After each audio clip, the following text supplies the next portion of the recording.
Temple Whitefawn Abbey, Devonshire, November 1819. He woke with a splitting head and a hard cock. The situation was not uncommon. He had, after all, woken each day for more than half a decade with one of the items in question, and on more mornings than he could count with both. William Harrow, Marquess of Chapin and heir to the Dukedom of Lamont, was wealthy, titled, privileged, and handsome, and a young man blessed with those traits rarely wanted for anything relating to wine or women.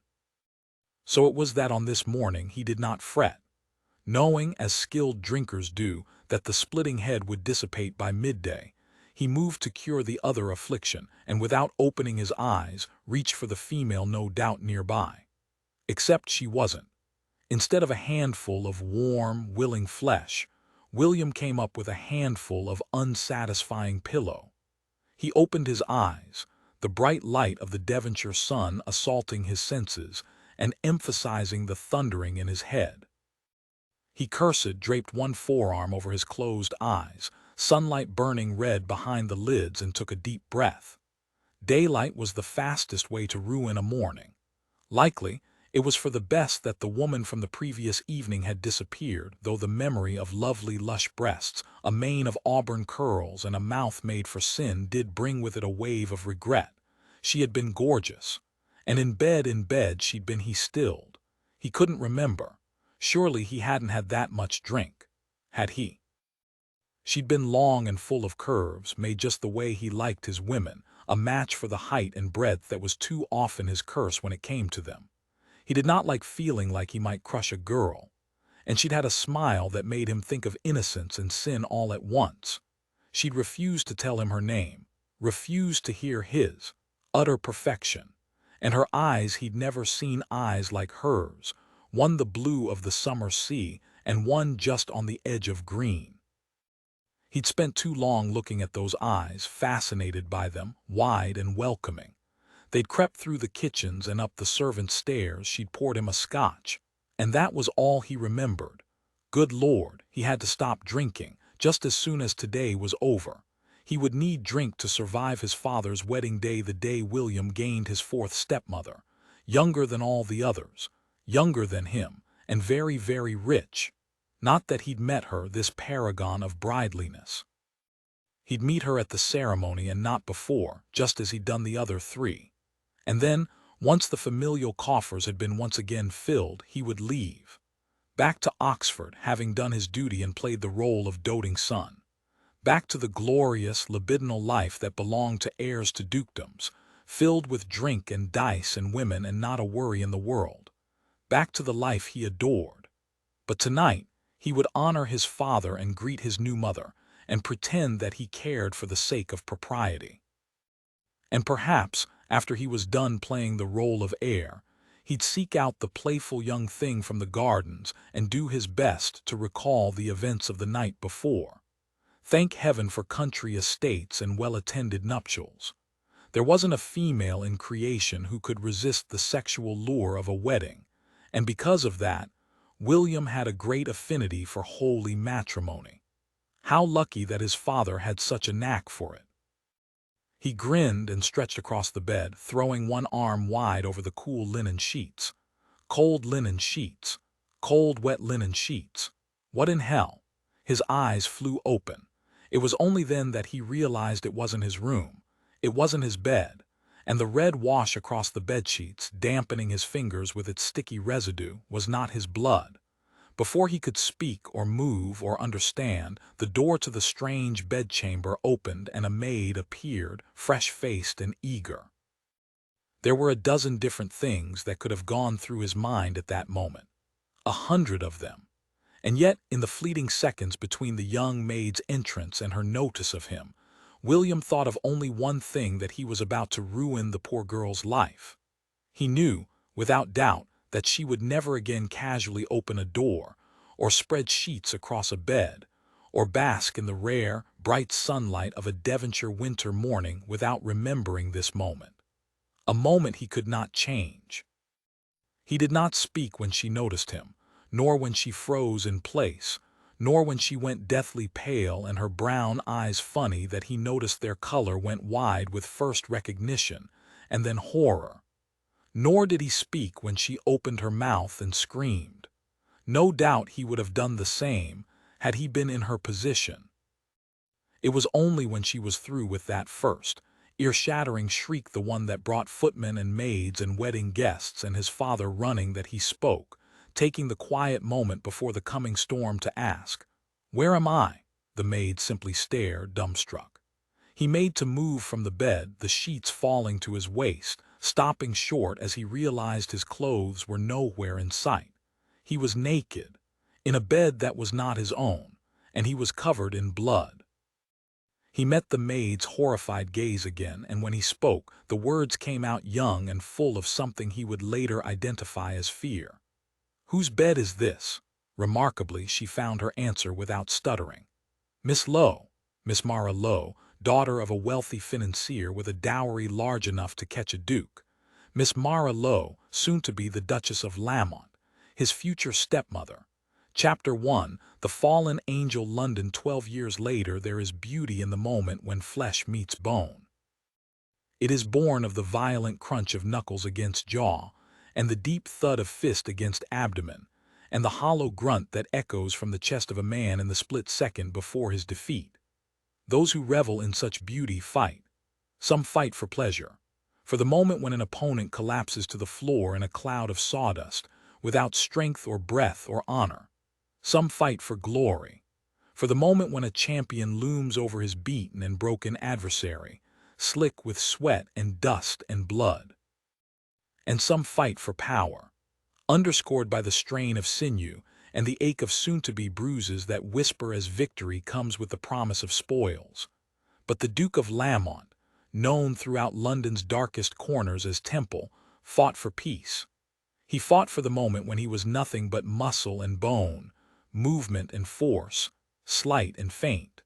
For the way brutality blocked the world beyond, silencing the thunder of the crowd and the memories of his mind, and left him with only breath and might. He fought because, for 12 years, it was in the ring alone that he knew the truth of himself and of the world. Violence was pure, all else tainted, and that knowledge made him the best there was. Undefeated throughout London, throughout Europe, many wagered it was Temple who stood in the ring each night, wounds rarely scarred over before they threatened to bleed again, knuckles wrapped in long strips of linen. There in the ring he faced his next opponent, a different man each night, each one believing Temple could be bested. Each one believing himself the man to reduce the great, immovable Temple to a mass of heavy flesh on the floor of the largest room of London's most exclusive gaming hell. The draw of the fallen angel was powerful, built upon tens of thousands of pounds wagered each evening, on the promise of vice and sin that called to Mayfair at sunset, on the men of title and wealth and unparalleled worth who stood shoulder to shoulder and learned of their weakness from the rattle of ivory and the whisper of baize and the spin of mahogany. And when they had lost everything in the glittering, glorious rooms above, their last resort was the room that lurked below the ring. The underworld over which Temple reigned.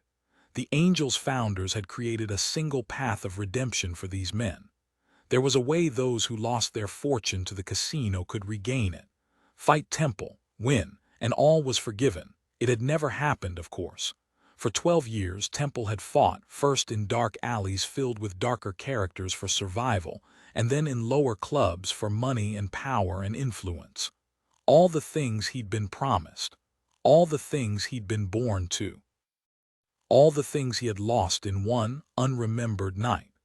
The thought crept into the rhythm of the fight, and for a barely there moment, his body weighed heavy on his feet, and his opponent half Temple's size and a third of his strength landed a blow, forceful and lucky, at the perfect angle to jar the teeth and bring stars to the eyes. Temple danced backward, propelled by the unexpected cross, pain and shock banishing thought as he met the triumphant gaze of his unnamed opponent. Not unnamed. Of course he was named.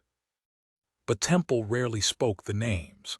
The men were merely a means to his end, just as he was a means to theirs. 1 second less and he had regained his balance, already fainting left, then right, knowing his reach was half a foot longer than that of his foe, sensing the ache in his opponent's muscles, understanding the way the younger, angrier man fell victim to fatigue and emotion. This one had much to fight for, £40,000 and an estate in Essex, a farm in Wales that bred the best racehorses in Britain, and a half-dozen paintings from a Dutch master for whom Temple had never cared. A young daughter's dowry, a younger son's education, all of it lost at the tables above, all of it on the line below. Temple met his opponent's gaze, seeing the desperation there, the hatred for the club that had proven to be his downfall, for the men who ran it, and for Temple most of all the centurion who guarded the hoard thieved from the pockets of fine, upstanding gentlemen. That line of thinking was how the losers slept at night, as though it were the angel's fault that loose purse strings and unlucky dice were a disastrous combination, as though it were Temple's fault. But it was the hate that always lost them, a useless emotion born of fear and hope and desire. They did not know the trick of it, the truth of it, that those who fought for something were bound to lose. It was time to put this one out of his misery. The cacophony of calls from the edges of the ring rose to a fever pitch as Temple attacked, sending his opponent scurrying across the sawdust-covered floor. Where he had once toyed with the other man, his fists now delivered unsympathetic, unwavering blows, connecting in a barrage of hits. Cheek, jaw, torso. The other man reached the ropes marking the edge of the ring, tripping backward into them as Temple continued his assault, taking pity on this man who had hoped he might win, had hoped he might beat Temple, might beat the angel. The final blow stole the strength from his opponent, and Temple watched him collapse in a heap at his feet, the din of the crowd deafening and laced with bloodlust.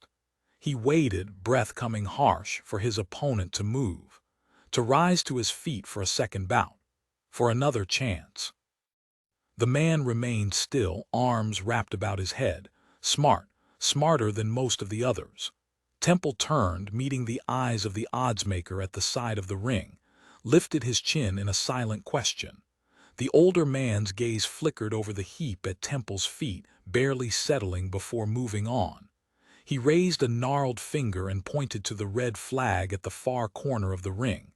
Temple's flag. The crowd roared. Temple turned to face the enormous mirror that stretched along one side of the room, meeting his own black gaze for a long moment, nodding once before turning his back to the reflection and climbing between the ropes. Pushing through the throng of men who paid good money to watch the fight, he ignored the reach of the grinning, cheering multitudes. Their fingers clamoring for a touch of the sweat-dampened skin turned black with ink that encircled his arms, something they could brag about for years to come. They touched a killer and lived to tell the tale.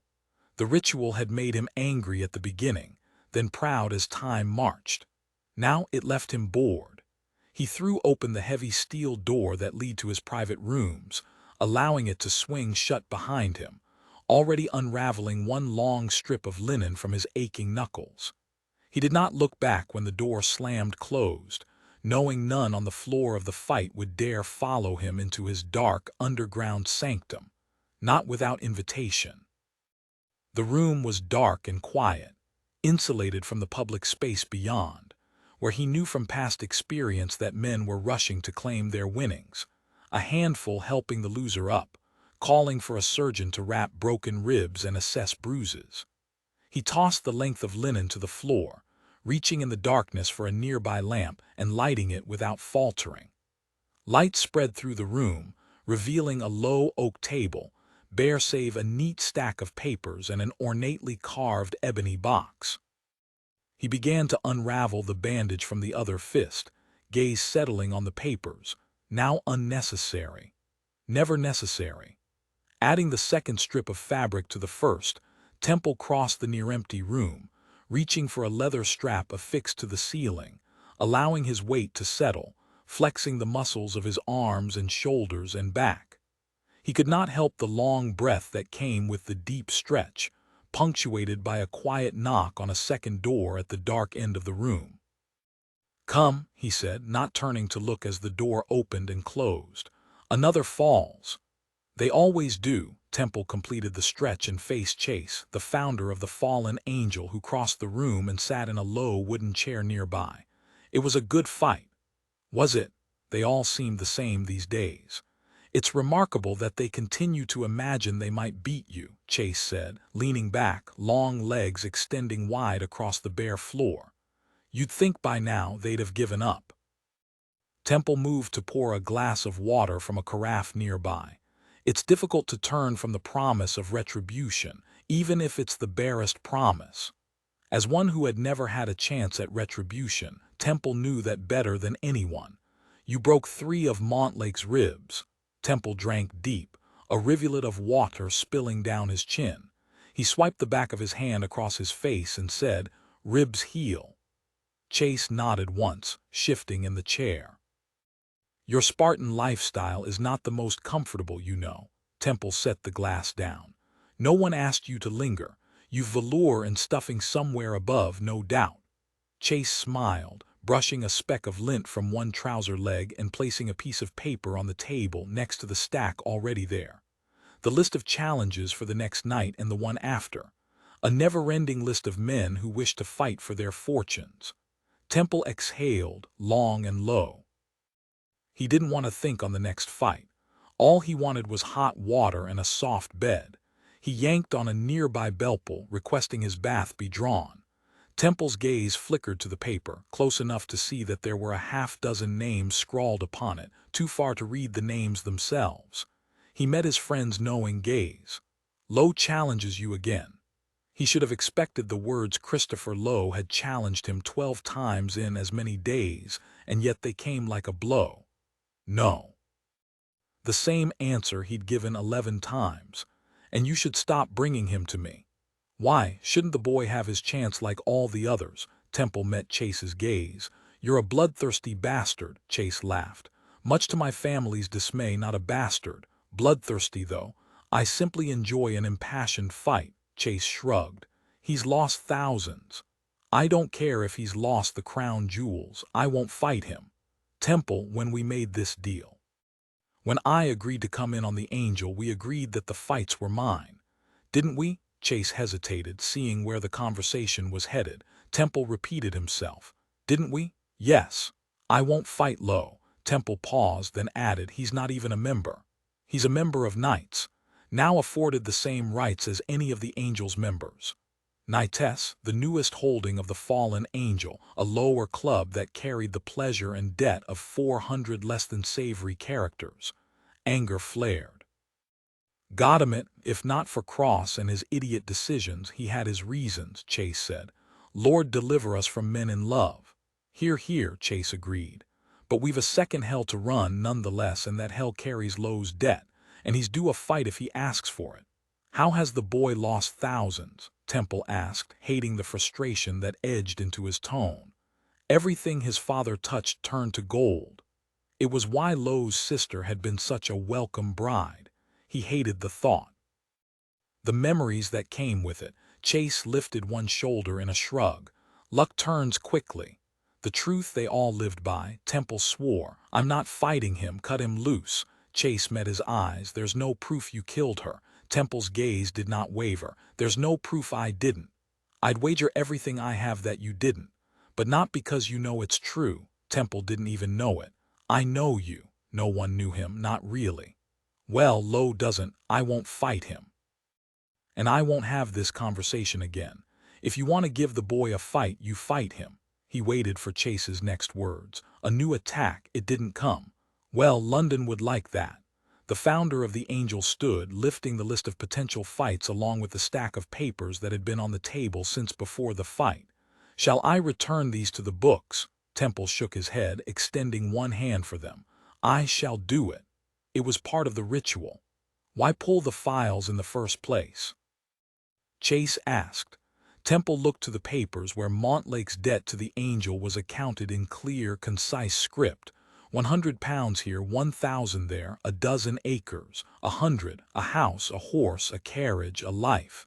He lifted one shoulder, enjoying the sting of the muscle there. He might have won. One of Chase's blond brows rose. He might have done, but he hadn't. Temple returned the record to the scarred oak table. They lay everything on the fight. It seems the least I can do to acknowledge the magnitude of their loss. And yet you still win. It was true, but he understood what it was to lose everything, to have one's entire life changed in an instant because of a choice that should not have been made, an action that should not have been taken. There was a difference, of course.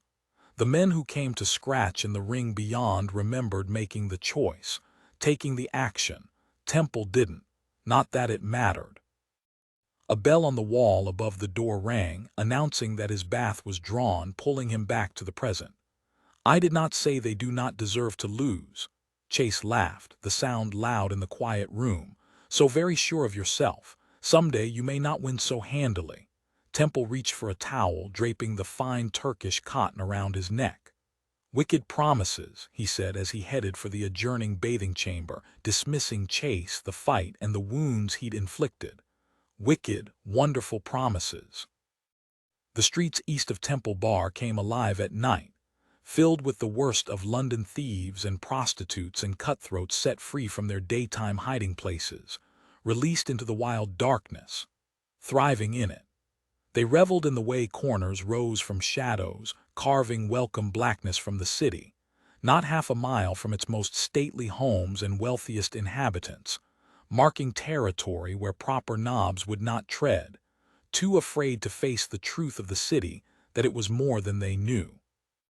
Or perhaps it was exactly what they knew. It was everything that Temple knew. Everything he was, everything he had become, everything he would ever be. This place, riddled with drunks and whores, the perfect place for a man to fade away. Unseen. Of course, they did see him. They had for years, since the moment 12 years earlier when he'd arrived young and stinking of fear and fury, with nothing but his fists to recommend him to this brave new world. The whispers had followed him through filth and sin, marking time. At first he pretended not to hear the word, but as the years passed he had embraced it and the epithet turned honorific. Killer. It kept them far from him even as they watched. The Killer Duke. He felt the curiosity in their gazes. Why would an aristocratic knob, born on the right side of the blanket with a diamond-crusted spoon in his mouth, have any reason to kill? What devastating, dark secret did the rich and privileged hide so well behind their silks and jewels and coin? Temple gave the darkest souls in London hope.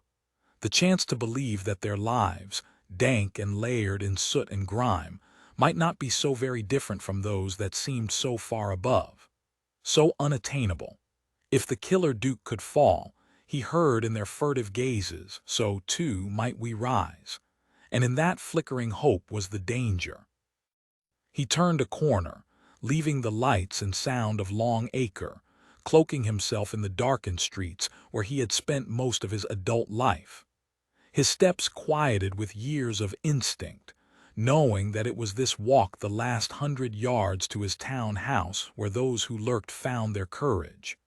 Because of this, it was no surprise he was being followed.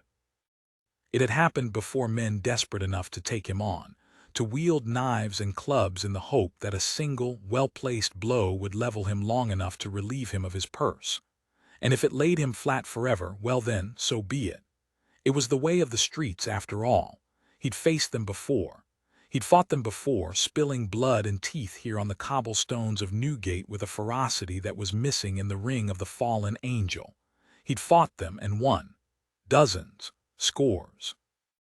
And still, there was always some new, desperate sinner who followed, mistaking the fine wool of Temple's coat for weakness. He slowed, fixed on the steps behind him, different than usual, missing the weight of drink and poor judgment.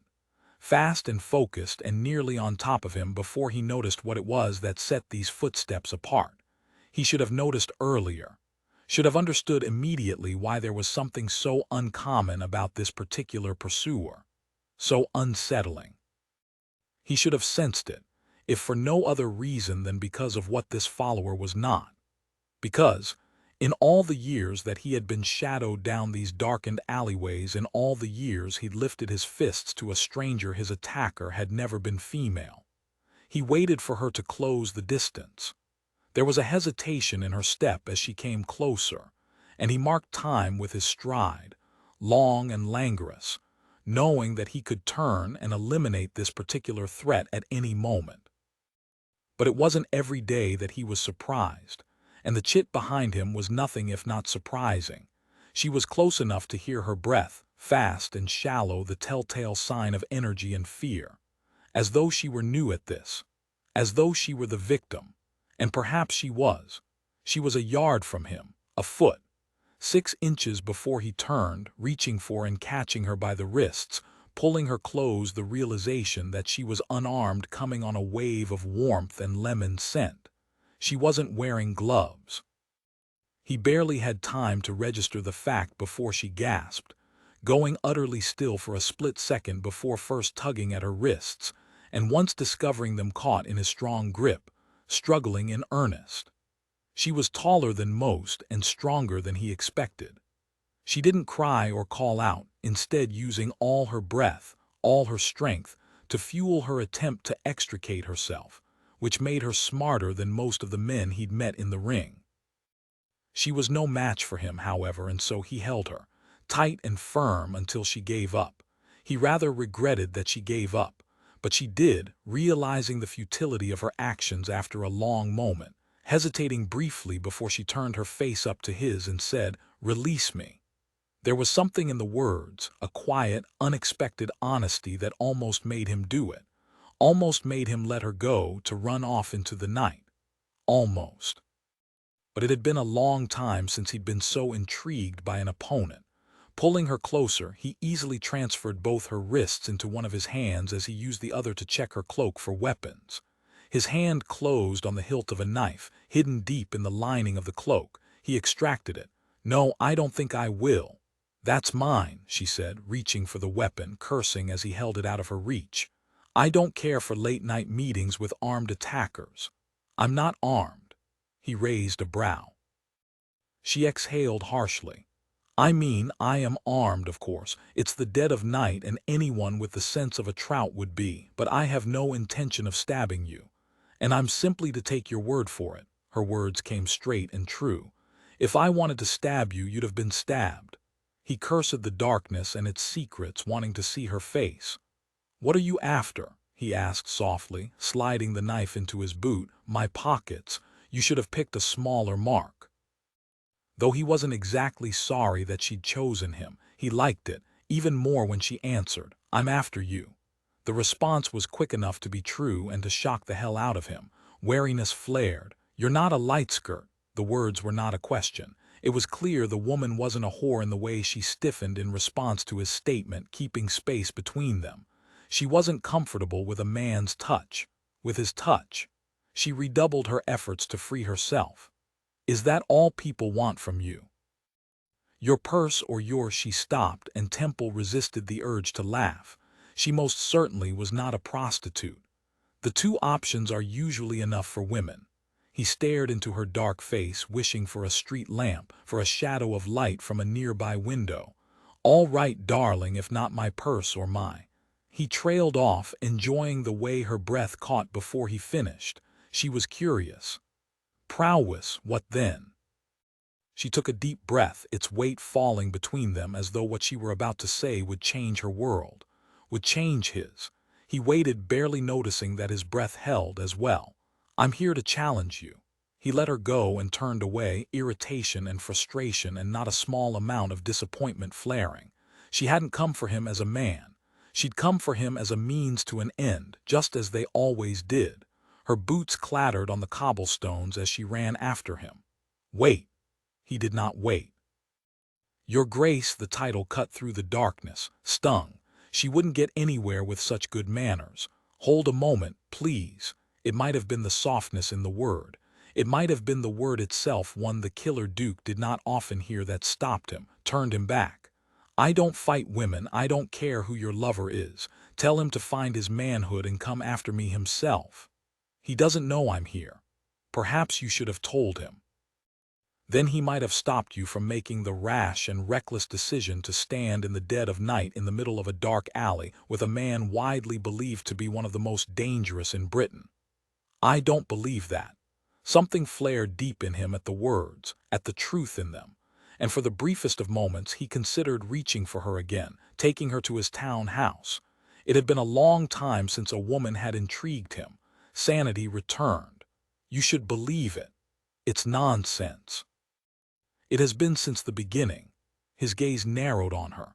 Go home and find yourself a man who cares enough to save you from yourself.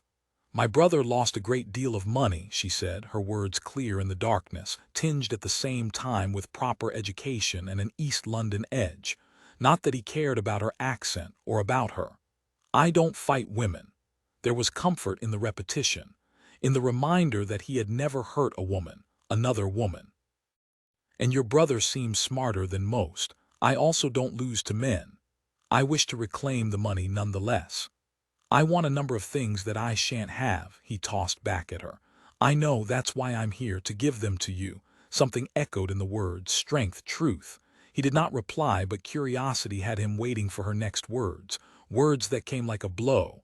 I am here to propose a trade.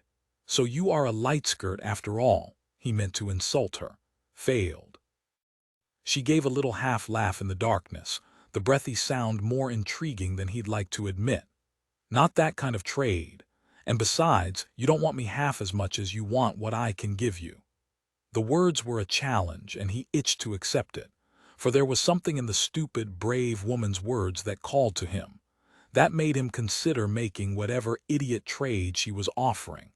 He focused on her, taking a step toward her, her scent coming warm and welcome. In a moment he'd caught her in his arms, pressed her chest to his. I confess I've always liked the combination of beauty and boldness. He whispered into her ear, loving the way her breath caught in her throat. Perhaps we can make an arrangement after all. My body is not on the table. It was a pity. She was brazen as hell, and one night in her bed might be worth whatever she was after.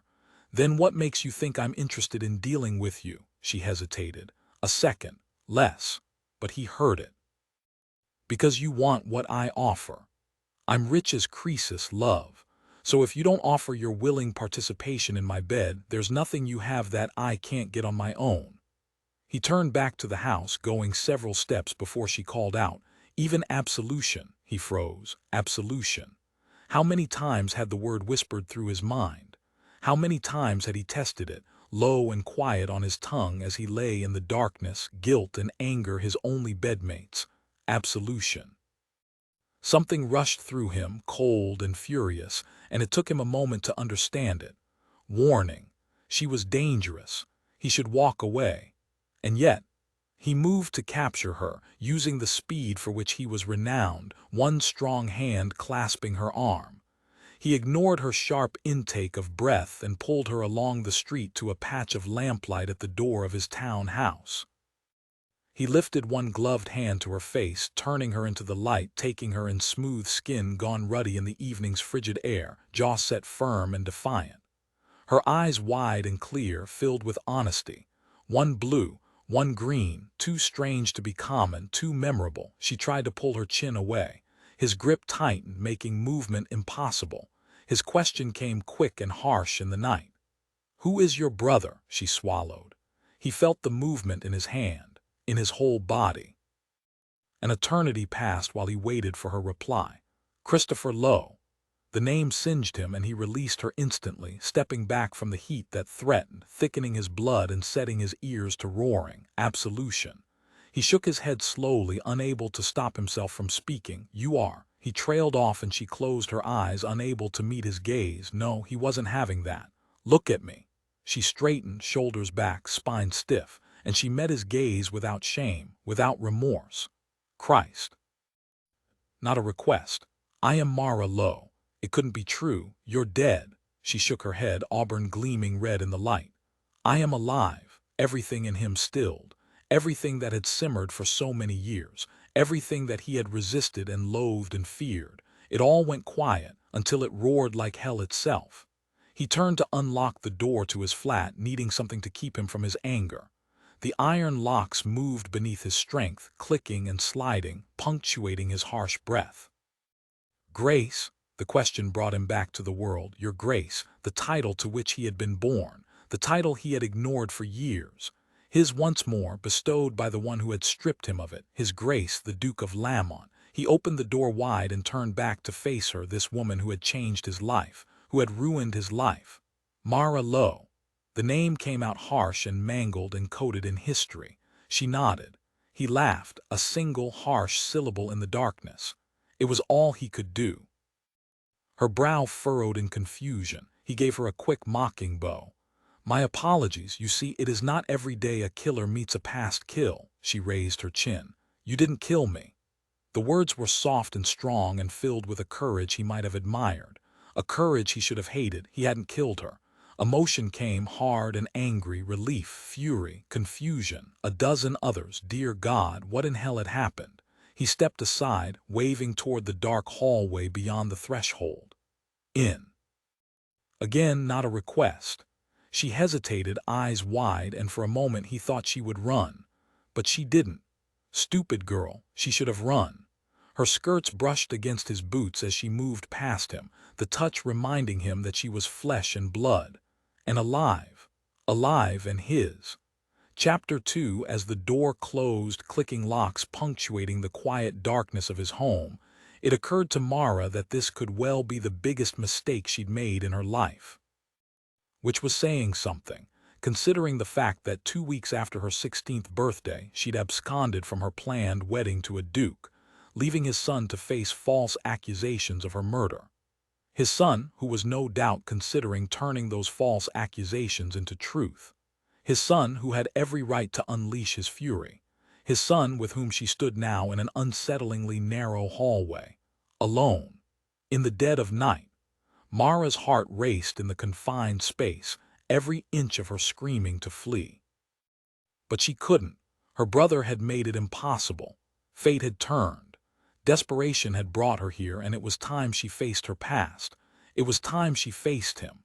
Steeling herself, she turned to do just that, trying to ignore the way his enormous form, taller and broader than any man she'd ever known, loomed in the darkness, blocking her exit.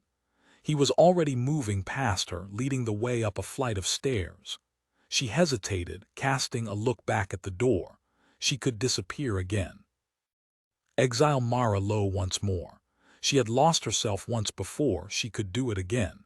She could run, and lose everything she had, everything she was, everything for which she had worked so hard. You wouldn't go 10 yards without my catching you, he said. There was that as well. She looked up at him, watching her from above, his face cast in light for the first time that evening. 12 years had changed him, and not in the ordinary way, from a boy of 18 to a man of 30. Soft, perfect skin had given way to weathered angles and dark stubble. More than that, his eyes held no hint of the laughter they'd held that night, a lifetime ago. They remained black as midnight, but now they held its secrets. Of course he would catch her if she ran. That was why she was here, wasn't it? To be caught. To reveal herself. Mara Lowe. It had been more than a decade since she'd said the name aloud. She'd been Margaret McIntyre since the moment she'd left that night. But now she was Mara again, the only way to save the one thing that mattered to her, the thing that gave her purpose. She had no choice but to be Mara. The thought propelled her upstairs, into a room that was part library, part study, and all male. As he lit the candles throughout, a golden glow spread over furniture large and leathered in heavy dark colors. He was already crouching to light a fire in the hearth when she entered. It was so incongruous, the great Duke setting a fire, that she couldn't help herself. You don't have servants, he stood, brushing his hands on his massive thighs. A woman comes in the mornings to clean. But no others. No, why not? No one wants to sleep in the same house as the killer Duke. There was no anger in the words, no sadness, just truth. He moved to pour himself a scotch, but did not offer her one. Nor did he offer her a seat when he folded himself into a large leather chair. He took a long pull of amber liquid and crossed ankle over knee, letting the glass dangle from his grip as he watched her, black eyes taking her in, watching, seeing everything. She folded her hands to control their trembling and met his gaze. Two could play at this. 12 years away from money and power and the aristocracy made for a strong will, a will they shared. The thought whispered through her on a thread of guilt. She'd chosen this life, chosen to change everything. He hadn't. He'd been a casualty of a child's stupid, silly plan. I am sorry. It was true, after all. She'd never meant for that charming young man, all muscle and grace and wide, smiling mouth, to become an unwitting victim in her escape. Not that she'd tried to save him. She ignored the thought. It was too late for apologies. She'd made her bed. Now she would lie in it. He drank again, lids shuddering his gaze, as though she could miss the way he stared at her, as though she didn't feel it right to her toes. It was a battle. He would not speak first, which left it to her to begin the conversation. A losing move. She would not lose to him, so she waited, trying not to fidget, trying not jump from her skin with every crack of the logs in the fireplace, trying not to go mad under the weight of the silence. Apparently, he was not interested in losing either. She narrowed her gaze on his. She waited until she could wait no longer and then told him the truth. I don't like being here any more than you like having me. The words turned him to stone for a moment, and she bit her tongue, afraid to speak, afraid to make things worse. He laughed again, the laugh she'd heard earlier, outside, devoid of humor, a graveled expulsion that sounded more like pain than pleasure. Amazing. Until this moment, I actually had allowed for the possibility that you have been a victim of fate as well. Aren't we all victims of fate? And she had been. She did not pretend that she had not been a willing participant in everything that had happened all those years ago, but had she known how it would change her, what it would do to her, she stopped the lie from completing. She would have done it anyway. She didn't have a choice then, just as she had no choice tonight. There were moments that changed one's life, and paths that came without a fork in the road. You are alive and well, Miss Lowe. The man was a duke, powerful and wealthy, with all of London at his feet if he wanted it. She lifted her chin at the accusation in his tone. As are you, your grace. His eyes went dark. That is debatable. He leaned back in his chair. So it appears that fate was not my attacker after all. You were. When he'd caught her outside, before he'd known why she was there and who she was, there had been warmth in his voice, a hint of heaviness that she'd been drawn to, even as she'd known better. That warmth was gone now, replaced with cold calm, a calm by which she was not fooled, a calm she would wager shielded a terrible storm. I didn't attack you, fact, even if it was not entirely truth. He did not release her gaze. A liar through and through, I see. She lifted her chin. I never lied. No, you made the world believe you were dead. The world believed what it wished. His black gaze narrowed. You disappeared and left it to draw its own conclusions. His free hand, the one that did not grip his scotch in an approximation of casualness, betrayed his ire, fingers twitching with barely contained energy. She noticed the movement, recognizing it from the boys she'd met on the streets. There was always something that betrayed their frustration, their anger, their plans, but this was no boy. She was not a fool. 12 years had taught her 100 lessons in safety and self-preservation, and for a moment, regret gave way to nerves, and she considered fleeing again, running from this man and this place and this choice she'd made. The choice that would both save the life she had built and tear it down. The choice that would force her to face her past and place her future in this man's hands. She watched those fingers move. I never meant for you to be hurt. She wanted to say it, but he wouldn't believe her. She knew that this was not about his forgiveness or his understanding. This was about her future and the fact that he held its key. I disappeared, yes, and I cannot erase that, but I am here now. And we get to it finally. Why? So many reasons. She resisted the thought. There was only one reason, only one that mattered. Money. It was true and also false. His brows rose in surprise. I confess I would not have expected such honesty. She lifted one shoulder in a little shrug. I find that lies overcomplicate. He exhaled on a long breath. You are here to plead your brother's case. She ignored the flood of anger that came with the words. I am. He is in debt to his eyeballs with her money. I'm told you can change that. Can is not will. She took a breath, threw herself into the fray. I know he can't beat you. I know the fight with the great temple is a phantom, that you always win. Which, I assume, is why you haven't accepted one of his dozen challenges. Frankly, I'm rather happy you haven't. You've given me room to negotiate. It was hard to believe his dark eyes could grow darker. You are in contact with him. She stilled, considering the miscalculated reveal of information. He gave her no time. How long have you been in contact with him? She hesitated a second too long. Less. Enough for him to shoot from his chair and stalk her across the room, pressing her back, far and fast enough to send her tripping over her skirts. One massive arm shot out, caught her the corded strength like steel across her back, pulled her to him. She was caged against him. For how long? He paused, but before she could answer, he added, You don't have to tell me. I can smell the guilt on you. She put her hands to his chest, feeling the wall of iron muscle there, pushed. The effort was futile. He would not move until he was ready. You and your idiot brother concocted an idiot plan and you disappeared. He was so close, too close. Maybe not idiot, maybe genius. After all, everyone thought you were dead. I thought you were dead. There was fury in the words, fury in something else, something she could not help but wish to assuage. That was never the plan. He ignored the words. But here you are 12 years later, flesh and blood, hale and healthy. The words were soft, a whisper of sound at her ear. I should make good on our past, on my reputation. She heard the anger in his words, felt it in his touch. Later she would marvel at her own courage when she looked up at him and said, Perhaps you should, but you won't. He released her, so quickly that she stumbled back as he turned away, pacing the length of the room, reminding her of a tiger she'd seen once in a traveling show, caged and frustrated. It occurred to her that she would gladly trade the wild beast for the Duke of Lamont in that moment. Untamed himself.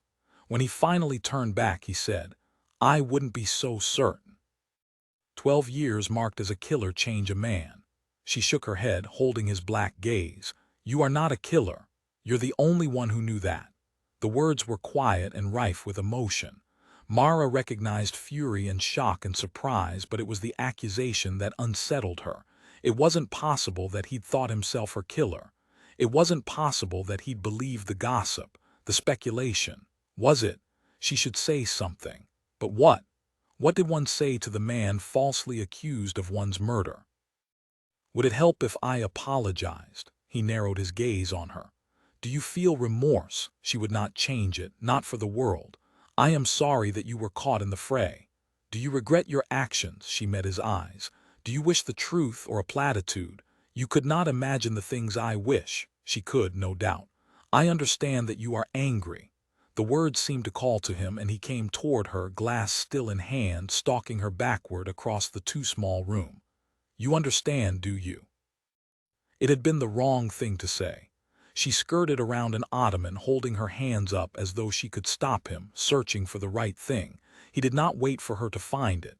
You understand what it is to have lost everything. Yes. You understand what it is to have lost my name. She did, rather, but she knew better than to say it. He pressed on. To have lost my title, my land, my life. But you didn't lose all that. You're still a duke. The Duke of Lamont, she said, the words things she'd told herself for years, coming quick and defensive. The land is still yours, the money, you've tripled the holdings of the dukedom. His eyes went wide. How do you know that? I pay attention. Why have you never returned to the estate? What good would it have done if I returned? You might have been reminded that you haven't lost so very much. The words were out before she could stop them, before she realized how inciting they were. She scurried backward, putting a high-backed chair between them and peeking around it. I did not mean, of course you did. He started around the chair toward her. She moved counter to him, keeping the furniture between them, attempted to calm the beast. You are angry, he shook his head.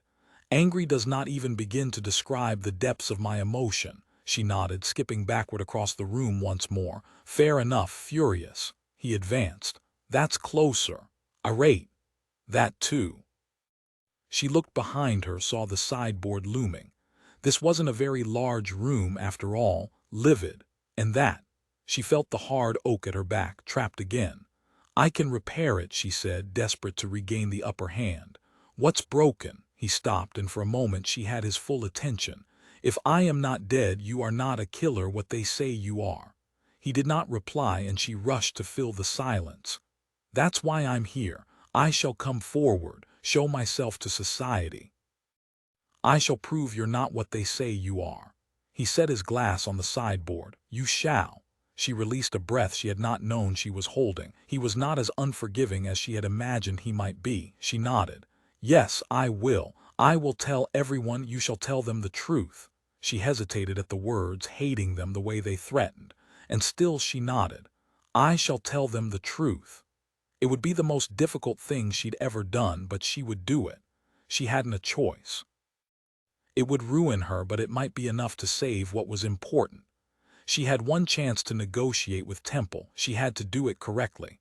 On one condition, he laughed. A great booming guffaw of laughter, her brow furrowed at the noise. She did not like the sound, especially not when it ended with a wicked, humorless smile.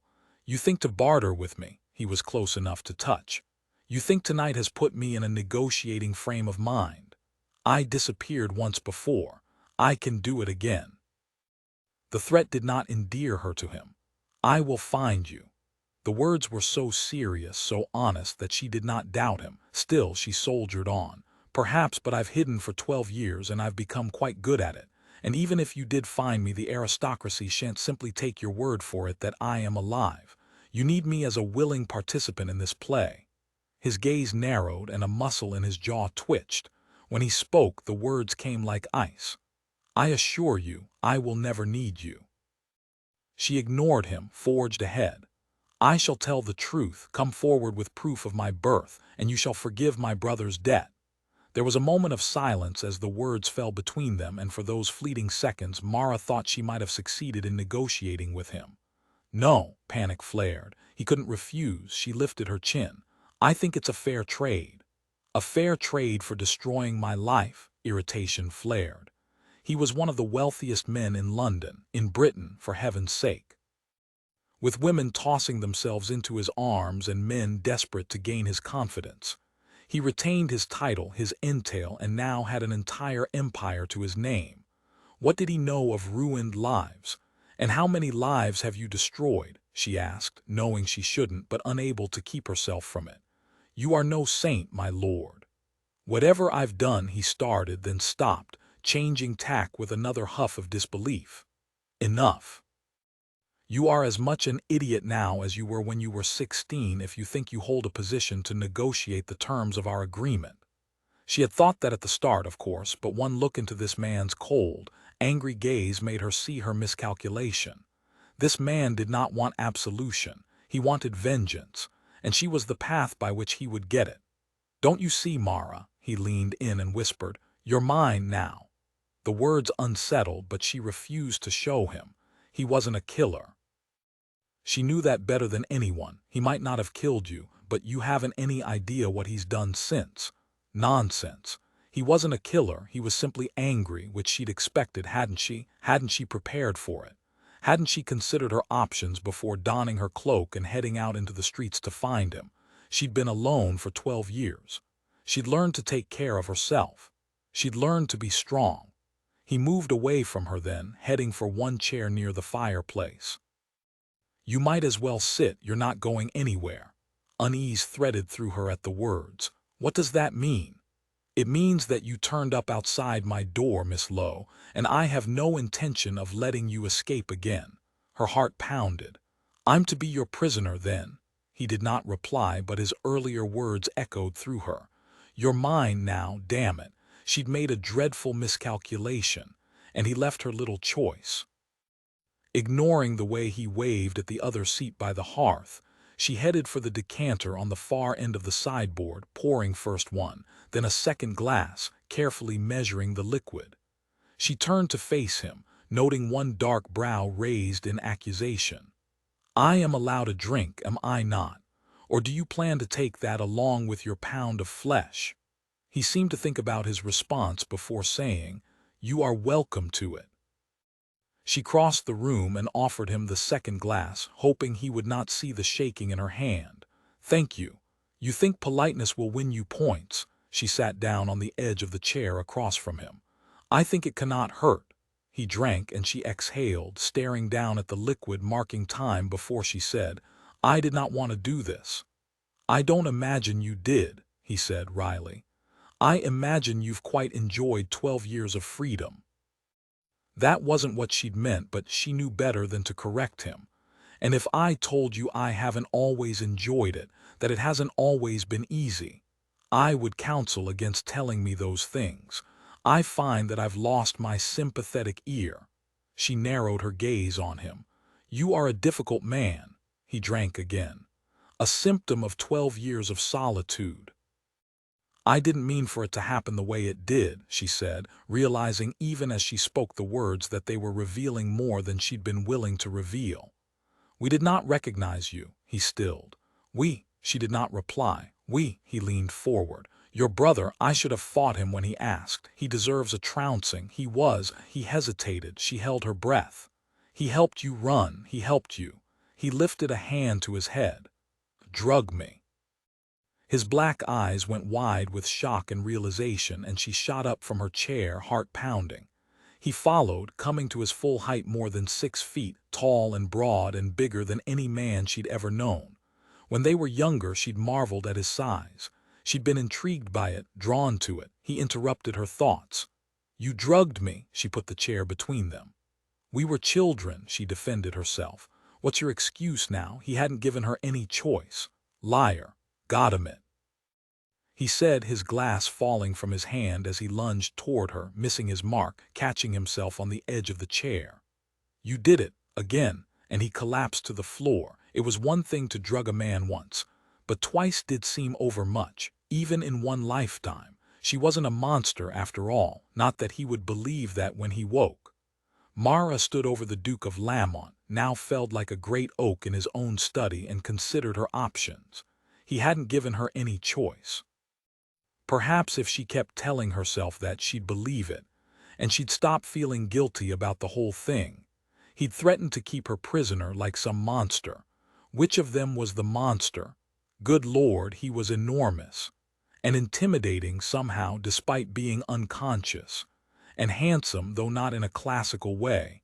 He was all size and force, even motionless. Her gaze tracked the length of him, the long arms and legs in perfectly tailored clothes, the cords of his neck peeking out from above the uncravatted collar of his shirt, the stretch of bronze to his strong jaw and dimpled chin, and the scars.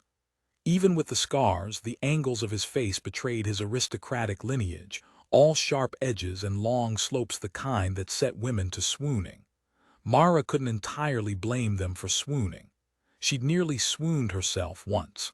Not nearly. Had. When he was young, he'd been quick to smile, bearing straight white teeth and an expression that promised more than pleasantry. That promised pleasure. His size, combined with that ease, had been so calm, so unpracticed, that she'd thought him anything but the aristocracy. A stable boy, or a footman, or perhaps a member of the gentry, invited by her father to the enormous wedding that would make his daughter a duchess. He'd looked like someone who did not have to worry about appearances. It hadn't occurred to her that the heir to one of the most powerful dukedoms in the country would be the most carefree gentleman for miles. Of course, it should have. She should have known the moment that they came together in that cold garden and he smiled at her as though she were the only woman in Britain and he the only man, that he was an aristocrat. But she hadn't. And she certainly hadn't imagined that he was the Marquis of Chapin, the heir to the dukedom to which she would soon become duchess, her future stepson. The man sprawled across mahogany and carpet didn't look anything stepson-like, but she would not think on that. She crouched low to check his breathing, taking no small amount of relief in the way his wide chest rose and fell beneath his jacket in even strokes. Her heart pounded, no doubt in fear after all. If he were to wake, he would not be happy. She gave a little huff of laughter at the thought. Happy was not the word. He would not be human. And then, with the giddiness of panic coursing through her, she did something she never would have imagined doing. Or rather, she would have imagined doing but never would have found the courage to do. She touched him. Her hand was moving before she could stop it, before she really even knew what she was about. But then her fingers were on his skin, smooth and warm and alive, and ever so tempting. Her fingers traced the angles of his face, finding the smooth ridges of the inch-long white scar along the bone at the base of his left eye, then down the barely there bumps and angles of his once perfect nose, her chest tightening as she considered the battles that would have produced the breaks. The pain of them. The life he'd lived to wear them. The life she'd given him. "What happened to you?" The question came out on a whisper. He did not answer, and her touch slid to his final scar at the curve of his lower lip. She knew she shouldn't, that it wouldn't do. But then her fingers were on that thin white line, barely there against rich skin, edging into the soft swell of his lip. And then she was touching his mouth, tracing the dips and curves of it, marveling at its softness, remembering the way it had felt on hers, wishing for no. Her hand came away from him as though she'd been burned, and she turned her attention to the rest of him, to the way one arm spread haphazardly across the carpet, the victim of laudanum. He looked uncomfortable, and so she reached across him, intending to straighten that arm, to lay it flat against his side. But once his hand was in hers, she couldn't help but consider it, the spray of black hair that dusted the back of it, the way the veins tracked like rivers across its landscape, the way the knuckles rose and dipped, scarred and calloused from years of fighting, bruised with experience. Why do you do this to yourself? She ran her thumb across those knuckles, unable to resist, unable to remain aloof in the feel of him. In the memory of him, young and charming and handsome, with the world at his feet tempting her like nothing else but freedom. She shivered in the cool room, her gaze moving to the fire where the flames he'd stoked had died away to a quiet ember. She stood and moved to add another log to the hearth, stirring the coals to raise the fire. Once golden flames licked and danced again, she returned to him, staring down at him, arms akimbo, and took a moment to speak to him, finding the act much easier with his accusing eyes closed. "If you hadn't threatened me, we would not be in this position. If you'd simply agreed to my trade, you'd be conscious, and I'd not feel so guilty." He did not reply. "Yes, I left you holding the guilt for my death, and still nothing. But I swear I did not mean it to go the way I did. The whole thing got away from me." Yet still she'd run. "If you knew why I did it," his chest rose in a long, even breath. "Why I returned and fell. If he knew, he'd still be furious," she sighed. "Well, here we are, and I am tired of running." No answer. "I shan't run now." It seemed important to say it. Perhaps because there was a part of her, a very sane and intelligent part of her, that wished to run. That wished to leave him here on his cold, hard floor and escape as she had so many years ago. But there was another part of her, not so sane and not so intelligent, that knew that it was time for her penance, and that if she played her cards right, she could get what she wanted in the bargain. "Assuming you negotiate." She turned to the sideboard where the day's paper sat unread. She wondered if he were the kind of man who read his news each day, if he were the kind of man who cared about the world. Guilt flared, and she pushed it away. She tore the sheet of newsprint in half, then searched the drawers in the room until she found what she was looking for, a pot of ink and a quill. She scrawled a note, haphazardly waving the wet ink in the air as she returned to him, still as a corpse. Extracting a hairpin, she crouched beside him again. "No blood this time," she whispered to him. "I hope you'll notice that." Still he slept. She pinned the note to his chest, reached into his boot to extract her knife, and made to leave. Except she couldn't. At the door she turned back, noting the chill in the room.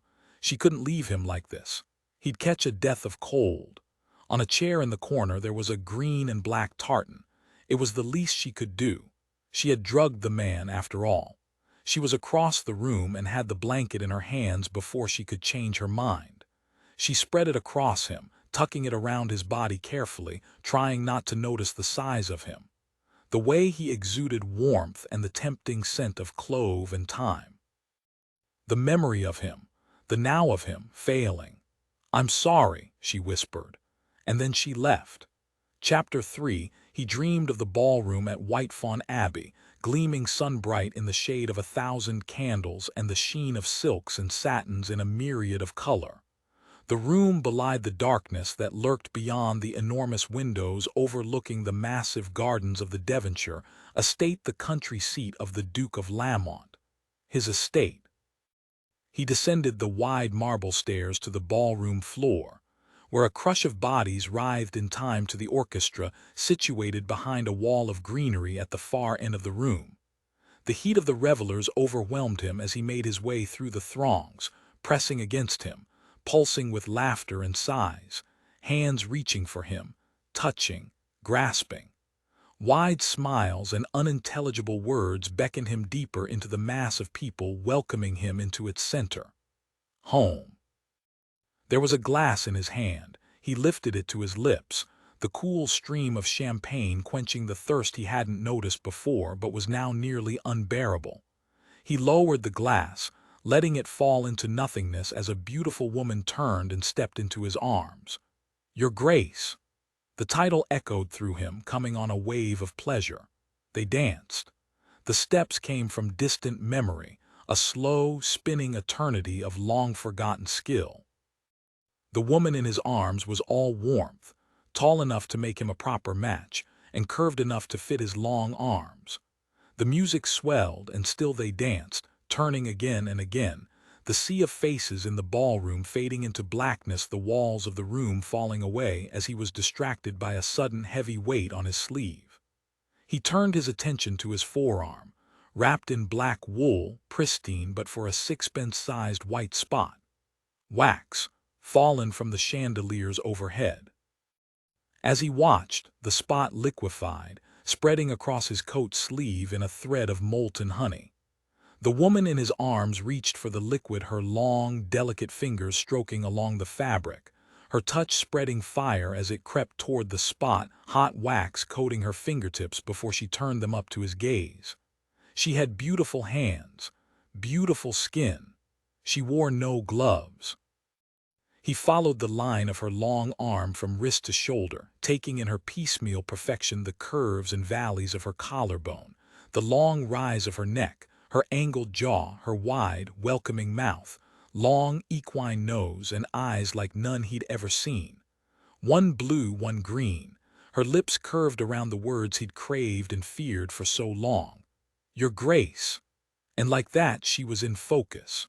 Mara Lowe. He woke on the floor of his library, coming to his feet in a mad rush, a foul curse echoing in the blue fog of breaking dawn. A green and black tartan fell to his feet as he rose, and the fact that the woman had covered him with a blanket after drugging him in the dead of night was no kind of comfort. He imagined her standing over him at his most vulnerable moment and wanted to roar his anger. She had drugged him and left. Again. On the heels of that thought came another. Dear God, she was alive. He hadn't killed her. Relief burst full and high in his lungs, warring with frustration and ire. He wasn't a killer. He ran one hand down his face to ease the tightness of the emotion and noticed that she had not simply left him. She'd also left a note, scrawled across yesterday's news and pinned to his chest with a simple hairpin, as though he were a package to be delivered by post. He tore the missive from its mooring, knowing that whatever she had to say would do little to assuage his anger. "I had hoped it would not come to this, but I will not be intimidated and I will not be strong-armed." He resisted the urge to crumple the note and throw it into the fire. She thought she was the one being strong-armed, when it was he who had been knocked out on the floor of his own study. The offer is a trade and nothing less. When you are in a negotiating frame of mind, I welcome your visit for a discussion of equals. That would be impossible. He was not nearly mad enough to be her equal. You will find me at number 9 Cursiter Street. She'd left her address. Mistake. She should have run. Not that he wouldn't have caught her. He would have spent the rest of his life chasing her if she'd run. He deserved his retribution after all, and she would give it to him. Who was this stupid, brave woman, Mara Lowe? Alive, found, strong as steel. The thought came, another fast on its heels, and he reached inside his boot, knowing what he would find. The harpy had stolen her knife.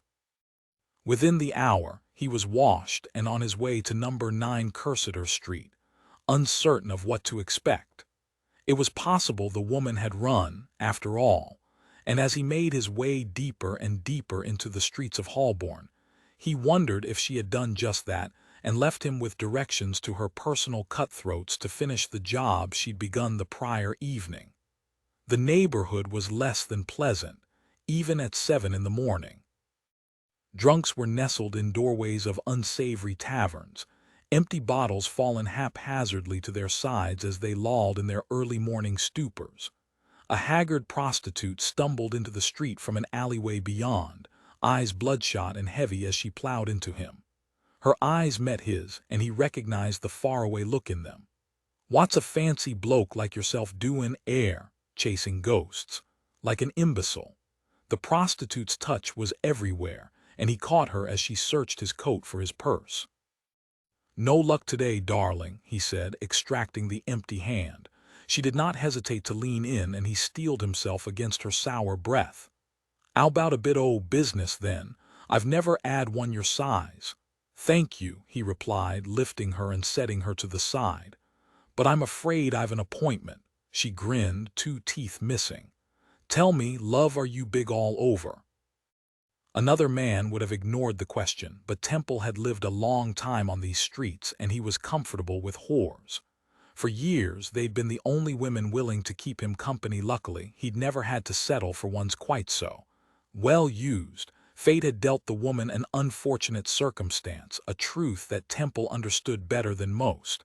She did not deserve scorn for the way she managed. He winked. "I've never had a complaint," she cackled. "Any time you like, love." "A right bargain, I am." He tipped his hat. "I shall remember that." And he was off down Cursiter, counting the doors until he reached number 9. The building was out of place, cleaner than all the others on the row, with flower boxes in the windows, each boasting a mass of mums in bright colors, and as he stood outside, staring up at the flagstones, he knew that he'd found the place, and that she hadn't run. But why live here on a filth-ridden street in Holborn? He raised the knocker and let it fall with a firm rap. "I see I wouldn't be the first to sample the wares." He turned back to the street where the prostitute stood watching him. She came closer, gaze suddenly knowing. "I know you." He looked away. "You're the killer Duke." He returned his attention to the door, frustration coursing through him. It never went away, that cold thread of anger mixed with something worse, something far more devastating. "Not that I care, love. A girl like me can't be too choosy." But he heard the change in her voice, the edge, wariness and knowledge, and a tinge of equality. They both lived in the darkness after all, didn't they? He ignored her, but she continued. "You've a boy for McIntyre." He looked to the door again, then back at the woman in the street. "A boy?" She raised a brow. "Y'ain't the first, you know. Won't be the last. It's the way of it, the way of men. Girls ought to be careful these days, especially around the likes of you." The woman hadn't met Mara Lowe, evidently. The door opened, ending the woman's sermon and revealing a young lady with a cherubic face in the house beyond. She couldn't have been older than 16, peering up at him with wide, surprised eyes. He tipped his hat. "Good morning, I'm here for Mara." The girl's brow furrowed. "Mrs. McIntyre, you mean?" He should have known she wouldn't be here. Should have known she'd lied to him. Had the woman ever told a truth in her life? "I don't." He couldn't finish the sentence, however, as hell chose that precise moment to break loose inside the house. A cacophony of shouting erupted from a room beyond his view, and a half-dozen small figures came tearing through the foyer, chased by a handful of slightly larger figures, one of which was carrying a table leg. 3 of the smaller creatures seemed to sense their impending demise, and did what any intelligent being would do in such a scenario: ran for the exit. They made a tactical error, however, in that they did not count on either Temple or the young woman to be in the vicinity, and so instead of a straight shot into the street, they found themselves captured like flies in a wide web of skirt. The trio cried out in frustration. The maid at the door cried out in what Temple could only imagine was terror, and not improperly placed. And the leg-brandishing creature cried out in conquest, leaping onto a small table in the entryway, raising his club high above his head and launching himself into the fray. For one fleeting moment, Temple admired both the child's courage and his form in battle. The girl at the door stood no chance. She toppled like a felled poplar, and the boys scurried from their cambric trap, tumbling across the floor, kicking and screeching and wrestling. And it was only when squeals began to emanate from the pile that Temple realized he could not in good conscience back away from the door and let the insanity ensue without him. If these children escaped, they would wreak havoc on London. He was the only one qualified to contain them. Obviously. Without asking permission, he stepped over the threshold and entered the house, the door closing behind him with a great thud even as he helped the maid to her feet. Once he had confirmed that all her extremities were in working order, he turned to the more unsettling matter at hand, the writhing pile of boys at the center of the foyer, and then he did what he did best. He entered the fight. He pulled boys one by one out of the pile and set them on their feet, removing wooden swords and bags of rocks and other makeshift weapons from hands and pockets before setting them free, placing each of them on the ground with a firm "That's enough," before going back to extract the next. He had taken the last two boys in hand, the one with the table leg and another who was quite small, and lifted them clear off the floor when he saw it, small and pink and unmoving. He leaned in, still holding the two boys. "Aw," said the boy with the table leg, seeming not to mind that his feet were dangling 2 feet above the floor. "She'll get away." Was that of the piglet sprang to life with an ear-splitting squeal, running for the nearest room and startling Temple, who leapt back. Jesus Christ! And for the first time since he'd knocked on the door, there was silence inside number 9 Cursitor Street. He turned to face the boys, each of whom was staring up at him wide-eyed. "What is it?" None of them replied, instead all looking to their leader, who still held his weapon, but luckily seemed disinclined to use it. "You took the Lord's name in vain," he said, accusation and something close to admiration in his tone. "Your pig startled me." The boy shook his head. "Mrs. McIntyre doesn't like cursing." From what Temple had seen, Mrs. McIntyre might do well to worry less about the boys' language and more about their lives, but he refrained from saying as much. "Well then," he said, "let's not tell her it happened." "Too late," said the little one in his other hand, and Temple turned to look at the boy, who was pointing to something behind him. "I am afraid I already heard it." He turned to the voice, soft and feminine and familiar. He set the boys down. She hadn't run. "Mrs. McIntyre, I presume." Mara did not reply, instead turning to the boys. "What have I said about chasing Lavender? We weren't chasing her." Several boys cried at the same time. "She was our booty," another said. "Stolen from our treasure," said the leader of the pack. He looked to Mara. "We were rescuing her." Temple's brow furrowed. "The pig's name is Lavender." She did not look at him, instead letting her attention move from one boy to the next with an expression he found distinctly familiar, an expression he'd seen 1,000,000 times on the face of his childhood governess. Disappointment. "Daniel, what did I say?"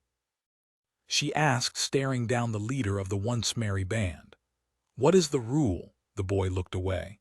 "Lavender is not treasure." She snapped her attention to the boy on the other side of Temple. "And what else, Matthew? Don't chase Lavender." "Precisely. Even if George shuffled his feet. "Even if she starts it." Mara nodded. "Good.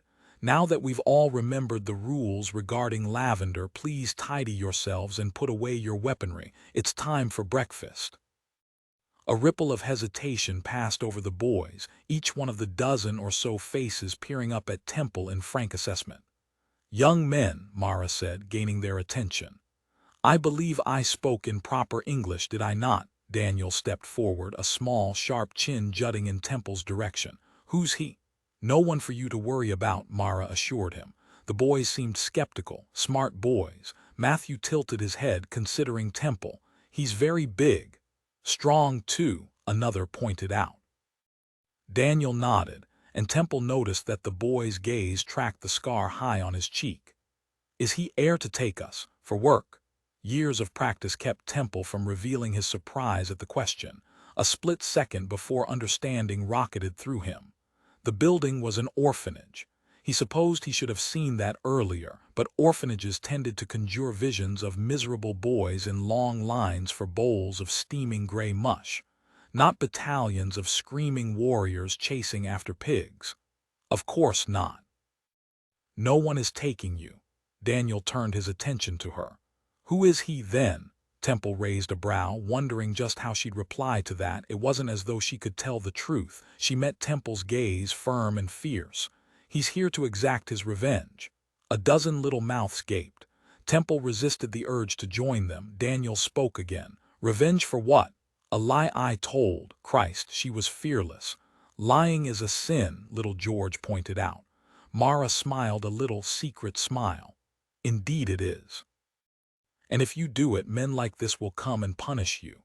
Like that, she turned him into a villain again. Temple scowled as a roomful of round, wide eyes turned on him. He spoke then. "So you see, boys, I've business with Mrs. McIntyre." "She didn't mean to lie," Daniel defended her. Temple was certain that Mrs. McIntyre had absolutely meant to lie, but when he looked to the boy, he couldn't resist saying, "Nonetheless, she did." "She must have had a good reason, didn't you?" A sea of young faces looked to Mara. Something sparkled in her gaze, humor. She found this situation amusing. "I did indeed, Henry, which is why I fully intend to make a deal with our guest. Over his rotting corpse. There would be no deals.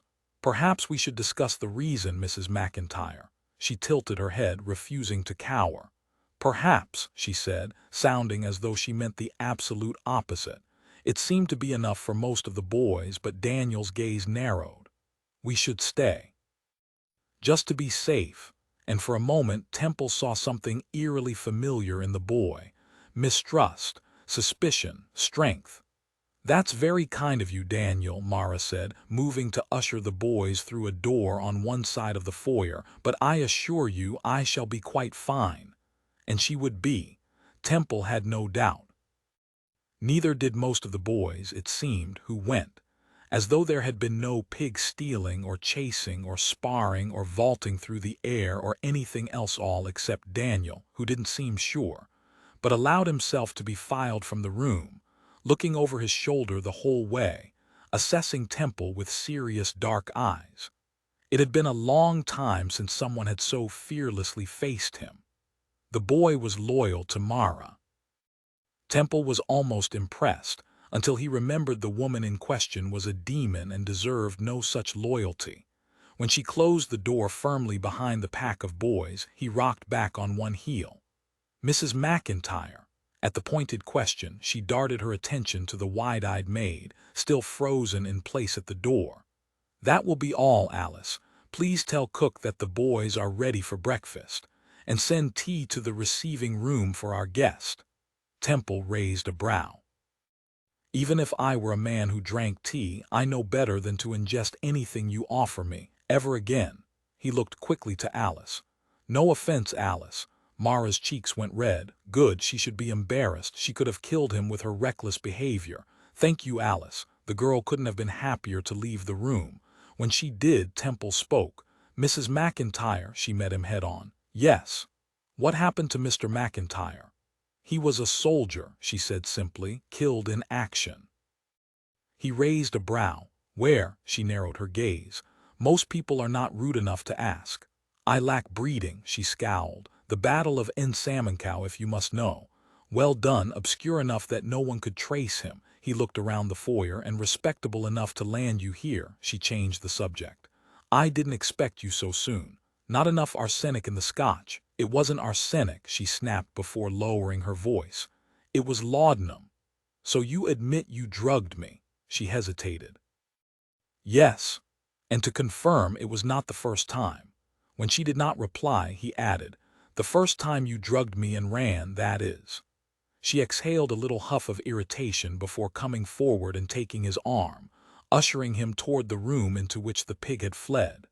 Her touch was firm and somehow warm even through the wool of his jacket, and he had a fleeting memory of his dream of her fingers trailing through the drop of wax on his sleeve. She was unsettling. No doubt because she was a danger to his life, both literally and figuratively. She shut the door, closing them into a clean, unassuming receiving room. A small iron stove stood in the far corner of the space, a fire burning happily inside, warming the piglet who had narrowly escaped certain death only minutes earlier and now appeared to be asleep. On a cushion. The woman had a pig on a cushion, named Lavender. If he hadn't spent his last several conscious hours in a state of surprise, he would have thought the animal strange. Instead, he turned to face the pig's owner, who was pressed against the door of the room. I did not exactly run, she qualified. I left you my address. I practically know. I definitely invited you to come after me. He raised a brow. How magnanimous of you. If you hadn't been so angry, she began. He couldn't help but interrupt her. You think that leaving me unconscious on the floor of my library assuaged my anger. I covered you with a blanket, she defended herself. Silly me, of course that resolves everything. She sighed, her strange, compelling gaze meeting his. I did not mean for it to go the way it did. And yet you packed an excess of laudanum for the journey to my home. Well, you're a bit larger than most men. I had to be prepared with an excess dosage. And you'd taken my knife. He raised a brow. Your sharp tongue will not endear you to me. She mirrored his expression. A pity, as I was doing such a good job of it beforehand. A laugh threatened and he quashed it. He would not be amused by her. She was toxic. Toxic was not amusing. She pressed on. I do not deny that I deserve a modicum of your anger, but I will not be strong-armed. That's the second time you've used that word with me. Need I remind you that for the duration of our acquaintance only one of us has drugged the other? Twice. A red wash appeared on her cheeks. Guilt. Impossible. Nevertheless, it seems an apt description of how you might behave with me, Your Grace. He wished she'd stop calling him that. He hated the honorific the way it scraped up his spine, reminding him of all the years he'd longed for it.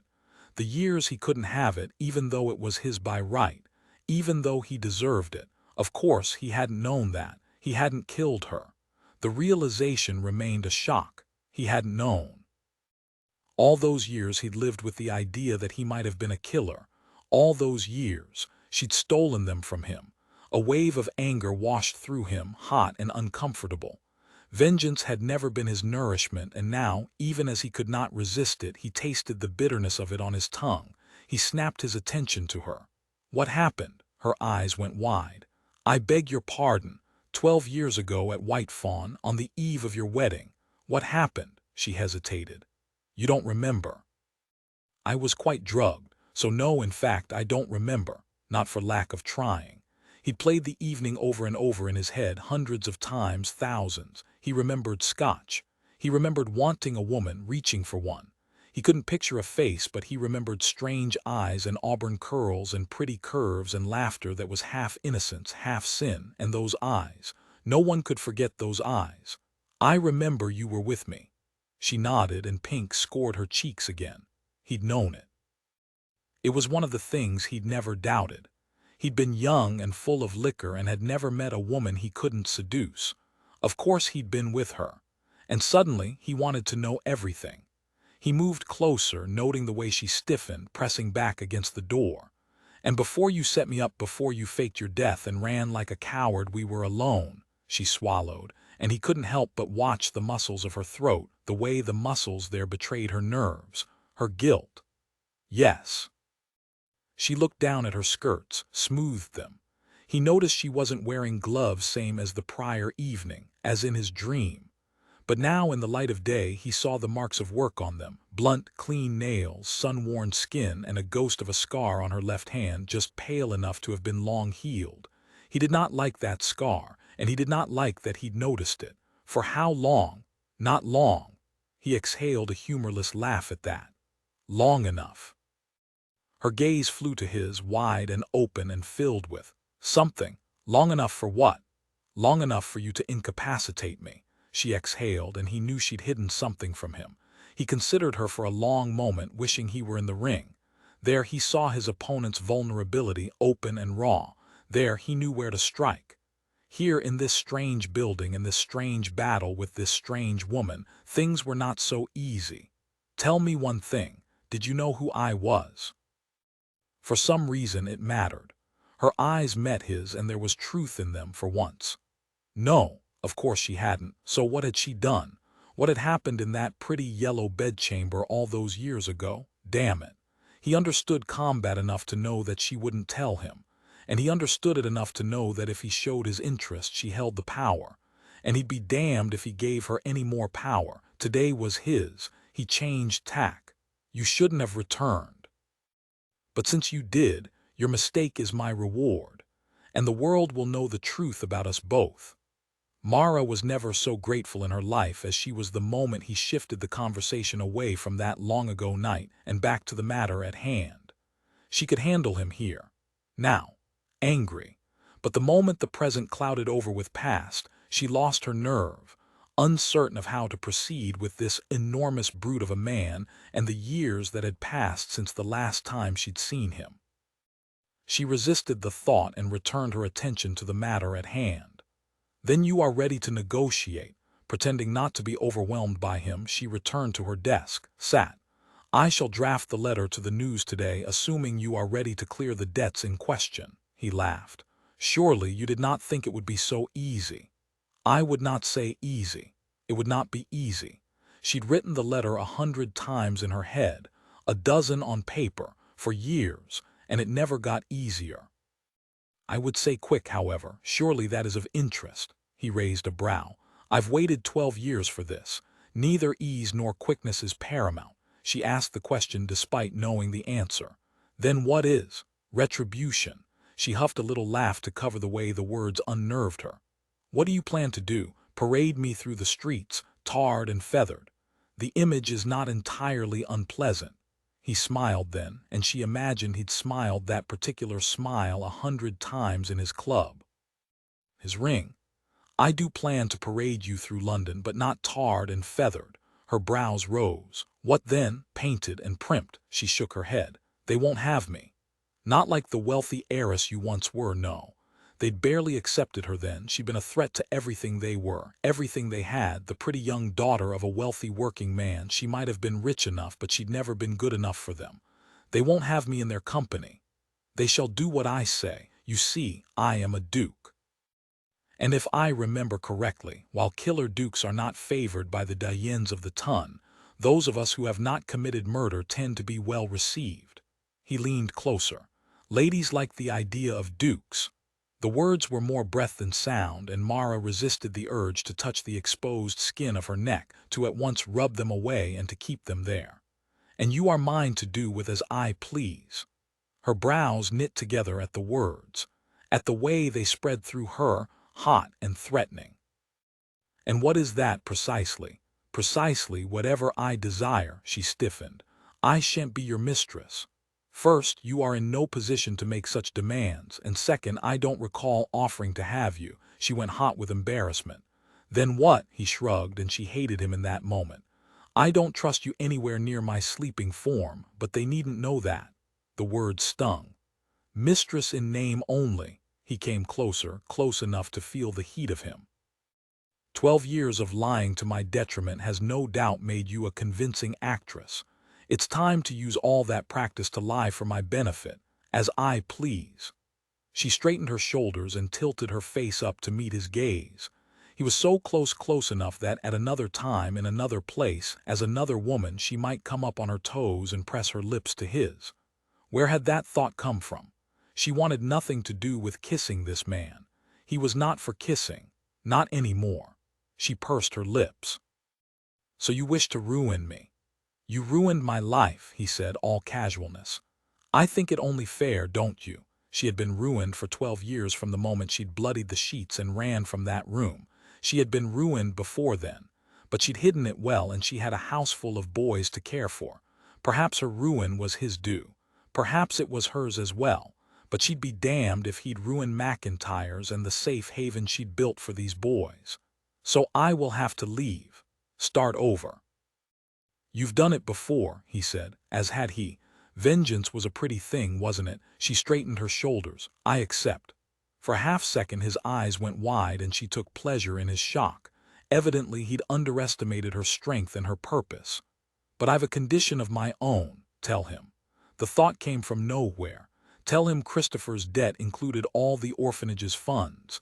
She met his gaze, cold, unyielding, uncaring, like the eyes of the boys' fathers.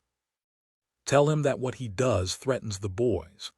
I see no reason why I should allow for any of your conditions, he said, because you haven't a choice. I disappeared once. I can do it again. He watched her for a long moment, the threat hanging between them, his gaze going dark with irritation, with something worse, something closer to hate, and perhaps he should hate her. She'd crafted him with the skill of a master sculptor, not from marble but from flesh and blood and fury. If you ran, I would find you. And I would take no prisoners. The promise was thick with anger and truth. He would stop at nothing to exact his vengeance. She was at risk and everything she loved, but she would not put the boys at risk. She threw herself into the fray, already considering her next steps, how she would protect the boys, the house, and its legacy if he made good on his promise. She straightened her shoulders and entered the fray. If you treat me like a whore, you pay me like one. The words stung him. She could see it, the blow there and then gone, as though they were in the ring where he reigned. When he did not retaliate, she threw her next punch. I shall do whatever you ask, however you ask it. I shall play your silly game until you decide to reveal me to the world, until you decide to send me packing. And when you do, I shall go. For your brother's debt. For whatever I wish. One side of his mouth kicked up in a fleeting half-smile, and for a moment Mara thought that in another place, in another time, as another woman, she might have enjoyed making him smile. But right now she hated it. He's not worth you. He's not your concern. Why, some kind of sisterly love. His eyes blackened and she let him believe it. Anything to keep him from the orphanage. His is a face badly in need of a fist. Retribution. And yet you will not fight him, she said, feeling angrier than she would have imagined. Are you afraid to give him a chance? He raised a brow but did not rise to the bait. I've never been bested, she smiled. Did I not best you last night? He stilled at the words, then looked up. She saw shock in his black eyes, in the way they widened just barely for just a moment. She resisted the urge to grin her triumph. You gloat over drugging me, she shook her head. I gloat over felling you. That is the goal, is it not? You owe me the money. In the ring, Miss Lowe, that is where it counts. She did smile then, knowing it would annoy him, hoping it would annoy him. Semantics. You're embarrassed to admit I beat you handily, with the help of enough narcotics to take down an ox. Nonsense. A horse maybe, but not an ox, and you are embarrassed. I work with boys, your grace. Need I remind you that I know one who is embarrassed when I see one? His gaze grew dark and serious again, and he leaned in, closer to her. Close enough for him to tower over her, more than 6 feet of muscle and bone, power and might, scars and sinew. He smelled of clove and thyme, not that she noticed. And then he whispered so close to her ear that she felt the words more than heard them as they sent a chill down her spine. I am no boy. That much was true.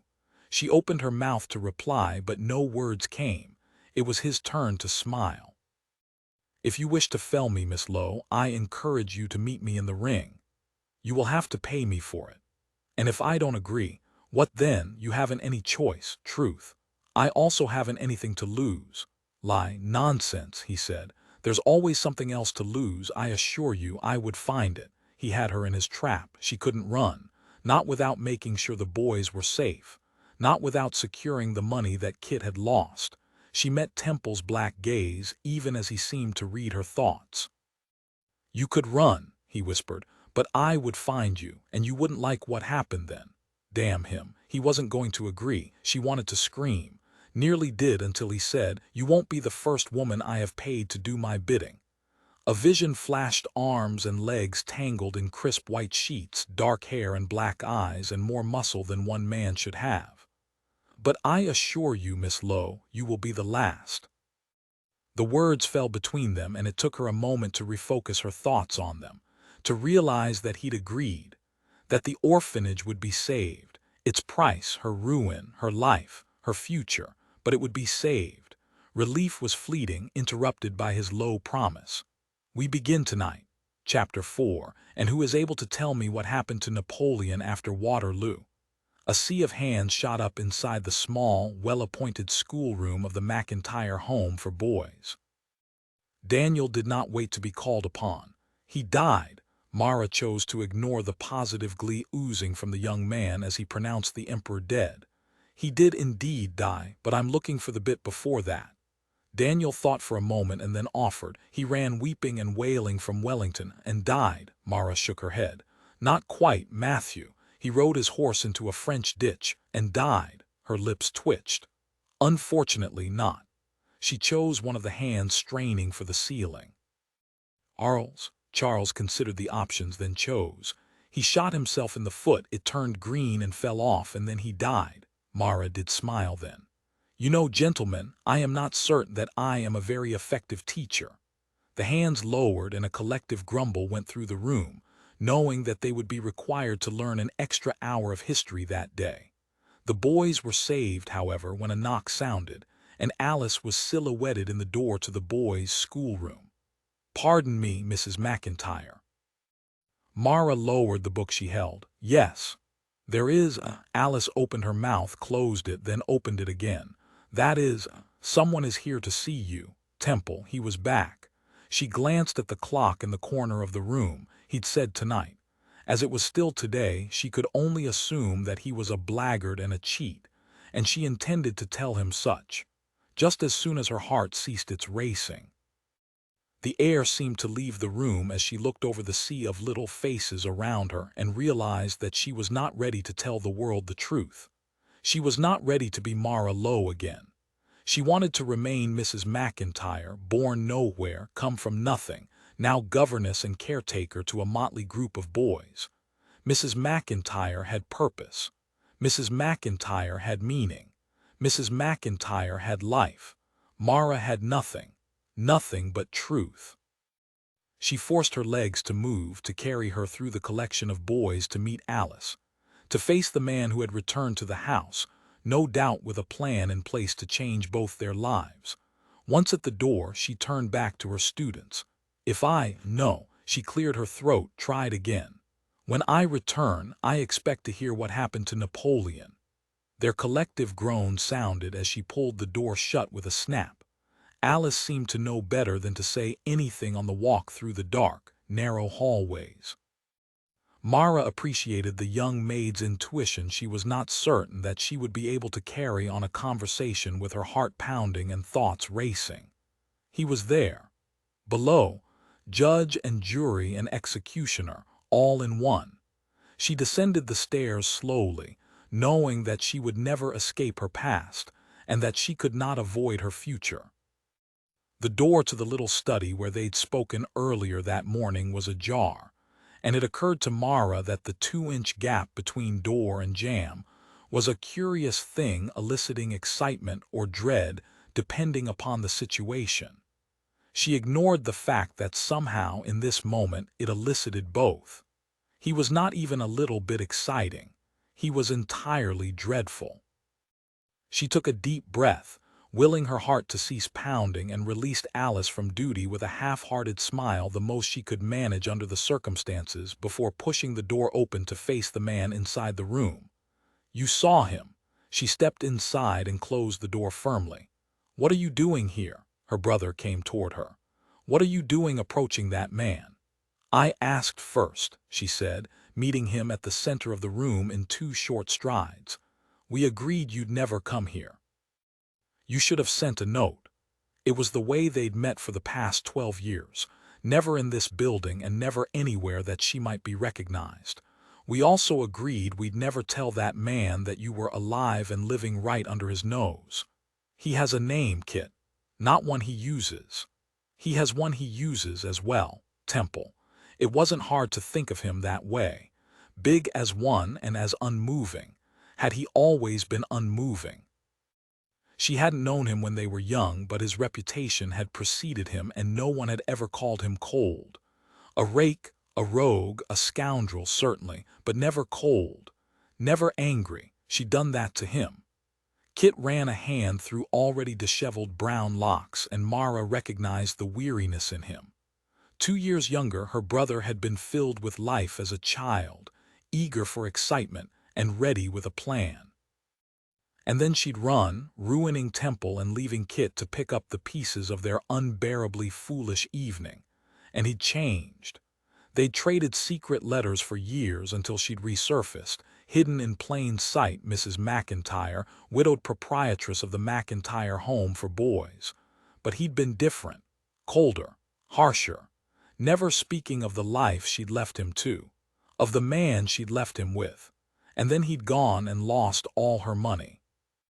She noted the hunch of his shoulders and the hollows in his cheeks and the scuff on his normally pristine black boots, and she recognized that he at least understood their predicament. Her predicament. She let out a little sigh. "Kit, I wish you wouldn't call me that," he snapped. "I'm not a boy anymore." "I know." It was all she could think to say. "You shouldn't have gone to see him. Do you know what they call him?" She raised her brows. "They call him that because of me. Doesn't mean he hasn't come to deserve it. I don't want you near him again. Too late." "You don't want," she said, suddenly irrevocably irritated. "You haven't a choice. The man holds all our money and all the cards, and I've done what I can to save the home." Kit scowled. "It's always the home, always the boys." Of course it was. They were the important part. They were what she'd done right. They were her good, but it wasn't worth fighting Kit. "How did you even know he was here?" He narrowed his gaze on her. "Do you think I am an idiot? I pay the whore in the street good money to look out for you. To look out for me or to keep track of me. She saw the killer Duke, sent word to me." Anger flared at the idea that her brother would spy on her. "I don't need protection." "Of course you do, you always have."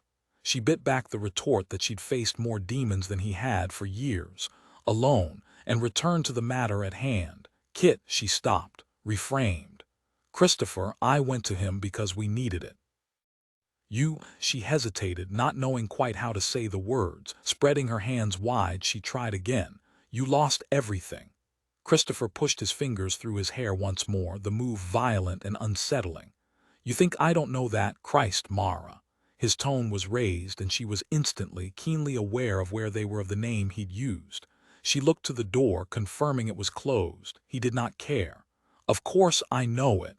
I lost everything he left me. Everything of hers as well. Scraped together and stupidly entrusted to his keeping. But all that was nothing compared to the funds that had been set aside to run the orphanage. Every cent the men had left with their sons. He told her his bank would protect the funds. Grow them, perhaps. But she was a woman and without proof of her marriage or her husband's death, and so her brother had made the deposits. Her brother who couldn't stop gaming. Anger flared, even as she wished it wouldn't. Even as she wished she were 16 again, able to comfort her younger, gentler, sweeter brother without hating the man he'd become, without judging his transgressions. "You don't know what it was like to live in his shadow," he said, "their father. The man who had unwittingly set them all on this path. Rich as Croesus and never satisfied, he'd always wanted more, always better. He'd wanted a son smarter and bolder and braver and cleverer. He'd wanted a duchess for a daughter, and he'd received neither." Kit laughed bitterly. "He's no doubt watching from his perch in hell, devastatingly disappointed." She shook her head. "He doesn't own us any longer." Her brother's gaze met hers. "Of course he does. Without him none of this would have happened. You wouldn't have run, I wouldn't have gamed, I wouldn't have lost." He raised a long arm, pointed in the direction of the street. "You wouldn't live among waifs and whores." He stopped, took a breath. "Why did you go to him?" "He holds our debt." Kit's gaze narrowed. What did he say? She hesitated. He wouldn't like it. What did you agree to? He pressed. She heard the irritation in his tone, the frustration. What do you think I agreed to? You sold yourself, if only it had been so simple. I told him I would show myself, return him to society. He considered the words, and for a moment she thought he might protest. But she had forgotten that desperate men turned mercenary. And I get my money back, she heard the pronouns, hated them. It's not only your money, he scoffed. What was yours was minimal. What was the orphanage's was enough to run the place for a year, maybe longer. I've a great deal to worry about, Mara. I'm not about to worry over your whelps, too. They're children, they rely upon me for everything, he sighed, clearly through with her. Did you get my money back or not? It did not matter to him that she would lose everything. This life she'd built, this place that had kept her safe, given her purpose. He didn't care as long as his money was returned, and so she did what she was so good at. She lied. Not, fury crossed his handsome face. You made a deal with the devil and you get nothing in return. What good are you? What good was this? His lips twisted in irritation as he paced the room.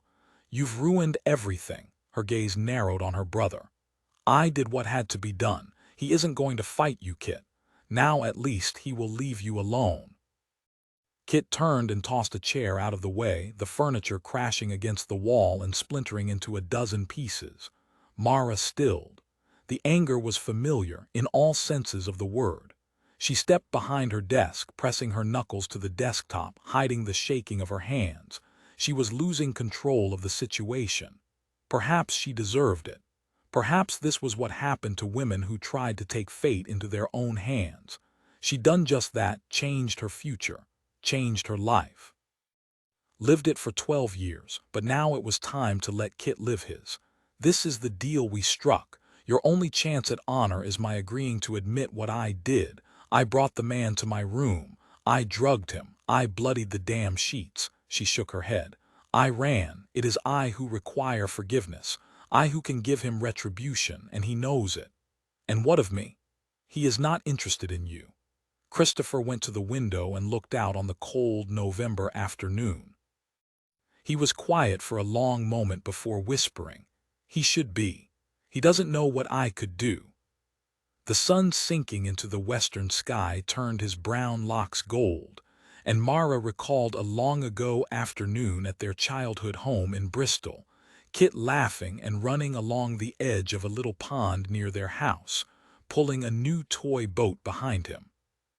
He'd tripped on a tree root and fallen, releasing the string attached to the boat to catch himself, and the high wind had carried the boat out to the middle of the pond, where it promptly capsized and sank.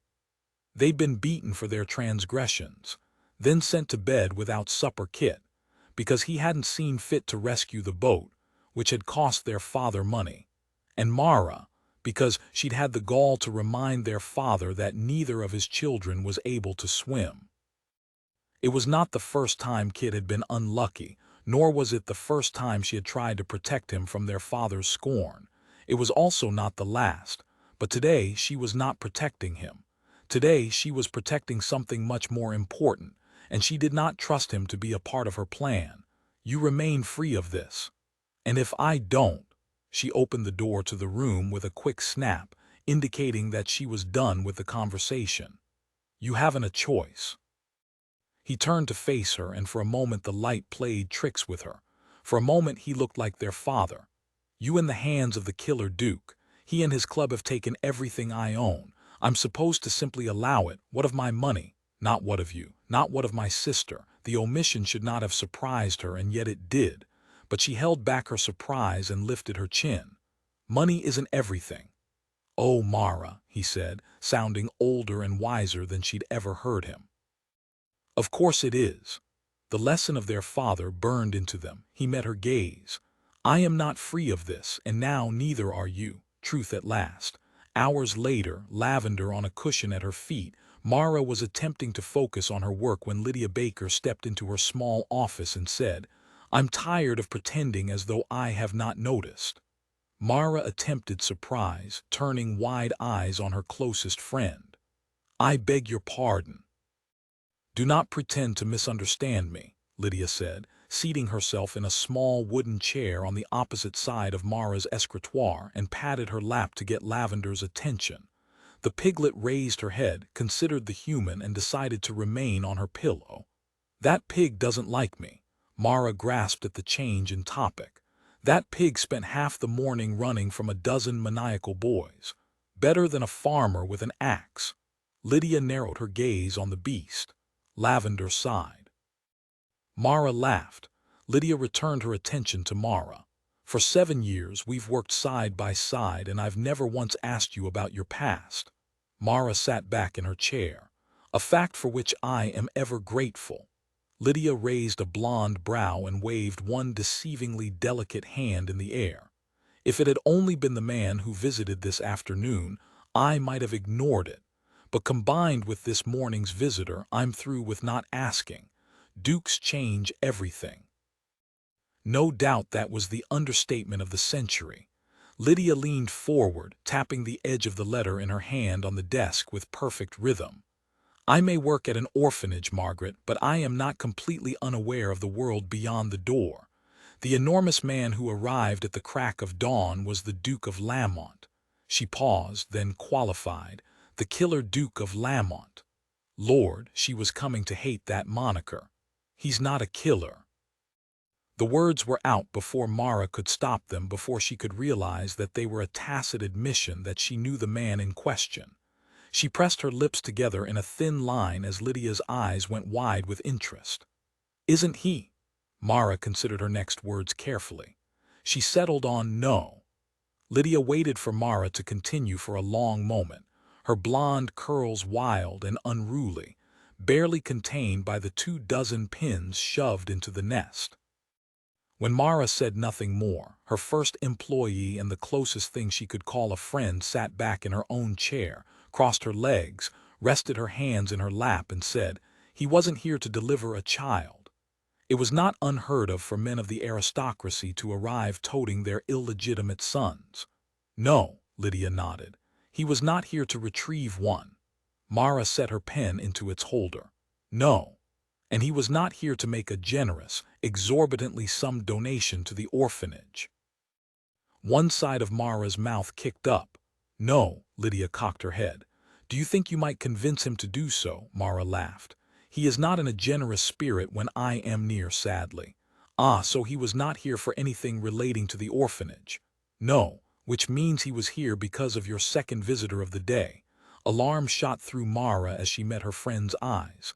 "I don't understand." "Liar," Lydia replied. "Your second caller was Mr. Christopher Lowe. Very wealthy, as I understand it, having inherited a glorious fortune from his dead father."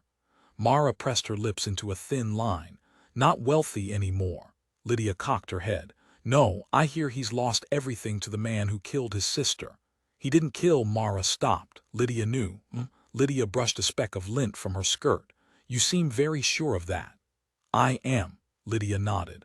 "How long have you known the Duke of Lamont?" There it was, the question that would change everything. The question that would bring her out of hiding and reveal her to the world. She was going to have to start telling the truth at some point. She should consider it a gift of sorts that she could begin with Lydia. Except telling her closest friend, who had trusted her for 7 long years, that she had been lying all that time was about the most difficult thing she'd ever done. Mara took a breath. Let it out. 12 years. Lydia nodded slowly. Since he killed Lowe's sister, since he supposedly killed me. It should have been easy to say it. Lydia knew more about Mara than anyone in the world. She knew about Mara's life, her work, her thoughts, her plans. She had come to work for Mara as a young, untried governess to a motley group of boys, sent from a large estate in Yorkshire, the one where Mara had herself hidden all those years ago. Lydia lowered her voice, her tone gentle, accepting, filled with friendship. "We all have secrets, Margaret." "That's not my name," Mara whispered. "Of course it isn't," Lydia said, and the simple words proved to be Mara's undoing. Tears sprang to her eyes and Lydia smiled, leaning forward. "You no more grew up on a farm in Shropshire than Lavender will." Mara huffed a little laugh in the direction of the pig, who snorted in her sleep. A farm in Shropshire would quite suit her. Lydia grinned. Nonsense. She is a spoiled little porker who sleeps on a stuffed pillow and is fed from the table. She would care for neither the weather nor the slop. Her eyes grew large and filled with sympathy. If not Shropshire, then where? Mara looked to the desk where she'd worked for 7 years, every day hoping that these questions would never come. She spoke to the papers there. Bristol, Lydia nodded. You don't sound like you were raised on the Bristol docks. A vision of the enormous house where she'd spent her youth flashed. Her father used to say that he could buy Britain if he'd wanted to, and he'd built a house to prove that fact to the rest of the world. The house had been gilded and painted, filled with oils and marbles that made the Elgins look minuscule. He'd been particularly fond of portraits, filling every inch of wall with the faces of strangers. Someday I'll replace them with my own family, he used to say every time he hung a new one. The house had been exorbitant at best, outrageous at worst, and it had been the only thing he'd loved. I wasn't. And the Duke, Lydia knew, no doubt. Mara paused, chose her next words carefully. I met him, once. Not false and yet somehow not true. Met wasn't precisely the word she would use to describe her interactions with him. The hour had been late, the night dark, the situation desperate, and she'd taken advantage of him, briefly, long enough. On the eve of your wedding. She had dreaded this moment for 12 years, had feared that it would destroy her. And yet, as she stood on the precipice of admitting the truth for the first time in 12 years of being honest with her friend, and somehow with the universe, she did not hesitate. Yes, Lydia nodded. He didn't kill you. No, Lydia waited. Mara shook her head, rubbing her forearm absently. I never meant for it to look so dire. She'd meant to bloody her sheets, to make it look like she'd been ruined, like she'd run off with a man. He was to have escaped before anyone saw what had happened. But there'd been too much laudanum and too much blood. There was a long moment while Lydia considered the words. She turned the envelope in her hand over and over, and Mara could not help but watch the small ecru rectangle flip again and again. I can't remember your name. Mara, Lydia repeated, testing the name. Mara. Mara nodded, pleasure coursing through her at the sound of her name on someone's lips. Pleasure and not a little bit of fear. No going back now. Finally, Lydia smiled, bright and honest. It's very nice to meet you. Mara caught her breath at the words, at the way they flooded her with relief. When he gets his way, I shall be found out. Lydia met her gaze evenly, knowing what the words meant, knowing that Mara would be run out of London, that the orphanage would lose everything if she were linked to it, knowing that she would have to leave. And will he get his way? Retribution. The man would not stop until he did so, but she had plans as well. This life she'd built might be over, but she would not leave without ensuring the boy's security. Not without my getting a way of my own as well. Lydia's lips kicked up in a wry smile, just as I expected. I understand if you want away from here, if you want to leave. Lydia shook her head. I don't wish to leave, Mara smiled. Good, as this place will need you when I am gone. Lydia nodded. I will be here. The clock in the hallway beyond chimed as if marking the moment's importance. The sound shook them from the moment. Now that that's done, Lydia said, extending the envelope she held to Mara, perhaps you'd like to tell me why you are receiving missives from a gaming hell. Mara's eyes went wide as she took the offered envelope and turned it over in her hands. On the front, in deep black, close to illegible scrawl, was her name and direction. On the back, a stunning silver seal, marked with a delicate female angel, lithe and lovely with wings that spanned the wax. Seal was unfamiliar. Mara brought it closer for inspection. Lydia spoke. The seal is from the fallen angel. Mara looked up, heart suddenly pounding. The Duke's Club, blue eyes lit with excitement. The most exclusive gaming hell in London, where half of the aristocracy wagers an obscene fortune each night. Lydia lowered her voice. I hear that the members need only ask for what they want, however extravagant or lascivious or impossible to acquire, and the club provides. Mara rolled her eyes. If it's impossible to acquire, how does the club acquire it? Lydia shrugged. I imagine they are quite powerful men. A memory flashed of Temple's broad shoulders and broken nose, of the way he commanded her into his home, of the way he negotiated the terms of their agreement. I imagine so, she said, sliding a finger under the silver wax and opening the letter. 2 words were scrawled across the paper, 2 words, surrounded by an enormous amount of wasted space. It would never occur to her to use paper so extravagantly. Apparently, economy was not at the forefront of Temple's mind except perhaps for economy of language.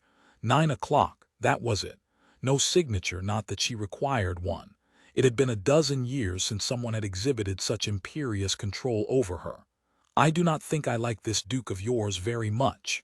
Lydia was leaning across the desk, neck craned to see the note. As he is not my Duke, I have little problem with that. You intend to go, she had made an arrangement. This was her punishment, her penance, her only chance. Ignoring the question, she set the paper aside, her gaze falling to the second envelope. That's much less interesting, Lydia said. It was a bill Mara knew without opening it. How much? £2.16, for coal. More than they had in the coffers. And if November was any indication of what was to come, the winter would only get colder. Anger and frustration and panic threatened, but Mara swallowed back the emotion. She would regain control. She reached for the Duke's terse note, turning the paper over and going for her pen, dipping the nib carefully in ink before she replied. £10. She returned the note to its envelope, heart in her throat, full of power. He might dictate the terms, but she dictated the price. And £10 would keep the boys of McIntyre House warm for a year. She crossed out her name on the envelope and wrote in his before handing it back to Lydia. We'll discuss the bill tomorrow. Chapter 5, A Dressmaker. He'd brought her to a dressmaker. In the dead of night, as though it was a crime to buy new gowns. Of course, in the dead of night, creeping through the back door to one of Bond Street's most legendary modistes, it did feel a bit criminal. As criminal as the shiver of pleasure that threaded through her as she brushed past him into the sewing room of the shop, unable to avoid contact with him, big as an ox. Not that she noticed. Nor did she notice that he was far too agile for his size, leaping up and down from carriages, opening doors, holding them for her entry with quiet smoothness, as though he were a ballet dancer and not a boxer, as though grace had been imparted to him in the womb. But she refused to notice all that, even when her heart pounded as the door closed behind him, his bulk crowding her further into the room, its half-dozen lanterns doing little more than cast shadows around the space. Why are we here? You needn't whisper. Hebert knows we are coming. She cut him a look. Does she know why? He did not meet her eyes, instead heading through the shop, weaving in and out of the empty seamstress stations. I would imagine she thinks I want to dress a woman and I'd like to keep the situation secret. She followed. Do you do this often? He stopped, and she nearly ran into the back of him before he looked over his shoulder at her. I've little reason to keep women secret. A vision flashed, young, handsome Temple full of bold smiles and even bolder touches, tempting her with broad shoulders and black eyes. He needn't keep them secret. No doubt, women fell over themselves to assume the role. She cast the thought aside. I don't imagine you do. Thanks in large part to you, he said, and pushed through a heavy curtain into the dressing room, leaving her to follow. She should have expected the reminder that his life had been something else before it was this. He'd been the son and heir to one of the wealthiest, most revered dukedoms in Britain. And now he might still have the wealth, but he spent it in shadows. He had lost the reverence. Because of her. She swallowed back the twinge of guilt she felt at the thought and instead hovered at the exit. When do I receive my funds? When our agreement is fulfilled. How am I to know that you will keep your word? He considered her for a long moment, and she had the keen sense that she should not have questioned his honor. You shall have to trust me, she scowled. I've never met an aristocratic male worthy of trust. She'd met them desperate and angry and abusive and lascivious and filled with disgust. But never honorable.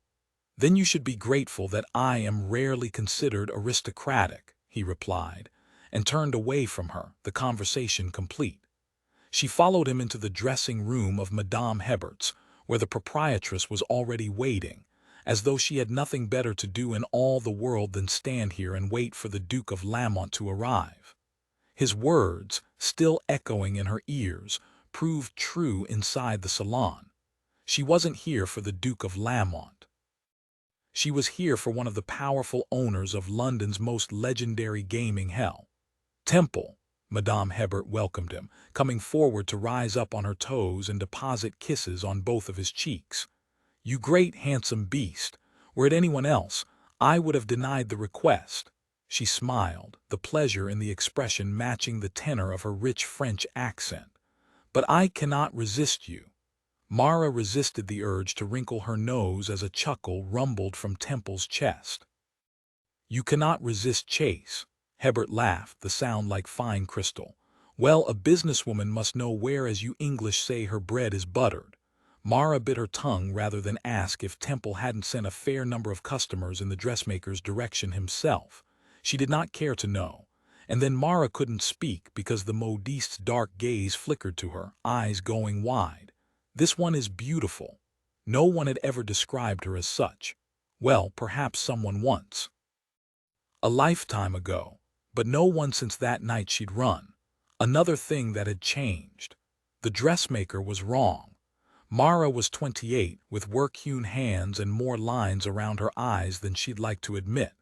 She wasn't painted or primped or pretty like the women she'd seen at the Fallen Angel that night, nor was she petite the way ladies in style were, or soft-spoken the way they should be.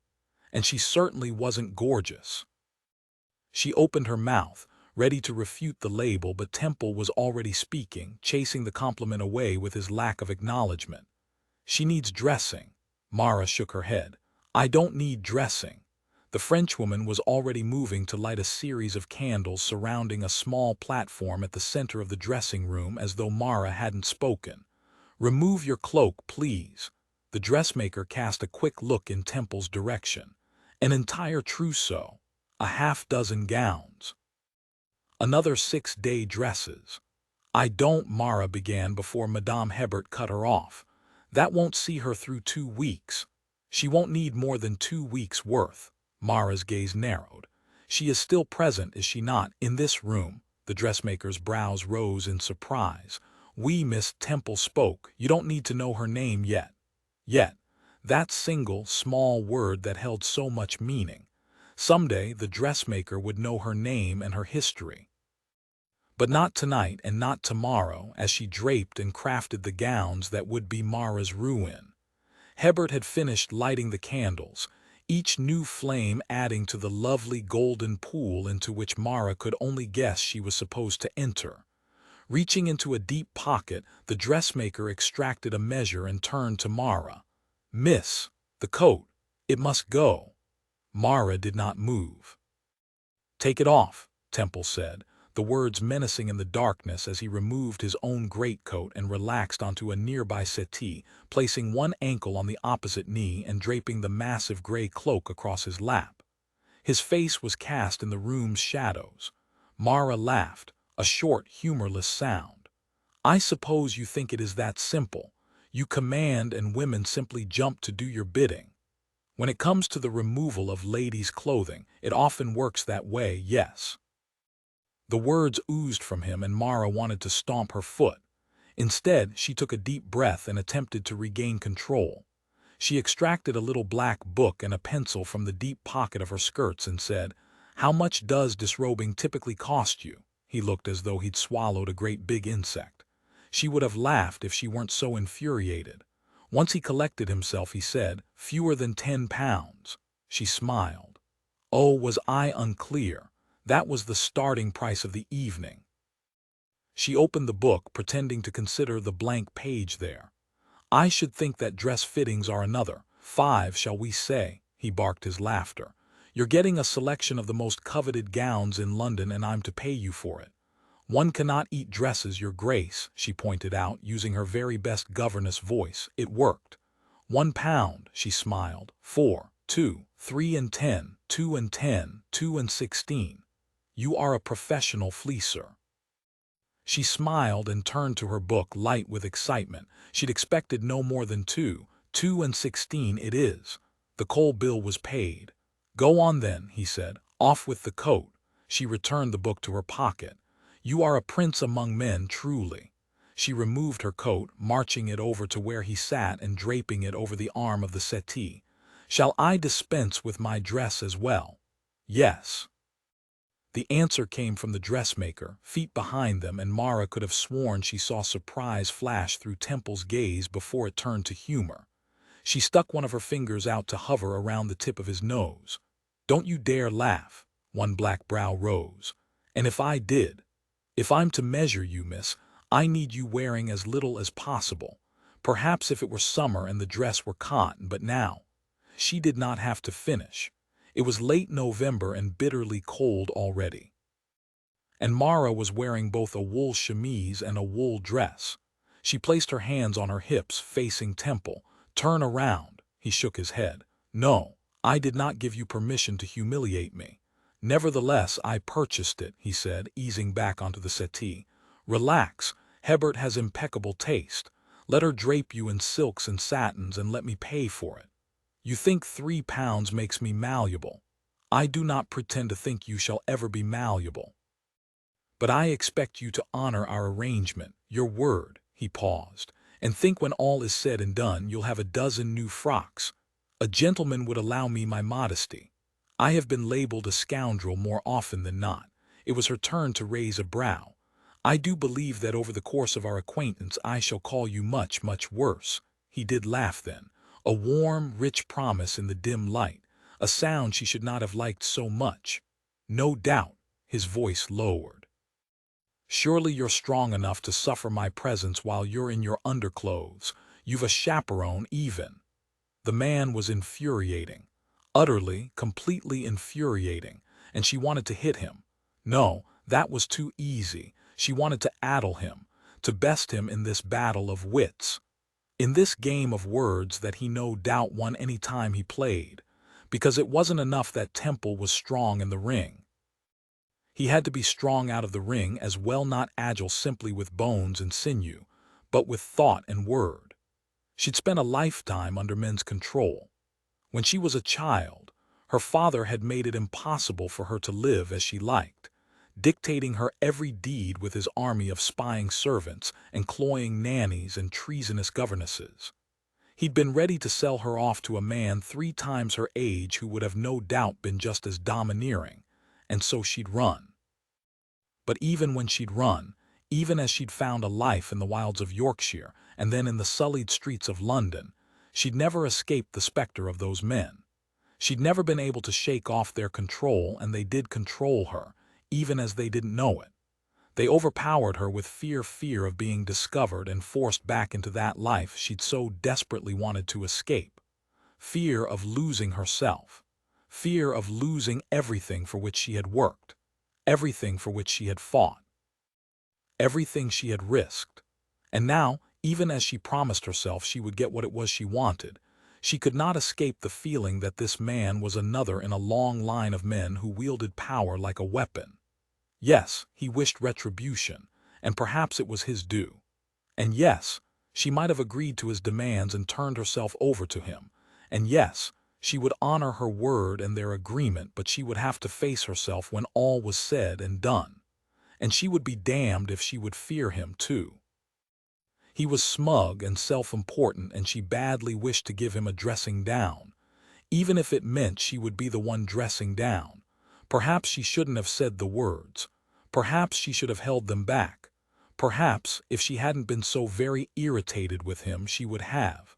Perhaps if she had known what would come once he heard the words, she would have held her tongue. But it didn't matter. Because instead of not saying them, she turned away, marched back to that golden pool of light, and took her place on the platform there before facing him once more, and allowing the modiste access to the buttons and fastenings on her dress. She stared, unblinking, into the darkness, where she imagined a look of arrogant triumph spread across his face, and said them anyway. I suppose it shouldn't matter. After all, it is not the first time you've seen my underclothes. Everything froze. She couldn't have said what he thought she'd said. She couldn't have meant what he thought she meant. Except she clearly did, for the smug look on her face, the dancing sparkle in her knowing gaze, as though she had been waiting a lifetime to set him on his heels. And perhaps she had. He snapped forward in his seat, both feet firmly on the ground, the residual glow from the candles casting him in light. "What did you say?" She raised a brow, and he knew she was mocking him. "Is there a problem with your hearing, Your Grace?"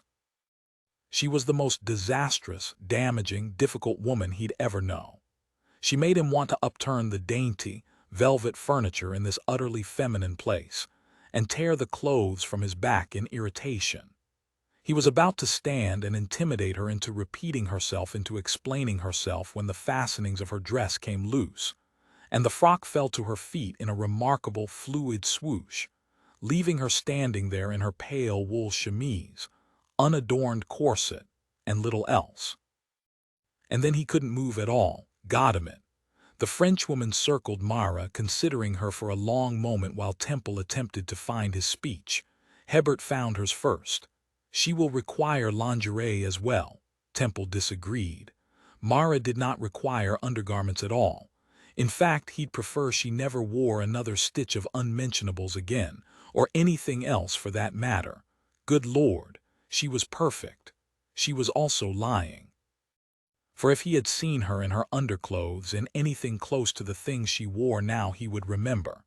He would remember the slope of her breasts, the spray of freckles across them, the way they curved in pretty, plump rounds topped with. He couldn't see, but he knew that her nipples were very likely as gloriously well-formed as the rest of her breasts. He would remember those breasts, wouldn't he? "It is not the first time you've seen me in my underclothes." He closed his eyes against the frustration that flared, the recollection that would not come. There had been a woman, one he'd thought was more muse than memory, more piecemeal than not. Wide smile, strange, intoxicating eyes. "Is it red?" The modiste's words were like gunfire in the dark, quiet room. They startled Mara as well. "I beg your pardon, your hair," Hebert replied. "Candlelight plays tricks on the eye, but it is red." "No," Mara shook her head. "It's brown. A silken waterfall of auburn curls." "It's auburn," Temple said. "You do not seem the kind of man to notice the difference," she said, refusing to look at him, her eyes instead tracking the slender Frenchwoman now kneeling at her feet. "I notice more than you could imagine." That hair had flickered in his memory for 12 years. There had been countless points when he decided it wasn't real. In his darkest moments, he'd thought he'd fabricated it. Her. Something good to remember of that night, but she'd been real. He'd known Mara was the key to that night, that she remembered more than he did, that she was his only chance at piecing together his fall, but it had never occurred to him that she'd been with him for longer than it took to destroy him. Perhaps she hadn't. Perhaps it was a lie. Perhaps she drugged him and left him to distract the world while she ran from God knew what to God knew where, and those teasing words were her latest attempt at torture. It wasn't a lie. He knew that as well as he knew anything. But somehow knowing the truth made everything worse, because she hadn't left him with no memory of the night. She'd left him with no memory of her. He had to pull himself together to regain the upper hand. He forced himself to lean back against the settee, refusing to allow her to see that she'd riled him. "For example, I noticed that you never wear gloves." As if on strings, her hands came together, clasping tight. When one works for a living, one can't. But she hadn't been required to work. She could have been a duchess. He wanted answers, itched for them. All the governesses I've ever known have worn them. He tracked the movement of her hands, knowing that they were well-hewn, the skin rough in places, the knuckles red with cold. They were hands that knew work. He knew because his hands looked the same. As though she could hear his thoughts, she unclasped the hands in question, holding them straight and still at her sides. "I am not an ordinary governess. No doubt. I never imagined you an ordinary anything." Madame Hebert stood then, excusing herself and leaving them alone in the room. For long moments Mara stood silent before saying, "I feel a bit like a sacrificial offering up here." He could see why. The platform was cast in a warm golden glow, the rest of the room in utter darkness. In her awkward, pale underclothes, she could have easily played the part of the unsuspecting virgin, about to be tossed into a volcano. Virgin. The word gave him pause. Had they the question dissolved into a vision of her spread across crisp linen sheets, long, lithe limbs spread wide, perfect and nude. His mouth went dry at the thought, at the image of her splayed open to him, then watered as he considered where he would start with her. The long column of her neck, the slope of her breasts, the swell of her belly, the secrets nestled between what he knew would be long, perfect thighs. He would start there. He stood, coming toward her, unable to keep himself from it, as though reeled in on a long, sturdy fishing line. She wrapped her arms about her midsection as he approached, and he noticed the goose flesh on them. He could warm her. "Are you cold?" he asked. "Yes," she said smartly, "I'm half naked." It was a lie. She wasn't cold, she was nervous. "I don't think so," she cut him a look. "Why don't you take off your clothes and see how you feel?" The words were out before she had a chance to think on them. Before she or he, if he were honest, realized what they might evoke: curiosity, frustration, more. He stopped just short of the pool of light where she stood, unable to hide her face.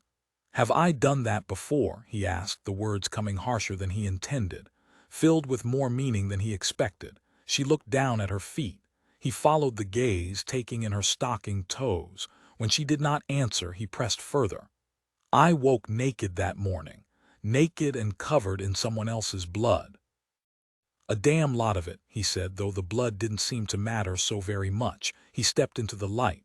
"Not your blood." She shook her head, finally looking up at him. "Not mine." "Whose?" "Pig's blood." "Why?" "I didn't mean, damn it." He didn't want apologies, he wanted the truth. "Enough. Where were my clothes?" She shook her head again. "I don't know. I gave them to your brother, no doubt. But why?" She hesitated. "I thought that if you were naked it would postpone your looking for me. It would give me more time to get away." "Is that it?" He was horrified to discover that the explanation disappointed him. What had he been expecting? That she'd confess a deep, abiding attraction to him? Perhaps. Number got him it. She was trouble. He didn't know what he wanted from this woman any longer. "I was naked, Mara. I remember your hair down, your body above me." She blushed in the candlelight, and then he knew precisely what he wanted. He stepped up, crowding her on the little round platform, but somehow by the grace of something far more divine than either of them deserved, not touching her. "Did we, excusez-moi, your grace?" He did not hesitate, did not move, did not look back. "A moment, Hebert." The Frenchwoman knew better than to linger. He snaked an arm around Mara's waist, hating himself for the weakness in the movement. He pulled her close, her breasts pressed tight against his chest as their torsos met, their thighs. She gasped, but there was no fear in the sound. Dear God, she wasn't afraid of him. When was the last time he'd held a woman who did not fear him? The last time he'd held her? "Did we, Mara?" He spoke in a low whisper at her ear, his lips close enough to brush the soft curve of it, the warm skin. He couldn't resist taking that lobe in his mouth, worrying it with his teeth until she shivered with pleasure, not fear. "Did we fuck?" She stiffened at the word, hot and wicked at the sensitive skin of her neck, and a thread of guilt shot through him even as he refused to acknowledge it, even as he refused to feel regret insulting her. Not that he needed to. The woman fought her own battles. She turned her own head then and matched him measure for measure, pressing her soft lips to his ear, kissing once, twice, softly, before biting the lobe and sending a river of desire through him. Good Lord, he wanted this woman like he'd never wanted anything in his life. Even as he knew she was poison. Even as she proved it, lifting her lips from him, making him desperate for their return and saying, "If I tell you, will you forgive the debt?" She was the most skilled opponent he'd ever faced. Because in that moment he actually considered doing it, forgiving it all and letting her run. And perhaps he would have if she could have restored his memory. But she'd taken that too. "Oh, Mara," he said, releasing her in a slow slide, fury and something startlingly close to disappointment threading through him. He harnessed one and ignored the other. Nothing you could say will make me forgive. He spun off the little platform, calling for Hebert as he retreated into the darkness. The modiste entered again, a pile of satin and lace in her hands, and approached Mara. "Mademoiselle, s'il vous plaît," she said, indicating that Mara should put the dress on. Mara hesitated, but Temple saw the way she eyed the frock as though she hadn't eaten for days, and there, in the Frenchwoman's hands, was food. Once she was head first inside it, her arms swimming through fabric to find egress, he caught his breath and his sanity and looked to the dressmaker.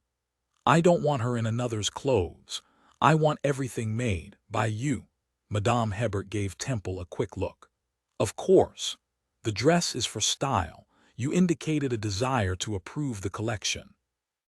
Mara gave a yelp of disagreement at that, her head finally poking out into the light. "It is not enough that you humiliate me by remaining in attendance as I am fitted. You must choose the gown as well." Hebert was already adjusting the fall of the gown and fastening it up the back, affording Temple a view of Mara in the mauve concoction, slightly too tight in the bodice and slightly too loose in the waist, but a gown nonetheless. He'd never put much credence into the idea that frocks could make a woman more beautiful. Women were women. If they were attractive no matter what they wore. And if they weren't, well, fabric was not magic.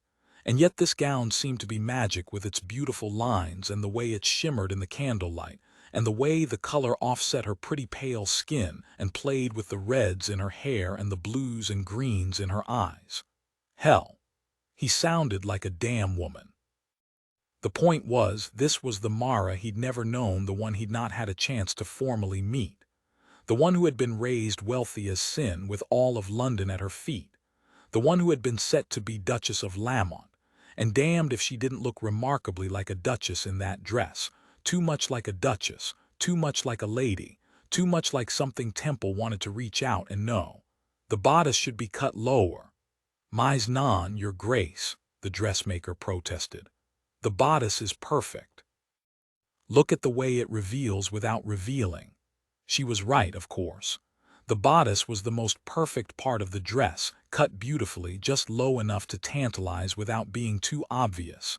He'd noticed it the moment Mara had put it on, the way it displayed those pretty freckled breasts to their very best advantage.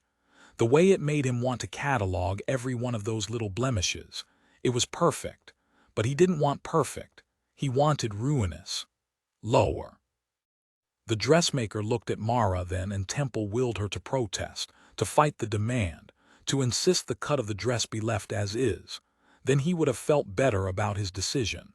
It was as though she knew that, of course, knew that he wished her to fight, because instead she stood straight, her head bowed in obedience he knew held no honesty, and said nothing, leaving him feeling 20 times the ass. "How long?" he barked the question at the modiste. 3 days, he nodded. 3 days would work well. "She requires a mask as well." "Why, isn't the goal to unmask me?" Mara answered for the dressmaker, her tone betraying her pique at being left out of the conversation. "Why hide me?" He met her eyes then. She was a poplar and he was a storm. She would not break. Admiration flared and he hid it. She'd ruined him. She'd stolen from him. "You are hidden until I choose to reveal you." She stiffened. "Fair enough." She paused for a moment as the dressmaker unfastened the dress, and he gritted his teeth as it came loose, grateful that she caught it to her chest before revealing herself to him once more. "Tell me, your grace, am I to undress forever in your presence now?" The room was hot and cloying, and he itched for a fight, and he didn't think he could bear seeing her in her underclothes again. He inclined his head. "I shall give you privacy with pleasure." He headed for the front of the shop, stopping before he pushed through the curtains to add, "But when I return, you had best be prepared to tell me the truth about that night. I shan't let you out of my sight until you do. It is not negotiable." He did not wait for her answer before entering the storefront, with its walls filled with bolts of fabric and frippery. He took a deep breath in the dimly lit space, running his hand along the edge of a long glass case, waiting for an acknowledgement that he could return. that she was once more clothed. That Pandora's box was once more closed. He reached into a basket at the top of the case, and he extracted a long, dark feather, worrying it with his fingers, wondering at its softness. He wondered what it would look like in her hair, against her skin, in her fingers against his. He dropped the feather as though it had burned him and spun back toward the dressing room to find Madame Hebert standing in the entryway. "Green," she said. He didn't care what color she wore. He didn't plan to give her enough attention to notice. And still he said, "I want the mauve as well, the one she tried." Years of practice kept Madame Hebert from showing her thoughts. The lady should be in green more than anything else. For a moment he wondered at that, imagining Mara in green, in satins and lace and lingerie, in finely spun chemises and boned corsets and clocked silk stockings that went all the way to the floor. He would pay good money to see her legs. Perhaps he had seen them. That frustration flared once more. He was irritated by the idea of her keeping secrets from him, secrets that were as much his as they were hers. "Put her in whatever color you like. I care not." He moved to push past the Frenchwoman. "But send the mauve too." Temple, the name on Hebert's lips, stopped him, and when he turned back, one hand on the curtains, she said, "I've dressed dozens of your women, the angel's women." For some reason the qualifier felt necessary. She did not argue. "This one is not like the others." It was a colossal understatement. "She is not." "Clothes," the Frenchwoman continued. "They have a power that is undeniable. They can change everything." It was rubbish, but he was not in the mood to argue with a modiste on her field of expertise, so he allowed her to finish. "Be certain you wish for what you ask." Just what he needed. A cryptic French dressmaker. He pushed through the curtains, his gaze flying to the platform where Mara had stood in that beautiful gown, proud and tall. The now empty platform. The now empty room. Shit. She had finally run. Chapter 6, 3 minutes, perhaps fewer. She had that long to hide before he would be after her, and if he caught her, the evening would take a turn. Not that it hadn't already done just that. Mara pulled her cloak tight around her, thanking Lydia for convincing her to purchase a warm winter coat for her excursions with the boys, and tore down the alleyway behind the dress shop, desperate to find a nook in which to hide herself well and wait him out. She'd escaped while his driver wasn't looking, the universe on her side for once. Now to hide. The closer to the shop, the better. Temple would think she'd have run. He'd be calculating the time she'd had and the distance she could have made, and he'd be checking that radius. She simply needed to sit quietly and wait for Temple to pass her. He'd never expect her to stay close. She'd learned well how to hide in the last 12 years. Indeed, she'd learned to hide in the first 12 hours after she'd run. But she didn't have a male coach with a well-paid driver and a legion of people willing to help her now. Now she was in Mayfair in the dead of night. And she was on the wrong side of one of London's most powerful men. If he caught her, she believed he would force her to tell the truth. But the truth about that night, about her life, was her only power, and she would be damned if he'd get it from her so easily. That wasn't why she'd run, though. She'd run because she worried she might not be able to resist him as well as she'd once thought. Her heart began to pound. Thank goodness for Mayfair's strange architecture.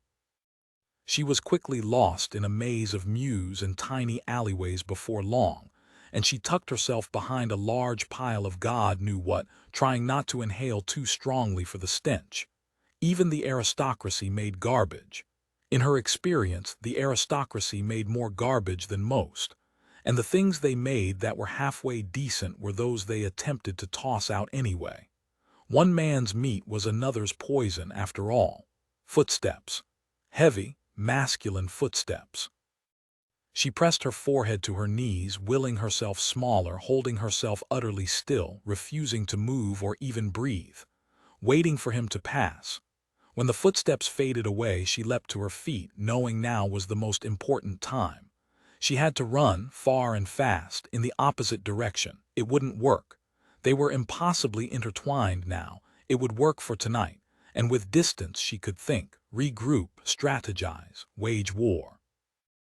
She took a deep, stabilizing breath and tore out of the alleyway, getting not 5 feet before slamming straight into a wall of man. Temple. Except it wasn't.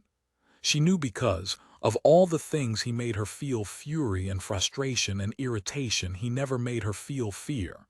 Not like the man who held her now with his heavy, painful grip and his foul stench.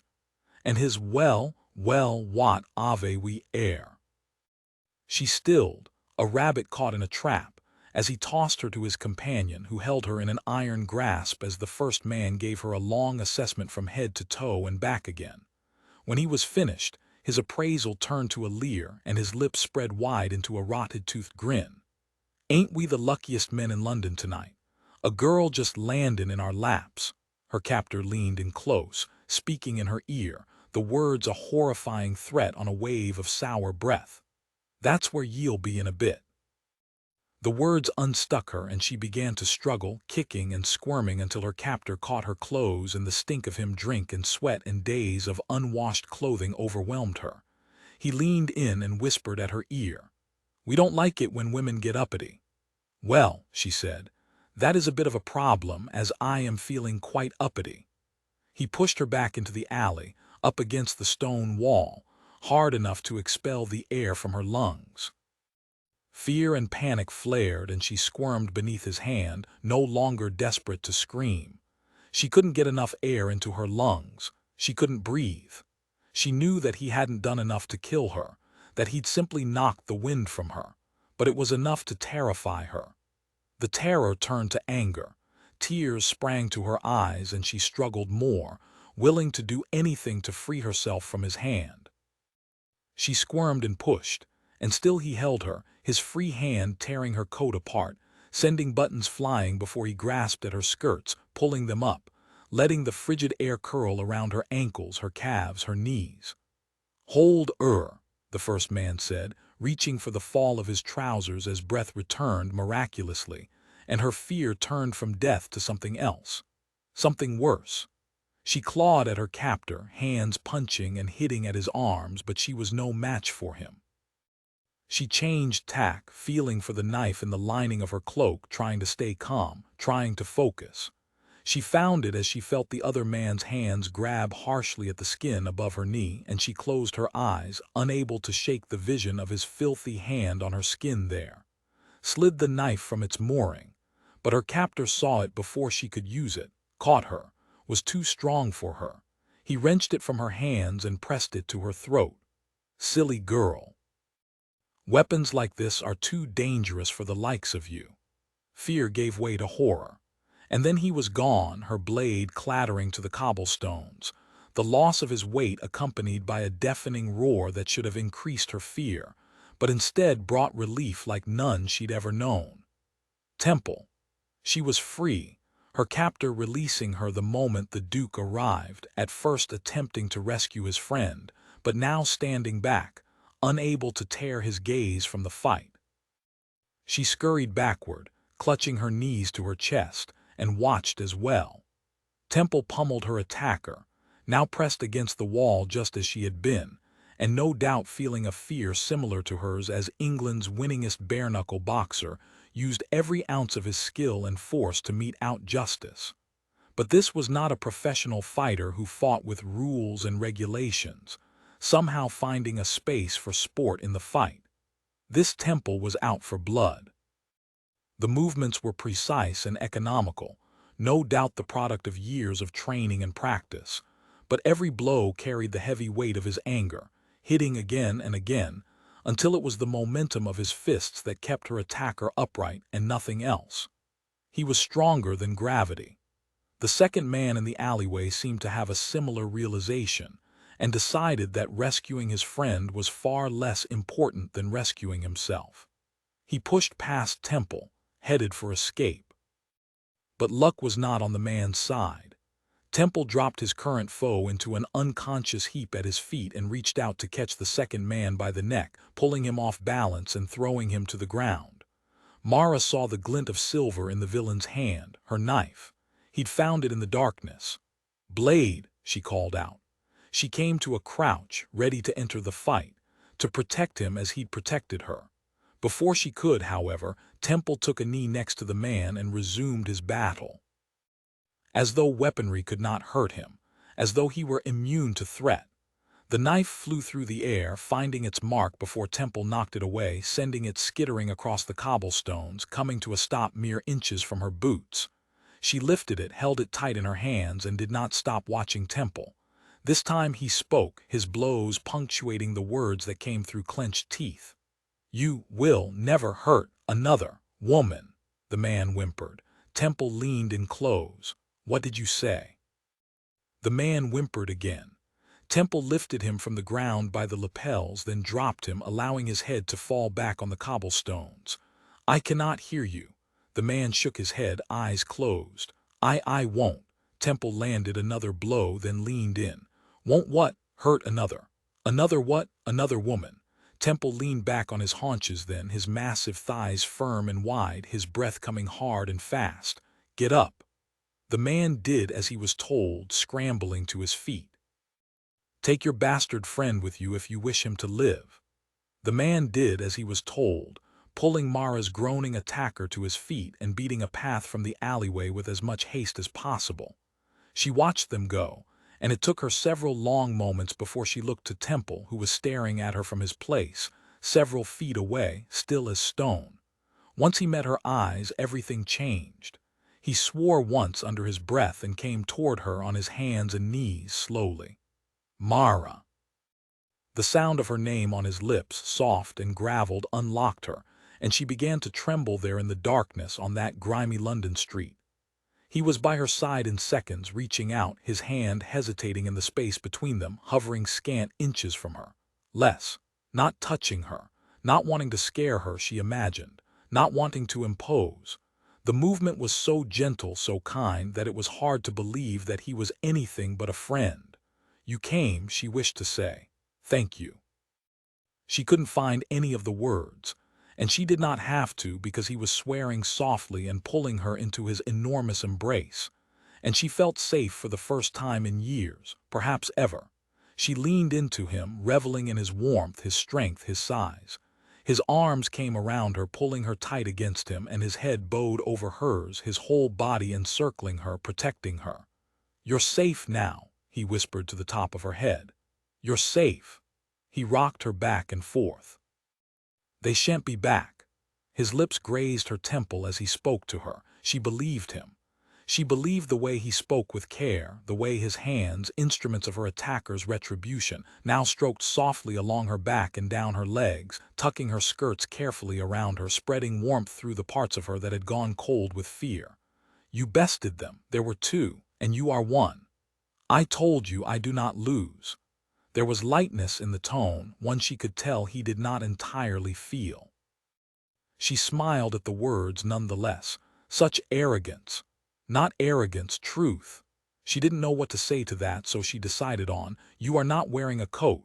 He hesitated at that barely, then said, "There wasn't time, I had to find you," and he had. "Thank you," she said, the words strange and strangled and unfamiliar. He pulled her closer. "Don't thank me," he whispered.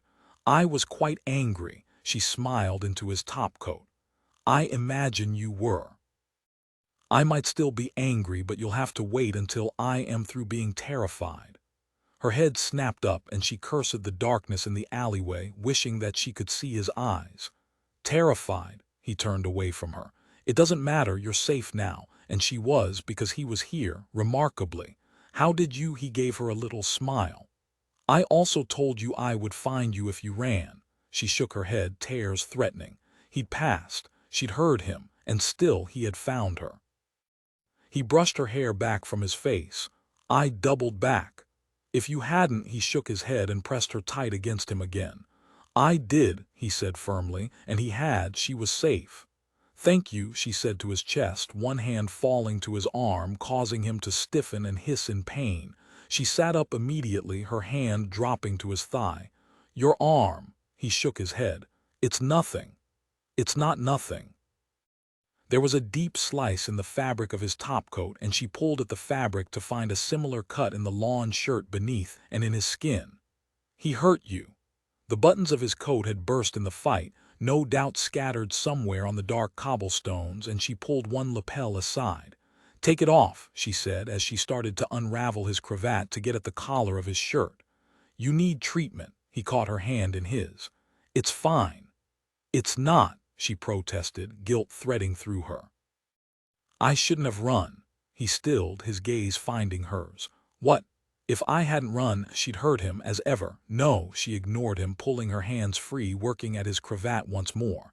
He stopped her again, one hand coming up to catch her cheek, his hands warm and sure. "Don't say it, don't think it, this wasn't your fault." She met his black gaze. "You're hurt." One side of his mouth kicked up. "I was itching for a fight." She shook her head. "That wasn't what this was." "I wouldn't be so certain," he teased before growing serious. "Those men were beasts, and you—" He stopped, but not before the words reminded them both of who he was, of who they were together. But now it was her turn to care for him. "We must get you inside," she said, standing, reaching down to help him up. He ignored her hand, coming to his feet in a single, smooth motion. Once at his full height, he paused for a moment, and she imagined that he was weak from the pain of the wound. She moved to tuck herself under his good arm. "Lean on me." He barked a laugh in the darkness. "No, why not?" "Aside from the possibility of my crushing you," she smiled, "I am stronger than I seem." He looked down at her. "I think that is first truth you've told me."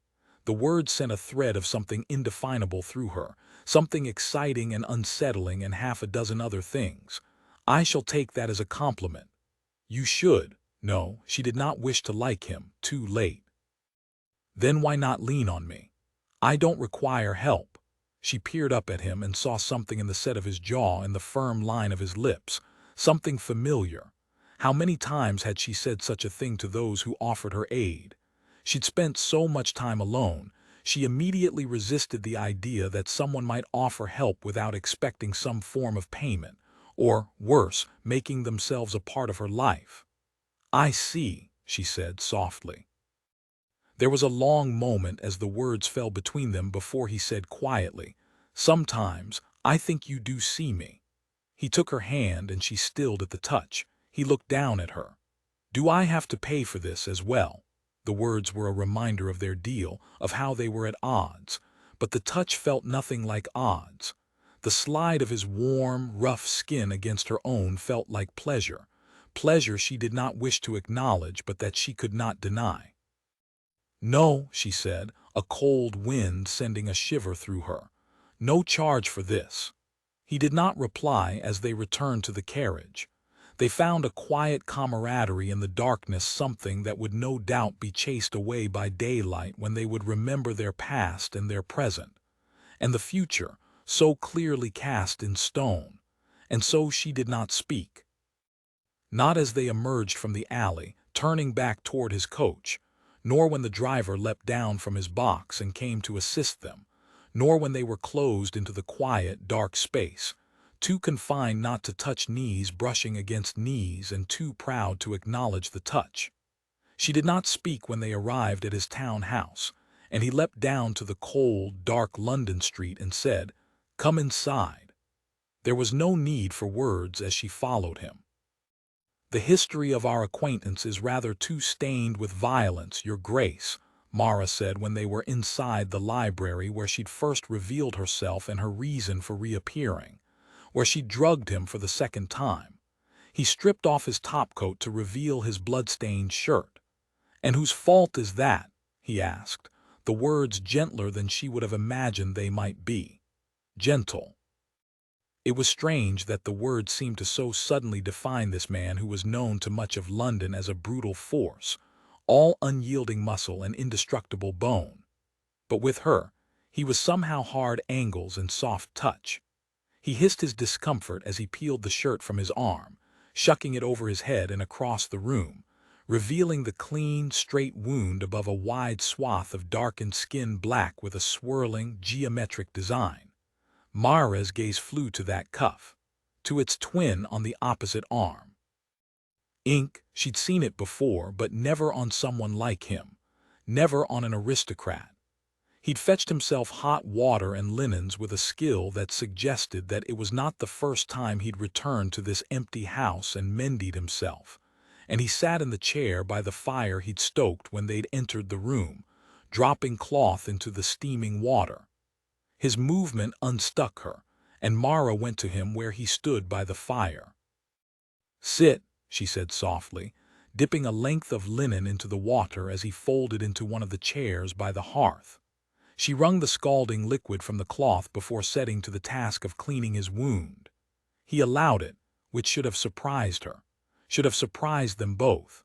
He was quiet for long minutes, and she forced herself to look only at his wound, at the straight slash of torn flesh that served as a reminder of the gruesome violence she might have suffered, from which he had rescued her.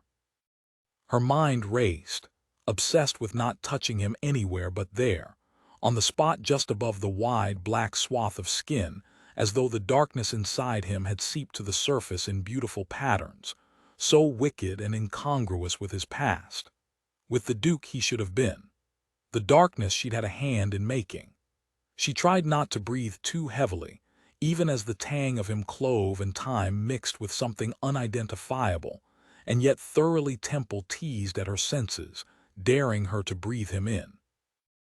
Instead, she focused on healing him with soft strokes, cleaning his arm of dried blood and stemming the flow of fresh. She watched the linen cloth move from his skin to the now pink-tinged bowl and back again, refusing to look elsewhere, refusing to catalog the other scars that littered his torso, the wicked hills and valleys of his chest, the dark whorls of hair that made her fingers itch to touch him in another, much more dangerous way. "You needn't tend to me," he said, the words soft in the quiet, dark room. "Of course I must," she replied, not looking up at him, knowing he was looking down at her. If not for me, his hand captured hers, pressing it against his now clean chest, and she could feel the spring of his chest hair against her wrist. "Mara," he said, the name coming foreign as though it was another's. This man, this place was not for her. She twisted her hand in his grip and he released her, letting her return to her ministrations as though he'd never had her in his grasp to begin with. "Tend to me then." "It needs stitching," she said. His brows rose. "You've knowledge of wounds needing stitching." She'd stitched dozens of wounds in her life, more than she could count, too many when she was still a child, but she said none of those things. "I do, and this one needs it." "I suppose it will cost me." The words were a surprise, the reminder of their agreement. For a moment she'd allowed herself to pretend they were different people, in a different place. Silly girl. Nothing had changed that night. He was still out for vengeance and she was still out for money. And the longer they both remembered it, the better. She took a breath, steeled herself. "I shall give you a bargain." One black brow rose. "Name your price." £2. She disliked the words on her lips. Something flashed in his eyes. Boredom? No. It was gone before she could take the time to identify it, and he was already opening a small compartment in the table at his elbow and removed a needle and thread. "Stitch it, then." It occurred to her that only a man who was regularly wounded would have a needle and thread at arm's length. Her gaze skittered over his chest, tracking a score of scars in various stages of healing. More. How much pain had he suffered over the last 12 years? She ignored the question, instead moving to the sideboard and pouring 2 fingers of whiskey in a glass. When she returned to him, he shook his head. "I won't drink that." She cut him a look. "I did not drug it." He inclined his head. "Nevertheless, I prefer to be sure." "It wasn't for you anyway," she said, dropping the needle into the glass before cutting a long piece of thread. "That's a waste of good whiskey. It will make the stitches less painful."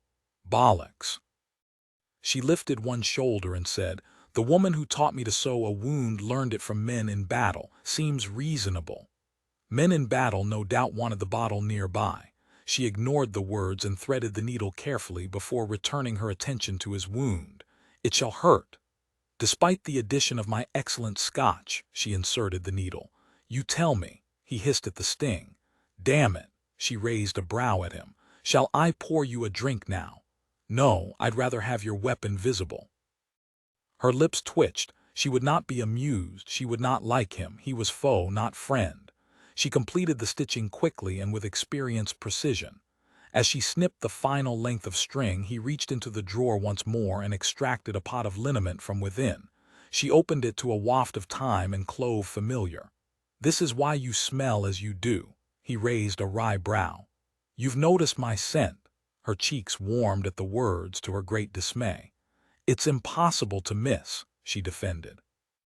Still, she brought the pot to her nose, inhaling, the scent sending a tight thread of awareness through her.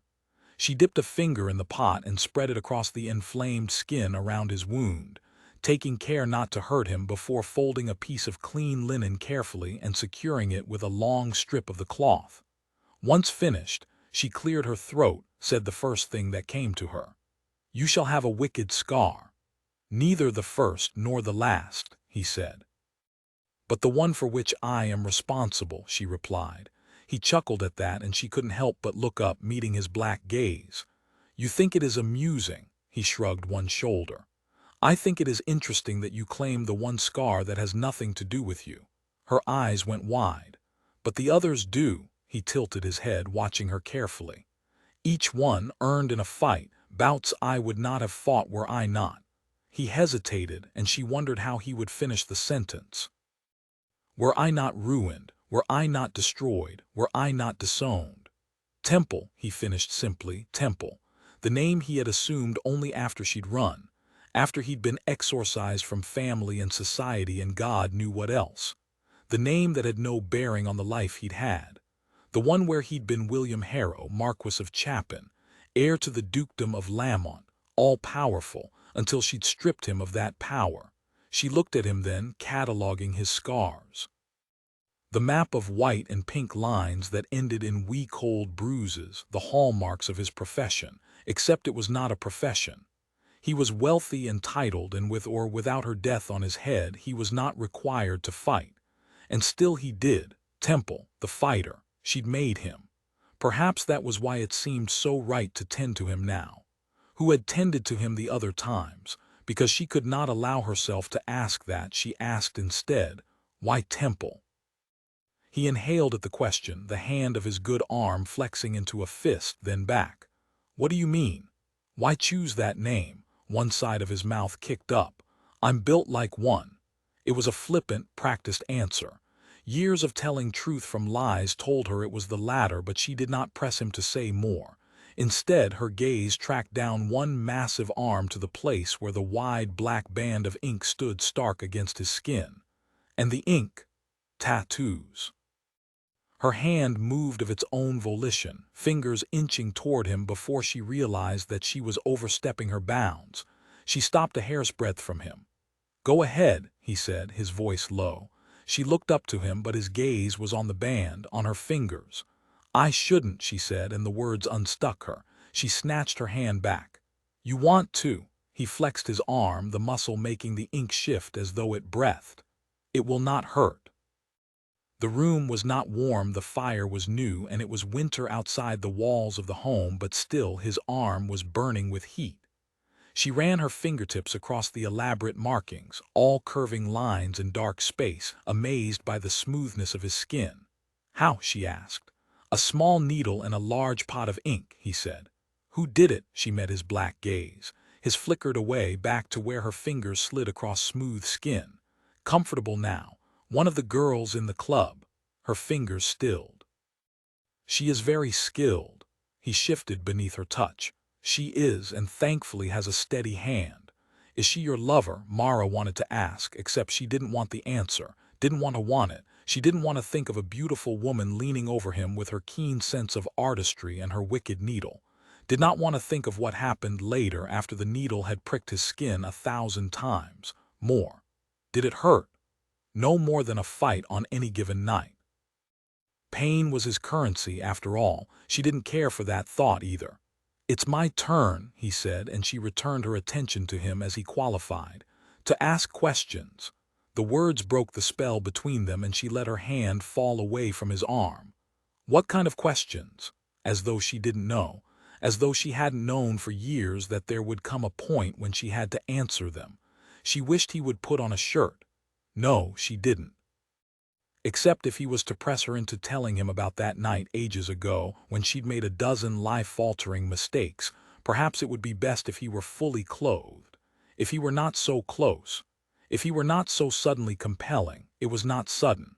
How is it that you know so much about tending wounds? It was not the question she expected, and so she was blindsided by the images that came in response. Blood and screams. Knives and piles of red-stained linens. Her mother's last gasp of breath and Kit's tears and her father's cold, brutal face revealing nothing. Not emotion. Not guilt. Certainly not remorse.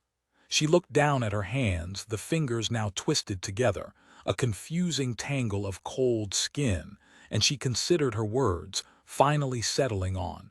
12 years has afforded me much opportunity to tend any number of wounds.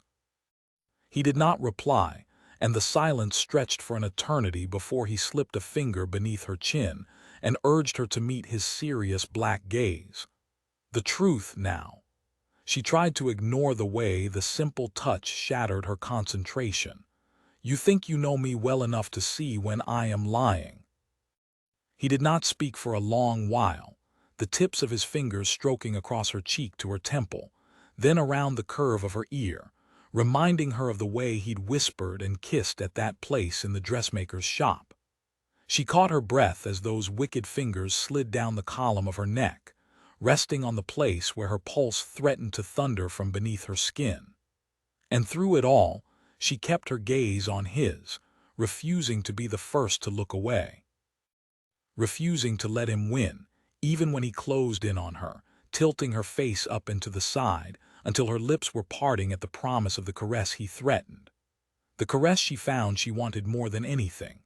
He almost gave it to her, his lips stroking once, twice, featherlight across hers, until every inch of her ached for the touch to come firmer, to deliver on the whisper of a promise. She sighed against his lips, and a dark, wicked sound rolled in his throat, sending a thrill through her. Had he growled, "How scandalous, how wonderful," but he didn't kiss her properly. Instead, he spoke, "Wretched man. I have spent a lifetime watching men lie, Mara, gentlemen and scoundrels. I've become a tremendous judge of truth." She swallowed, feeling his fingers at her throat.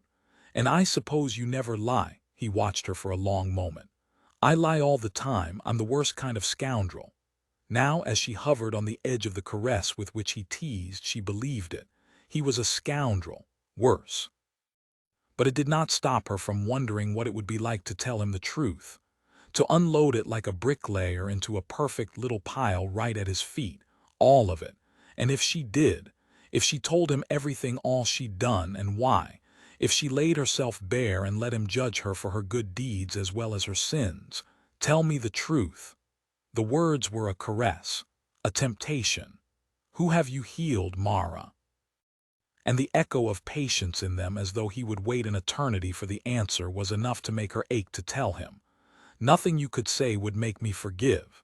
His words from earlier echoed through her, a threat and a promise, a warning not to give herself over to him.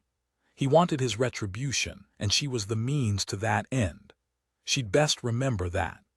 Truth was a strange, ethereal thing, so few ever used it, and it was so often only noticeable in the lies one told. "No one of consequence," she said. "I am simply good with a needle as well." "I would pay you for the truth," he said, and even as the words came gentle like a caress, they stung, harsh and unpleasant. This was the game they played. She shook her head. "It's not for sale." He was not through. She could see it in his gaze. And so she did the only thing she could think to distract him. She came up on her toes and kissed him. Chapter 7. If he'd been asked to wager everything he owned on what would happen in that room that evening, he might have laid it on his kissing her. He'd wanted to kiss her from the moment he'd taken her in his arms in that alleyway. From before that. From the moment she'd wrecked him with the hint that there might have been something more between them that night 12 years earlier. From before that. There was always an edge after a handy trouncing, one that did not go away until an opponent landed a strong, sure blow. The theory held true if the opponent was a woman, and the blow one of pleasure. So he'd ignored the desire, sure it was no more than a need to ease post-fight tension. He'd experienced the edge enough to know that it would wane. Except it hadn't. It had roared through him as her hands had stroked down his arm in that dark alley, even as she'd worried his wound and sent pain coursing through him. And it had nearly consumed him as they rode to his town house so much that he hadn't been able to stop himself from asking her to join him inside. The request had been salt in the wound, for he'd known that if she came, he would only desire her more. Her long legs and her pretty face and that hair that he itched to release from its moorings on a sea of auburn silk, and all that was nothing compared to the way her strength moved him, the way her sharp retorts and her smart words set him on edge, the way she made a strong, worthy opponent. The desire had come to a head as she'd stitched his wound and kept her secrets, and when he'd finally touched her it had coursed through him, undeniable and dangerous. So, yes, he'd have wagered on kissing her, but he wouldn't have laid a penny on her kissing him. He would have miswagered, for it seemed that Mara Lowe was full of secrets and willing to do anything to keep them from him. Even kiss the killer Duke. And Christ, did she kiss him, her strong, soft hand tilting him down to her even as she lifted to meet him, capturing his lips with hers, stealing his breath with the soft, tentative, devastating caress, teasing him with the way her lips brushed across his, testing the waters, questioning. He willed himself still, refusing to touch her, to take control, terrified that if he put his giant, brutal hands on her, he would scare her away, that she would run again. And then her mouth opened beneath his, unschooled and still so perfect, and the tip of her tongue edged along his bottom lip, a smooth, slick caress. A man could only take so much. His control snapped. He caught her into his arms, a groan escaping from him, the sound low and likely terrifying for her, but he couldn't stop it. He couldn't stop any part of it, not as he took hold of her, as he tilted his head and lifted her to him, and found the perfect angle at which he could kiss her like she was meant to be kissed, like he'd dreamed of kissing her, claiming her, and damned if she didn't claim him in return. Her hands wrapped around his neck, her fingers sinking into his hair, and he settled into her mouth, stroking deep until she sighed her pleasure, the sound rushing through him, straight to the core of him, where he'd been heavy and hard for what seemed like days any time he was around her. He worried her lower lip with his teeth, loving the way she shivered in his arms, letting his hands find their way into her hair, scattering pins and setting loose a tide of curls. He traced the silken strands with his touch once, twice, until he couldn't bear not to look any longer. He pulled back, loving the way she followed him, the way she resisted their separation. Temple, she sighed, an edge of irritation in the name. Wait, he whispered. Let me look at you. She was the most beautiful thing he'd ever seen.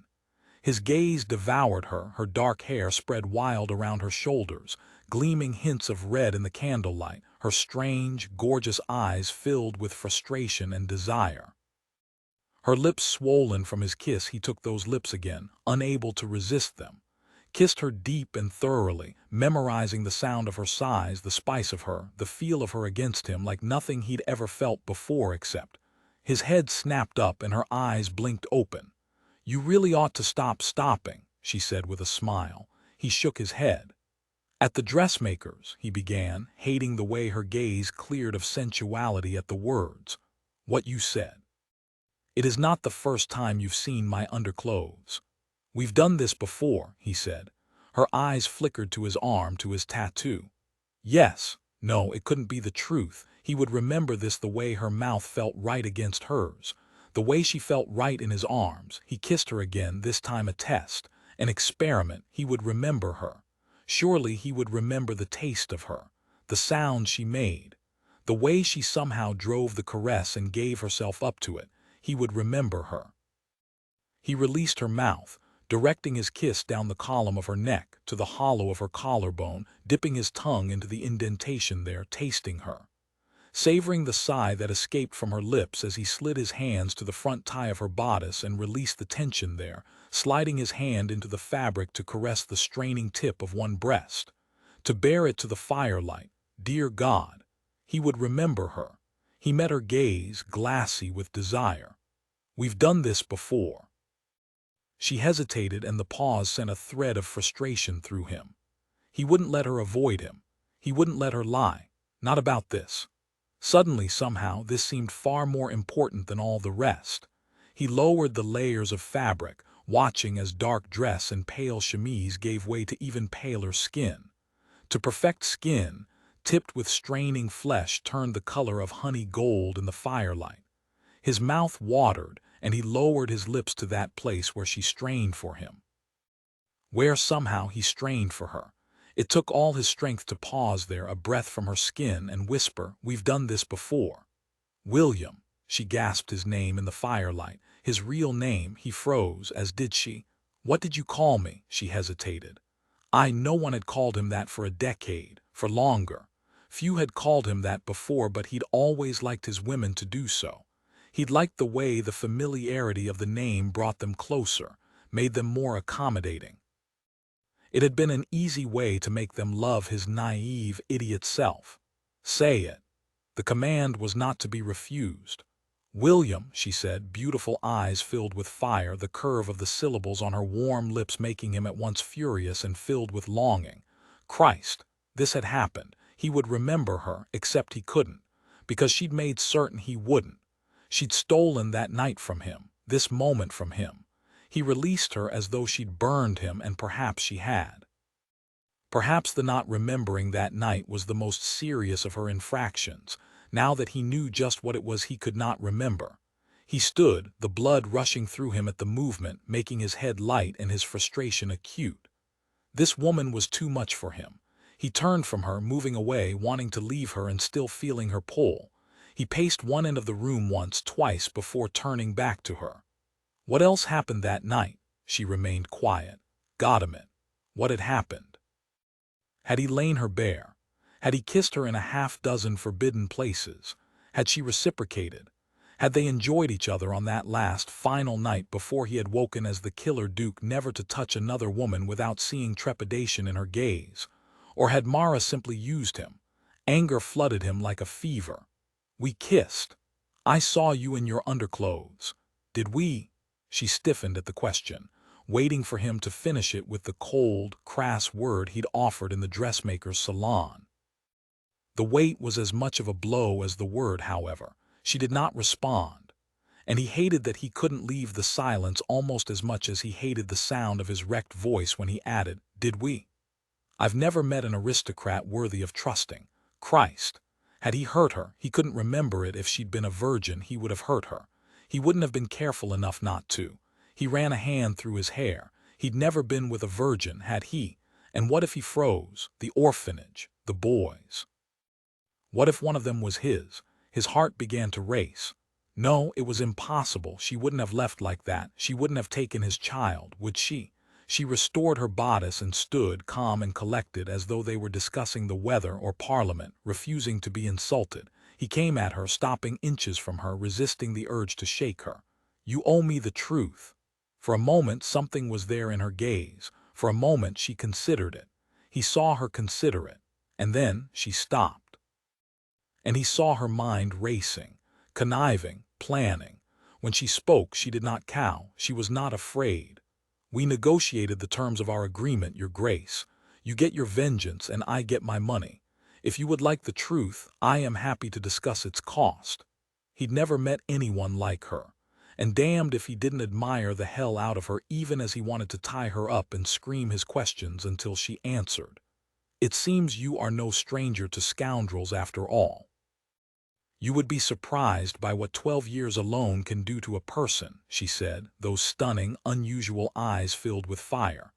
They stood toe to toe, and Temple felt more equal to this woman than to anyone he'd ever known.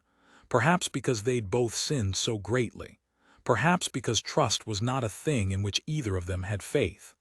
"I would not be surprised at all," he replied. She took a step back. "Then you are willing to discuss additional terms. For a moment, he almost agreed. He almost turned over the entire debt, houses, horses, all of it. She almost won. Because he wanted the memories of that night more than he had ever wanted anything in his life. More than his name, more than his title, more than all his wins and money and everything else. But she could not give him his memory any more than she could give him his lost years. All she could give him was the truth, and he would get it. There was a man outside the orphanage. She should have expected it, of course, from the moment she left him at his town house the night before, sent home in a cold carriage that yawned huge and empty with his absence. Should have predicted that he would have her follow the moment she tossed caution into the wind and offered him the truth about the night she'd left him for a price. Of course, he would watch her. She was more valuable to him now than ever before.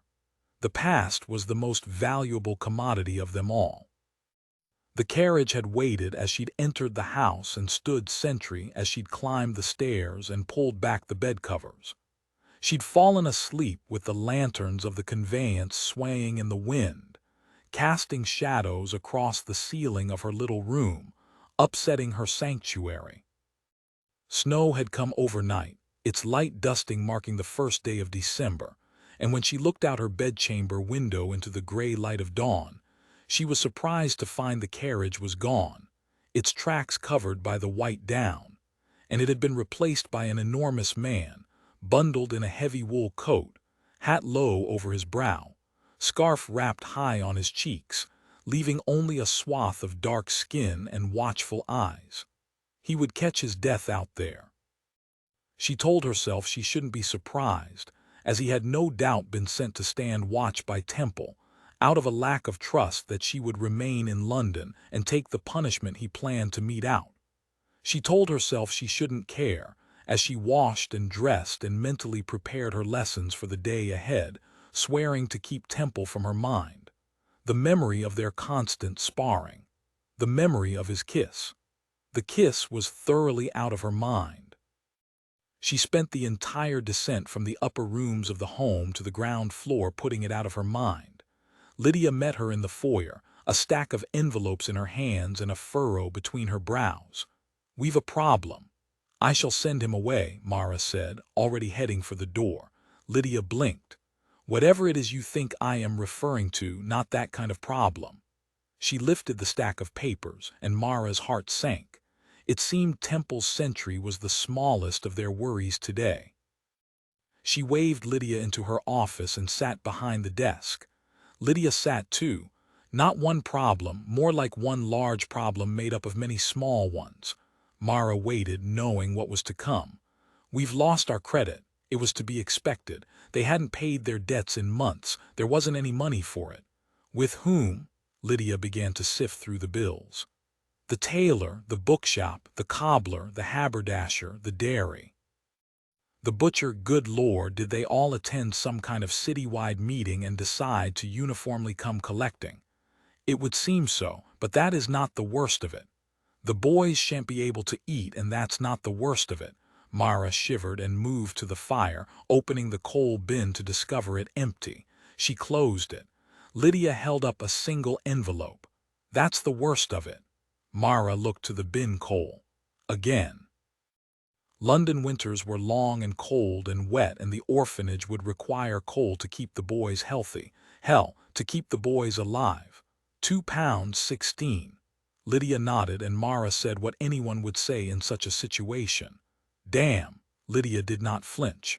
"My thoughts precisely. Damn bills. Damn bill collectors. Damn her father for sending her into hiding. Damn her brother for losing everything. And damn Temple and his gaming hell for taking it. We've a house full of boys bred from the richest men in England." Lydia said. "Is there no one who can help us? No one who would not expect our lists in return? The lists of bloodlines, 24 names that would scandalize London and in the process ruin the boys, not to mention the reputation of the orphanage, which was of the utmost importance. What of the fathers themselves? Men who came in the dead of night to pass off their unwanted offspring. Men who made unthinkable threats to keep their identities secret. Men who Mara never wanted to see again, who would not want to see her ever again. They've washed their hands of the boys, she shook her head. I won't go to them. There was a long pause, and the Duke, Mara did not pretend to misunderstand, the Duke of Lamont, rich as Croesus and doubly powerful and rightfully furious with Mara. What of him? Lydia hesitated, and Mara knew her friend was searching for the right words. As though she hadn't thought them herself. If you told him the truth that your brother's funds were not his to gamble, nothing you could say would make me forgive. The words echoed, their dark promise sending a chill through her. He'd been so angry with her last night, and she'd brought it upon herself telling him half-tales, tempting him with partial truths, and then asking him to pay for his memories. She sat. No, the Duke would not help. She was alone in this. The boys were her charges, her responsibility. It was she who must care for them. She stood and moved to a nearby bookcase, extracting a fat volume. She held the book in her hands, her breath coming hard and fast, every inch of her resisting what she was about to do. The book was her safety, her future, her promise to herself that she would never go poor or hungry again, that she would never have to rely on the aid of others. It was her protection, cobbled together with 12 years of work and saving, everything that would keep her from the streets. Everything she'd planned to use once Temple ruined her, but the boys were more important. She set the book on the desk and opened it, revealing a large hollow space filled with a cloth sack that jingled when she lifted it. Lydia gasped. Where did that come from? From years of work, of saving, of a shilling here and sixpence there, 12 pounds, 4 shillings, 10 pence, all she had. Mara ignored the question, extracting coins. Pay the coal, the dairy, and the butcher, take your salary, and Alice S. And cooks, and do what you can to put off the others until the eldest require new shoes and clothes. Lydia considered the money, shook her head. Even with that, she did not have to finish the sentence. The money wouldn't be enough to carry them through winter. It would barely get them into the new year. There was only one way, more time with the Duke of Lamont. She stood and headed for the foyer, now filled with boys. They were all at the 2 front windows of the house, teetering on chair arms and clinging to window panes, eyes riveted on the man across the street. Lavender sat several feet away, watching them, and Mara lifted her to safety before the piglet could be crushed by a falling boy. He's been there for an hour at least, Henry said. He doesn't seem cold at all. Impossible. It's snowing. Henry replied as though the rest of them hadn't eyes. He's nearly as big as the man who came for Mrs. McIntyre, Daniel said, amazement in his tone. He nearly was, but Temple was bigger. Aye, that one was big as a house. Bigger and no doubt stronger and handsomer. She stilled at the thought. She had no interest in his handsomeness. None whatsoever. She hadn't even noticed it. Just as she hadn't noticed the way his kisses made her weak. He was infuriating and impossible and controlling in the very worst way. And more handsome than the man across the street, not that she noticed. Do you think he's here for one of us? The trepidation in little George's voice brought her back to the matter at hand. Gentlemen. The boys started, releasing curtains and unbalancing each other until their strangely crafted structure toppled, leaving half a dozen boys in a heap on the floor. Mara resisted the urge to laugh at the boys' antics as they scurried to their feet, straightening sleeves and pushing hair from their eyes. Daniel spoke first. Mrs. McIntyre, you are back, she forced a smile. Of course I am. You were not at supper last evening. We thought you'd left, Henry said. For good, George added. Mara's heart constricted at the words. Though they played at being fearless, the boys at the McIntyre home were terrified of being left. It was a vestige of being marked as orphans, no doubt, and Mara spent much of her time convincing them that she would not leave them. Indeed, that they would be the ones to leave her eventually. Except it was a lie now. She would leave them. She would write her letter to the newspapers and show her face to London, and then she would have no choice but to leave them. It was how she would protect them. How she would keep their lives on track, how she would ensure that funds continued into the orphanage and they were never marked by her scandal. Deep sadness coursed through her, and she crouched low, Lavender struggling for freedom, and pressed a kiss to George's blonde head before smiling at Henry. Never. The boys believed her lies. "Where did you go then?" Daniel asked, always one to get to the heart of the matter. She hesitated, turning over the answer in her mind. She couldn't, after all, tell the boys that she'd been traipsing about London in the dead of night, being fitted for clothes worthy of a prostitute and chased by villains, and kissed by them. "I had a bit of business to tend to." Henry turned back to the window. "There are 2 men out there now, and with a great black carriage too, Core. We could all fit into it, with room to spare." The pronouncement drew the attention of the rest of the boys, and despite her attempt to resist of Mara, she knew before she looked out the window, through a web of young, spindly limbs, who would be in the snowy street beyond. Of course it was he. Without thinking, she headed for the door of the orphanage, tearing it open and heading straight for the carriage.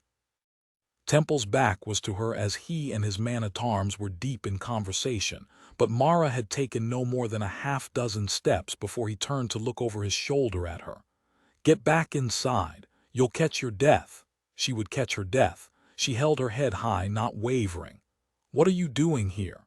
He looked back to his companion, saying something that made the other man smirk, then turned to face her. "This is a busy street, Mrs. McIntyre," he said. "I could have any number of reasons to be here." He took a step toward her. "Now do as I tell you and get inside, now." "I am quite warm," she said, her gaze narrowing. "Unless you're searching for a woman to warm your bed, Your Grace, you really couldn't have any number of reasons to be here, and in your condition I would think that effort would prove futile." He raised a brow. "Do you? I stitched your arm closed not 12 hours ago." He shrugged one shoulder. "I am quite well today. Well enough to carry you inside and stuff you into a cloak." She hesitated at the image that wrought, the way he simply oozed strength beneath his greatcoat, which made him look even wider and more unsettlingly large than ordinary. He did look well, wickedly, powerfully well. She resisted the urge to identify the emotion that coursed through her at the look of him. Instead, she said, "You should not be cavorting about London with a fresh wound. It shall tear open." He tilted his head. "Is that concern you exhibit?" "No," she said quickly, the word coming on instinct. "I think it is. Perhaps the wound has addled your brain." She huffed her irritation. "I simply don't want to have to repeat my work." "Why not? You could fleece me out of another £2. I checked that price, by the way. Robbery. A surgeon would do it for a shilling 3. A pity you didn't have a surgeon nearby then. I charged what the market would bear. And it shall cost you double if you tear it open and require me to do it again." He ignored the words. "If you won't go inside for yourself, perhaps you will for the pig. She will catch a chill." She looked down at Lavender, asleep in the crook of her arm. "Yes, she looks quite uncomfortable." His gaze slid past her over her shoulder, making her feel slight and small, even as she herself stood a half a head taller than most men she knew. "Good morning, gentlemen." She turned at the words to find the wide-eyed residents of the McIntyre home for boys collected in the open door, edging out onto the snowy steps leading up to the orphanage. "Boys," she said, putting on her very best governess voice, "go inside and find your breakfast." The boys did not move. "Is every male of the species utterly infuriating?" she muttered. "It would seem so," Temple replied. "The question was rhetorical," she snapped.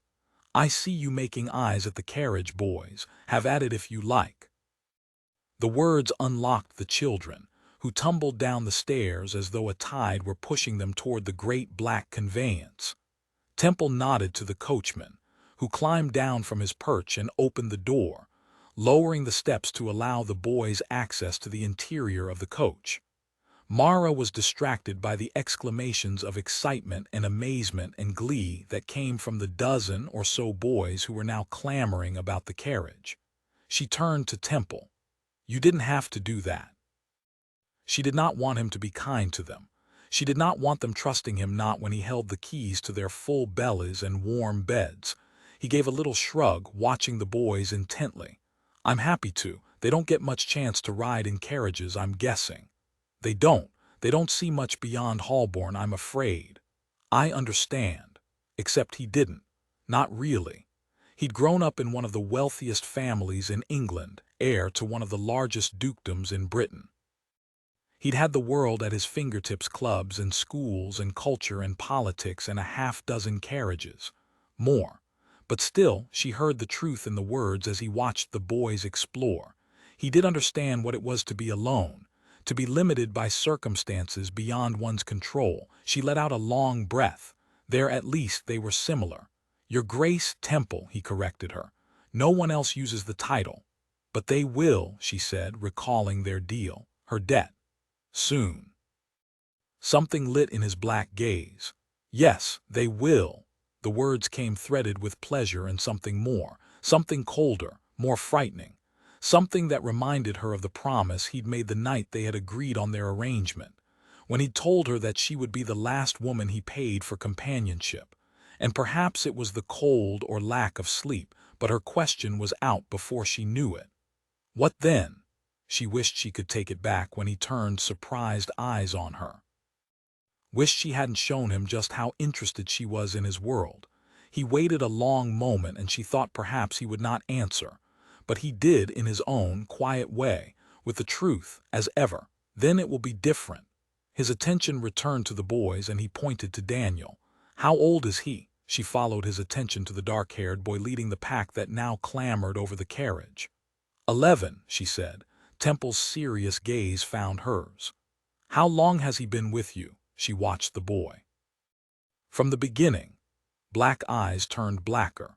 Tell me, he said, and she heard the bitterness in his voice. Did you always have plans to hold that night over my head? Did you come back knowing you'd use it to get your brother's money? Did you sew me up knowing it would soften me? Did you kiss me for it? Was this your grand plan the moment he lost it all? Cacophonous laughter saved her from answering, gave her a moment to collect herself at the thought that he might believe such things of her. At the instant desire to defend herself, to tell him everything. Nothing you could say would make me forgive. She looked away as the words echoed through her to the coach, where nearly a score of boys were attempting to fit themselves. 16. Someone called out as Henry headed into the crush, hands first, Daniel pushing him from behind. Mara moved to stop them. Temple stayed her movement with a hand. Leave them. They deserve some play. She turned back to him. They shall ruin your upholstery. It can be repaired. Of course it could. He was rich beyond measure. She returned to the conversation. I didn't plan it. He looked up into the gray sky, his breath coming in little clouds. And yet you offer a trade instead of the truth. She hadn't a choice. But he didn't see that. A frigid wind ripped down Cursitor Street and she turned to brace herself from it, her wool walking dress no match for the cold. Lavender woke, giving a little snuffle of protest before Temple captured Mara in his strong grip, moving her to one side, shielding her with his enormous body. She resisted the urge to lean into him. How was he so warm? He cursed softly and said, Your pig is getting cold. He had released her once she was shielded from the wind, his free hand stealing between them. Mara watched long fingers stroke down Lavender's little, soft cheek and felt the piglet snuggle into the caress. For a fleeting moment she wondered how those fingers would feel on her own cheek, and then she realized she was vaguely jealous of a pig, which was unacceptable. She pulled herself straight, looking up into his face, forcing herself not to notice the way his lips twisted in wry amusement at the piglet's abandon. How long will you have me watched? He was watching the boys again.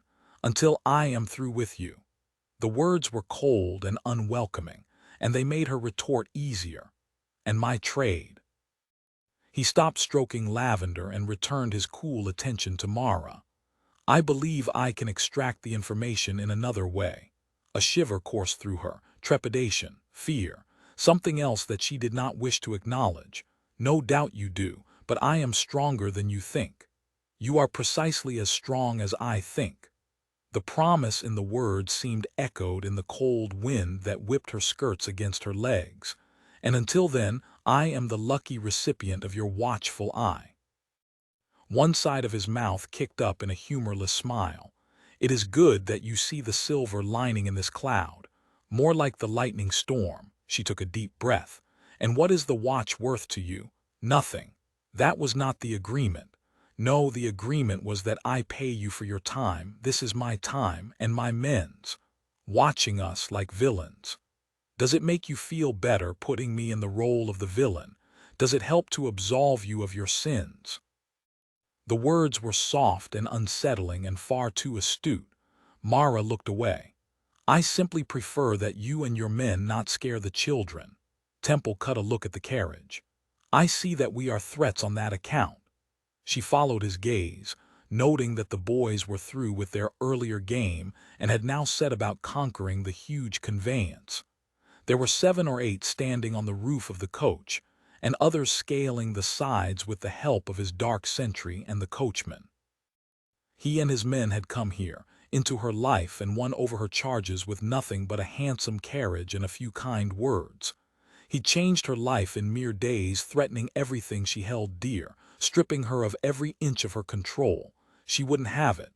She clutched Lavender to her chest and extracted the little black book from her pocket. "You've had enough of my time today, Your Grace," she said, opening it. "Shall we call it a crown?" His brows rose. "I did not ask you to join me." She smiled falsely. "But join you I did. Aren't you lucky?" "Oh, yes," he replied, rocking back on his heels. "I have ever been lucky in your presence." She scowled. "A crown it is." She marked the fee in her book, then turned to the carriage. "Boys," she called, "it's time to go in." They didn't hear her. It was as though she did not exist. "Lads," he said, and they stopped, frozen in their play. "Enough for today." The boys descended as though they'd been waiting for those precise words. Of course they did. Of course they listened to him. She wanted to scream. Instead, she headed for the house, making it halfway across the street before she realized he was on her heels, as though his escort was perfectly ordinary. She stopped, as did he. "You are not invited in." His lips twitched. "The truth will out, Mara." She scowled at him. "Not today." His brows rose. "Tomorrow, then." "That depends on whether you intend to bring your purse." He chuckled at that, the laughter there, then gone, and she hated herself for enjoying the sound. "I require you in the evening," he said quietly. "I imagine it's another £10 for the privilege." The words unsettled, the discussion of money somehow powerful on her lips and insulting on his. But she refused to acknowledge the way it made her feel. "That's a fair start." He watched her for a long moment, something equally disquiet in his countenance, something she ignored. Chapter 8. When Mara entered her office the following morning, it was to discover that Lydia was a traitor. Lydia was perched on the edge of a small chair on one side of Mara's desk, in casual conversation with the Duke of Lamont, as though it was perfectly ordinary for a man of his size and ilk to loiter in an orphanage, and equally ordinary for a governess to keep him company. Lydia was tittering, fairly hanging on every one of his words, when Mara shut the door behind her with a snap.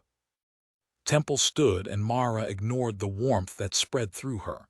It was December, and bitterly cold, as the coal delivery had not yet arrived. This man was not warming. She redirected her attention to Lydia.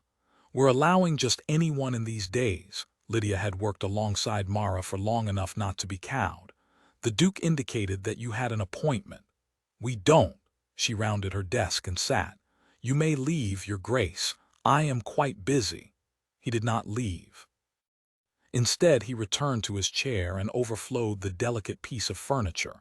"Perhaps you don't remember. We agreed that I would return today. We agreed you would return this evening. Miss Baker invited me in." "He was outside when I woke," Lydia explained. "It's bitterly cold, and I thought he might like tea." Temple had clearly addled the other woman's brain. "He does not want tea. Tea sounds lovely." There was perhaps no word stranger on this enormous man's lips than lovely. "You don't drink tea," Mara pointed out. "I'm thinking of starting." Lydia stood. "I shall ring for it." "No need, Miss Baker, I can't drink it." Lydia looked crestfallen. Why not? Mara answered for him. Because he's afraid I'll poison him. Oh, the other woman said. Yes, I can imagine that is a worry. She leaned toward Temple. I would not poison you, your grace, he grinned. I believe you. Mara huffed her disapproval, glaring at Lydia. This is a betrayal. Lydia seemed to be enjoying herself entirely too much. It's only fair, considering we are putting him to work today. I beg your pardon. Mara could not help her exclamation, nor the way she shot to her feet. Temple stood as well. He's offered to help with the boys. Mara sat. He cannot. Temple sat. She looked to him. What are you doing? He shrugged. A gentleman does not sit when a lady stands, he said simply. So you're a gentleman now. Yesterday you were a self-professed scoundrel. Perhaps I am turning over a new leaf. One side of his mouth rose in a small smile, like tea. A smile that brought attention to his lips. Those infuriating lips about which she had no intention of thinking. Dear God, she'd kissed him. No, she wouldn't think on it. She scowled at him. I highly doubt that. He was infuriating. She stood again, as did he, patient as ever. She sat, knowing she was being obstinate but not much caring. He remained standing. Shouldn't you sit as a gentleman? She snapped. The standing-sitting rule does not hold true in reverse. I think it might be best if I remain standing while you frustrate. Mara narrowed her gaze on him. I assure you, your grace, if you wait for me to cease frustrating, you may never sit again. Lydia's blue eyes gleamed with unreleased laughter. Mara glared at her. If you laugh, I shall set lavender loose in your bedchamber in the dead of night. You shall awake to pig noises. The threat worked. Lydia sobered. It is simply that the gentleman offered, and it occurs to me that the boys could benefit from a man's tutelage. Mara's gaze went wide. You must be joking. Not at all, Lydia said. There are things the boys should learn for which we are not ideal. Nonsense. We are excellent teachers. Lydia cleared her throat and passed a small piece of paper across the desk to Mara. I confiscated this from Daniel's reader yesterday evening. Mara unfolded the paper to discover a line drawing of what is. She turned the paper and tilted her head. Temple leaned over the desk, his head now dangerously close to her own, and turned the page once more. At which point everything became clear. She folded the paper with military efficiency, heat spreading furiously across her face. He's a child, Lydia inclined her head. Apparently, boys of 11 are rather curious. Well, it is entirely inappropriate for him to address their curiosity. She waved a hand in Temple's direction, refusing to look at him. Unable to look at him. Not that he isn't well qualified to serve as an expert, I imagine. I shall take that as a compliment, he said, far too close to her. She turned in her chair to look up at him. It was not meant as one. I was merely pointing out your libidinous ways. His brows rose. Libidinous. Roguish, rakish, scalawaginous, scoundrelly. I'm certain that some of those words are not words. Now you're angling for a position as governess. If the boys are learning words like scalawaginous, it might not be the worst idea. Mara turned to Lydia. He is leaving. Mara, Lydia said. He's ideal, he's a duke, and I imagine was trained as a gentleman. He's a fighter, for heaven's sake. He owns a gaming hell. He's no kind of tutor for young, impressionable men who must be models of gentlemanliness. I was quite skilled in the gentlemanly arts once. Mara cut him a look. You, Sira, could have fooled me. The words were out before she could stop them, knowing instantly that she'd reminded him of the night that had caused all this difficulty, that had set them on the path to this moment, where he appeared destined to overtake every aspect of her life. His gaze darkened. I might remind you that I was the one who was fooled that evening, Mrs. McIntyre. The emphasis on the false name had her pressing her lips together as he addressed Lydia. I am free for the day and happy to tutor your young charges in any aspect of gentlemanliness required. The entire situation was out of control. She did not want him here, close, anywhere near her. The man was plotting her demise. She didn't want him near her boys or her friend or her life. She didn't want him. Full stop. It did not matter that she'd spent much of the night tossing and turning in her little bed, thinking on the kiss they'd shared. And the way he'd handled the boys, clamoring in and out of his coach yesterday. It did not matter that when she forgot about their past, she rather liked him in the present. None of it mattered, not when he held her future and the future of this orphanage in his hands. Has it escaped both of your attentions that I am the mistress of this orphanage, and that I have no intention of allowing this man to stay for the day? Nonsense, Lydia said. You wouldn't limit the boys' access to a duke. Not exactly the most in-demand Duke of the Ton. The words were out before she knew they'd formed. Temple stiffened. Lydia's mouth opened, then closed, then opened again, and Mara felt like an ass. I did not mean his gaze found hers guarded. Of course not. I know better than any that he did not speak. She turned to Lydia, hoping for help, and the governess simply shook her head wide-eyed, and guilt spread through Mara, hot and unpleasant. She had to repair the damage. She returned her attention to Temple. You are schooled in the courtly arts. He met her gaze for a long moment before executing a perfect bow and looking more ducal than Mara had ever seen him. I am, a truce, an appropriate conversation with ladies. Lydia was grateful for the détente, her gaze flickering to the paper in Mara's hand. We may need a bit of that. I have had few complaints. He was an excellent conversationalist. Mara had no doubt. Lydia continued. And sport. I think sport has been neglected from the boys' education for far too long. Mara huffed at that. The man is built like a Greek god. I think sport is the one thing he can teach them. The words rattled around the room, shocking everyone. Lydia's eyes went wide. Temple went still. Mara's mouth dropped open. She hadn't said it, a Greek god. It was his fault. He'd scrambled her thoughts. And he was interjecting himself into every aspect of her life, every bit for which she'd worked so hard and fought so long. Surely that was what had made her say it. A Greek god. She closed her eyes and willed him to lose the power of speech, immediately and irreversibly. Obviously, I didn't mean, well, thank you. In the entire history of time had willing ever worked. She straightened, soldiered on. I would not take it as a compliment. The Greek gods were a strange bunch.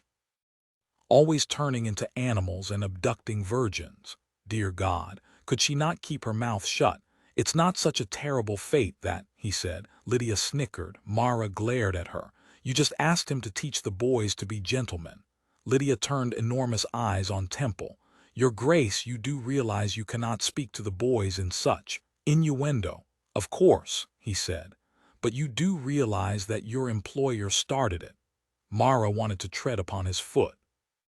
But seeing as he was a great giant of a man, she doubted he would feel it at all. Well then, it's settled, Lydia said, as though it were, which it seemed to be, despite Mara being against the entire thing. You shall spend the morning with the boys, and they will no doubt learn a great deal. She turned to Mara, immense meaning in her eyes as she finished, casually. And perhaps once you have spent the day with the boys, you and Mrs. McIntyre can discuss a charitable donation to our very good work. Lydia was nothing if not shrewd. Where Mara looked at Temple and saw a dangerous foe, Lydia saw a wealthy potential ally, a man who could pay all their bills. Temple raised a brow. Your business acumen rivals that of your employer. Lydia smiled. I shall take that as a compliment. She shouldn't, of course. Temple would not simply decide to give to the orphanage. He, too, was shrewd, and their best chance of paying their bills was for Mara to continue on her path. A thread of unease slid through her at the mercenary thought. She ignored it. This was about the orphanage and the boys' safety. Her means would justify that end. Lydia stood then. Well, this is a treat. It's not every day a duke gives up his title to take on work. I hear it happens quite often in novels, Temple said. This is not exactly a novel, Mara said. In a novel, she'd be a perfect, beautiful maid with an unblemished past to match her complexion. And he'd be a handsome, brooding duke. Well, the last bit was rather like real life, she supposed. Really? He teased. I confess the events of the last week have been strange enough to convince me otherwise. Lydia laughed. Indeed, Mara pointed at her. Do not come to like him. The laugh turned into a grin.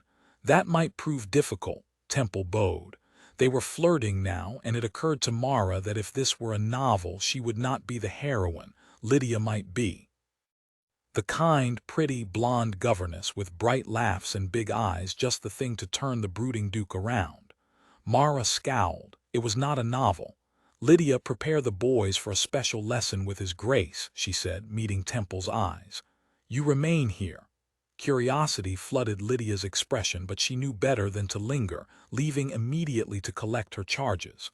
Once the door closed behind her, she came around the desk to face him. You needn't do this. It's kind of you to think of my comfort. I did not mean to imply that I was doing that. His mouth twisted in a wry smile. I shall infer it nonetheless. He was distracting. She could smell the clove and thyme on him, the salve she'd spread on his wound while he'd waited patiently, her fingers sliding over his warm, smooth skin. And from there, it was a quick leap to the memory of his lips on hers. She couldn't believe she'd kissed him, could believe even less that he'd kissed her in return. And she would not think on the fact that she'd liked it, or that like seemed not at all a strong enough word for how the caress had made her feel. He was smirking now, as though he knew the thoughts that were running through her mind. She cleared her throat, straightened her shoulders. The boys do not have much time with gentlemen. They will be interested in you, he nodded. That makes sense. Don't, she hesitated, searching for the right words. Don't make them like you. His brows rose. It will only make it harder when you leave and never return. Don't let them grow attached to you. Suddenly, the possibility of becoming attached to him did not seem so unrealistic. There was a thick hesitation before he said, It's just a morning, Mara, she nodded, ignoring the way the words twisted in the air between them. I'll have your word on that, he exhaled on a little huff. Humor, frustration. As a gentleman or a scoundrel? As both, he nodded. My word, as both. She opened the door, turned back to him, trying not to notice how handsome he was, how tempting. I hope at least one of them sticks. He left, and she closed the door behind him. After several moments of wanting to follow him, she turned the lock and returned to her desk. 1 hour. That was how long it took for her curiosity to get the better of her, and for her to go hunting for him. She found Lydia standing sentry in the main hall of the orphanage. Where are they? Mara asked. Lydia tipped her head in the direction of the firmly shut door to the dining room. He has been with them for 3/4 of an hour. Doing what? I haven't any idea. She approached her friend, lowered her voice to a whisper. I cannot believe you asked him this. Lydia shrugged. He seems a decent man. He was. You don't know that. Lydia's blue gaze turned knowing. I know indecent men, and you yourself said he did not do what the world thinks he did. She paused, then added, and he's rich enough to save us all. If only he knew they were in danger. Nothing you could say will make me forgive. Nothing she could say would make him help. Lydia was still talking, but they seemed to be enjoying it. Laughter and excited chatter streamed from the dining room, returning Mara to the present. She knocked and opened the door, the laughter noise immediately subsiding. Temple looked up from his place at the head of the table and immediately stood when she entered. The boys followed suit.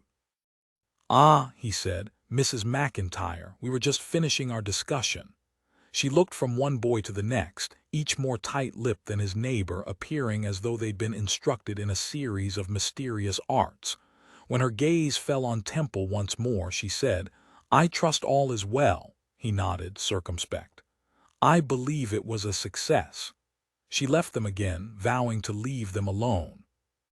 That vow lasted a full 2 hours, until she could no longer stop herself from leaving her office to ostensibly check on the status of luncheon, which happened to take her through the main foyer of the orphanage, where she was unable to miss the line of serious, attentive boys snaking along its edge, each one watching Temple, who stood in the middle of the room, lavender in hand, Daniel and George with him.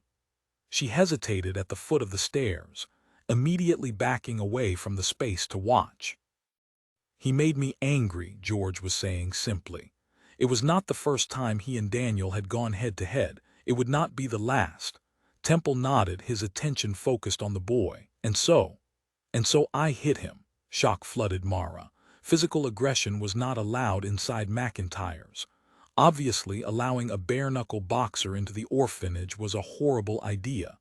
She started into the foyer when Temple said, "Why?" She stopped at the strange question, one she would not have though to ask. One George had trouble answering. He shrugged, looking down at his shuffling feet. A gentleman looks into the eyes of those with whom he is speaking. George looked up at Temple. Because I wanted to make him angry too, Temple nodded. You wanted revenge.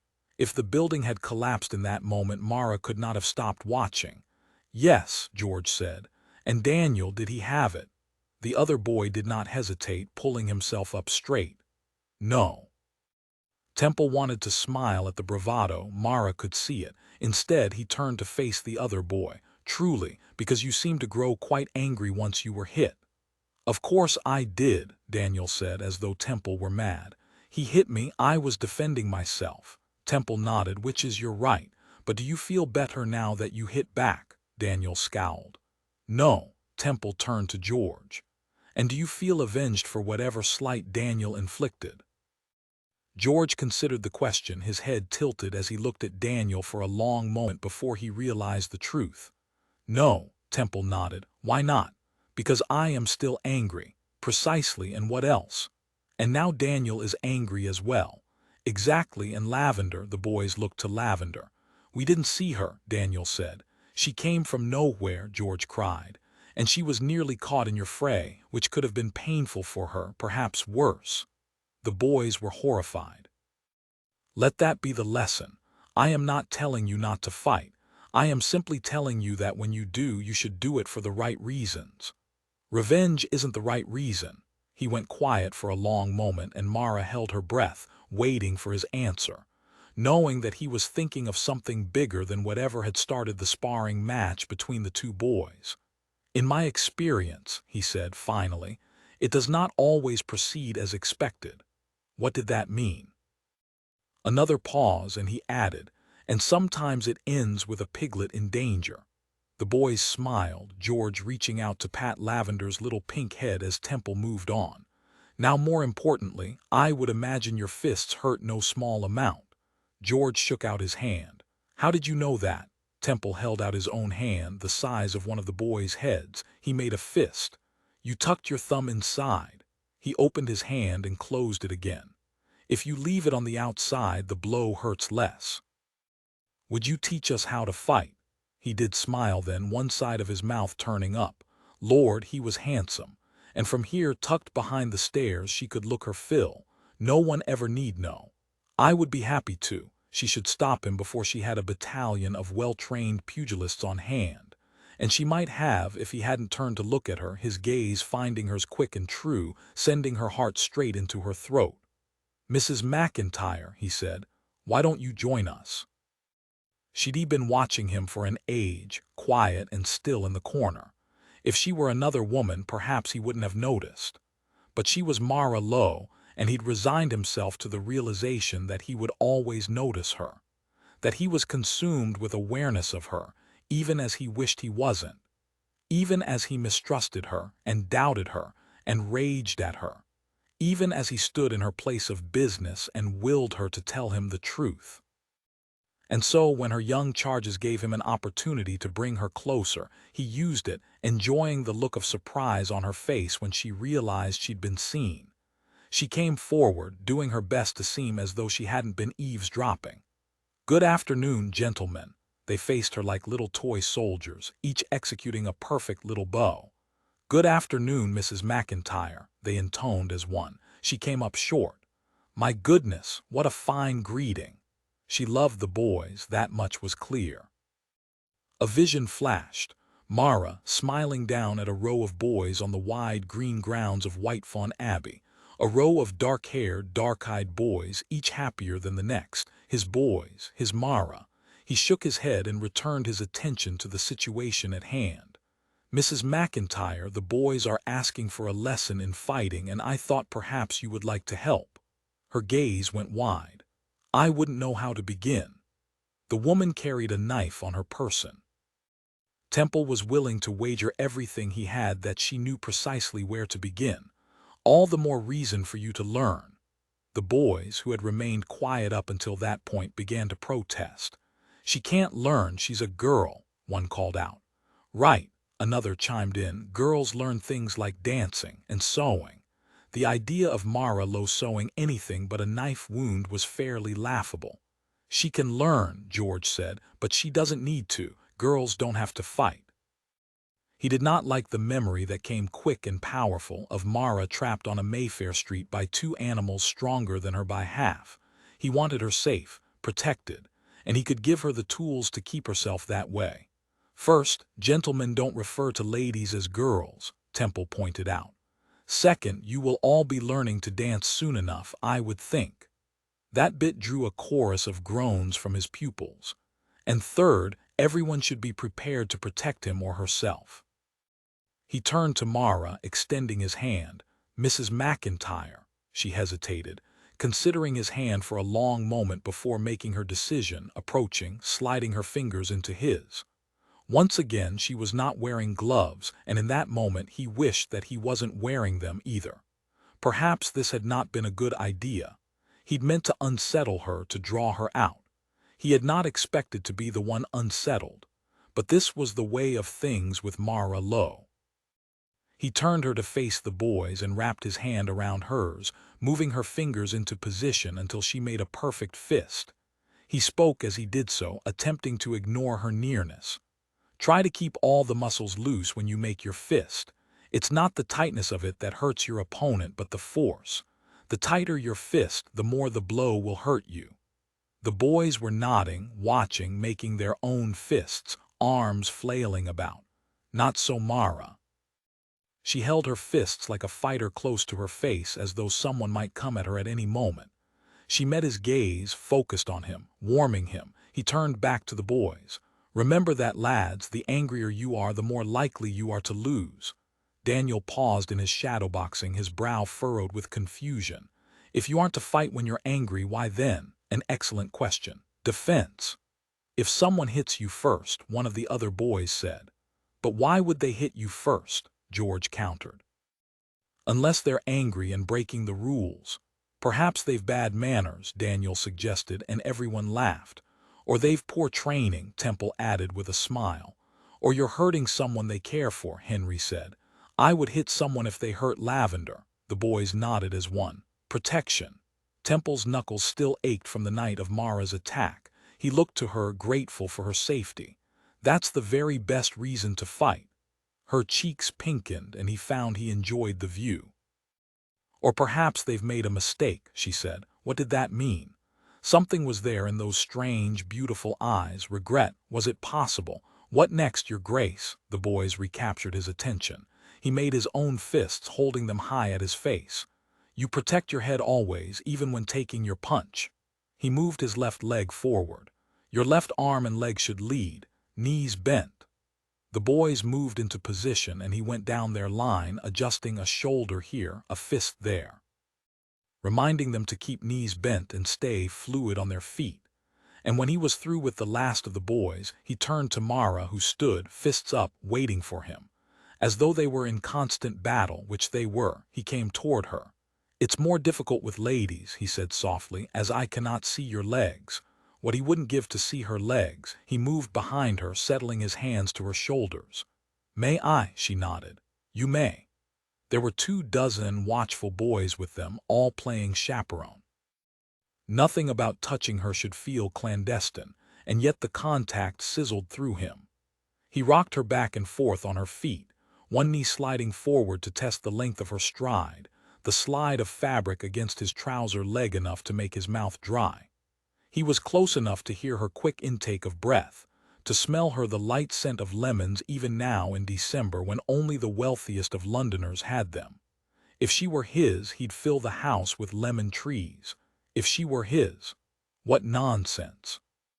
She was tall and lithe and beautiful, and he would want any woman of her ilk if she were this close. Lie, he stepped away. Keep your fists high and your head down. Remember that a man fights from his shoulders. And what of a woman? She asked. Do they fight from somewhere else? He looked to her, finding her gaze light with humor. Was she teasing him? The idea was strange and incongruous with their past, but no, those blue-green eyes were fairly twinkling. She was teasing him. In my experience, women fight dirty. She smiled then. Nonsense. We simply fight from the heart. He believed that about her without question. This was a woman who fought for what she wanted and for those in whom she believed. She would fight for these boys, and it seemed for her brother, despite his being thoroughly despicable. But she fought with purpose, and there was honor in that. He wondered what it would be like to have her fight for him. It would be like nothing else. He pushed the thought from his mind and returned his attention to the boys, even as he couldn't stop himself from touching her. He adjusted her head, making it seem utterly professional, even as each touch rocketed through him. Keep your heads tilted forward. Had her hair always been so soft? Don't hold your chin up or you'll risk being clocked here. He brushed his knuckles beneath her chin where soft skin tempted him like a pile of sweets. And here.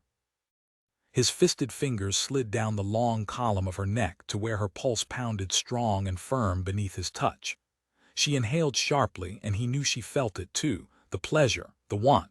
Who was this woman? What were they doing to each other? With difficulty he pulled away from her, raised his voice, spoke to the boys. The blow doesn't come from your arm, it comes from your body, from your legs. Your arms are simply the messenger. He threw a punch into the air and the boys gasped. Core, that was fast. You must be the strongest man in the world. Now all of you take a turn. The boys were thrilled to punch at the air, bouncing back and forth on their newly light feet. He watched them for a long while, gaze lingering on the eldest Daniel. The dark-haired, serious boy was focused on his jabs, eager for Temple's approval, and there was something familiar there. Something Temple recognized as like him. Dark hair, dark eyes. 11 years old. The boy had blue eyes, but otherwise he had Temple's coloring. Eyes the blue of Mara's. She'd said the boy had been with her forever. He took that to mean since birth. Since she'd given birth to him, was the child his son? And if he was, why had she hidden from him for so long?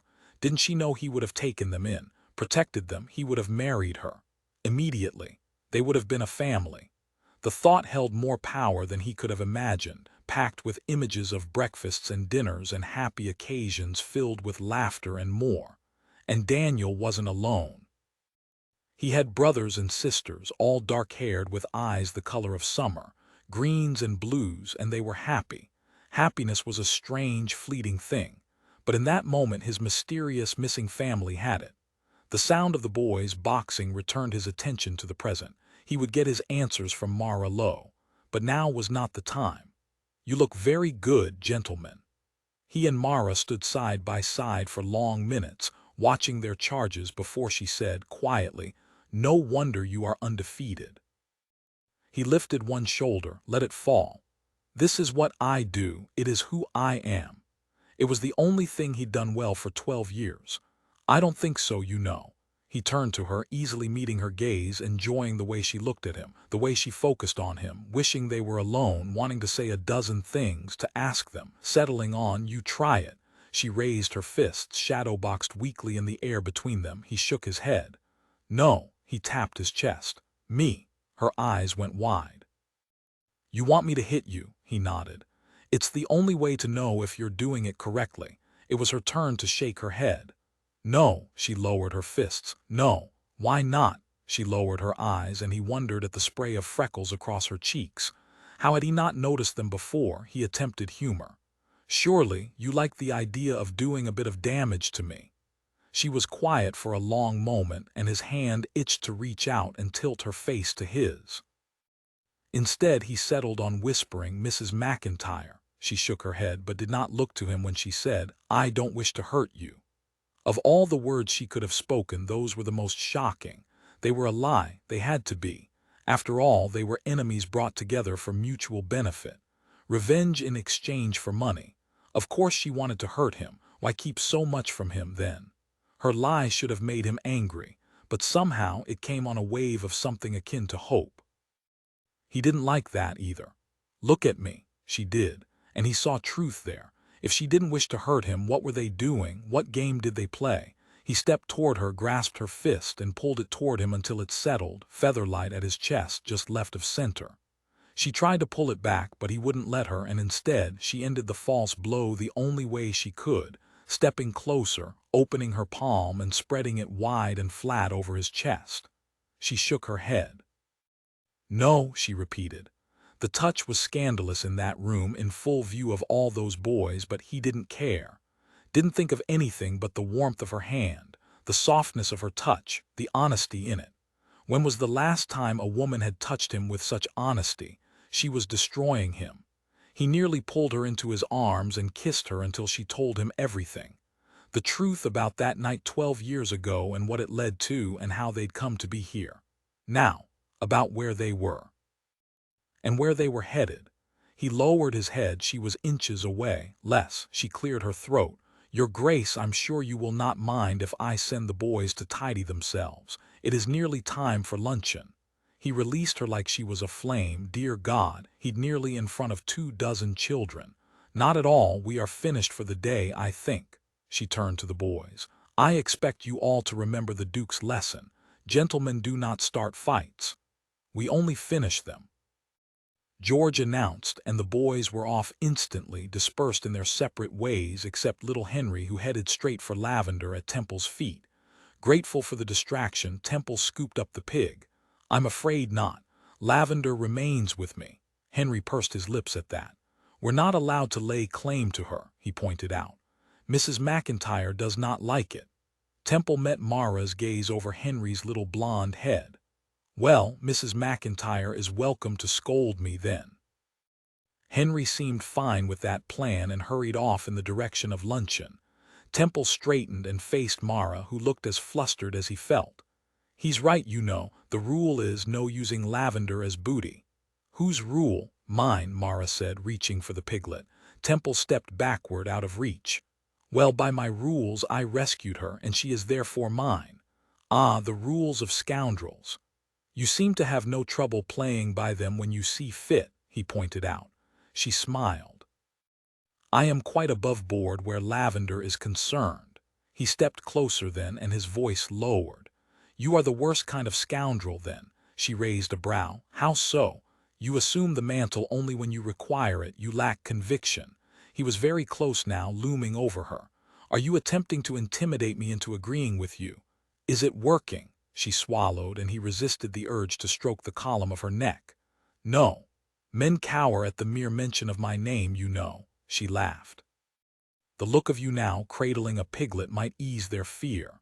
He looked down at the sleeping Lavender and couldn't hold in his soft chuckle. Mara stilled at the sound, then cleared her throat. Temple found her gaze. She was aware of him as he was of her. "Did you mean what you said about vengeance not being worth the trouble?" He raised a brow. "I did not say that. You said it rarely proceeded as expected." "Which is true," he said, "but that does not mean that it does not end as such."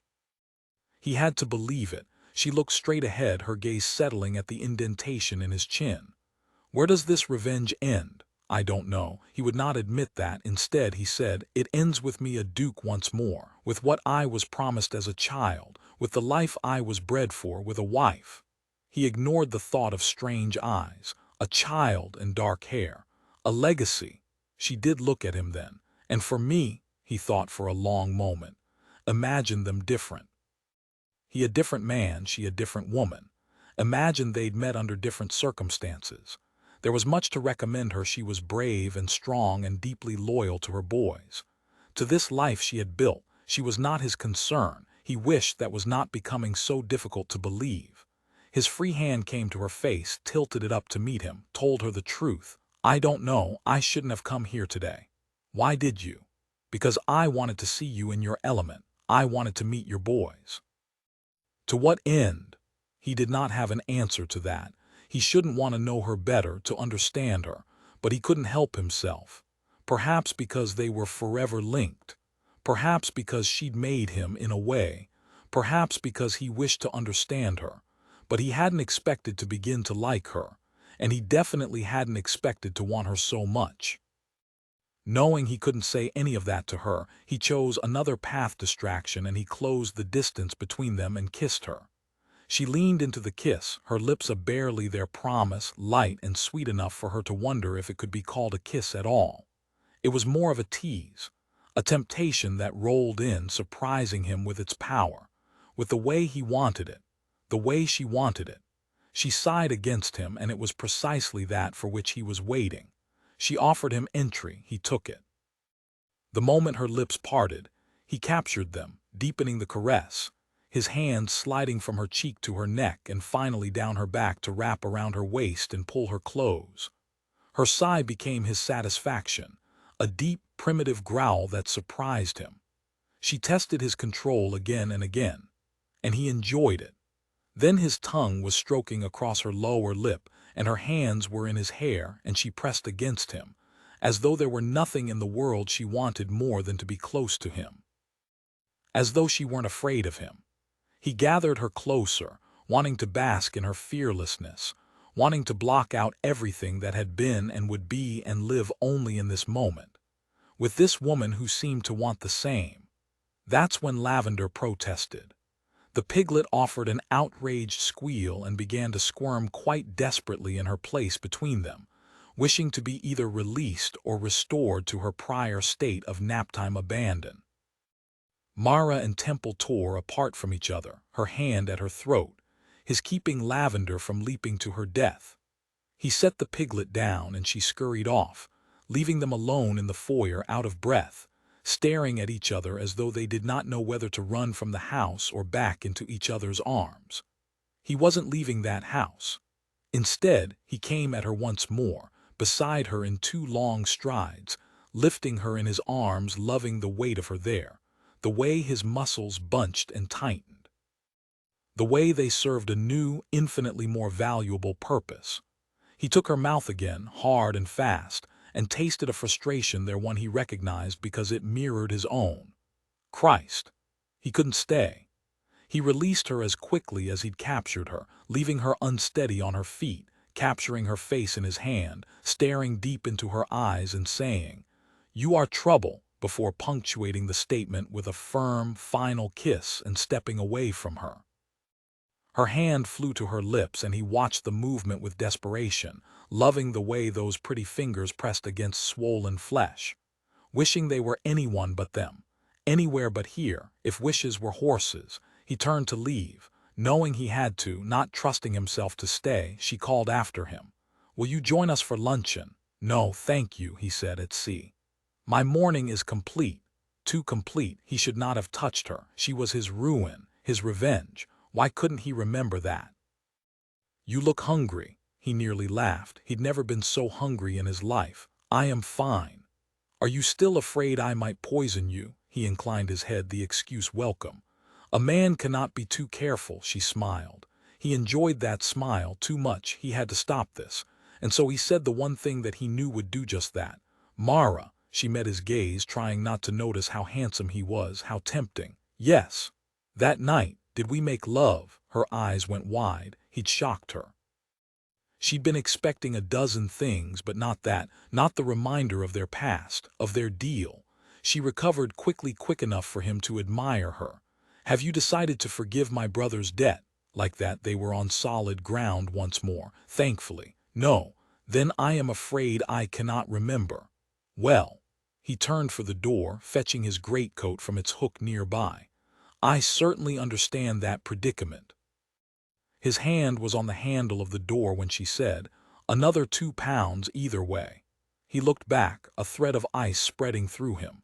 "For what?" She stood tall and proud in the foyer. "For the kiss." He hadn't been thinking of their deal when he'd kissed her, and he'd wager everything he had that she hadn't been thinking of it either. The discussion of funds made the moment base and unpleasant, and he hated that she'd returned them to this place. £2 sounds fine. She needn't know that he'd pay 200 for another moment like that. 2,000. "I shall see you tonight." He opened the door and added, "Where what arrives from Hebert today." Chapter 9, You Shouldn't Fight Him. Temple did not look up from lacing his boots. "It's a bit late for that, don't you think? Half the club is already ringside." The Marquis of Bourne, Temple's oldest friend and co-owner of the fallen angel, leaned against the wall to one side of the door to the boxing ring, watching as Temple prepared for the fight. "That's not what I mean, and you know it. Tonight, you are welcome to fight all you like, though if I were a betting man, I'd have 20 quid on Drake falling in the first minute." He pointed to the low table at the center of the room. "You shouldn't accept the challenge from Lowe." Temple looked to the list of names there. Christopher Lowe at the top, as it had been for weeks, calling him, tempting him, daring him to accept. Evidently, Mara had not told her brother that she'd arranged a deal with the killer Duke, and that she was earning back their money. Either that, or Lowe wanted to free his sister from ruin, but Temple couldn't imagine his sister's reputation had anything to do with the young man's plans. Damned if he didn't want that fight more than anything. Lowe deserved a sound trouncing. "It would be the fight of the year," Temple said. "The angel would make sinful amounts of money. I don't care if the king and his royal guard sat ringside with the crown jewels on the match. You shouldn't fight him." Temple stretched against the leather strap hanging from the ceiling of his office, letting his weight loosen his shoulders, preparing him for what was to come. In a half an hour he would enter the ring and fight, and every man in the audience would fight with him. Some would fight on his side, seeing themselves in the fallen Duke who, despite shame and ruin and loathing, could be king here. But most would fight as his opponent, David to Temple's Goliath. They too knew what it was to lose to the angel, and even as they paid their dues and basked in the glow of the tables above, a small part of them ached for the club's ruin. "It is the game," he said, pretending not to care about the words. "It is what they come for. It is what we agree to give them." "Bollocks," Bourne said. "We agree to take the bastards' money and give them a fight to watch. We don't agree to put ourselves on show, and that's what you would be doing." He came off the wall toward Temple, lifting Lowe's file from the table. "It would not be a fight, it would be a hanging. They would think that Lowe is finally getting a chance at retribution for his sister's death. If you're even considering fighting him, at least wait until the bitch is revealed. Then the world will be for you." Temple's jaw set at the description, unwelcome. "I don't care who they are for. What a lie that is." Bourne huffed a humorless laugh and ran a hand through his hair. "I know better than anyone how you want them to think of you." When Temple did not reply, Bourne continued. "I looked at Lowe's file today. He's lost everything that wasn't attached to him by birth and a fair amount of money that he'd earned somehow. I'm surprised Chase hasn't sent Bruno for the clothes from his back. Houses, horses, carriages, businesses. A fucking silver tea set." "What the hell do we need with that?" Temple smirked, working another long strip around his free hand. "Some people like tea." Bourne raised a brow and threw the file to the table. "Christopher Lowe is the unluckiest man in Britain, and he either doesn't see it or doesn't care. Either way, his dead father is rolling in his grave, willing to make a deal with the devil or worse to rise up and kill the stupid boy himself. You take issue with a man losing everything at the tables. There's an irony." Bourne's eyes glittered with irritation. "I might have lost it all, but I earned it back, tenfold more." "Vengeance worked well for you," Bourne scowled. "I spent a decade dreaming of retribution, convincing myself that there was nothing in the world that would satisfy me more than destroying the man who robbed me of my inheritance." Temple raised a brow. "And you did just that." The other man's voice grew soft and serious. "And I nearly lost the only thing that mattered." Temple groaned and reached for the leather strap that hung from the ceiling of the room, using it to lean into a stretch. "If the men in the room beyond knew how you and Cross go soft every time you speak of your wives, the angel would lose all power. As we speak, my wife is warm and waiting. The men in the room beyond can hang." He paused, then added, "Vengeance was my goal, Temple, never yours." Temple met his friend's gaze. "Goals change, no doubt, but be prepared. Retribution is angry and cold. It makes a man a bastard. I should know." "I'm already a bastard," Temple said. One side of Bourne's mouth twisted in a wry smile. "You're a pussy cat." "You think so? Tell me that in the ring." Bourne ignored the threat. It won't end as you think it will. It would end precisely as Temple thought it would. Mara might have been the mastermind of his ruin, but her brother had played his part, weeping and wailing and feigning accusation, and making all the world, Temple included, believe that he'd been dreadfully wronged. Memory flared. Temple on the street 5 years earlier, in broad daylight, all of London giving him a wide berth. No one wished to cross the killer Duke. No one wished to incite his anger. Christopher Lowe had exited a pub with his debauched friends, pouring out onto the road into Temple, so rarely touched in anything but violence or fear that he started at the contact. Lowe had looked up at him, drunk and slurring his words, and blustered for the crowd's approval. "My sister's killer in the daylight." What a surprise! The crowd of idiot drunks had laughed, and Temple had gone cold, believing Lowe's anger, believing himself worthy of it, believing himself a killer. He looked to Bourne. "She might have stolen 12 years, but he kept them from me. And both of them should suffer. God knows he deserves a thrashing, and yes, you'll feel as though you've exacted your revenge, and you'll trot the lady out through London as the second half of your master plan, and she'll be shamed, and you'll be welcomed with open arms and chased by marriage-making mamas. But you'll still be angry. Revenge does not always proceed as expected. The lesson he'd taught her boys, the one he knew was true. He knew that this moment could not be undone, that it would forever mark him, that it would forever change him.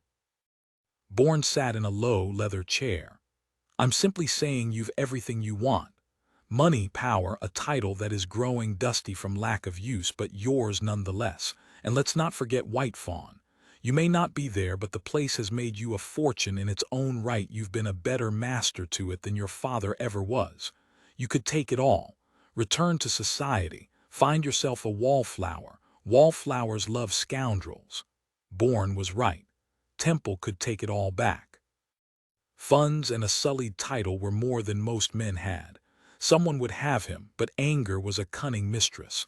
"I don't want a wallflower." "What then?" He wanted someone with passion, with pride. Temple met his friend's eyes. "I want my name." "Lowe can't give it to you. Losing to you in the ring only makes him a martyr." Temple was quiet for a long moment before he nodded once. He wanted the conversation done. Bourne added, "And the girl."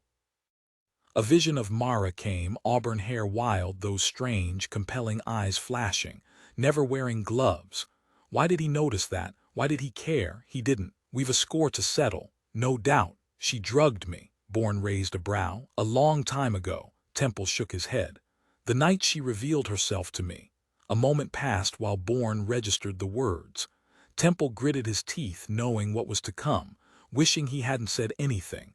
Bourne burst out laughing. "No." Temple rocked up on his toes, bouncing once, twice, swinging at the air, pretending not to be infuriated by the truth. "Yes." The laugh turned booming. "Oh, wait until the others hear this.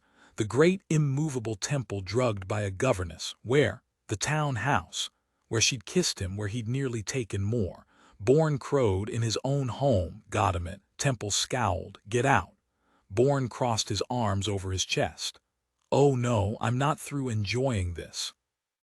A sharp rap sounded on the door, and the two men looked to the clock. It was too early for the fight to begin.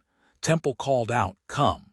The door opened, revealing a Sreel, Temple's man and the second in command of security at the Angel. He did not acknowledge Bourne, instead looking straight to Temple. "The lady you invited, Mara." The thrill that coursed through him at the thought of her name grated. "Bring her in." He waited for a Sreel to leave, then returned his attention to Bourne. "I thought you were leaving." Bourne sat in a nearby chair, extending his legs and crossing them at the ankles. "I believe I'll stay to watch this," he said, all humor. "After all, I wouldn't like the woman to try to kill you again. You might require protection. If you aren't careful, you shall be the one requiring protection." The door opened before Bourne could retort, and Mara stepped over the threshold into his sanctum. She was wearing an enormous black cloak, the hood pulled up and low over her brow, but he recognized her nonetheless. She was tall and beautifully made, all soft curves and pretty flesh, a woman to whom he would be naturally drawn if she weren't the devil incarnate. And that mouth, wide and wicked and made for sin. He shouldn't have tasted it. All it had done was make him starved for more. She pushed the hood of her cloak back, revealing herself, her wide eyes immediately meeting his. He registered the nervousness in them, the uncertainty, and hated it as they moved to where Bourne sat, several feet away. And suddenly, whether because of the excitement of the fight to come or something much more dangerous, Temple wanted to hit Bourne. Hard. It had to be the coming fight because it couldn't possibly be Mara. He didn't care who she looked at, who looked at her. Indeed, his whole plan rested on all of London looking at her. Bourne did not stand a deliberate show of disrespect that set Temple on edge. I know who you are," she interrupted, not using Bourne's title or the honorific he was due, a matching show of disrespect. "All of London knows who you are." She turned to Temple. "What is this? You ask me to come here and watch while you brutalize some poor man."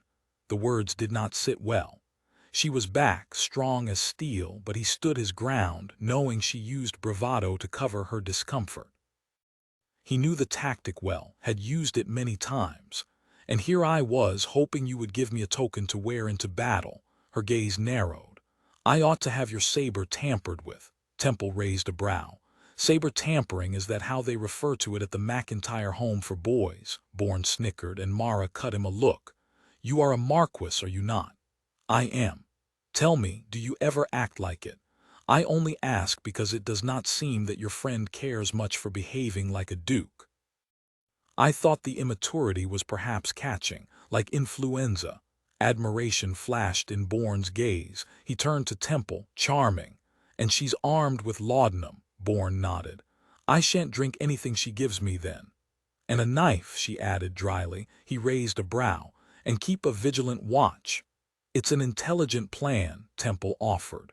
Mara gave a little huff of displeasure, one Temple imagined she often repeated with her young charges. "You are about to pummel a man to bits and you stand here and make jokes." "It's interesting that she takes the moral high ground, don't you think?" Bourne said from his chair. Mara turned on the Marquis. "I wish you would leave, my lord." One of Bourne's brows rose. "I would be careful with that tone, darling." Mara's eyes flashed with anger. "I imagine you'd like me to apologize." Bourne stood, straightening the lines of his perfect coat, and nodded in Temple's direction. "Apologize to him. He's not as forgiving as I am." He extracted his pocket watch and checked the time before turning to Temple. 10 minutes. "Is there anything you need before the fight?" Temple did not speak, nor did he move his gaze from Mara. "Until after, then." Temple nodded. "Until after." The Marquis left, closing the door behind him. Mara looked to Temple. "He did not wish you good luck." "We do not say good luck." He moved to the table at the center of the room and opened the mahogany box there and extracted a coil of wax. "Why not?" He pulled off 2 large clumps and set them on the table, pretending that he wasn't utterly aware of her standing in the too dark corner of the room. He wanted to see her. He shouldn't. Good luck is bad luck. That's ridiculous. That's fighting at the Angel. She did not say anything to that, instead crossing her arms across her chest. "Why am I here?"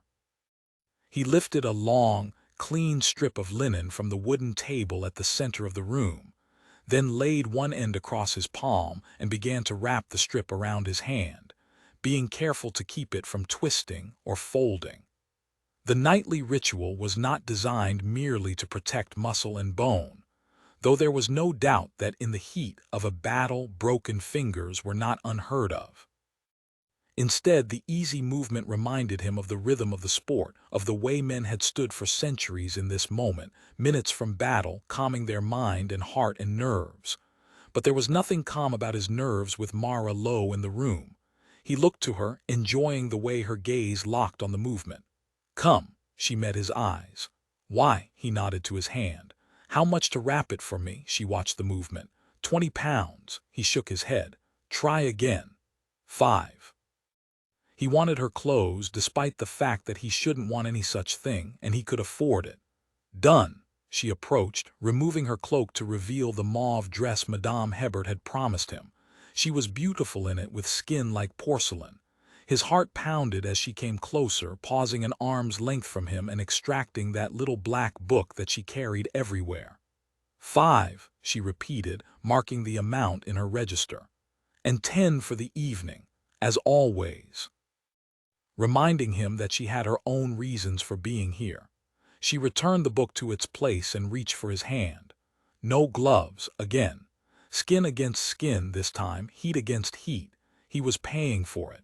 Perhaps if he remembered that, it would help him forget her, the feel of her, the smell of her, lemons in winter, the taste of her.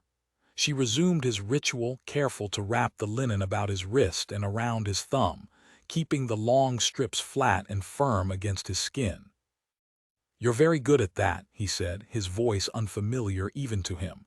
She did that to him. She made him feel unfamiliar. "I have wrapped broken bones. I assume it's a similar principle." Again, a little snippet of Mara, of where she'd been, of who she'd been, enough to make him want to ask a dozen questions she wouldn't answer. So he settled on, "It is." Her fingers were soft and sure on his hands, making him ache for them in other places. Her head bowed over her handiwork, and he stared down at the top of her head, into auburn curls that he itched to touch. He wondered what her hair would look like spread in wide waves across his pillow, across the floor of this room, across his bare chest, across hers. His gaze moved to her shoulders, to the way they rose and fell with each breath, as though she labored far more intensely than she did. He recognized that breath, experienced it himself. She wanted him.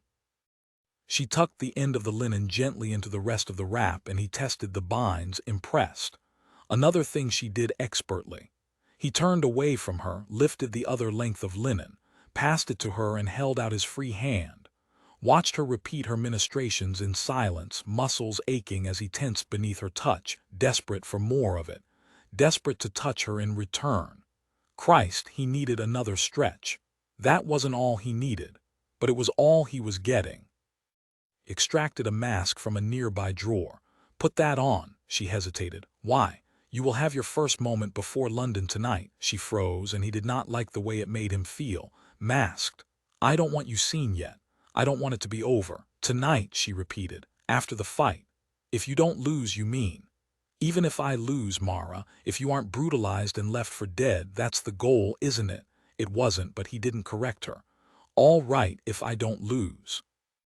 He inclined his head. "But I won't lose."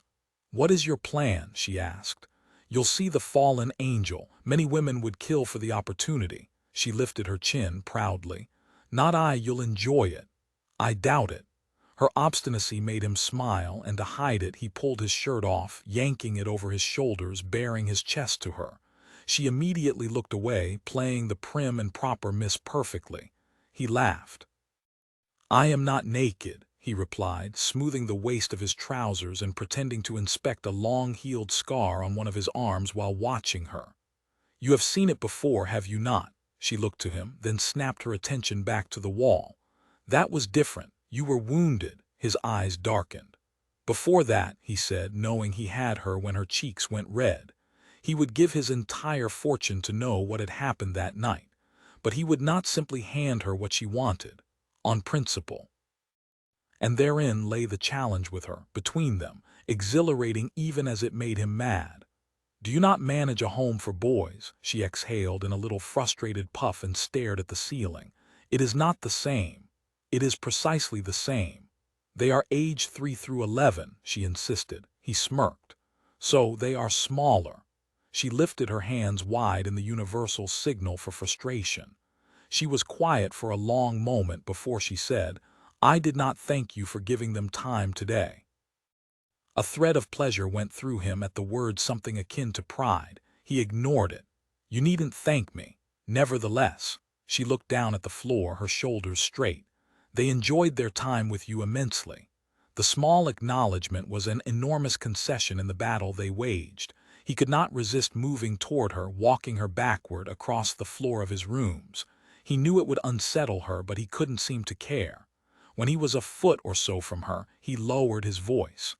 And what of you? Did you enjoy it? Her cheeks flamed. No, he smiled at the instant lie. Not even the bit where I kissed you. Certainly not. He came closer, pushing her back, drawn to the heat of her. Finally catching her in his arms, loving the way she gasped at his touch, loving the way the silk of her dress, warm from her body, brushed against his bare chest. He slid his hand down her arm, finding her hand, lifting it to the strap that hung from the ceiling above her. She knew precisely what to do, grasping the leather strip as he repeated the movement with the other hand until she stood long and lush, arms extended overhead like a sacrifice, like a gift. She could release it at any time, deny him the moment, but she didn't, instead staring up at him, daring him with her beautiful gaze to come closer, to touch her more, to tempt her. He took the dare, cupping her cheek in his hand, spreading his thumb across the high arc of it. Loving the softness of the skin there even as he told himself he did not notice it. No, no, she exhaled, and the sound of her breath turned him hard as a rock. He looked down at her, her dress cut scandalously low, her breasts straining at the fabric because of her position, and he at once praised and cursed Hebert for doing his bidding. Mara Lowe was the most tempting thing he'd ever seen. But strangely, it wasn't her face or her body or the perfect breasts that rose and fell in an unsettled rhythm that convinced him of the fact. It was the way she faced him head-on. It was the way she refused to cow to him. The way she refused to fear him. The way she met him partway. The way she saw him. He was no killer, and she was the only person in the world who had always believed it. The only person who had ever known it to be true. He lifted her chin, exposing the long column of her neck, and pressed a long, lingering kiss to the pulse beneath her chin, then to its mate at the place where neck met shoulder. "Are you sure you didn't enjoy it?" The words teased at her warm skin, and she shook her head in a broken movement, swaying against the strap, holding tight to combat the way the caress impacted her.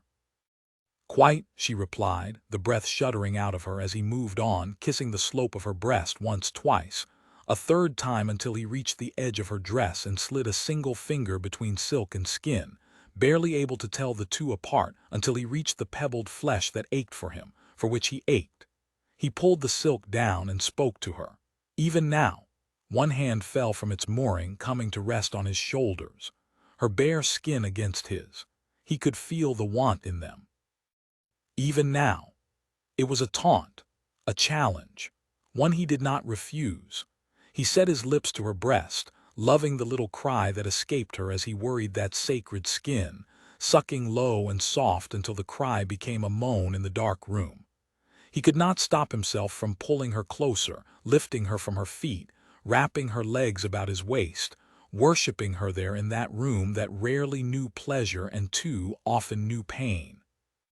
And then she'd release the strap altogether, her weight in his arms and her fingers in his hair, holding him tight against her, encouraging his caress, begging him for more, urging him to give her everything he could. He was hard and aching, loving the way she directed him, the way she took her pleasure with abandon. He wanted to give her everything for which she asked. He pressed her to the wall of the room, his hands everywhere, pulling them up higher and higher, his fingertips sliding against stocking and then glorious smooth skin, tracking the curve of her thigh up until he could feel the heat of her. Wicked, promising warmth guarded by perfect, soft curls. A promise he could not wait to uncover, to explore. He paused there, lifting his lips to find her eyes. She gasped. Yes. He'd never in his life heard such a glorious word. Never received such coveted permission. "Say it again," he said, to be certain. "Yes." The word coursed through him, her fingers tight in his hair. He would give anything for a night with this woman, but had he already done so? The icy thought tore him from her, placing distance between them, hating her all over again even as he felt nothing near hate, nothing so cold. "Tell me," he shoved his fingers through his hair, trying to erase the memory of hers. "Did we do this? Were we lovers?" For a moment he thought she would answer him. He thought he saw it there. Sympathy, worse, pity, fuck. He didn't want her pity. She'd stolen that night from him and she refused to give it back. And then the emotion was gone from her gaze and he knew what she was about to say. He raised his voice before she could speak. "Tell me, you know the cost of that information." Vaguely, it occurred to him that in another place, at another time, he would find this woman perfect in every way. There was something strong and firm and fearless about her, the same something that had drugged him on their first meeting, and their second, the same something that had sent her fleeing into the darkness the prior evening, the same something that had set him up to be a murderer 12 years ago, the same something that would no doubt attempt to thwart him again.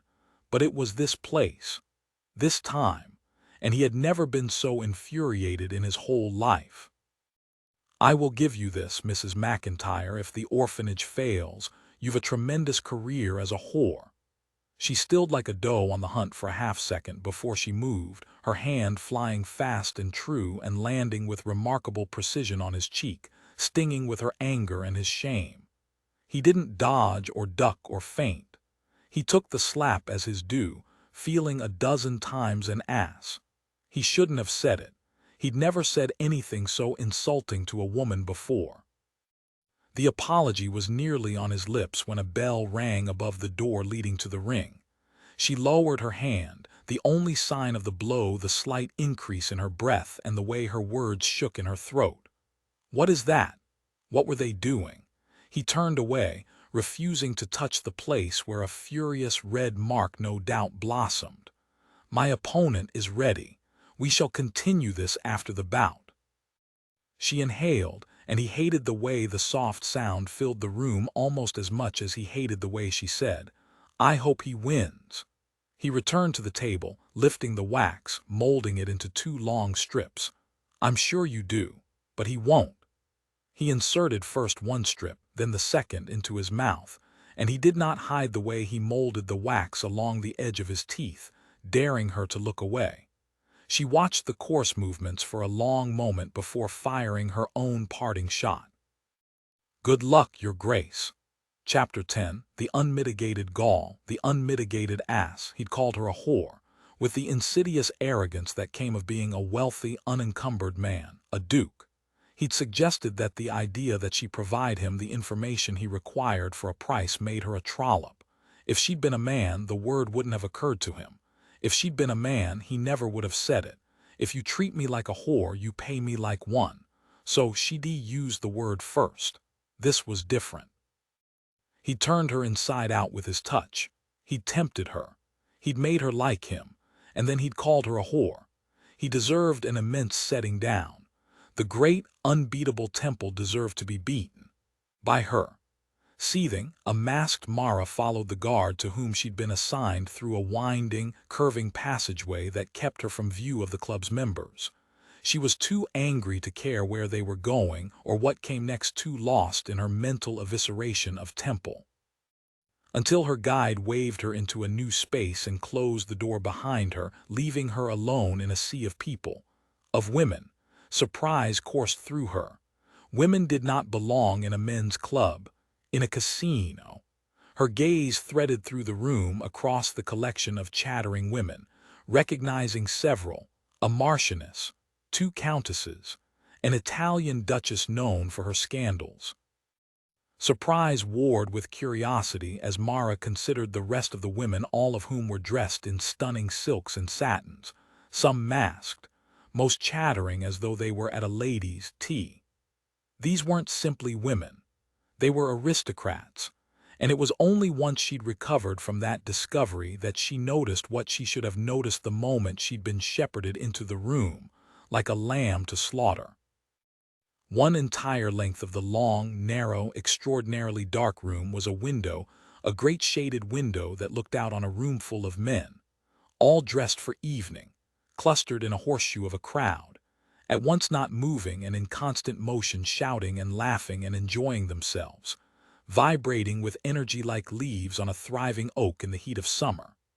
The throngs of men surrounded a great empty space, blocked by rope and covered in sawdust, of which the women were afforded a perfect, unobstructed view. The ring. Mara moved closer to the glass, unable to stop herself from reaching out to touch it, amazed by the way the room glowed. Thankfully, it occurred to her just in time that the men would see her if she came too close to the window. She stopped, pulling her hand back, even as she could not understand why not one of the men beyond seemed at all interested in the window or the ladies inside the small, dark room. Were they so used to women watching the fights that they weren't scandalized by the women's presence?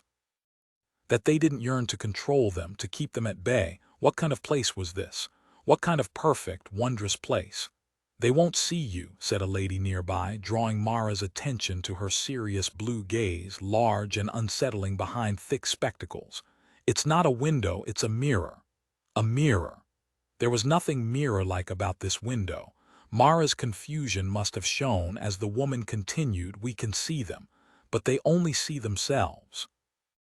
As if on cue, a gentleman crossed in front of the ring, close enough to the window to touch, before pausing for a moment and turning to face Mara. She leaned forward as he did the same on the other side, lifting his chin to fluff his cravat. She waved a hand in front of his long, pale face. He bared his teeth. She dropped her hand. He lifted one gloved finger, scrubbing it back and forth over the crooked, tea and tobacco-stained grimace before turning and walking away. A collection of women nearby laughed uproariously. "Well, no doubt Lord Hounswell would be terribly embarrassed to know we have all witnessed the remains of his dinner." The woman smiled at Mara. "Do you believe it now?" Mara grinned. "This must provide you hours of entertainment." "When there isn't a fight to do the job," another woman replied. "Look, Drake's entered the ring." The chatter inside the room dimmed, as the women turned their attention to the young man climbing through the ropes into the sawdust-covered space where two others waited, the Marquis of Bourne and another pure aristocrat, pale and unnerved. The crowd at the far end of the ring parted to reveal a large steel door, and the air in the room seemed to change, to grow thick with anticipation. Any minute now. A feminine sigh came from several yards away, and the entire room on both sides of the window seemed to still, waiting. They were waiting for Temple, and Mara found that she too was waiting, even though she hated him. And then he was there, filling the doorway as though it were cut to his size, broad and tall and big as a house, bare from the waist up, wearing only those scandalous tattoos and buckskin breeches fitted to his massive thighs, and the long linen strips she'd wrapped along the hills and valleys of his knuckles and around the muscles of his thumb and wrist, as she tried not to notice his hands. Tried not to remember how they felt on her skin, tried to remember that he was a weapon, and when he'd kissed her she'd remembered the truth of all of it. He was a weapon, spreading desire through her body like bullets, wounding her with want. "He's the biggest, most beautiful brute of a man." Another woman sighed, and Mara went still, forcing herself not to look, not to care that there was admiration and something more in the tone, something like experience. "Too bad he's never shown interest in you, Harriet," another said, calling forth a symphony of laughter from the rest. Forcing herself not to care that the experience in the lady's words was a lie. And then he was moving toward them, and it might have been her mind playing tricks, but it seemed like he was looking right at her, as though the magic window were a mirror for everyone in the room but him, as though he knew himself well enough to never have to see his reflection ever again. He was through the ropes then, and Bourne, now dwarfed by Temple, moved to Mr. Drake, saying words that Mara couldn't hear. Drake lifted his arms wide, and the Marquis smoothed his palms down his sides, patting the fabric of his breeches in a clinical, if rather shocking movement. Mara could not keep quiet. "What are they doing?" A lady came to her side. "Checking for weapons. The fighters are allowed a second to make sure that the bout is a fair one." "Temple would never cheat," Mara said, the words drawing the attention of the women around her before she could hold them back. Heat flooded her cheeks as she looked from one to the next, finally settling on the woman who had spoken, uncommonly tall and blonde, brown eyes glittering near gold in the reflection of the brightly lit ring. "No," the lady said, "he wouldn't." There was the experience that Mara had misheard earlier. This woman knew him. She was beautiful enough for it. They were no doubt beautiful together, matched only in height with everything else perfectly contrasted to each other. She imagined this woman's long arms wrapped around his neck, her long fingers threaded through his dark hair, his massive hands at her waist, possessing her, loving her. And she hated him all over again, but now for another, more confusing reason. A long whistle sounded from the other end of the room. What I wouldn't give to be Drake's second right now. Mara's attention returned to the ring, where the well-dressed aristocrat approached Temple, awkwardly indicating that he, too, should raise his arms. He did, the muscles of his chest and abdomen rippling with the movement, and Mara's mouth went dry at the image he made, waiting for the man to check his person for weapons, smirk on his lips, as though he had the devil himself on his side and therefore had no need of trickery. She imagined his arms high above his head, caught in the scandalous strap that hung from his ceiling where she'd held herself still, the cool leather biting into her palms, a contrast with his heat, with his touch, with his kiss. But she hated him. Go on, man, touch him. Take him in hand. Make sure to check all the nooks and crannies. The ladies were competing for bawdiest encouragement now, laughing and crying out as the aristocrat in the ring checked the Duke of Lamont with a speed born of fear or embarrassment or both. Not so quickly, or so soft. I'd bet my fortune that Temple likes a firm hand. Don't you mean your husband's fortune? Came the retort, and the redhead at the window turned to the room, a wide grin on her pretty face. What the Earl doesn't know shan't hurt him. Look at the size of him. 10 quid says he's that big all over. No one will take that bet, Flora, someone replied, laughter seeping into the tone. Not one of us wants you to be wrong. I'd risk a night with the killer Duke to find out. The laughter fairly shook the room, nearly all of the women taking immense pleasure from the words from their own additions to the lewd suggestions. Mara looked down the room at the long row of silks and satins and perfect coifs and maquillage, and the way the women fairly salivated at Temple, remembering his moniker but not the truth of it, that he was a duke, that he deserved their respect, and that, even if he weren't a duke, he wasn't an animal, as they were treating him, as her actions had made them treat him.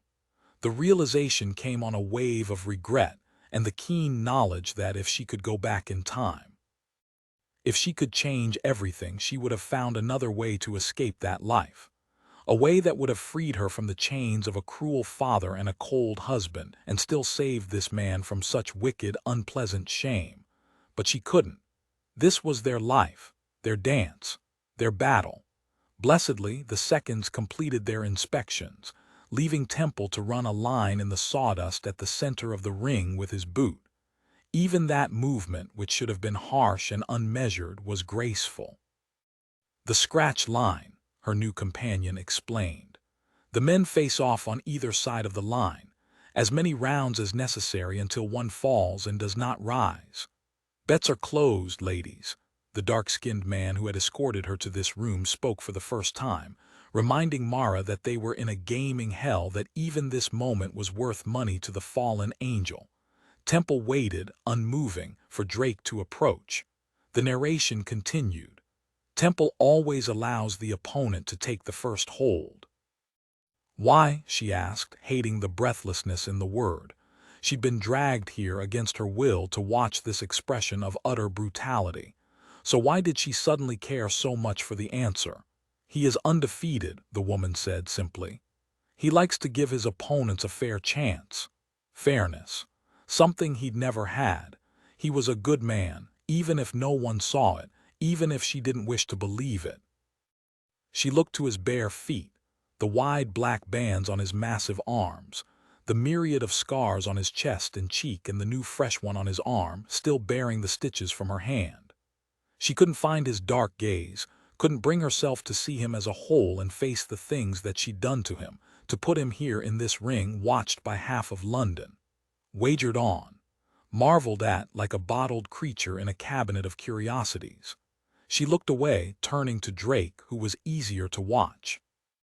He took a deep breath and steeled himself for battle. The fight began, brutal and unforgiving. Drake came at Temple with undeniable force, and Temple deflected it, bending backward and using the momentum of the smaller man's blow to bring him off balance and land a powerful punch to Drake's side. The hit was hard and precise, and Drake stumbled away, catching himself on the ropes of the ring before coming around to face Temple again. The massive Duke stood at the scratch line, barely breathing heavily. He waited. "Aw, 'twon't be a good fight tonight, girls," one of the ladies said. "Drake's going to drop like a stone." "They always do," another said. "If only there were an opponent who would keep him in the ring," sighed a third, and Mara wished all these women would simply stop talking. Drake came at him again, arms outstretched like a small child angling for an embrace. He never had a chance. Temple moved like lightning, swatting away the long arms and delivering a wicked blow to Drake's jaw and another to his torso immediately after. Drake fell to his knees, and Temple immediately stepped back. Mara's gaze flew to his face, registering none of the triumph or pride that one might have expected. There was no emotion there, nothing that revealed his feelings about the bout. He waited, patient as Job, as Drake pressed his hands to the sawdust-covered floor, and the room around her went quiet. Is he going to get up again? She watched the fallen man breathe deeply, his chest heaving once, twice, before he raised his hand in the universal sign for enough. "Oh," one of the ladies sighed in disappointment. "A forfeit. Come on, Drake, fight like a man." The women around her whined and whinged as though they'd lost a favorite toy. She turned to the woman who had become her tacit guide for the evening. "What now?" Temple stepped forward as the woman spoke, reaching toward his opponent. "A forfeit is an immediate loss." Drake accepted Temple's help, coming to his feet unsteadily. The aged oddsmaker at one side of the ring pointed a finger to a red flag at one corner of the space, and the crowd on both sides of the window erupted into shouts and jeers. "And Temple wins," the woman explained to Mara, "but not the way they like." "A win is a win, is it not?" One brown brow rose in amusement. "Tell that to the men who just lost hours of entertainment in 30 seconds. She returned her attention to the ring as men throughout the room protested, waving scraps of paper in the air. "Those men have placed enormous bets on the fights, never against Temple, but on the number of rounds and the punches thrown, even the way Drake fell." The lady paused. "They don't care for short bouts." "Anna," the man in the corner called out, and the lady turned to him. He nodded once, and she returned her attention to Mara. "I am sorry. I'm afraid I have work to do." Mara's brow furrowed, and the lady tilted her head. Unhappy patrons require appeasing, and Mara understood. The woman was a prostitute, a highly paid one if Mara had to make a guess. "Of course." The woman tipped her head. "My lady." "Oh, I'm not," Anna smiled. "Those of us who are not must stick together."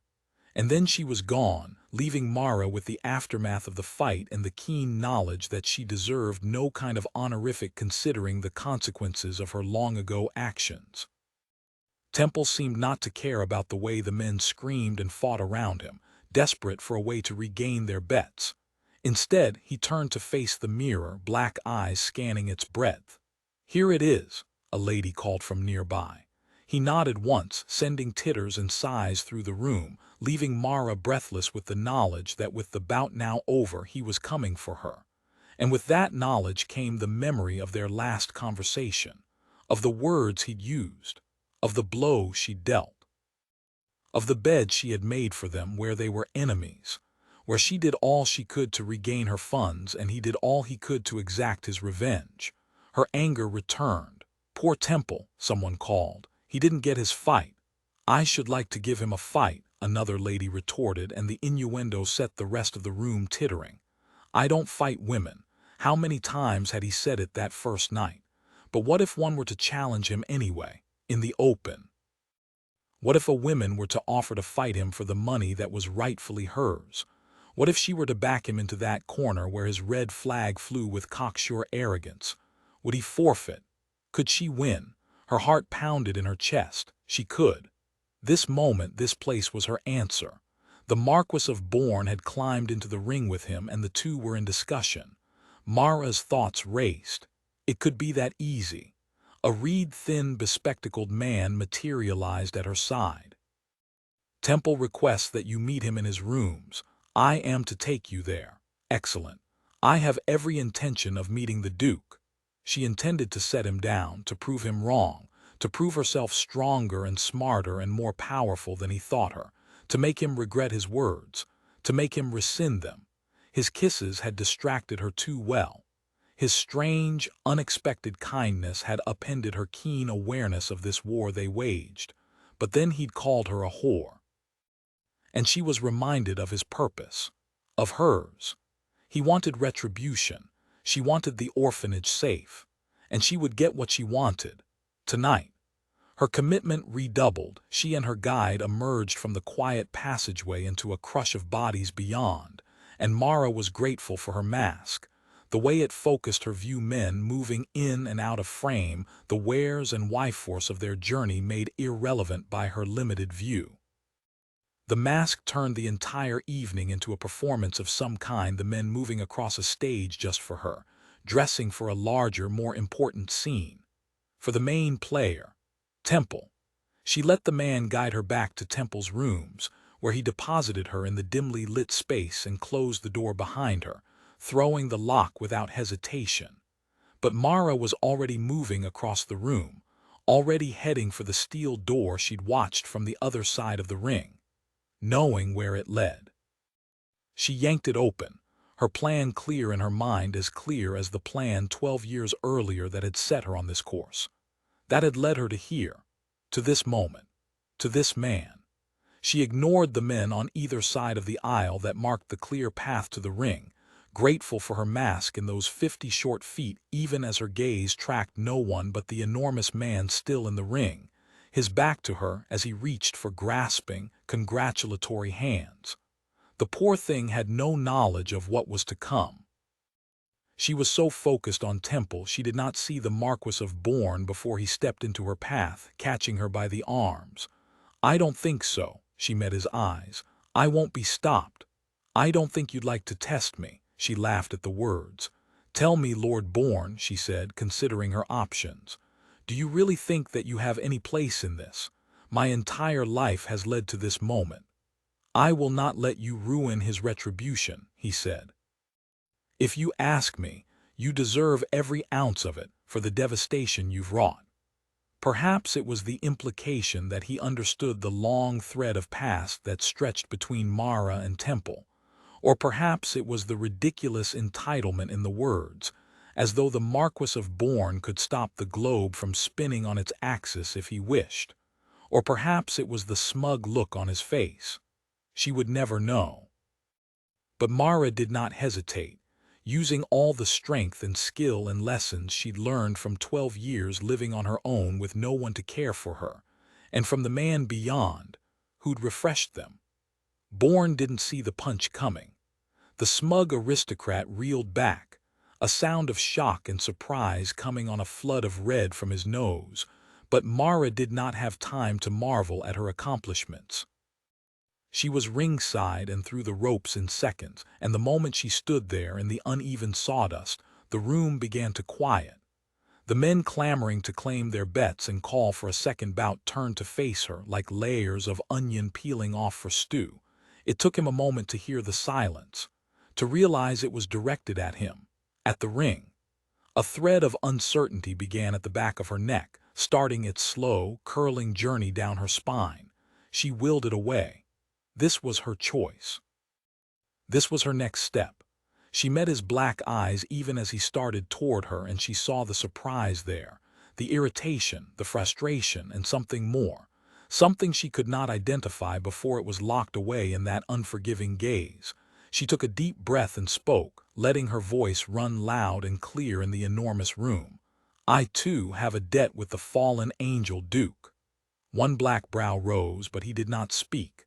"So tell me, Will you accept my challenge? Chapter 11. If he'd been offered £10,000 to guess who would step into his ring next, he would not have imagined it would be she. But when the room quieted and he turned from a collection of men on the other side of the ropes to see what had distracted them, he knew it would be she. Even as he was sure it couldn't possibly be. There she was, standing tall and proud and strong at the center of the ring, Drake's blood splattered at her feet as though she were in a tea shop or a haberdashery. As though it was perfectly ordinary for a masked woman to enter a boxing ring in the middle of a men's club. She was barking mad. And then she spoke, issuing her challenge in her calm, clear way, as though she were perfectly within her rights to do so. As though the entire club wouldn't explode with the scandal, which it did, in a cacophony of harumphs and guffaws and affronted grunts that quickly devolved into a chattering masculine din. Under cover of noise, Temple collected himself and approached her, his opponent in every way and yet not his opponent at all. He raised a brow. She did not move, and he wished the mask gone so he could read her expression. It could be gone, instantly if he willed it. He could call her bluff, unmask her in front of the lion's share of the most powerful men in London, and resume the life that had been frozen in time for 12 years, and the one that had been frozen in time for less than a week. But then he would not see how far she would go. He tilted his head and spoke so only she could hear. A bold move. She matched his movement, her lips curving gently, teasing him, tempting him. Whores must be bold, I'm told. And with that he understood. She was furious, as well she should be. He'd called her a whore. Guilt threaded through him, somehow discernible from frustration and fascination. She did not let him find the right reply, which was best as he wasn't sure he could. Instead, she added, as should an opening gambit, don't you think? Guilt was chased away by the words, by the challenge in them, by the excitement that thrummed through him every time they faced each other. This was more powerful than any bout he'd ever had. You think I will allow you to win? The curve became a smile. I think you haven't a choice. You've miscalculated. How so? He had her. My ring, my rules. He raised a hand to the room, and the collection of men, 200 perhaps more, went quiet. Her eyes went wide behind the mask at the way he controlled the space and its inhabitants. Gentlemen, he called to the room at large, it seems tonight's entertainment is not complete. He stepped closer to her, and the soft scent of lemons curled around him, clean where this place was filthy, light where it was dark. She did not belong here, and somehow she did. Perhaps it was simply that he did not wish her to leave, even as he knew she should. She was close enough to touch, and he pulled her close to him, sliding one leg between hers, loving the way her silk skirts clung to his trousers, loving the feel of her in his arm, firm and right. Hating it, too, the way she seemed to consume his thoughts when she was near him, the way she distracted him from his goal, retribution. He pulled her close, and she gasped, her bare hands coming up to rest on his bare chest, her touch cool and smooth against his sweat-dampened skin. He lowered his voice for her ears only. You have made your bed. She stilled at the words as though they meant something to her for a half-second, maybe less. Then by all means, your grace, it is time I lie in it. The words surprised him, the thread of daring and conflict and something more in them. He wondered if the imagery that clattered through his mind echoed in hers, both of them in bed, naked, entwined, glorious, equal. He turned to the crowd, hating the hungry gazes fixed upon her even as he knew they were necessary. Shall I check her for weapons? A roar of approval came from the assembly of men, and he reached for her skirts, knowing the knife she carried so religiously would not be far. She gasped as his hand slid over her torso and hip, recognized the sound as one of pleasure. He met her gaze. I never thought you an exhibitionist. She pursed her lips. I would not begin to do so now. He let the sound ooze over her. Your actions tonight suggest otherwise. In the pocket of her skirts, his fingers found the book that catalogued their story in pounds and shillings and pence. She felt the touch and met his gaze. Be careful, your grace, lest tonight cost you more than you think. He couldn't help his smile as he found the hilt of her knife. Ubiquitous. Hebert made you a pocket. She narrowed her gaze on him through the mask. I thought I'd made it clear that I am quite skilled with a needle. He couldn't stop the laugh that came then. The woman was remarkable. She'd received a dress that cost more than her salary for a year and immediately installed a pocket to keep her weapon close. He removed the knife and held it high above their heads. The lady is equipped with steel, in more ways than one. The men roared their own laughter as Temple tossed the knife across the ring, ignoring the way it slid through the sawdust, too focused on her. A woman cannot be too careful, Your Grace. It was her turn to raise her voice, to play to the crowd, to win their laughter. She smiled at him, bright and brilliant, and he wished they were anywhere but here. But what of my challenge? Are we not evenly matched now that you've taken my blade? The crowd erupted in guffaws and a chorus of ohos, and Temple realized what she was doing. Not in the ring, my love, but perhaps we can find another place to discuss it. The men chortled, and she stiffened in his arms, her words carrying across the room. I don't think so. You hold a debt of mine. I am here to win it back. 'Tis the way of the angel, is it not? Ooh, sang the crowd. He shook his head slowly, playing to the crowd even as he spoke to her, quiet and serious. I don't fight women. Remembering the first time he'd said it to her, the man he was then, unsure of himself, uncertain of his actions, no longer. She curled one of the hands on his chest into a fist. And tell me, Your Grace, have any of them ever challenged you here? In the ring. She's got a point, Temple, someone in the assembly cried out. I'll give you £100 to let me accept the challenge for you, Temple. 100 only. I've got 5 for a chit like that. I'd wager she's glorious in the sheets. He released her and turned toward the words to find Oliver Densmore, the biggest ass in London, hanging on the ropes, tongue fairly hanging out of his mouth. Temple resisted the urge to kick the man's teeth in. Well, Your Grace, Mara distracted him. Have you ever had a challenge from one of my sex? The word sex rioted through him like a blow, and he was suddenly certain that she was the most skilled opponent he'd ever faced in this ring. No.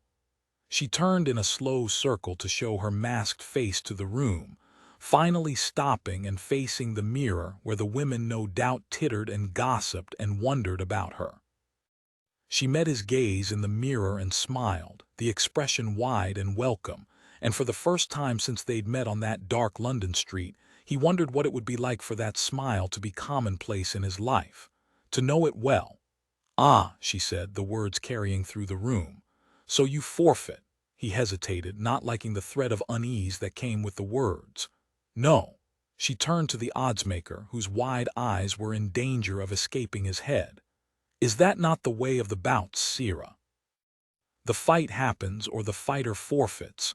The older man opened his mouth and closed it, looking to Temple for guidance. Smart man.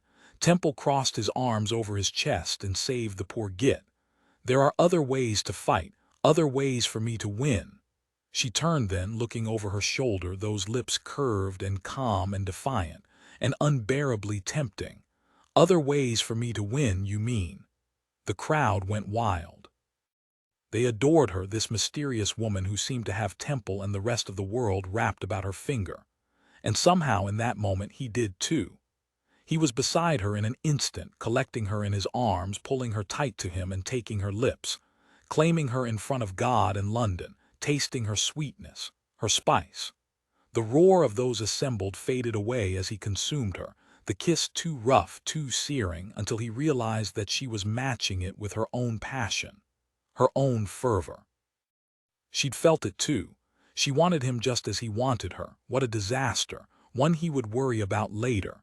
He kissed her again and again, his hands coming to cup her face and hold her still as he claimed her with lips and tongue and teeth until the whole world had disappeared and there was nothing but her, and him, and this moment, and the way they matched, the way she saw him, the way he saw her. But they weren't alone, of course, and he was close to ravishing her in front of all of London. Christ! He was kissing her in front of all of London. He was ruining her.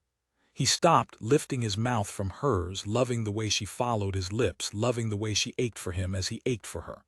No, She was ruined, as though she were the whore he'd called her. The whore he'd meant them to think her, except now the plan seemed flawed. Christ!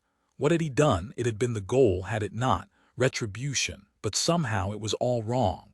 The plan hadn't included desire, or passion, or emotion. What had she done to him? She lifted one auburn brow. Well, your grace, do you fight or forfeit? Neither. He did not wait for her to reply, instead lifting her into his arms, grateful that her mask was still affixed to her face and carrying her from the ring, the cheers of all of London in his ears. It would have been an excellent plan if not for the man blocking his path. Christopher Lowe. Heart-pounding, Mara was caught up in Temple's arms, too distracted by the strength of him and the excitement of their verbal bout and the euphoria of her unsettling him to realize that he'd stopped. She didn't notice until he set her down, her body sliding along his until her feet found the sawdust-covered floor. Low, he said, low and dark, and she spun toward the word. He was revealing her now. She supposed it was a good move, the checkmate of their game, but disappointment came nonetheless. Until she realized he wasn't looking at her. He was looking past her over her right shoulder into the eyes of her brother, who stood several feet away on the edge of the ring, frustration and something worse in his gaze.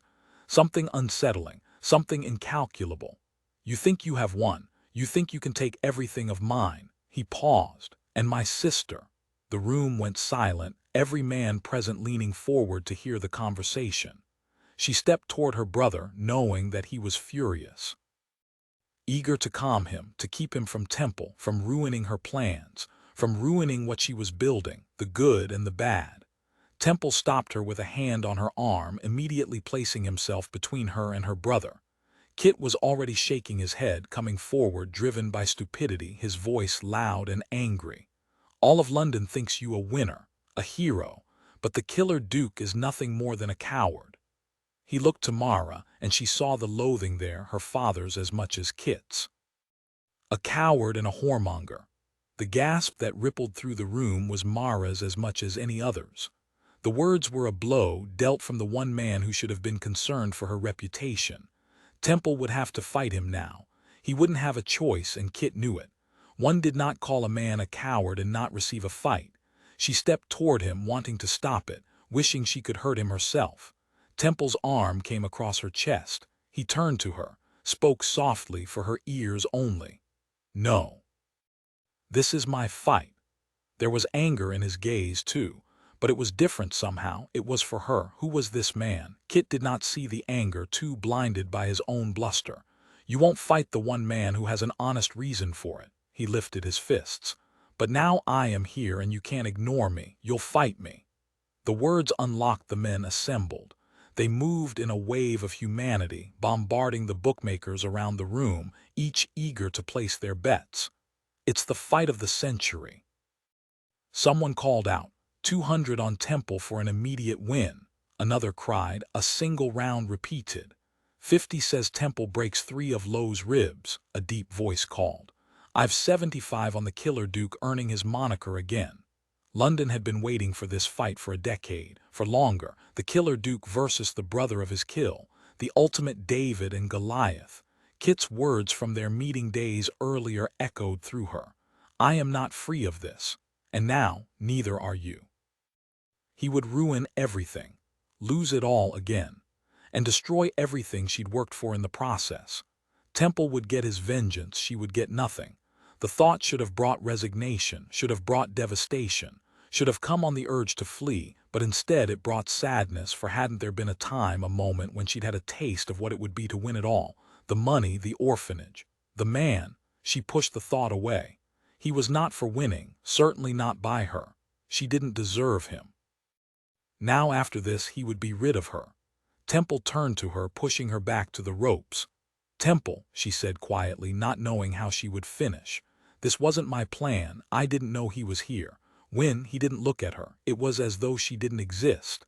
And in that moment nothing else mattered. All she wanted was for him to see her. All she wanted was to go back, to the dressmaker, to the night on the street outside his home, to 12 years earlier. All she wanted was to change it. Temple, she said again, wishing his name said all of it.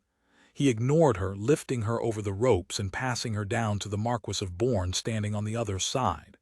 Bourne caught her and held her, keeping her safe from the throngs around them. He should kill you for setting him up, dear God. They couldn't possibly think she'd planned this. He couldn't possibly, except it was precisely what she would have thought if the situation was reversed, and she and Temple were two sides to the same coin. She would tell him everything once he'd won, all of it, from the beginning. She would tell him that the money belonged to the orphanage, that she fought for the boys and nothing else, that she did not wish him ill, that she wished him to win. But for now she had no choice but to watch the bout. Temple Kit faced her, and she saw that this was nothing like the fight with Drake. There was emotion in his eyes this time. Anger, fury. More. He dragged his foot through the sawdust in a powerful, undeniable beginning. Or perhaps it was an end. The fight began, and even now Temple followed his own rules, allowing Kit the first move. Her brother grabbed at Temple with vicious intensity, landing a blow to the eye. She hadn't expected the sound of flesh on bone, the way fists fell with hollow thuds, the way knuckles slapped against bone. The sound turned her stomach as she watched Temple take first one hit, then another, then a third.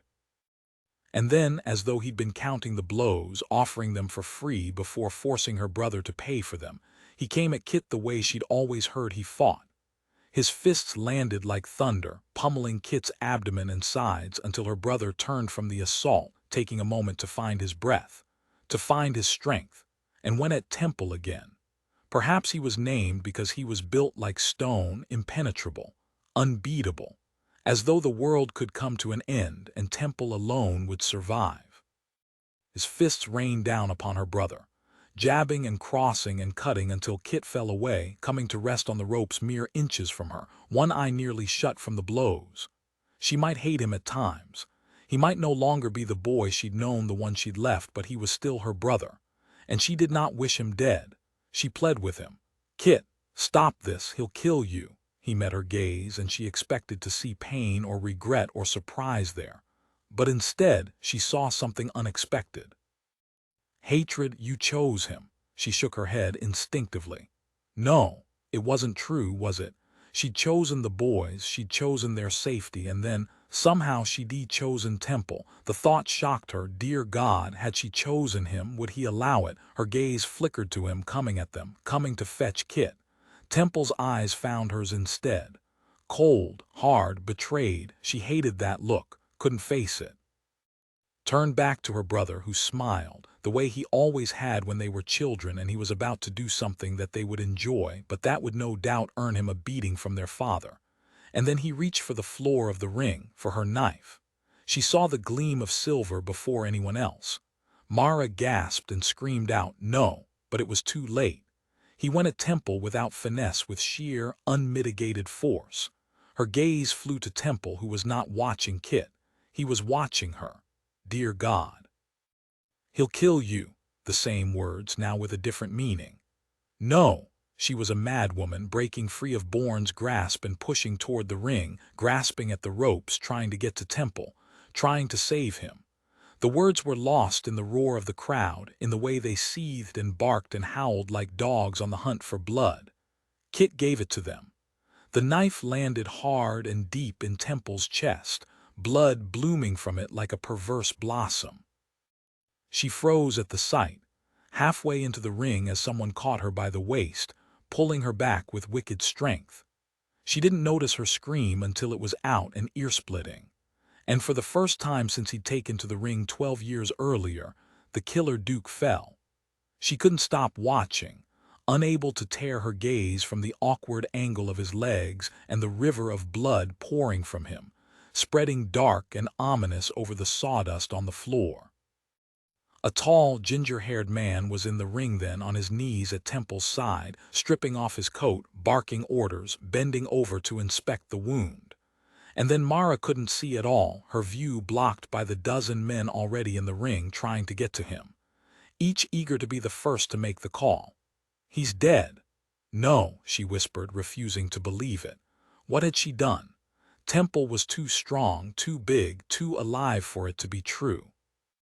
She struggled against the arms holding her in an iron grip, desperate to be free, desperate to get to him, to prove the words wrong. No, it can't be true. The arms around her tight almost to the point of pain. Bourne's voice was a vicious promise at her ear. You shall pay dearly if it is. Chapter 12. The men of the fallen angel stood watch over their fallen comrade. It had taken 3 men to carry Temple from the ring. Bourne, Asriel, and Cross, the club's financier, and the trio was winded when they barreled through the great steel door into Temple's private rooms, the place he had crafted for quiet and peace. They'd cleared the large, low table and lay him on it before lighting every candle in the room. Without needing to be asked, Asriel left in search of hot water, linen, and a surgeon, though there was no promise that a surgeon could help. There was no promise that anyone but God himself could help, and to the owners of the fallen angel, God had rarely taken kindly. Cross moved with quick economical precision to investigate the wound. Stay awake, you heavy bastard, you're too big to fall, Temple struggled. I shouldn't be here, he said, his thoughts clouded and his tongue heavy. I've a fight. Cross angled one of Temple's arms outward to test the location of the knife, and Temple bowed off the pallet at the pain, fighting the movement. You've had a fight, Justin, the club's majordomo said quietly from a few feet away. You've had 2. Temple shook his head, the movement loose like a broken doll, a sign of delirium. No, he's run the dice too far this time, too long, there are too many of them. Bourne came to hold him down, swearing harshly. That was a long time ago, Temple, years. We don't run dice on the streets anymore. The door to the room opened, and neither man looked toward the sound. This room was as secure as if the king himself were here, clinging to life. If someone were entering, it was because they had access to the darkest secrets of the club. Justin, get back to the floor. Chase had arrived. We do not stop the fleecing of the aristocracy simply because Temple suffered a flesh wound. Bourne cut Chase a wicked look. It took you long enough to get here. I was the only one who remembered that we have a club to run. Where will Temple be if we bankrupt ourselves while he convalesces? Cross did not look up from the knife. This is more than a flesh wound. Temple struggled against his partner's hold. I have to get to the fight. Bourne can't beat them. We beat them together, Bourne said quietly, his face pale with frustration and worry. We fought them together. Temple's eyes shot open and he met Bourne's gaze. We will lose. Bourne shook his head. Not with the devil on our side. Chase came. I saved your ass then, Chase said, leaning in, something catching in the words, something the founder of the Angel would never dream of admitting to. I saved it then, just as we shall save it now. Temple shook his head. I have to fight. The words faded away and he went limp on the pallet. Bourne turned instantly to Cross, his voice gravel. Is he? Cross shook his head. Number passed out. He inspected the place where the knife was buried deep in Temple's chest, thick and deep halfway between shoulder and breast. It might not be fatal. The words lacked conviction. As none of us are doctors, Bourne said, you'll forgive me if I am not comforted by your diagnosis. It might be muscle, nerve. Pull it out. Cross shook his head. We don't know what that would do. We don't know if it would. He stopped, and the words rang in the room despite his not saying them. Kill him faster. Chase swore, low and furious. Justin, Cross called, and the pit boss pushed his spectacles high on his nose, waiting for the order. Summon the surgeon and my wife. The Countess of Harlow's knowledge of human anatomy was impressive, and she was the closest they had to a doctor if the surgeon weren't nearby. Chase spoke low and dark. And get me everything there is to know about Christopher Lowe. Bourne looked to Chase. I presume he's gone. Lost in the fray tonight. Bourne swore, harsh and wicked. How? Security was so concerned about Temple they forgot that their job was to protect the exits. I shall have all their heads, every damn one. They care for him, Cross said. A golden brow rose. Interesting that, considering they could have captured his killer if they weren't all wailing like banshees. They shall answer to me for behaving like children who lost their sweets." "You're a cold bastard," Cross said. Chase ignored the words, instead turning to Bourne. "What happened to you?" A bruise was blossoming on Bourne's face, coloring his right eye socket black. Bourne scowled. "I would prefer not to discuss it." Chase did not seem to mind. "Where's the girl?" "Locked in Prometheus, where she belongs." Chase nodded. "Good. Let her think on what she's done. What do you plan to do with her?" The founder of the Angel stood over Temple, watching his shallow breath, the barely there rise and fall of his massive chest, the way his normally brown skin had gone sallow under the threat of death. "I shall kill her myself if he dies, with pleasure." Lowe thought she'd betrayed him, Bourne said. "She tricked us all." Chase did not look up. "I did not think she had it in her." Cross raised a brow. "She faked her death and blamed him for it." The door opened again, and Philippa, Lady Harlowe, entered out of breath, spectacles askew, Asriel on her heels with hot water and linens. Pippa ignored everyone in the room, heading straight for Cross, touching her husband's shoulder in a fleeting expression of comfort. After Cross lifted her hand and pressed a kiss to her knuckles, she turned her attention to Temple, running her fingers along his shoulder and down the skin to the place where the hilt of Lowe's knife protruded, perverse and unnatural. She pressed at the flesh and Temple groaned. "You hurt him," Chase said, warning in the words. Pippa did not look back. "That he can feel pain, that he can protest it is a good thing. It indicates consciousness." She turned to her husband. "The surgeon left once the first fight was complete. They've sent several men to search for him, but we mustn't wait. You must pull it out, straight and true. We must treat this wound before she stopped. No one in the room needed hear the rest." "And if it's somehow keeping him from bleeding out?" Chase asked. "If that's the case," Pippa said, her tone turning gentle, "then we prolong the inevitable." "Harlowe, while I am certain that you are exceedingly competent in all areas of science," Chase said, "you will forgive me for questioning your skill as a doctor." Pippa paused, looking to Cross, waiting. "In light of the current circumstance, I shall ignore the tone you've taken with my wife," Cross said. "We cannot wait for the surgeon. It could be hours." Chase swore, the reveal of emotion from one so stoic harsh and unsettling for the rest in the room. "He won't die," Bourne said, the words half vow, half prayer. "He's Temple, stronger than all of us. Holler, Christ, he's big as an ox, unbeatable, except he had been beaten." "Bring me the girl," Chase said. Cross was simple and direct. "No," Bourne was more colorful. "Over my rotting corpse does that bitch gain access to this room." Chase did not rise to the anger. "She will see what she's done to him." "I would prefer she experience what she's done to him." Chase looked to Asriel. "Bring me the girl." Asriel did not hesitate again. Chase's will was done. "You watch her. She's as likely as her brother was to take a knife to any one of us." Bourne lifted his hand to his eye. "And she's got a surprising right, Cross." Pippa looked to him.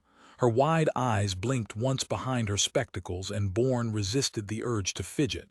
"She hit you." "I wasn't expecting it." Cross couldn't resist.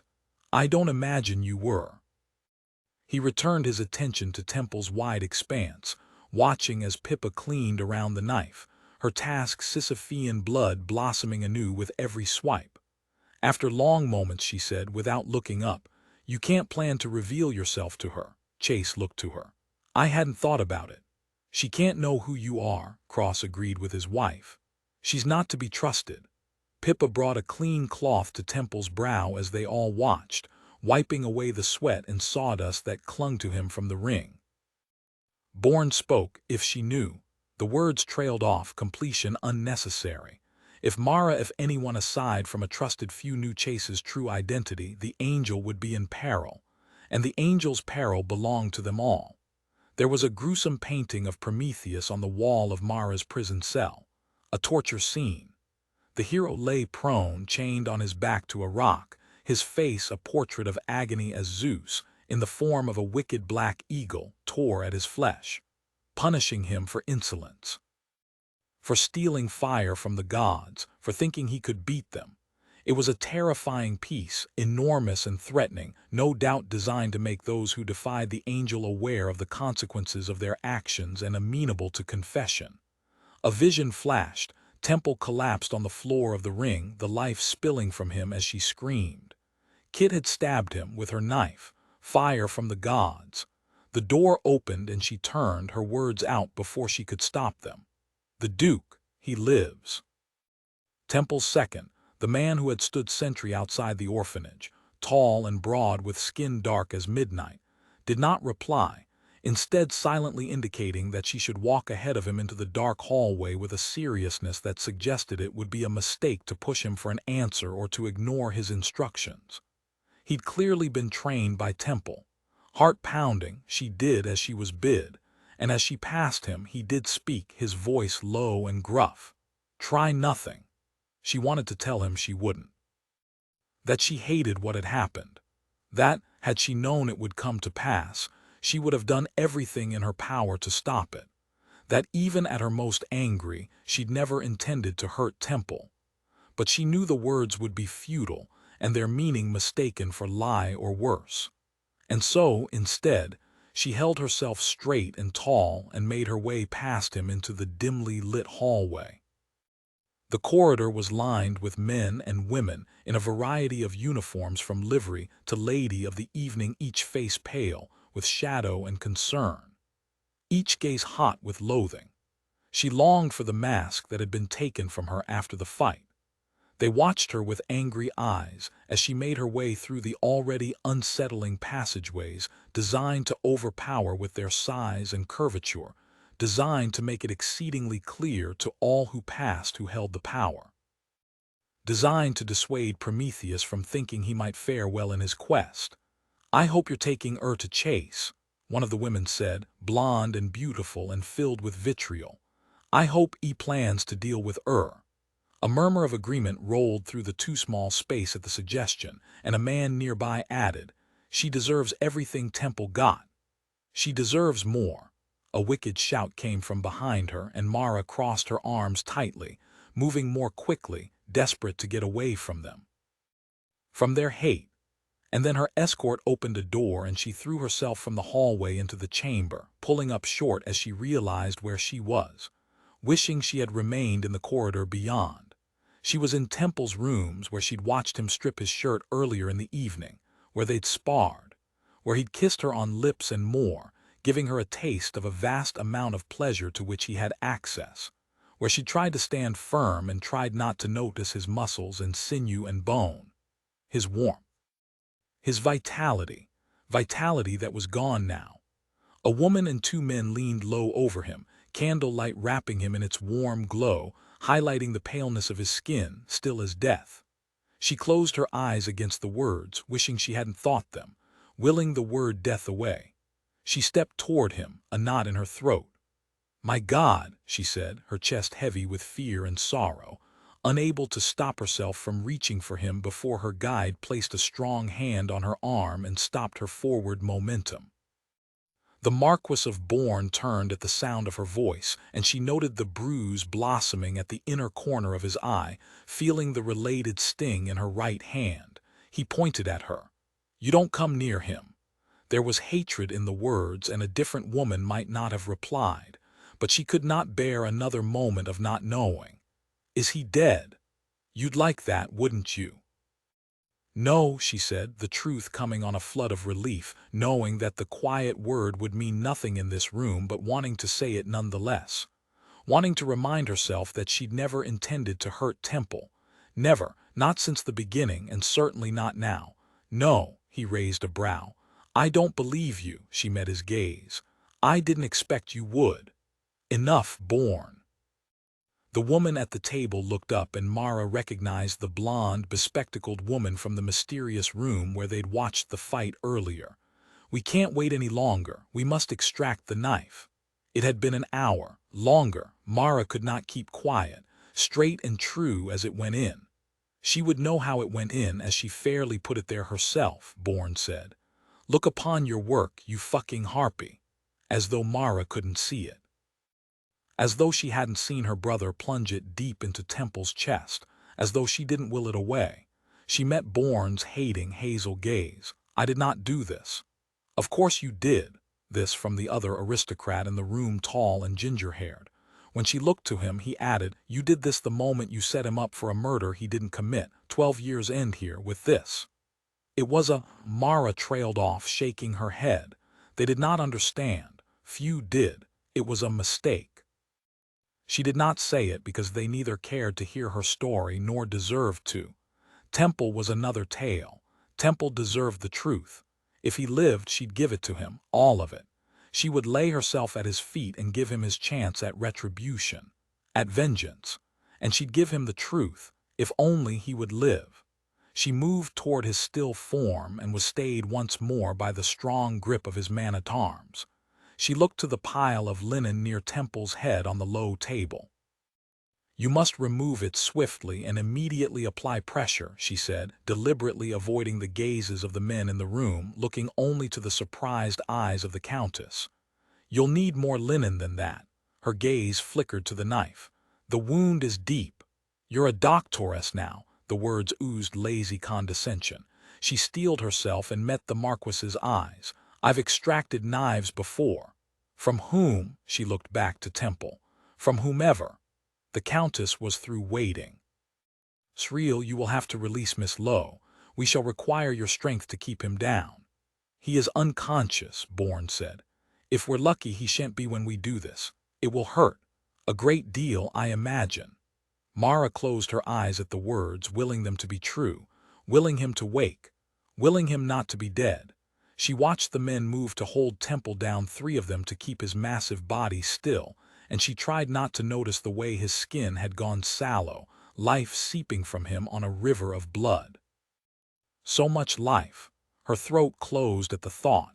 What had she done to this man? What had he done to deserve her in his life? If he lived, she bargained again. If he lived, she'd give him everything he wanted and leave him to his happiness. To some beautiful woman and their beautiful children on his beautiful estate. She'd give him back everything she took, if only he would live. It was the closest she'd come to a bargain with God in a decade, in longer. The Countess looked from one man to the next, then to Mara. "You've done this before," Mara nodded, thinking of another knife. "Another time, more pale skin." "I have. You should do it." Mara did not hesitate, moving toward him, wanting to touch him. Bourne stopped her. "If you hurt him, I kill you," she nodded. "It seems reasonable." She would do everything she could to save him. She wanted him alive. She wanted to give him everything for which he asked. All the truth. Perhaps he would forgive her. Perhaps they could begin anew. And if not, at least she could give him all she had, all he deserved. Bourne released her and she moved to the stack of linens, folding them into a haphazard bandage and bringing the bucket of steaming water closer. When the Earl and the Marquis cut her vicious looks, she stared back, refusing to be cowed. Bollocks to them. She handed the stack of linens to the Countess before hiking up her skirts to kneel on the table next to Temple's head, placing firm hands on the knife's bloody hilt. "On my count." The room stood still. She looked down at Temple, his face pale. "Don't you dare die," she whispered. "I've things to tell you." He did not move, and she ignored the ache in her chest at his stillness. 1, she counted. 2. She did not wait for 3, instead yanking the knife from his chest, straight and true. He screamed his pain, bowing from the table, and Mara nearly wept with relief at the sound as the Countess leaned over him, flooding the wound with scalding water to clear away the blood and hopefully show a less deadly incision. Hope was a fool's emotion. Temple's scream renewed itself, the searing liquid burning his skin and bringing forth a new river of blood. Refusing to flinch at the sound, Mara grabbed a stack of linen, covering the wound and leaning all her weight into the cloth, willing the tide to stem even as it soaked through the fabric, even as he bled, even as he died at her hands.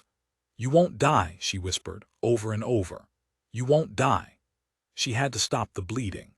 The words were all she could think as she rose above him, pressing as hard as she could, trying to ignore the way he bucked beneath the force, attempting to throw them all off. Even now she was shocked by the size of him, by his strength. By his will, as he roared his anger and pain, and his eyes shot open, black as midnight and filled with its demons. He looked right at her and swore, dark and unhesitating, the muscles in his neck straining. "You hurt him." The Marquis of Bourne gave voice to Temple's look. "You take pleasure in it." "I don't," she whispered, only to him, to her great duke. "I never wanted you hurt." She pressed harder on the shoulder, feeling vaguely grateful that the tall, red-headed gentleman across from her was strong enough to hold Temple's arm down, as she had no doubt that he would like nothing more than to strike her. "I want you well." Temple resisted her touch, and she changed tack. "Stop straining," she said loudly, as firm as the pressure she exerted. "The more you fight, the more you'll bleed, and you can't spare it." He did not look away from her, and his teeth remained clenched, but he stopped fighting. Hopefully by choice. The linens were soaked through, as she'd expected. He was bleeding profusely, and she would need more padding to soak it all up. She turned to the Countess. "My lady, would you?" The bespectacled woman responded without hesitation, knowing what Mara wanted without articulation. She took hold of the bandage as Mara reached for the bloody knife on the table. No, the red-headed gentleman saw her movement first. Bourne instantly released Temple. "Put it down." She did not hide her irritation. "You think I'll slit his throat with all of you here? You think I'm so hateful I've gone mad?" "I think I'd rather not risk it," Bourne said, but Mara was already turning away, lifting her skirts quickly even as the Marquis came at her, and cutting away a layer of beautiful mauve underskirt. Bourne pulled up short, and Mara would have enjoyed the look of shock on his face if she weren't so busy thrusting the hilt of the knife in his direction. "Make yourself useful. We'll likely need your shirts as well." Later, she would marvel at the speed with which the men responded to her demand, shrugging out of their coats and pulling their shirts over their heads. But in the moment she added, "His is somewhere in this room as well. Find it." And then she was nudging the Countess out of the way and pressing her petticoats to Temple's bare chest, hating the way his roars had turned to quiet, inarticulate protest at the feel of her firm touch. Hating that she couldn't keep the life from seeping out of him. "You made me ruin my new dress," she said, meeting his gaze, trying to keep him awake. Alert. "You shall owe me another." He did not respond, his eyelids growing heavy. She registered the waning fight there. "No," she said, the only words she could think to say. "Don't you dare die." His black eyes rolled back beneath their lids, long dark lashes coming to rest on pale cheeks. And Mara was alone once more, her only companion the ache in her chest. She closed her eyes and willed back the sting of tears. "If he dies, you shall follow him into hell." It was a moment before she realized that it was not the Marquis, the man who had quickly become her nemesis, speaking. It was the other man, the ginger-haired, circumspect aristocrat with the lean face and the square jaw. She met his gaze, noting the way his gray eyes shone with barely contained emotion. And she knew without doubt that the threat in the words was true. They would kill her if Temple died. They would not think twice of it, and perhaps she would deserve it, but he did not. And so she would keep him alive if it took every ounce of her being. She took a deep breath and exchanged her skirts for the man's shirt. "Then he shall not die." He did not die that night. Instead, he fell into an unsettling sleep, which continued when the surgeon arrived, instantly fussing over the wound. "You should have waited for me to return before extracting the knife," he said, inspecting the wound, deliberately not looking to the women in the room. "You did not come," Bourne said, anger in his tone, and Mara was happy to see it directed to one who so rightly deserved it. "We were to do nothing." "I have other business," the doctor replied without remorse, lifting the linen from Temple's shoulder and inspecting the now dry wound. "Nothing would have been better. You could have caused more damage." Certainly putting him in a woman's hands was a questionable decision. The Countess of Harlow raised a brow at the words, looking to the red-headed aristocrat whom Mara had discovered was her husband, but said nothing, obviously not wishing to scare the elusive doctor away now that he had arrived. Mara did not feel the same way. She'd seen too many doctors arrive, magic potions and tools in hand, and leave having done nothing but make the situation worse. Temple had never been luckier than when the doctor had been delayed 8 hours. I prefer a female doctor to none at all. The surgeon looked to her then. You are no doctor. She'd faced stronger and worthier adversaries than this little surgeon, including the unconscious man on the table. I might say the same of you, for all the evidence I have seen of your medical acumen this evening. The Countess of Harlow blinked large eyes behind her thick spectacles, her lips tilting upward at one corner. When Mara met her gaze, the other woman looked away, but not before Mara caught the admiration there. An ally, perhaps, in a room full of enemies. The surgeon had turned away and was already speaking to the Earl of Harlow. He should be bloodlet. Mara winced, a vision coming fast and unsettling, leeches dotting flesh, each one fat with her mother's blood. No, no one looked to her, no one seemed to hear her. Is it necessary? The Earl did not seem convinced. The doctor looked to the wound. Yes, no, she repeated louder this time, bloodletting killed. And it would take Temple's life as sure as it had taken her mother's, the doctor continued. And who knows what else the woman did to him, what might need to be reversed. Bloodletting is the answer. Bloodletting is not the answer, Mara said, placing herself at Temple's side between him and the surgeon, who was now extracting a large square box from his bag. No one listened. No one but the Countess of Harlow. I am not certain that this is the right course of treatment either, she said, all seriousness coming to stand next to Mara. You are not a doctor either, my lady. We may not be doctors, Sirrah, but we were the best he had, were we not? The surgeon pursed his lips. I will not stand for being spoken to in such a way, and by he waved a hand at them. Cross stepped forward, ready to do battle for his wife. By whom, precisely?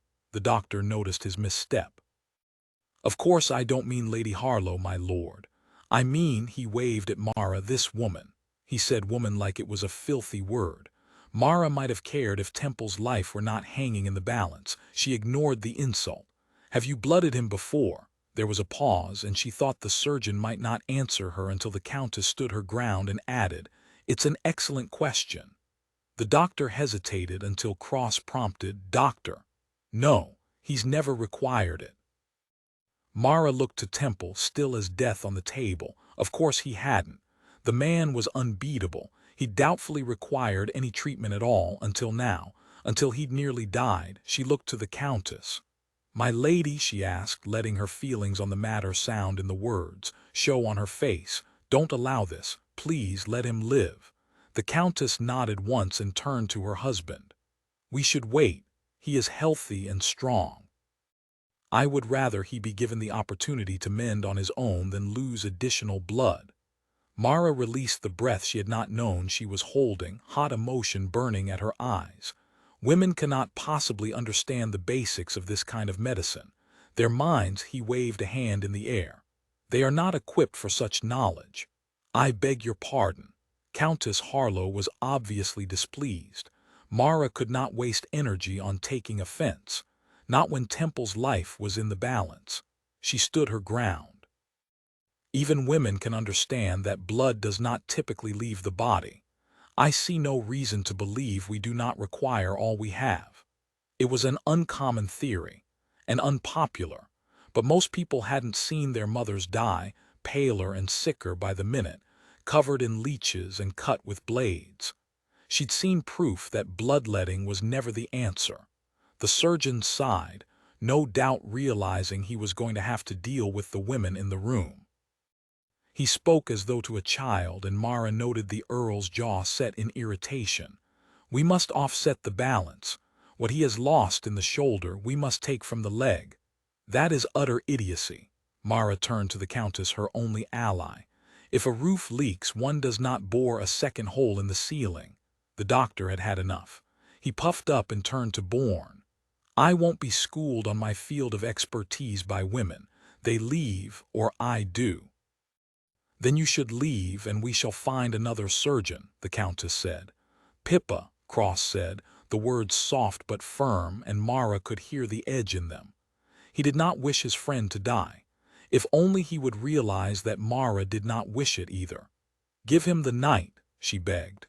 12 hours to present a fever and infection of any kind and then let your barber at him. The doctor's eyes went wide at the insulting words, and Mara would have laughed if she weren't so desperate to keep the man and his cruel contraption from Temple. I wouldn't treat him now if you tripled my fee. Mara hated the man then. So similar he was to the myriad of London doctors who had poked and prodded and pronounced her mother untreatable. They'd left her to die, even as Mara had begged her father to push them, to find someone who would treat her with something other than leeches and laudanum. Even as he'd ignored her and left her without control, Bourne spoke, the irony not lost upon her that the Marquis was attempting to calm the surgeon's temper. Doctor, please, 12 hours is not so very long. 12 hours could kill him. If he dies, it's on your female's hands. My hands, Mara said, meeting the Marquis's eyes, noticing the ring around the right one, now shiny and black, which would not endear her to him. She was amazed he did not look away. His blood is on my hands. Let me clean it off. It was the closest she would come to begging him, close enough. She would never know why, but Bourne looked to Cross, then back to her. 12 hours. Relief coursed through her, and she was tempted to apologize to the supercilious Marquis. Almost. I shan't be back, the doctor said, acid in his tone. She was already wringing hot water from a clean cloth. We shan't need you. The door closed behind him, and the Marquis extracted a watch from his pocket.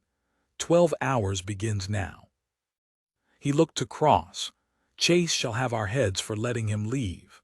The words did not make sense to Mara, but she was too focused on Temple to care to understand, instead speaking to the Countess.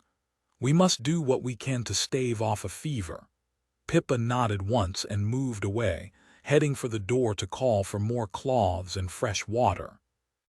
Mara looked down at Temple's still face, taking in the dark slash of brows, the crooked line of his once patrician nose, the scars at his brow and lip, the cut from the earlier fight that evening that now ran black across one cheek and regret bloomed tight and high in her chest. She'd done all this to him, she thought, pressing the linen to his brow, hating his stillness. Now she would save him. Chapter 13. They lied, those who told stories of death and filled them with choirs of angels and a sense of utter, irresistible peace. There were no angels, there was no peace, at least not for Temple. There was nothing that tempted him toward bright, comforting light, nothing that gave him solace as pain burned through him, threatening his thought and breath. And the heat. It burned like fire through his chest and down his arm, shooting into his hand as though they'd set the limb aflame. He couldn't fight it, they held him down and forced him to take it, as though they enjoyed it. It was the heat that made him realize he was on the edge of hell. His angels did not come from above, they came from below, and they tempted him to join them. His angels were the fallen ones, and they did not speak in melodic hymns. Instead, they swore and cursed and willed him to them with temptation and threat, promising him everything he'd loved in life, women and fine scotch and good food and better sport. They promised him he'd reign again if only he joined them. Their voices were myriad rough Cockney accents and deep aristocratic ones and women. The women whispered to him, promising him immense pleasure if only he'd follow them. By God, he was tempted, and then there was she, the one who seemed to whisper most harshly, the one who bordered on berating him, the one who spoke the words that called to him more than any of the other pretty promises, words like revenge and power and strength and duke. Of course, he hadn't been a duke in a very long time, not since he'd killed his father's bride. Something tickled at the edge of his consciousness at that, something that ebbed and flowed as he heard the others whispering around him, calling to him. It's only a matter of time. He can't hear us. He can't fight it. He's lost too much. And he had. He'd lost his name and his family and his history and his life. He'd lost the world into which he'd been born, the world he'd enjoyed so damn much. But every time he was tempted by the darkness, he heard her. He will fight. He will live. Her voice wasn't kind or angelic. It was strong as steel, and it made prettier promises than any of the others. It would not be ignored. Bollocks to them. You're stronger than any of them by half. Your work isn't done. Your life isn't over. But it was, wasn't it? Hadn't it been over for years? Hadn't it been over since the day he'd woken in that bloody bed, his father's fiancée dead at his hands? He'd killed her. He'd killed her with his giant fists and his unnatural strength, and God knew what else. He'd murdered her, even as he'd murdered everything his life could have possibly been. He'd killed her, and now he was here, dying finally getting what he deserved. It was said that at death, one's life flashed before one's eyes. Temple had always liked the idea of that, not to remember his childhood on the great estate in Devonshire, but to remember that night. The one that had changed everything. Somewhere in the dark recesses of his mind, he'd always thought that this moment when he hovered on death, he'd be shown that night. The night that had sealed his fate. The night that had promised him entry into hell. But even now, he couldn't remember it, and he wanted to roar his frustration. Why? He didn't hear his whisper echo in the room. All he heard was his angry fallen angel taunting him with wicked lies, even as he slipped into delirium. Because you will live, Temple. You will live, and I will tell you everything. She was there, the girl from that night, the pretty, laughing girl dancing away from him in the gardens and rising over him on crisp linen sheets, all silken hair and smooth skin and eyes that haunted him. She was there with the line of boys, dark-haired with eyes like jewels. She was there, her touch cool in the darkness, her promises tempting him away from the light. Back to her. Back to life. She was saving him. Hours passed, and he did not wake, even as he grew more fitful in his sleep, straining against the treatment every time they flushed the wound with hot water. Mara was shuttled to and from the room, allowed near him only when it was time to clean the wound or change its dressing. Each time she entered, there were new people keeping vigil. Bourne and Cross and Pippa remained constant, joined once the last gamer left by the men who worked the tables of the Angel, Dalers and croupiers, and followed by the women who worked the floor of the club, a steady stream of weeping maids and worried companions, and who knew what else. The blonde called Anna, whom Mara had met in the strange windowed room, arrived, her work complete, and Mara watched from the corner of her eye as the prostitute kept quiet vigil over Temple for long minutes, her fingers stroking the tattooed skin of his arms, tracing the chords of his muscles, holding one strong hand as she whispered in his ear.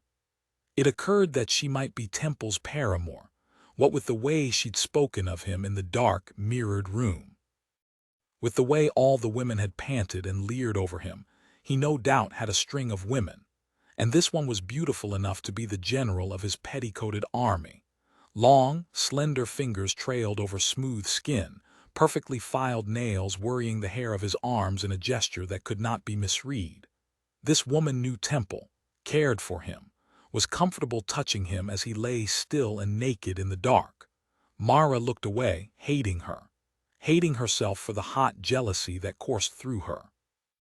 For not telling him everything when she had the chance, for not trusting him, for tormenting him when he had done nothing to deserve it.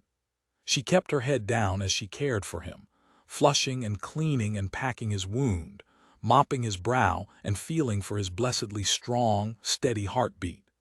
Someone had covered him with a blanket and placed a pillow beneath his head, a concession to comfort even as they feared moving him from the table, as though the scarred oak had some kind of life-giving property. Mara grew more and more concerned as day gave way to dusk in the world beyond the casino, and he remained still. Bourne threatened to call another doctor, but during one of her exiles, the elusive Chase apparently sided with Pippa and gave them the night to bring Temple back to consciousness. Chase was gone before Mara returned to the room for another round of wound cleaning and dressing, but his words were gospel to the others. When she was near Temple, she spoke to him, desperate to wake him, to bring him back to consciousness, desperate for him to open his eyes and see. "Sometimes I think you do see me. Words whispered in the darkness on a London street. She hadn't seen him then, not really. But now she did. And now she wanted him to see her. She needed it. She needed to explain everything to him. She needed to make him see the truth. Her truth. But he did not wake except to struggle and fret when they washed the wound with near-boiling water, the discomfort enough to rouse him into some new layer of consciousness, where he seemed unable to do anything but ask, over and over, why? She answered him quietly, not wanting the others to hear what she said, what she promised answers, and truth and even vengeance, hoping that something she said would bring him back from wherever it was his mind had gone, before the others decided that she and the Countess were mad and sent for the cruel man who called himself a doctor. The Countess had become her one ally, seeming to understand after several hours of ministrations that Mara shared her goal. All their goals. More. The door to the room opened, and two women entered, one plain and proper, clearly a lady, and the other large and aproned, carrying a teapot. The lady's gaze found Bourne's across the room, and she flew to him, landing in his strong embrace. He crushed her to him and pressed his face to the crook of her neck as she wrapped her arms about his head, threading her fingers into his dark locks and whispering to him. Mara was torn between gaping at the display so incongruous with the man with whom she had interacted and looking away from the deeply emotional moment. When he finally pulled away, his unpleasant personality returned. "What the hell are you doing here?" The lady did not seem to register the tone. "You should have summoned me yourself. I should not have to receive word from Pippa." She paused, her fingers coming to his cheek. "What happened to your eye?" "Nothing."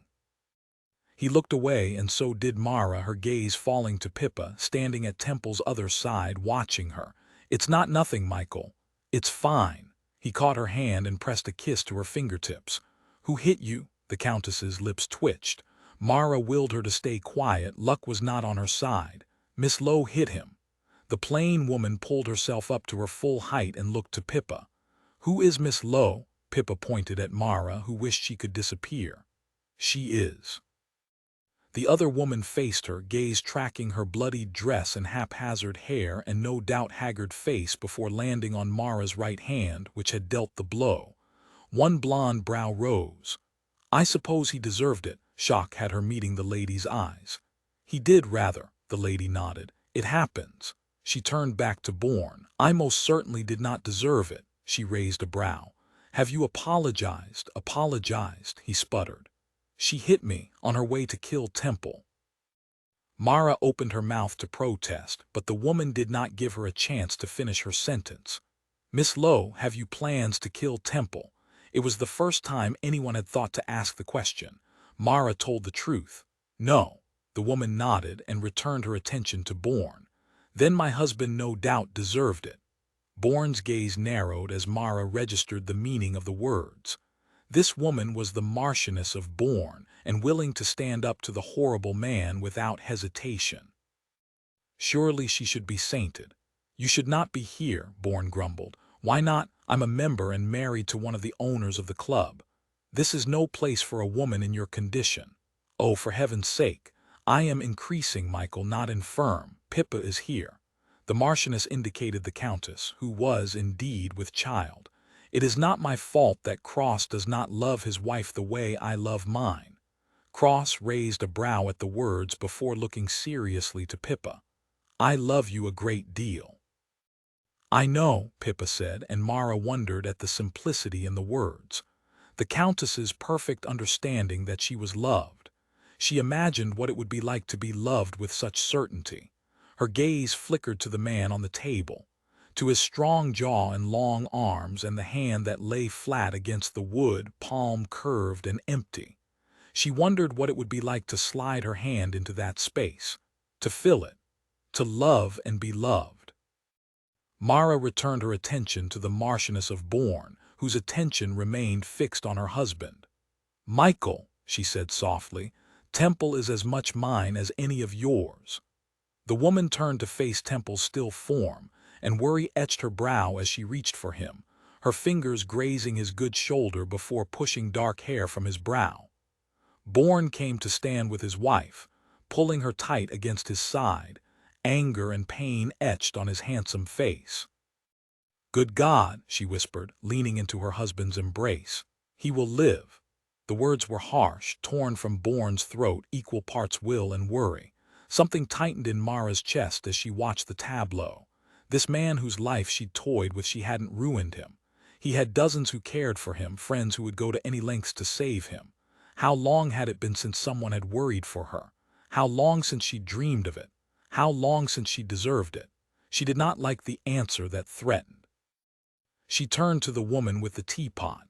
"Is that the tepid tea?" The woman nodded, her own gaze glassy as she watched Temple. I brewed it myself." "Thank you, dear," Pippa said as Mara took the pot and poured the brown liquid into a tumbler she pulled from a nearby decanter of scotch. "I hope there's some magic in that brew. Lord knows he could use it," said the Marchioness.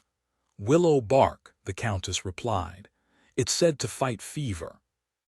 "Which he does not seem to have. Would that it would remain as such," Mara added, looking to Cross. "Help me lift his head. We must try to get him to drink." Cross came forward, and he and Asriel lifted Temple's limp body to a seated position. Mara righted his lolling head, tipping the liquid into his mouth by the teaspoonful. "You've got to drink if you're going to heal," she said firmly after several unsuccessful attempts. Trying again, she lost another batch of liquid down his chin and chest, along with her patience. He would drink if she had to force the tea down his throat. She tipped the liquid in. "Swallow, damn you." His eyes flipped open, alert and bright, and he sputtered against the flow of tea, a lukewarm spray covering her face and neck as she squeaked her surprise and his partners swore their disbelief. Temple coughed, his black gaze finding hers as he pushed the glass away. "Christ," he said, the words harsh in his throat. "Haven't you tried to kill me enough?" The words elicited a low, reverent curse from Bourne and a wide grin from Cross. Relief came quick and nearly overwhelming to Mara, and she closed her eyes against tears and laughter for a moment, collecting herself before moving to bring the glass to his lips once more. He shook his head, holding her hand at bay. "Who made that swill?" He looked to the woman who'd brought the pot in. "Didier." The Frenchwoman came forward, tears of relief in her eyes. "We Temple Gli Fate," she nodded again, found her English. "Yes, I made it." He looked to Mara, wariness in his gaze. "And you didn't touch it," she shook her head, finding her tongue, "only to pour it." He pushed the glass to her. "Drink." Her brows furrowed. "I don't, you drink it first." Understanding dawned, and then she did laugh, the sound light and foreign and remarkably welcome. As welcome as his black gaze, free of hallucination. Something lit in those handsome eyes, and he pushed the glass toward her again. "Drink it, Mara." Her name was beautiful on his lips. What on? The Marchioness of Bourne stepped forward, stayed by Bourne. She turned on her husband. "It's preposterous. It's Temple's choice." He didn't trust her. He was conscious enough to mistrust her. She lifted the glass to her mouth and tossed the liquid back before opening her mouth and sticking her tongue out wide at him. "I am not in the market to poison you today." He watched her carefully. Good. She ignored the pleasure that coursed through her at the word, turning instead to refill the glass. "That is not to say that you do not drive a woman to consider it." His hand met hers, guiding the tea to his lips. "Another day, then." She wanted to smile, wanted to say a dozen different things, things he wouldn't hear, things he wouldn't believe, things she couldn't say. So she settled on, "Drink, you great ox." And he did, the whole glass. When she began to move away, he clasped her hand in an unyielding grip, his skin somehow warm despite his shocking loss of blood. Her gaze flew to his. "You made me a promise." She stiffened at the words. "I did. I said I would return to society, prove you not a killer." "I'm not talking about that promise." She looked to him. "What then? You promised me answers. You promised me truth." Her blood roared in her ears. She had not imagined that he could hear her as she'd nursed him. As she'd whispered to him, fear and hope warring for control of her words. "You remember." "My memory is a rare thing when it comes to you, I know." He drank again. But you will tell me the truth about that night. You will keep your promises, promises for vengeance, for truth, as long as he lived. And here he was alive. She nodded. I shall honor them. I know, he said, and then he slept. 3 mornings later, Temple sank into the brutally hot water in the great brass bathtub that had been custom-built for his post-fight ablutions at the Fallen Angel. He hissed at the pain that shot down his left arm when he lifted it, careful to keep his bandaged wound from the bath, not wanting to give the as yet unhealed injury any reason to return him to fever or infirmary. He rolled his shoulder tentatively, grimacing as he leaned back into the curved brass, resting his head on the lip of the bath. He let out a long sigh and closed his eyes, letting the steam and the heat engulf him, taking his thoughts with them. Most of his thoughts that did not include her, with her pretty, soft hair and her strange, irresistible eyes and her strength beyond measure. Thoughts that did not make him question just why she had done what she'd done so many years ago. What she had done that night in the ring, whether she'd aided her brother in his quest, whether she'd passed him the knife that had ended up in Temple's breast. Thoughts that did not make him remember the kindness with which she had washed his wound the morning he'd regained consciousness, the way she'd served him tea, the way she'd healed him. Thoughts that did not have him wondering what it would be like to have that kindness again, more frequently, or worse, what that kindness meant. He swore harshly in the quiet, steam-filled room. He did not want her kindness, he wanted her remorse, her repentance, did he not? He moved his arm carefully, disliking the twinge of pain that came with the motion, disliking the way his arm seemed to be trapped in sand when he used it, disliking the fear that came with thoughts of the limitation. The feeling would come back. The strength, too. It had to. A memory flashed fresh from the evening of the fight, Mara at the edge of the ring, meeting his gaze, terror in her large eyes. "He'll kill you," she'd called out to him. Warned him, but he'd been so damn transfixed by the worry in her gaze, by the thought that she might care for him, that he hadn't understood the words until the knife was in his chest, until later, until he danced in and out of consciousness and her voice had whispered promises in his ear. You will live, and I will tell you everything." He had lived, and she would tell him the truth about that night and her decision to run. She would tell him why she'd chosen him, why she'd punished him, why she'd stolen his life, and how she would give it back to him. "Do you know what you're about?" He did not show his surprise at the intrusion, even as his heart beat slightly faster at the realization that someone had entered the room without his notice. "I don't doubt you're going to tell me," he said, opening his eyes to find Chase at the end of the bathtub. "How long have you been watching me bathe?" "Long enough for London's female half to become quite jealous." Chase dropped onto a nearby stool and leaned forward, legs spread wide, elbows on knees. "How is the arm?" "Painful," Temple said, fisting the hand of the bad arm and attempting a slow uppercut into the air. "Stiff." He left out other words: numb, weak, useless. "It hasn't been a week, give it time," Chase said. "You should be abed." Temple shifted in the water, wincing at the way the movement sent a pain through him. "I do not require a keeper. Nonetheless, every night you are out of the ring is a night we lose money. I should have known that you weren't concerned about my well-being." They both knew it wasn't true and that Chase would raise London if it would help Temple's recovery, but they pretended nonetheless. "I'm concerned about your well-being as it relates to my profit margin," Temple laughed. Ever the businessman. They were quiet for a long moment before Chase spoke again. "We have to discuss the girl." Temple did not pretend not to understand. "Which girl?" Chase ignored the stupid question. "She has requested to return to her post." He hadn't seen her in days, had wanted to recover before he saw her again.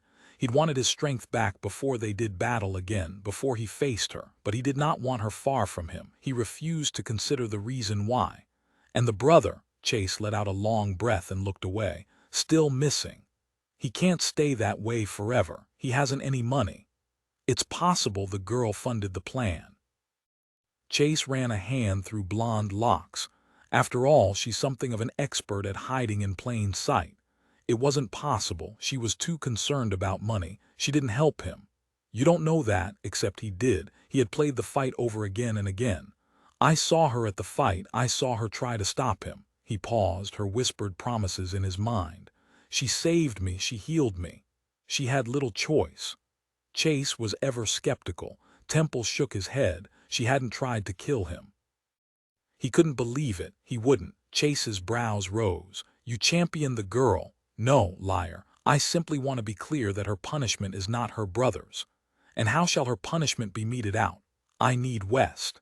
Duncan West, one of the wealthiest members of the club and the owner of half a dozen London papers. Chase nodded and stood, understanding Temple's plan without having to be told more. Easy enough. So it began. Did he want it this way? He'd been so sure. He'd imagined it night after night, this moment where he revealed her to London and took his justice. He imagined her ruined, with no choice but to leave again, to start over, to know what it was that she had done to him. But now, it will be on my terms, Chase. Brown eyes went wide with feigned innocence. Who else's? I know how you like to meddle. Nonsense. Chase straightened one sleeve, brushing a speck of lint from the cuff. I merely remind you that women are excellent actresses, Temple. Hers is no different. Temple resisted the thread of pleasure that coiled through him at the possessive. She was scandalizing London and causing the biggest distraction the angel had ever seen minutes before her brother stabbed you. The whole situation stinks of collusion. Then why didn't she run too? Why did she stay? The questions had rattled through him for days since he'd woken from stabbing-induced sleep to find her at his bedside looking grateful, pleased to see him alive. Beautiful. His. No, not his. Never his. Bourne wasn't about to let her go, Chase replied. The point is she's not to be trusted. Your wound isn't healed and you're half the man you were a week ago. Allow her to leave. Asriel will watch her. Temple stiffened at the words, disliking their truth, disliking his weakness, disliking the way the idea of anyone watching Mara unsettled him. She was his responsibility, his path to truth. I can't risk him losing her. Chase cut him a disbelieving look. Asriel has never lost a thing in his life. When Temple did not reply, the founder of the fallen angel leaned in. Christ, don't tell me you're after her. I am not. Temple stood, water sloshing over the edge of the bathtub to form great pools on the floor. He wasn't. He couldn't be. Chase threw him a linen towel from nearby and tossed another into one of the puddles. She robbed you of your life metaphorically, then nearly literally. And now you're intrigued by the chit. Temple dried haphazardly, unable to use his bad arm. She remembers everything about that night. I remember nothing. What's to remember? She drugged you, fled, and left you holding the debt for a murder you did not commit. There was more. The why's the how's the repercussions. The boy with his hair and her eyes.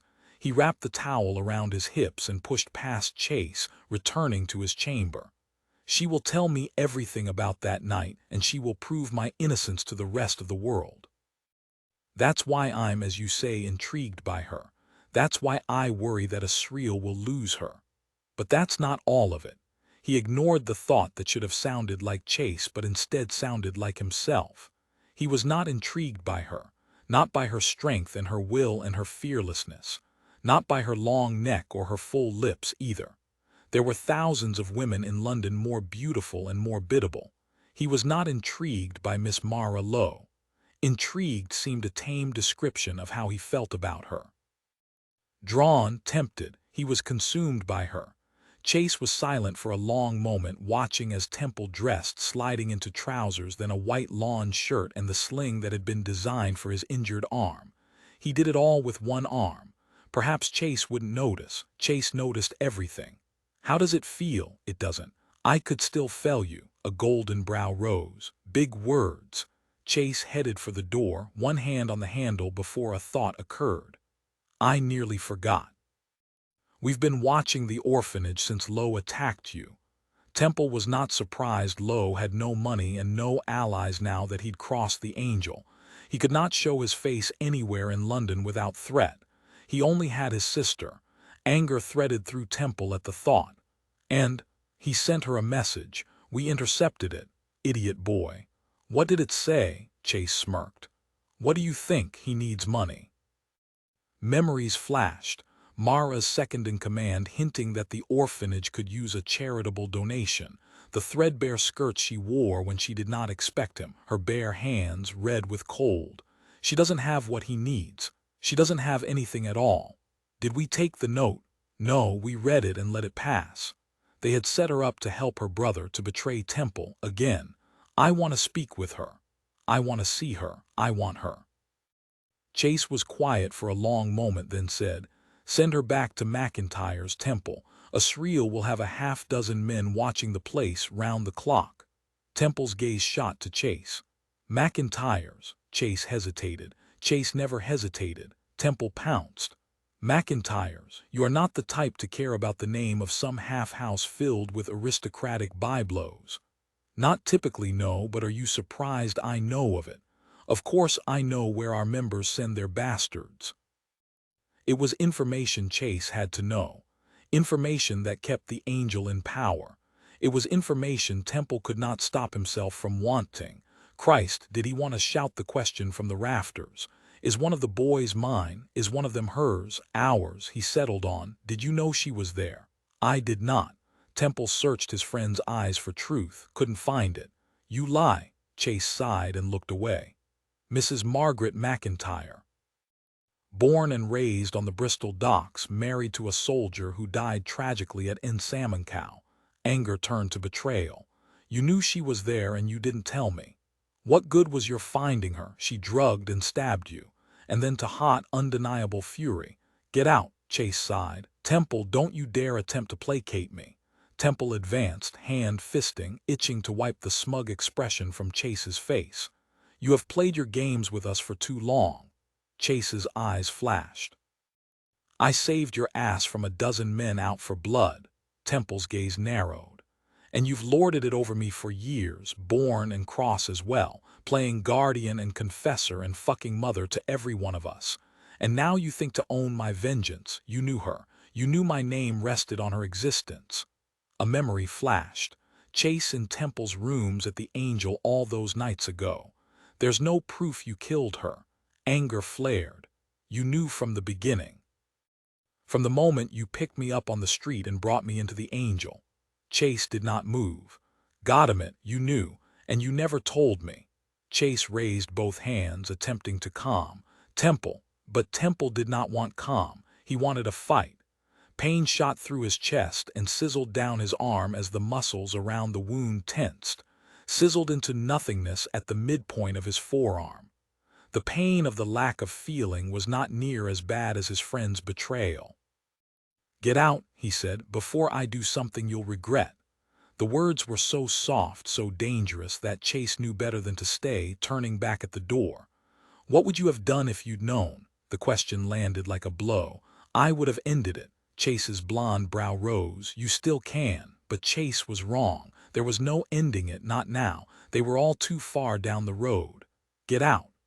Chapter 14. She'd prepared for battle that morning. She'd been ready to fight her imprisonment, ready to negotiate her release. She'd spent 3 days locked in the fallen Angel, given the freedom to move about the myriad of hallways and secret rooms, though always with a companion. Sometimes Asriel, the solemn, quiet guard, sometimes with the Countess of Harlow, when she arrived to check on Temple's wound, and sometimes with beautiful Anna, who was at once filled with words and empty of them. It was Anna who had been sent for her that afternoon, barely knocking before opening the door to Mara's room and stepping inside, shaking out her skirts. Temple has asked for you, she said simply.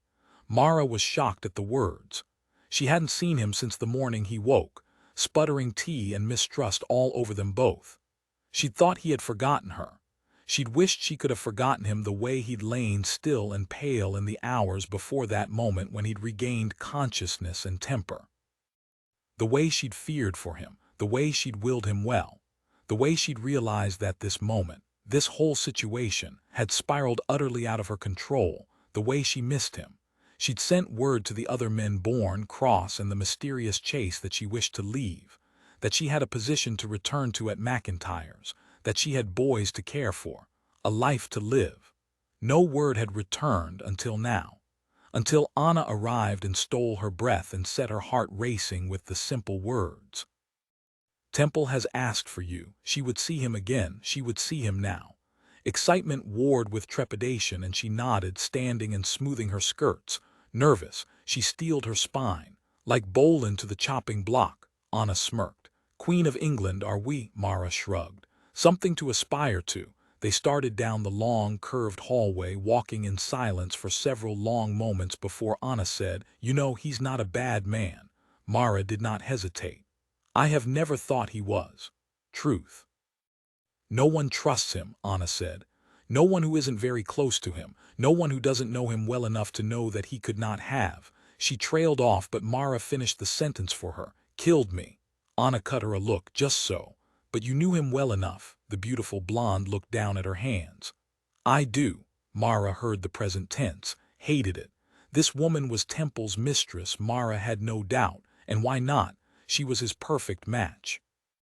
Blonde where he was dark, flawless where he was scarred, and so beautiful. They would make beautiful, unbearable children. But Temple had bigger plans than to marry his mistress. "It ends with the life I was bred for," he told her once, "with a wife, a child, a legacy, proper ones, perfect ones. The kind due a duke. No doubt a wife beautiful and young and able to make perfect children." Jealousy flared. She did not like the idea of such a woman bearing his children. She did not like the idea of any woman bearing his children, except she ended the thought before it could finish, kept the madness at bay, protected herself. "He is lucky to have such good friends," she said. Anna looked to her. "And you, me, who are your friends?" Mara laughed, the sound lacking humor. "I have been in hiding for 12 years. Friends are a luxury I cannot afford." "What of your brother?" Mara shook her head. Kit was family, not friend. Now he never would be. She released a long breath. "He nearly killed Temple. What kind of a friend is he?" Anna turned away, setting her hand to a nearby door handle, turning it. The door opened wide before she said, "You should make sure Temple understands." Mara did not have time to ask for clarification. Instead, she stepped into Temple's rooms, the door closing on Anna's cryptic statement, her gaze settling on the open door she now understood led to the ring. She headed in that direction. He stood at the center of the empty room, at the center of the ring itself. Strong and silent and ever so handsome, even in shirt sleeves and a white linen sling that held his arm firm against his chest. Perhaps because of those things. His black trousers were perfectly pressed, and Mara's gaze followed their line to the sawdust-covered floor, where his bare feet peeped out from beneath the wool hem. She was transfixed by those bare feet, by the strength of them, the curves and valleys of muscle and bone, the straight, perfect toes, the clean white nails. The man even had handsome feet. Her gaze snapped to his at the ridiculous thought, and she registered the curious smile there, wondering if he'd somehow read her mind. She would not put it past him. Empty of spectators, the room was cold, and Mara wrapped her arms about herself as she approached him, a foot above her and somehow so much farther. He watched her, making her keenly aware of each step, of the way she looked to him. She itched to smooth her hair. Her skirts resisted the temptation. She reached the ring and faced him, looking down at her, expression guarded, as though he wasn't sure what she would do. What came next? She wasn't sure either, but she knew he would wait an eternity for her to speak, so she spoke. "I am sorry." It was not the first time she had thought the words, but it was the first time she'd said them aloud, to him. Dark brows lifted in surprise. "For," she reached out, taking one of the coarse ropes in her hand. "For all of it." She looked up at him, his black eyes seeing everything but revealing nothing. "For my brother's actions." She paused, took a breath, confessed her sins. "For mine." He came to her then, reaching down and helping her through the ropes with one rough, calloused hand, warm and strong against hers. Once she was inside the ring, he stepped back, and she mourned the loss of him. "Do you regret it?" He'd asked her the same question a lifetime ago, on the night she'd approached him outside his town house. "I regret that you were caught in the fray." Her answer was the same and somehow different, somehow more true. She did not regret her escape, but she deeply regretted his part in her stupid, thoughtless play. And I regret what my brother did more than you can ever know. She paused. He waited. Yes, she told the truth. I regret it. I regret your pain. I regret the way I took your life, toyed with it. I would take it back if I could. He leaned back against the ropes on the far side of the ring. Then you did not know his plan. Her eyes went wide with the shock of the question. No. How could he think she would? How couldn't he think it? She shook her head. I would not hurt you. His lips tilted in a half-smile at that. I called you a whore. You were quite angry. The words stung even now. She did not look away. I was indeed, but I was handling the situation. He chuckled at that, the sound warm and welcoming. So you were. He was quiet for a long moment until she could not help but look at him again. He was watching her, those dark eyes somehow seeing everything. Perhaps it was because of those eyes that she said, I am happy you are recovered, your grace. The truth, or perhaps a terrible lie, because happy did not begin to describe the flood of emotions that coursed through her as she watched him, restored to his power and might, to his strength and health, relief, gratitude, elation. She released a long breath and he came off the ropes, approaching her, sending a thrill of anticipation through her. He reached for her and she did not hesitate, leaning into the touch to the stroke of his thumb high on her cheek. She lifted her hand, holding him there, skin against skin, and whispered, You are alive. Something flashed in his gaze. As are you. For the first time in a dozen years she felt so.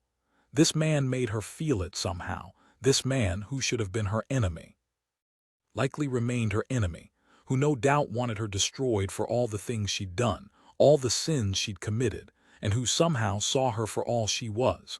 I thought you would die, he smiled. You wouldn't have it. I did not dare disappoint. She tried to match his smile, failed, instead thinking of another patient, another death. He saw it on her face, had to have, tell me. And suddenly she wanted him to know. I couldn't save her, she whispered. He didn't move. Who? My mother. His brow furrowed. Your mother died when you were a child. I was 12. A child, he repeated. She looked down between him at her silly silk slippers peeping out from beneath her plain borrowed frock, toes nearly touching his bare ones, so close. I was old enough to know that she was going to die. She contracted a fever, he said, and she heard the consolation in his words. You couldn't have known. There was nothing to be done. A dozen people had said the words to her. 100. They'd all believed the same story. Except she hadn't had a fever, or rather she had, but not the way her father told the story.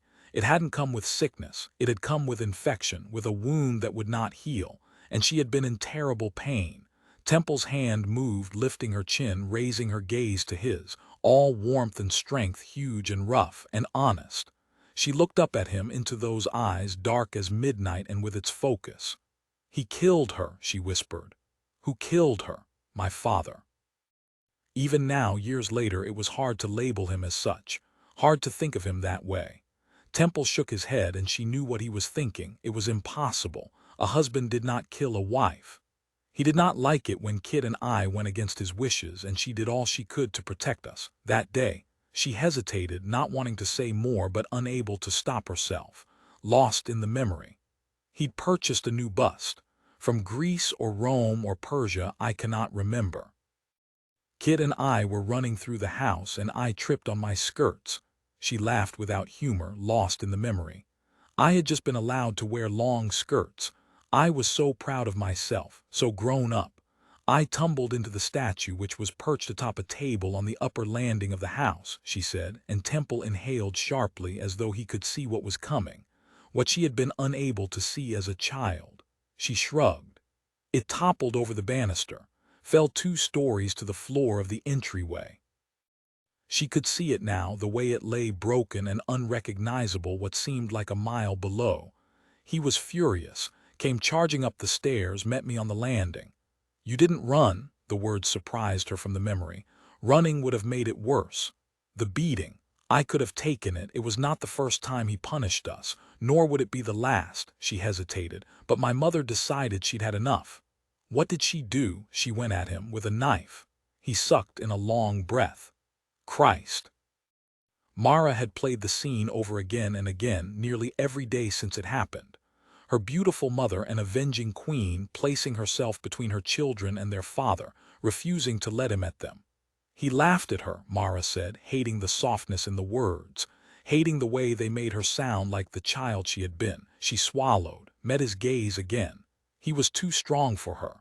He turned the knife on her. Another wound blossoming with blood, this time unlucky. The doctors came, but there was nothing to be done. She was dead the moment he struck the blow. It was only a matter of time. Christ, he said again, this time reaching for her, pulling her tight against his broad, strong chest, speaking into her hair. And you had to live with him. Until he offered me to another man, and I had no choice but to run. She kept those words to herself, in part because she did not wish to remind him that he disliked her, that she was the reason his life had taken such a turn. She liked the comfort and strength of him too well, a lie of omission. She pressed her face into the warm smoothness of him, inhaling the scent of him, thyme and clove, letting herself have this moment, however fleeting, before she was faced once more with the world. And she said the words she'd never uttered. If I hadn't broken that statue. His hand came to her chin then, long blunt fingers lifting her face to the light, to his gaze. Mara, he said, the name still foreign to her ears after a decade without it. It is not your sin. She knew it, even if she did not believe it. I paid for it nonetheless. One corner of his mouth twitched in the thread of a smile, and she read the irony there. Paying debts that do not belong to you. You would know a great deal about that. Not as much as you would think, he said, his thumb sliding like hot silk across her cheek, back and forth, the stroke at once calming and unsettling. He watched the movement, and she took the opportunity to study him, his broken nose, the scar beneath one eye, the other that had split his lower lip. For a long moment she forgot their conversation, her thoughts lost in that steady promise of his touch. When he spoke, she saw the words curving on his lips. I thought it was my debt. He did not meet her gaze, not even when she whispered his name that he'd taken when he'd become a new man, forged from exile and doubt. I thought I killed you, he said simply, as though he were discussing something thoroughly inconsequential. The morning paper, the weather. He cleared his throat and his hand fell away from her cheek. I did not, however. The loss of his touch was immense. I'm sorry, she wanted to say. Instead, she lifted her own hand to his cheek, the shadow of his beard tickling her palm, tempting it. He met her gaze then, and she saw the regret in his eyes, tinged with confusion and frustration, and yes, anger so well concealed that she would have missed it if she weren't looking so closely. I never meant to hurt you. She paused, her gaze flickering over his shoulder to the mirror where the women had watched the fight. It never occurred to me that you would suffer. He didn't say anything, didn't have to.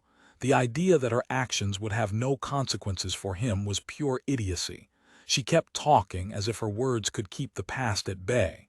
But when I heard them, when they watched you, who? He asked.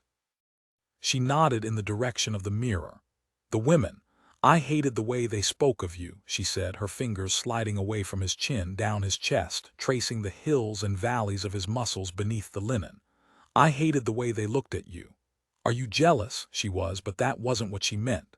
I hate the way their eyes devour you like you're an animal, a treat, something to be consumed, something less than what you are. He captured her hand and pulled it from him, and she hated the loss. I don't need your pity. Her eyes went wide. Pity.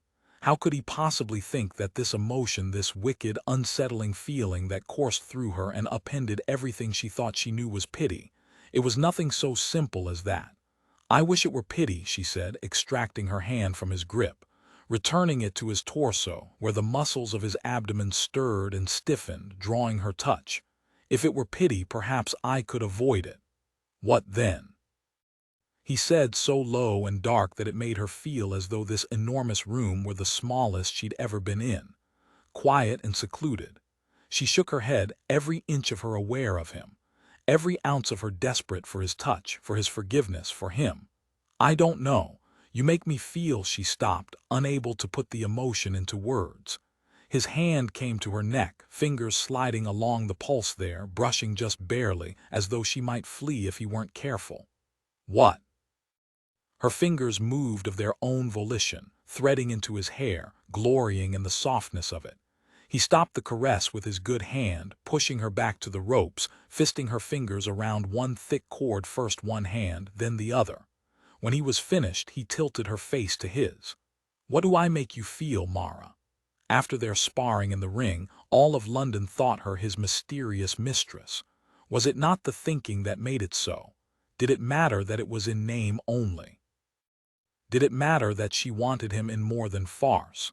That she wanted him in truth, hands and lips and body, and she hesitated over the completion of the sentence, over its meaning, over the way it would ruin her more thoroughly than any punishment Temple himself could mete out. But the match had started, and she knew it was futile to fight, especially as she wished him to win. She clutched the ropes, her mooring in his tempest. You make me feel. She paused, and his lips found hers in the hesitation, his kiss more gentle than ever before, tongue stroking with delicate, devastating force. He pulled away before she could have her fill. Go on, he whispered, not touching her and somehow destroying her, holding her over a wide abyss with only the ropes of his ring to keep her sane. You make me hot and somehow cold. He rewarded the words with a long, lovely, worshipping kiss at the base of her neck.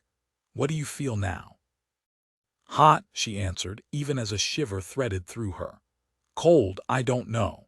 He smiled against her skin, and she adored his lips curving against her. What else? When you look at me, you make me feel like I am the only woman in the world.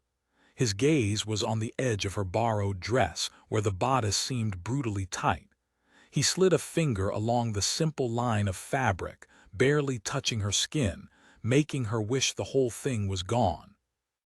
And then he tugged on the little white ribbon that fastened at the front, slowly tugging at the crisscrossing tie down her bodice until he gave her what she wished, the fabric coming loose. Instinctively, she released the ropes, moved to catch it, to hold it to her. But he was there, guiding one arm from the woolen dress, then the other, and she let him. When he was finished, he said only, "Take the ropes." She turned herself over to him, grasping the ropes once more. The dress was caught on her breasts, threatening to fall. He watched the way it held there, tenuous, and she wondered if he might be able to remove it with her gaze. He ran a finger beneath the wool gently, perfectly, and it pooled at her feet. She gasped. Cold? He asked. No, hot as the sun. He bent his head, taking the tip of one breast in his mouth, chemise and all, worrying it through the fabric, leaving it wet and aching for more, for him. He lifted his head, meeting her gaze. What else, Mara? He asked. What else do I make you feel? You make me wish it was all different, she said. He rewarded the confession by sending her chemise to the floor, leaving her in nothing but her woolen stockings and those silly silken slippers that had matched the gown she'd worn the night she'd arrived, but had no place here. Now, he watched her for a long moment, drinking her in, keeping her warm, even as he blew a stream of cool air across the tip of her breast. She sighed her pleasure, and he lifted his head, finding her. Seeing her just as she saw him, the way he desired her, the way he craved her, and when he ran the back of his hand across his lips like a starving man, she went weak-kneed, grateful for the strength of the ropes behind her. You make me wish I were different, she confessed. You make me wish I were more. He shook his head. It's strange, I don't wish that at all. The words brought a cacophony of thought, too tangled for understanding. All she wanted was to say the right thing, the thing that would bring him closer to her. That would give her what she wanted, what she ached for, the thing that would make him hers. Everything, she whispered finally. You make me feel everything.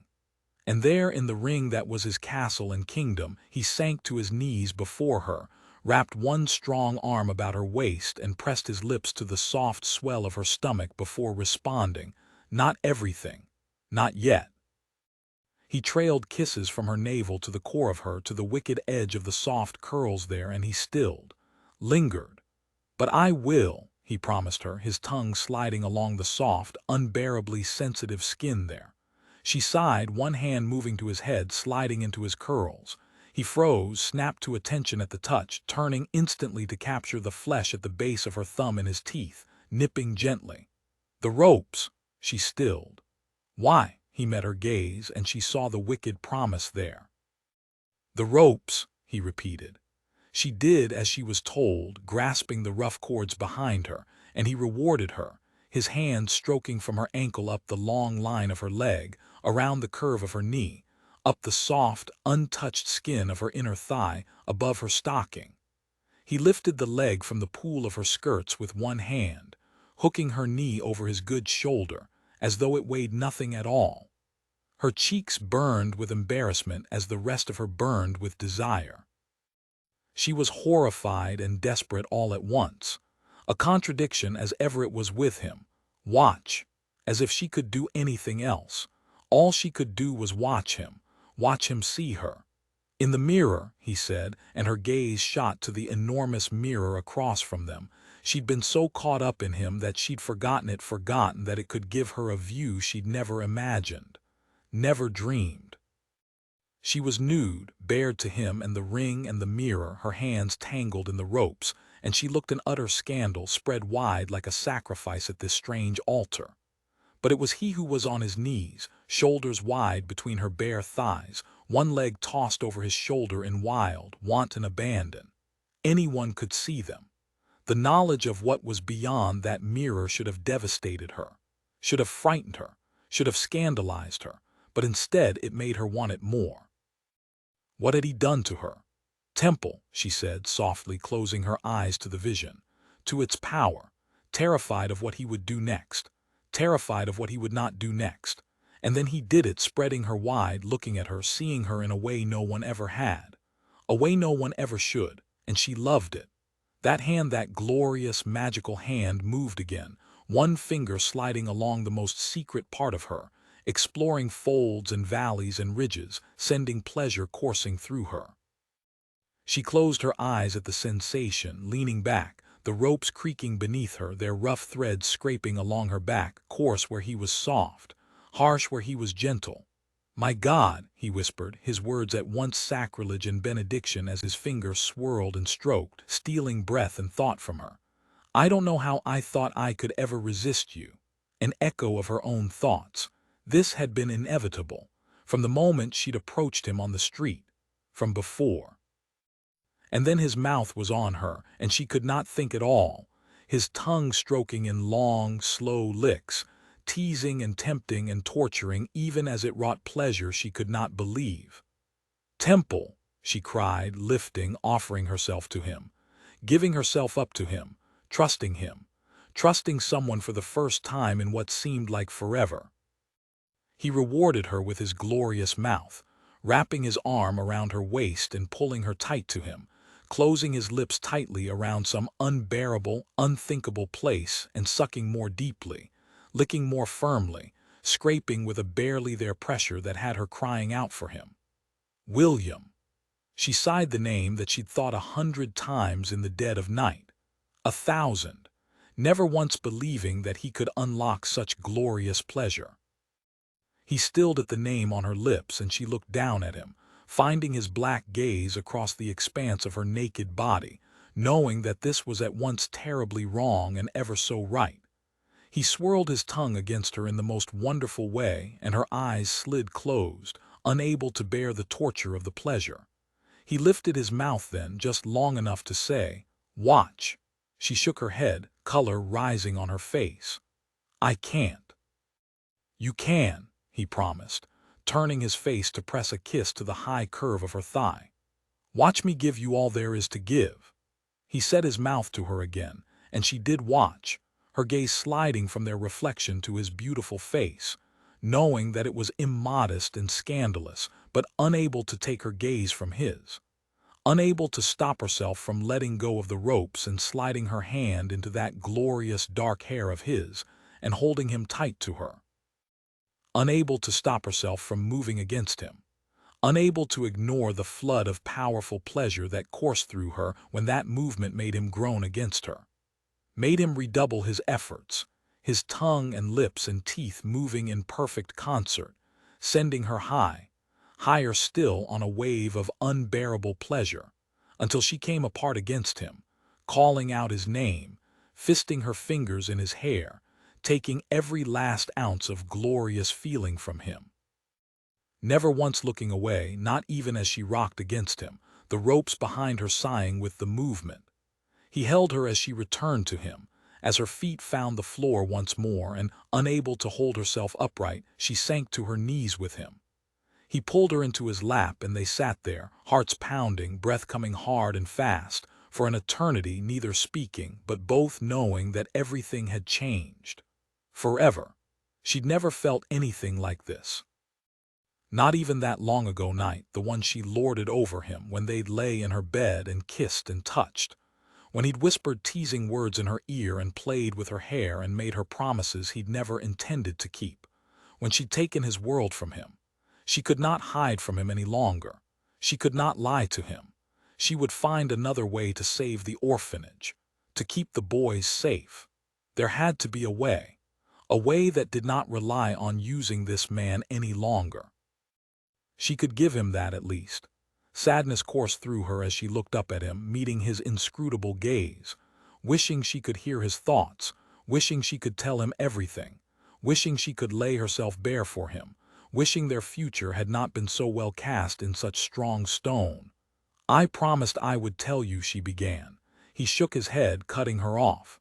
"Not now, not because of this, don't sully it. It's the first time it's felt real in." Trailed off, the words singing through her, bringing hope and promise with them, two things she could not accept. Two things she had learned long ago would destroy her if she gave them quarter. She did not give them time to take root. "We never." She moved from his lap, sliding to the floor. It started but did not get to hear. He closed his eyes at the words and took a deep breath, and as much as she wanted to stop, she soldiered on.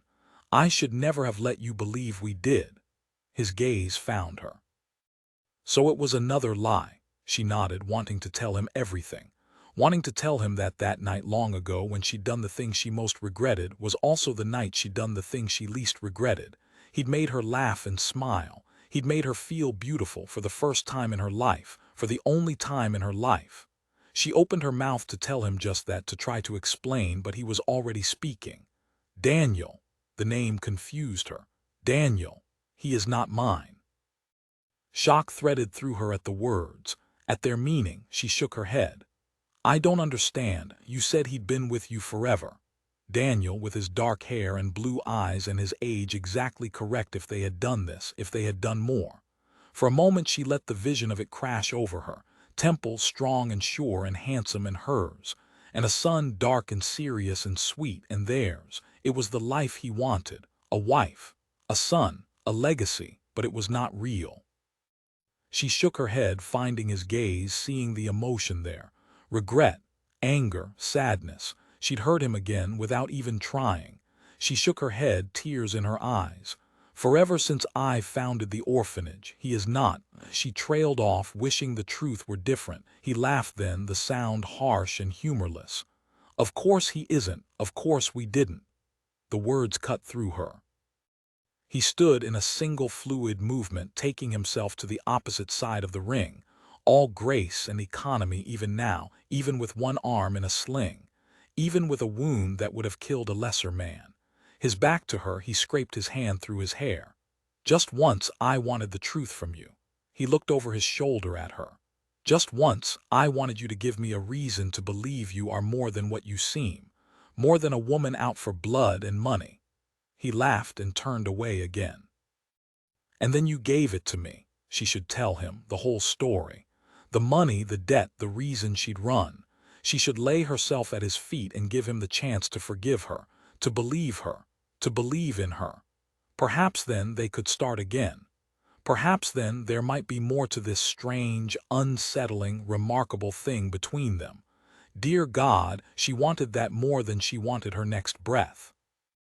"I was not out for blood," she said, coming to her feet, her dress in her hand, shielding her nakedness from him. "And not for money either." She took a step toward him. "Please, let me explain." "No." He turned to her, hand slashing through the air. She stopped. "No," he repeated. "I am tired of it, of your lies, of your games. I am tired of wanting to believe them no more. She pulled her dress around her, knowing that she deserved this, knowing that for 12 years her life had been heading for this. For the day when she faced this man and told him the truth and suffered the repercussions. But it had never occurred to her that the pain would come from losing him, from hurting him, that she might care for him, care for him. What a silly, tepid phrase in comparison to the emotion that coursed through her now as she watched this remarkable man battle his demons, demons she had sent after him. I don't care what your reasons are or how well you fabricated them. I am done. How much was this worth, this afternoon? The words were a blow. He couldn't believe she would ask to be paid, for of course he could. It was the arrangement they'd made. She shook her head. And now you are too high for our agreement. She didn't want it now. She didn't want any of it. She only wanted him, and like that, like a sharp, wicked blow, she understood. She loved him, and if that was not bad enough, he would never believe it, but still she tried. William, please, if you'll just don't. The word cut through the air, frigid and frightening. And she realized that now here she faced Temple, the greatest fighter London had ever seen. Don't you ever call me that again. You don't have the right. Of course she didn't. She'd stolen the name from him when she'd stolen his life. Tears threatened and she swallowed them back, not wanting him to think them fabricated. Not wanting him to think her fabricated. She nodded. Of course. He was cold and unmoving and she couldn't look at him any longer. She wrapped her arms about herself as he took his final shot, as he ended it. Tomorrow, this is over. You show your face, you restore my name, I'll give you your money, and then you get the hell out of my world. He left her there at the center of his ring in the heart of his club. It was only once the door to his rooms was closed and the lock thrown that she dressed and allowed the tears to come. Chapter 15, he'd left her naked in the ring. At no point in his entire career as a bare-knuckle boxer had he ever left an opponent so stripped of honor. He'd never had an opponent so keenly strip him of his dreams. What rubbish! Temple leaned over the billiard table in one of the upper rooms of the fallen angel, sending the carom balls flying. Christ, Temple, Bourne said, watching 2 balls sink into the pockets at the far end of the field. Should we leave and let you play on your own? He tossed back the remainder of his scotch. And with one arm. The mention of his arm, still lacking feeling and weak from the fight, brought back his anger. Her brother had taken his strength, his power, but she'd done one worse. She'd taken his hope. He'd let himself believe that things could be, that she might be that for which he ached.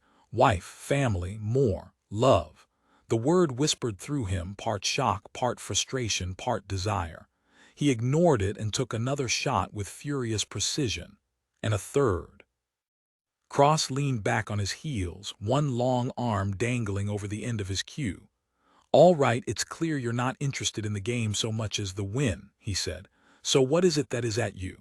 It's the woman, Bourne said as he headed across the room to pour himself a glass of scotch. Of course it was the woman.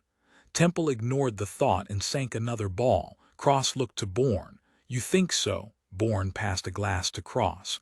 It's always the woman, Cross nodded. You are right. He's not right, Temple said. Bourne raised a brow. I'm right. Of course he was right. Temple scowled. You can both go straight to hell. You would miss us if we were gone, Cross said, finally getting a chance to take a shot. Besides, I like the woman. It's fine with me if she's your problem. Bourne cut Cross a look. You like her? Pippa likes her, thinks she cares for Temple. I believe her. Memory flared. Mara's eyes liquid with tears as she sat naked in the ring, as he treated her abominably. Temple gritted his teeth. She had robbed him of his life, then lied to him, again and again. She didn't care for him. It was impossible. Cross was still speaking to Bourne, and she took a fist to your face. You needn't say it with such glee, Bourne retorted. There is glee. You were trounced by a woman.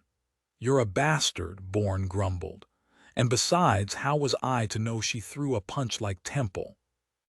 Memory flashed Mara in the foyer of the McIntyre home for boys, her hand flat against his chest, strong and warm. I don't wish to hurt you. Another lie. Cross interrupted his thoughts. So, Temple, what have you done wrong? A vision flashed, Mara in the center of his ring, begging him to listen to her. What would she have said? What would she have told him? He pushed the memory aside. When had she ever told him the truth, minutes prior? Nothing. Oh, that means you've definitely done something. Bourne collapsed into a nearby chair. When did the lot of you turn into chattering magpies? Cross leaned against the billiard table. When did you lose your sense of humor? The question was not out of bounds. Had it been Bourne or Cross in such a foul temper, Temple would have been the first to ask questions. Indeed, in the past year, Temple had had the great pleasure of watching both men flirt with insanity as they resisted, then courted their wives. He'd laughed at them more often than not and been happy to add to their misery.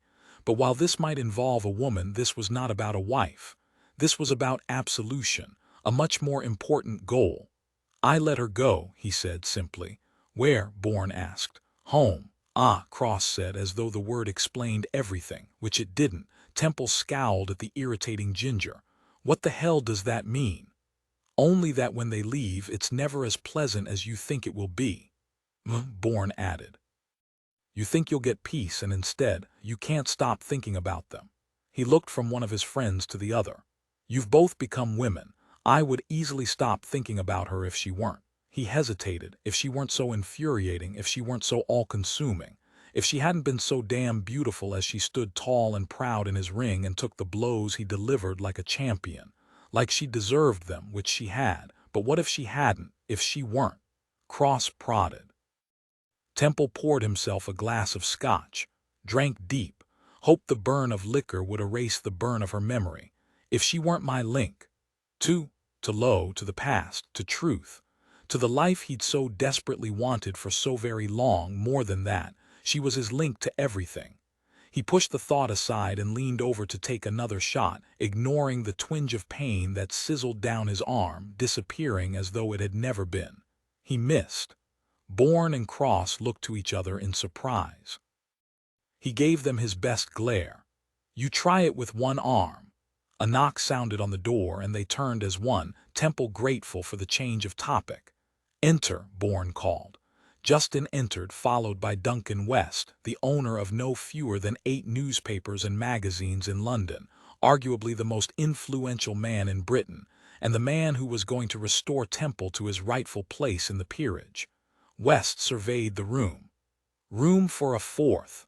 Temple extended his cue toward the newcomer. You may have mine. He moved to a sideboard and refilled his glass before pouring a second as West shucked his coat and tossed it to a nearby chair. Who is winning? Temple, Bourne answered, taking his own shot and missing. West gave Temple a look, accepting the proffered drink. And you don't wish to continue the streak? Temple leaned against the back of a nearby chair and drank. I'd rather speak unencumbered. The newspaperman stilled. Should I, too, be unencumbered? Temple waved the glass in the direction of the carom field. You play until I say something worth listening to. The suggestion seemed to work for West. He moved to survey the game. Fair enough. How is the arm? Attached, Temple answered. West nodded, setting the glass on the edge of the table, leaning over and lining up his shot. As he pulled back on the cue, Temple announced, Mara Lowe is alive. West missed the shot, but he wasn't paying attention, already turning to face Temple, eyes wide. You've said something worth listening to. I thought you might feel that way. West set his cue down. As I'm sure you can imagine, I've a dozen questions, more. And I'll answer every one of them. What I cannot, she will. You are able to speak for the woman. West let out a low whistle. This is a story. Where is she? It is not important, Temple said, suddenly uninterested in sharing the private details of Mara's whereabouts. He drank again. Liquid courage. Where the hell had that thought come from? Do you plan to attend the Leeton Christmas Masque? West knew a good story when he saw one, and he knew better than to refuse. I assume Miss Lowe will be in attendance. She will be. And you intend to introduce her to me? Temple nodded. West was intelligent and able to put the pieces together. That's not it, though. Is it ever? Cross said from his place at the carom table. You want the girl ruined, West said. Did he? I don't blame you. The newspaperman continued, but I won't be your puppet in this. I came because Chase summoned me and I owe him. I'll hear your story, your side, but I'll hear hers as well, and if I don't think she deserves the shaming, she won't get it from me." "Since when are you so noble?" Bourne interjected. "The story will sell papers, will it not?" A shadow crossed West's face. They're then gone so quickly that Temple would have missed it if he hadn't been watching so closely. "Suffice to say, I've ruined enough people with my papers that I am no longer required to do the bidding of every aristocrat with a vendetta." He met Temple's eyes. "Does she deserve it?" It was the question Temple had hoped he wouldn't be asked. The question he'd hoped he'd never have to answer. Because a week ago he would have said yes, unequivocally. A week ago he would have argued that the girl deserved everything that came her way, every ounce of justice he could mete out with his power and strength and influence. But now the unequivocal was becoming more complex, and he could not think of her simply.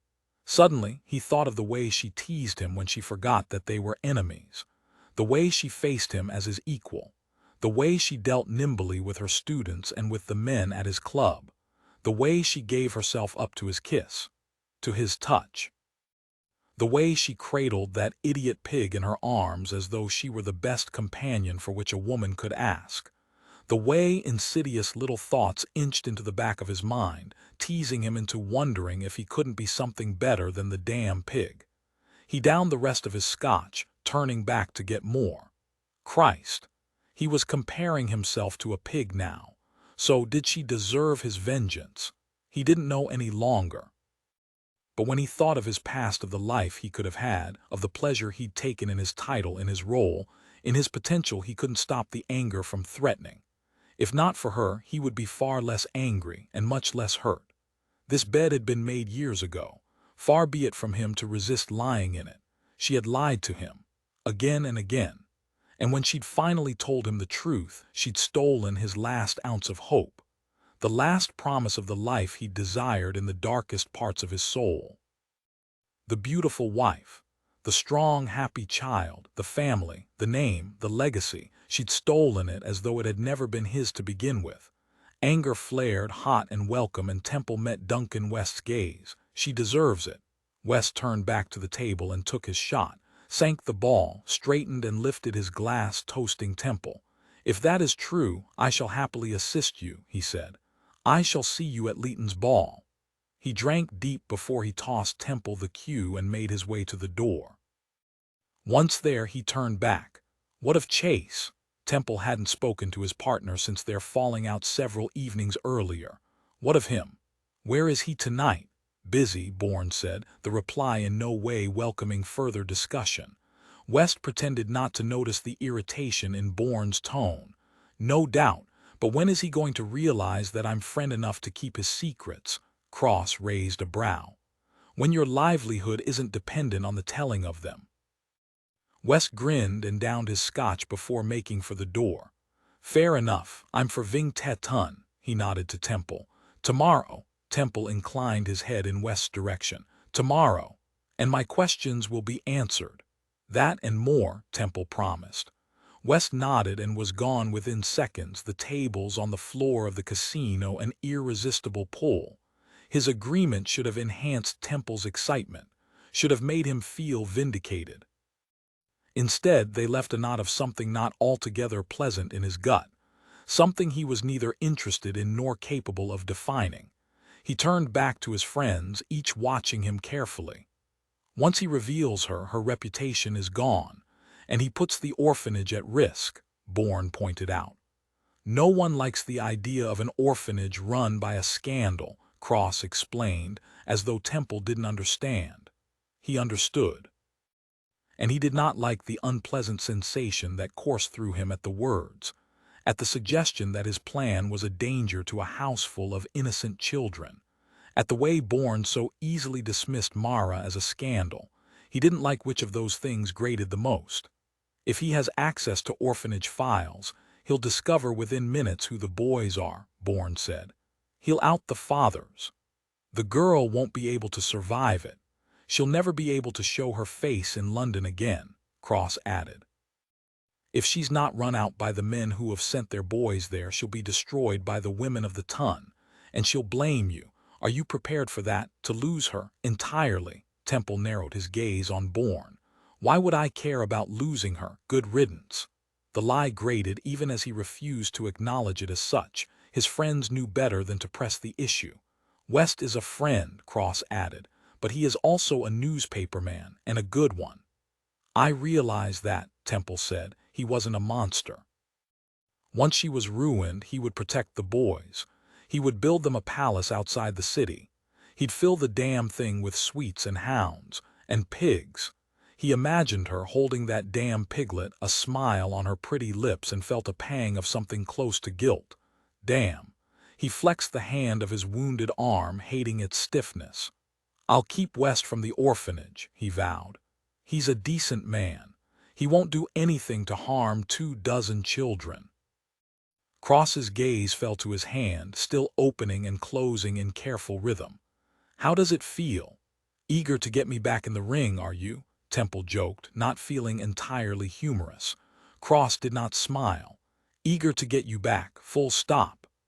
Temple looked down at the forearm of his ruined side, turning it over, considering it, wondering if he should tell them what he suspected in the dark hours of the night when it twitched and tingled and burned.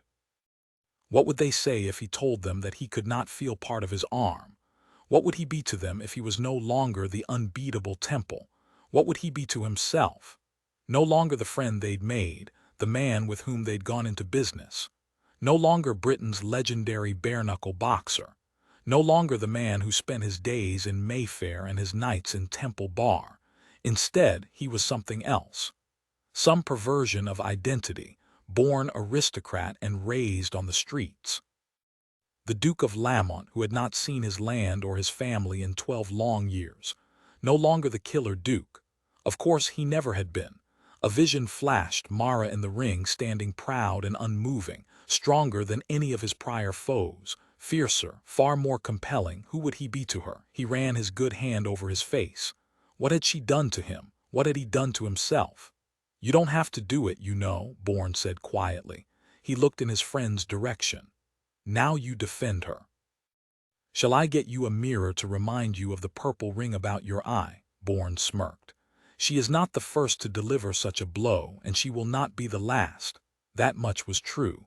All I am saying is that you can stop this, you can change it. What's put you in such a forgiving frame of mind? The Marquis shrugged. You care for the girl, obviously, or you wouldn't be so destroyed by her. I know what that is like, and I know what it is to give up revenge for it. For a moment, he entertained the idea. He imagined what it would be like if he could change it. Imagined what life he would craft if given the opportunity. Imagined a little row of dark sons and auburn-haired daughters, each with strange, beautiful eyes and spines of steel. Imagined their mother leading their charge. But imagination was all it was. Reality was a different thing entirely. The Duke and Duchess of Leeton had hosted their annual Christmas masque every December since their first year as man and wife, and the party had become so legendary that most of London made a point to return to the city despite the cold, dreary December weather to attend. According to Lydia, who was much more of a gossip than Mara had ever realized, the Duchess of Leeton prided herself on filling out the guest list with dozens of impressive, if not aristocratic, London dignitaries. Lydia had actually used the phrase, "everyone who is anyone," in the excitement that followed Mara's receipt of Temple's invitation, if a single line of black scrawl stating a time, and the dress he would prefer she wear could be called such a thing, which Mara assumed meant that it was not coincidence that this was the event at which she would be unmasked to London, literally as well as figuratively. Except yesterday, before everything had gone pear-shaped, it might have been different.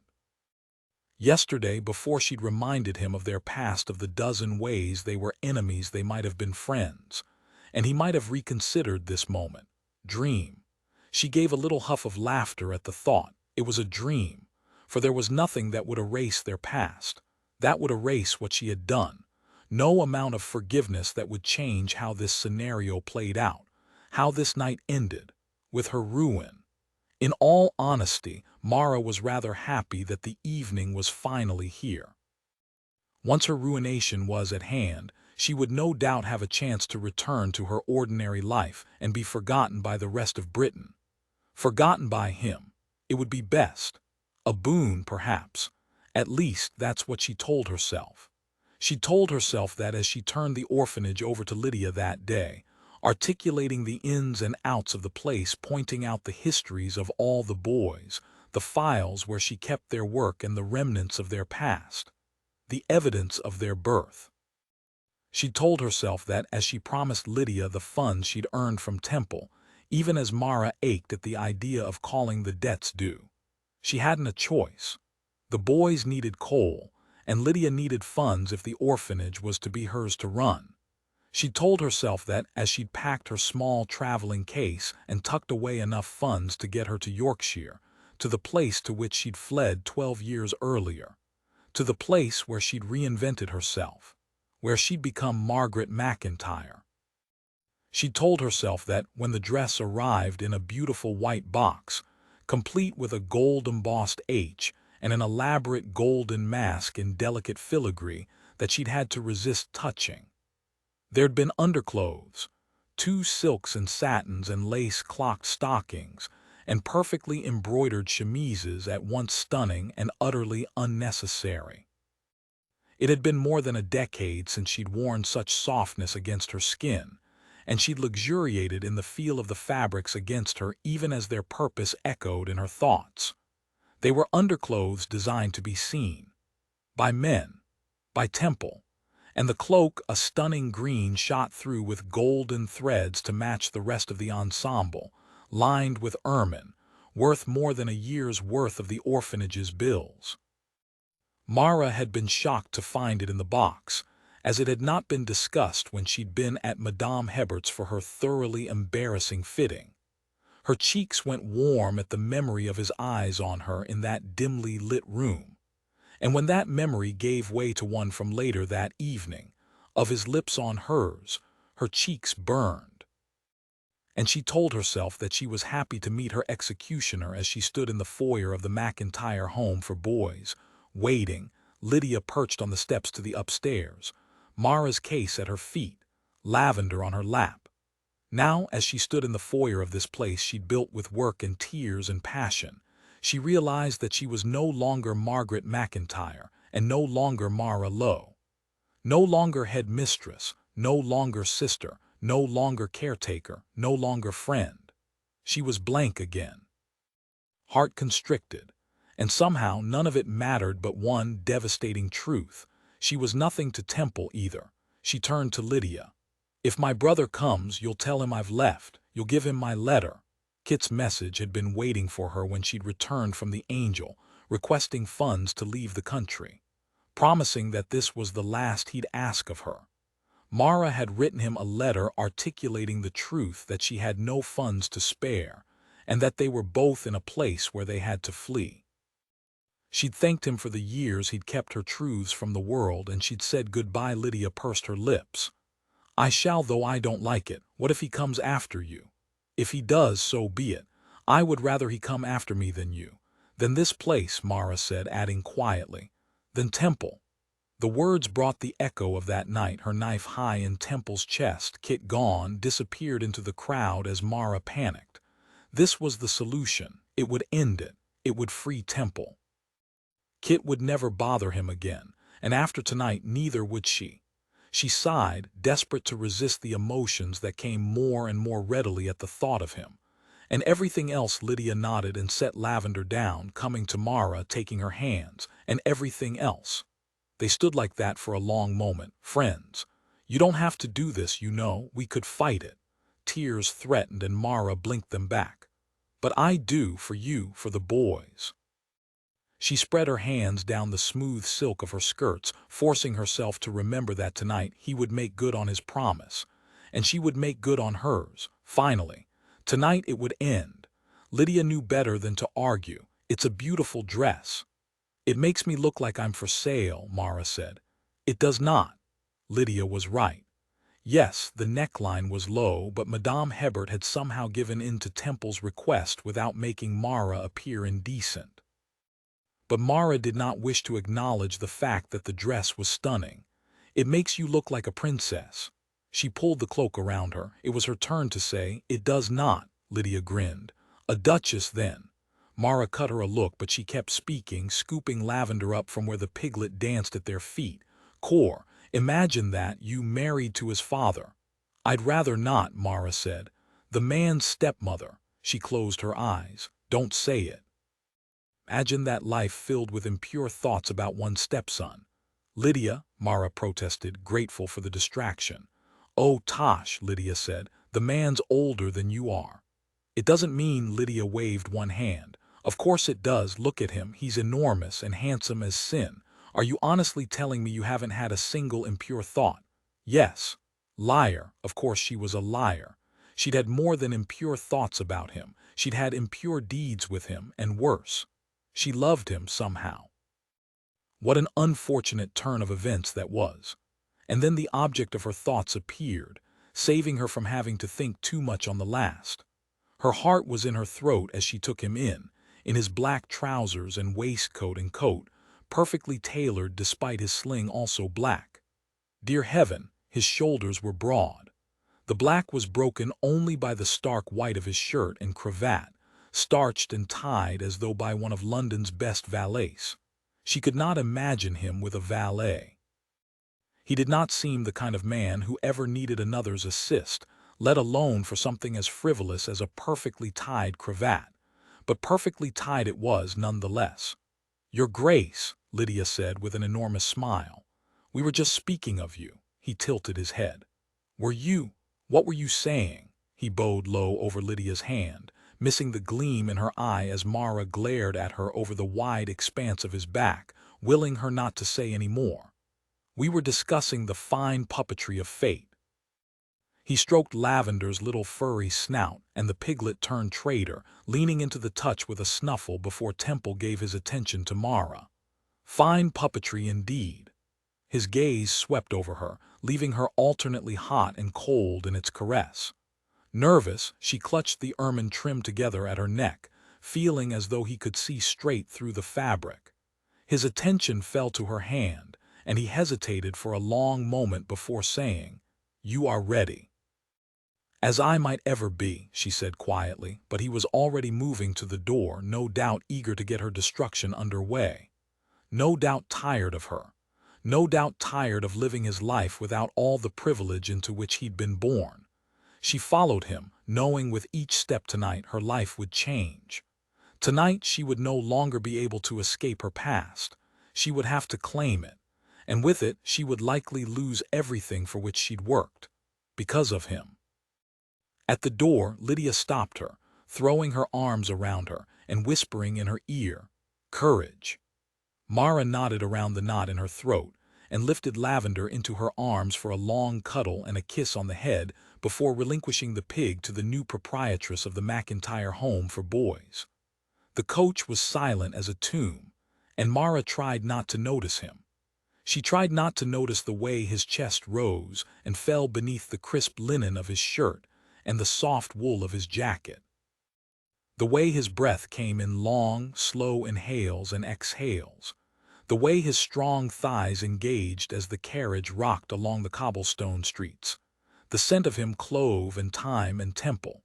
She tried not to notice him until he leaned forward in the darkness, across the unspoken line of demarcation between his side of the carriage and hers, and said gruffly, "I brought you a gift." It would be rude not to notice one with a gift, after all. And sure enough, he punctuated his words by extending a long, slim box toward her. She recognized it immediately, the white with gold embossing, the mark of Madame Hebert, and she shook her head in confusion as she accepted the parcel. "I'm wearing everything you ordered. More." The words were out before she could keep them back, before she could stop herself from reminding them both that she was wearing his clothes. Clothes he'd chosen as she stood half naked in front of him in a dark room. He could have taken the moment to push her on the topic, to force her to admit each scrap of clothing was his before it was hers. But he didn't. Instead, he leaned back on the seat and said, "Not everything."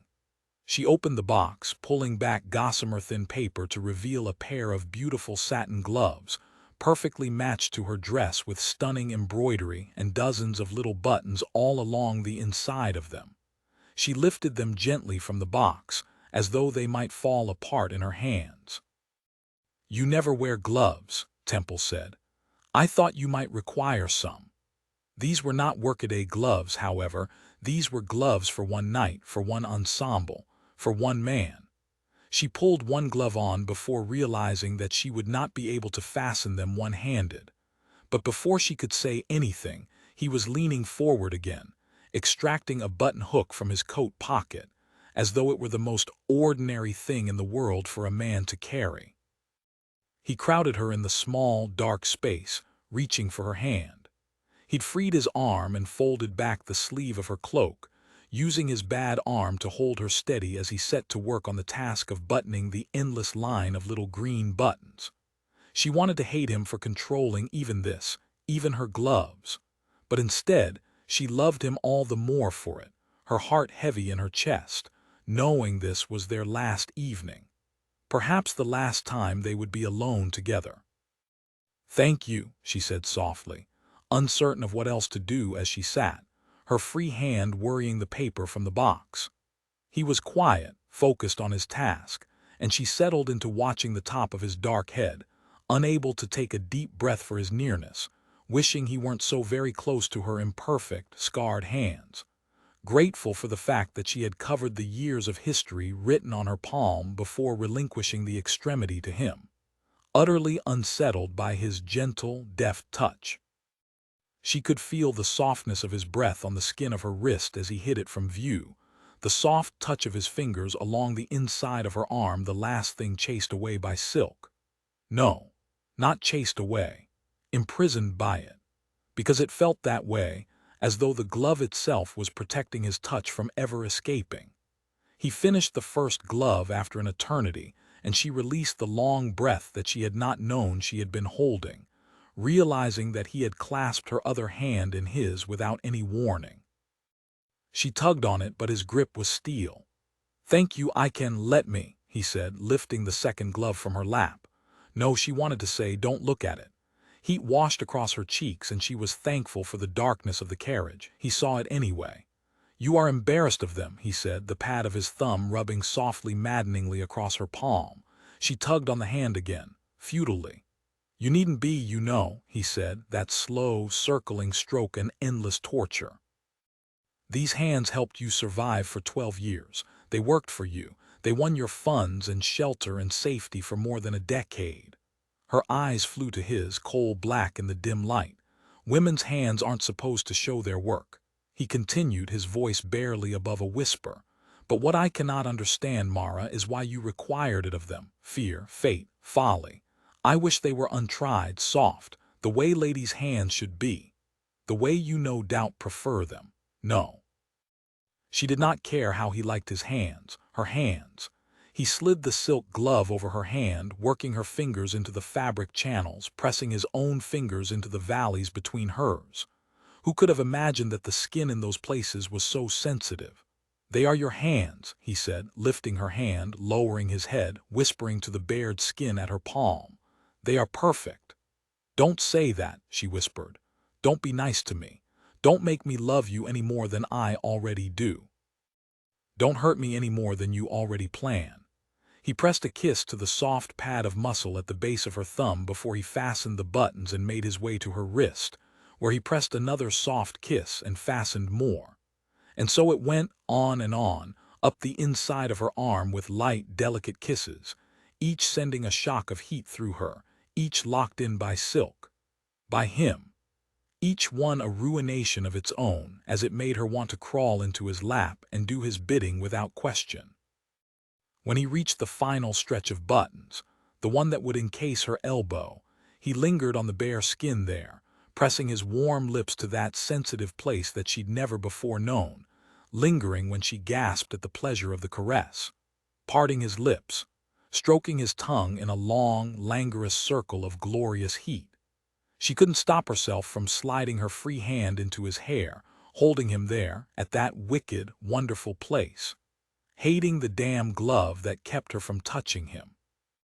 Cursing it aloud, she felt his lips curve against her skin, the smile chased away by a painless, unbearable scrape of his teeth before he finished his torture, and then his task. In that moment he could have had anything he asked. She would have given it with deep, abiding pleasure, which was what made this man more dangerous than anyone in London thought. He could control her with a touch, and his control was more serious, more dangerous, than that of any of the men who had controlled her before. And it was terrifying. "Temple," she whispered in the dark. She trailed off, a million things wishing to be said. "I'm sorry. I wish it could be different. I wish I could be the perfect woman you want, the one who will erase the past. I love you." He didn't give her a chance to say any of it. "It's time for you to put on your mask." He sat back against the carriage seat, looking utterly unmoved by the entire experience. "We've arrived." Chapter 16. The gloves had been a mistake. He realized that the second he started buttoning her into the damn things. Not that he hadn't imagined buttoning her into them the second they arrived at his home. Not that he hadn't imagined unbuttoning everything else and leaving her in nothing but those long silk gloves. Except imagination paled in comparison to reality, at least when it came to Mara Lowe, and he hadn't been able to stop himself from touching her, from kissing her, from tasting her skin, from making himself impossibly distracted and unbearably hard in the process. In his life, he'd never been so thrilled and so furious to arrive somewhere. Except as he climbed down from the carriage, reaching back to help her descend, the silken glove sliding through his grasp, he realized that he'd made an enormous mistake. After all, he'd have to touch her all evening, and every stroke of silk against his skin would be a lick of flame. A reminder of what he'd touched, of what he would never touch again. He guided her up the extravagantly decorated steps to Leeton House and inside, where he watched as a footman removed the fur-lined cloak from around her shoulders, revealing an extraordinary expanse of smooth, pale skin. A too-bare expanse. Shit. He never should have pushed Hebert to keep the line of the dress so low. What had he been thinking? Every man in attendance would be watching her, which had been his plan all along. Except now, as she adjusted that stunning golden mask that only highlighted her strange, beautiful eyes and faced him with a quiet smile, he did not like the plan at all. But it was too late. He had handed over his invitation, and they were inside the ballroom in moments, part of the teeming mass of revelers, all of whom had made special return to the city to attend this event, which was why he'd chosen this event for her unveiling, for his own return. His hand fell to the curve of her lower back, and he shepherded her through the throngs of people clustered around the door, resisting the urge to throttle the men nearby whose roving eyes lingered on the high swell of Mara's breasts.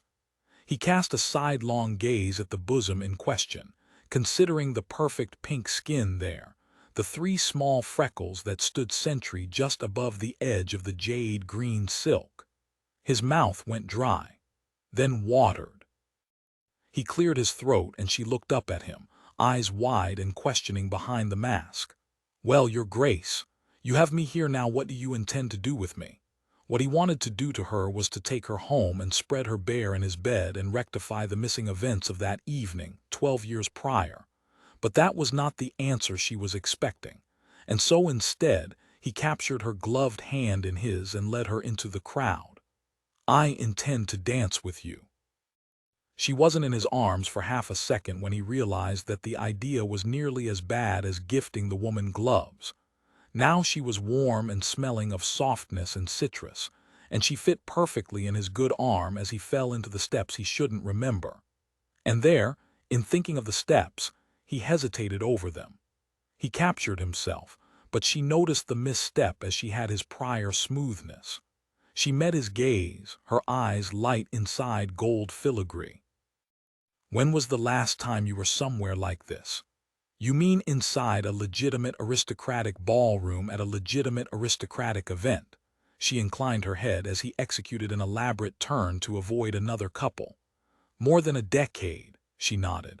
12 years. He did not like the exactness of the answer, but he could not say why. When Temple rubbed elbows with the elite of the ton, it was most often on the floor of the casino after a fight, when he'd proven his worth with muscle and force. He was the strongest of them, the most powerful, no longer. His bad hand flexed in the sling, unfeeling and unsettling. And he hated it in part because of the woman in his arms, because he might never feel her skin with it, her hair. And if she discovered his new failing, he might be less than a man for her. But he should not care, after all, he would never see her again after tonight. It was what he wanted. Lie. Tell me about it, she said, and he wished she hadn't. He wished she was not interested in him, wished she did not so easily draw his attention, his regard, wished she did not make him feel so goddamn out of control. Now is hardly the time for a conversation. Her beautiful gaze turned wry and she looked around the room at the couples dancing around them. You have somewhere to be. She was entirely at his whim. He could tell her to remove her mask that moment. He held all the cards and she none of them. And still, she found room to tease him. Even now, minutes from her destruction, she stood her ground. The woman was remarkable. I was forced to attend the coming-out party of a neighbor. Pink lips curved beneath the mask, underscoring the provocativeness of her costume. You must have enjoyed that, being forced into little mincing quadrille steps to even the ratio of males to females at the ball in question. My father had made it clear that I had no choice, he said. It was as future dukes did. And so you went. I did. And did you hate it? All the young ladies throwing their handkerchiefs at your feet so you'd have to stop and retrieve them, he laughed. Is that why they did it? A very old trick, your grace. I thought they were simply clumsy. Her white teeth flashed. You hated it. I didn't actually, he said, watching her grin fade to a curious smile. It was tolerable.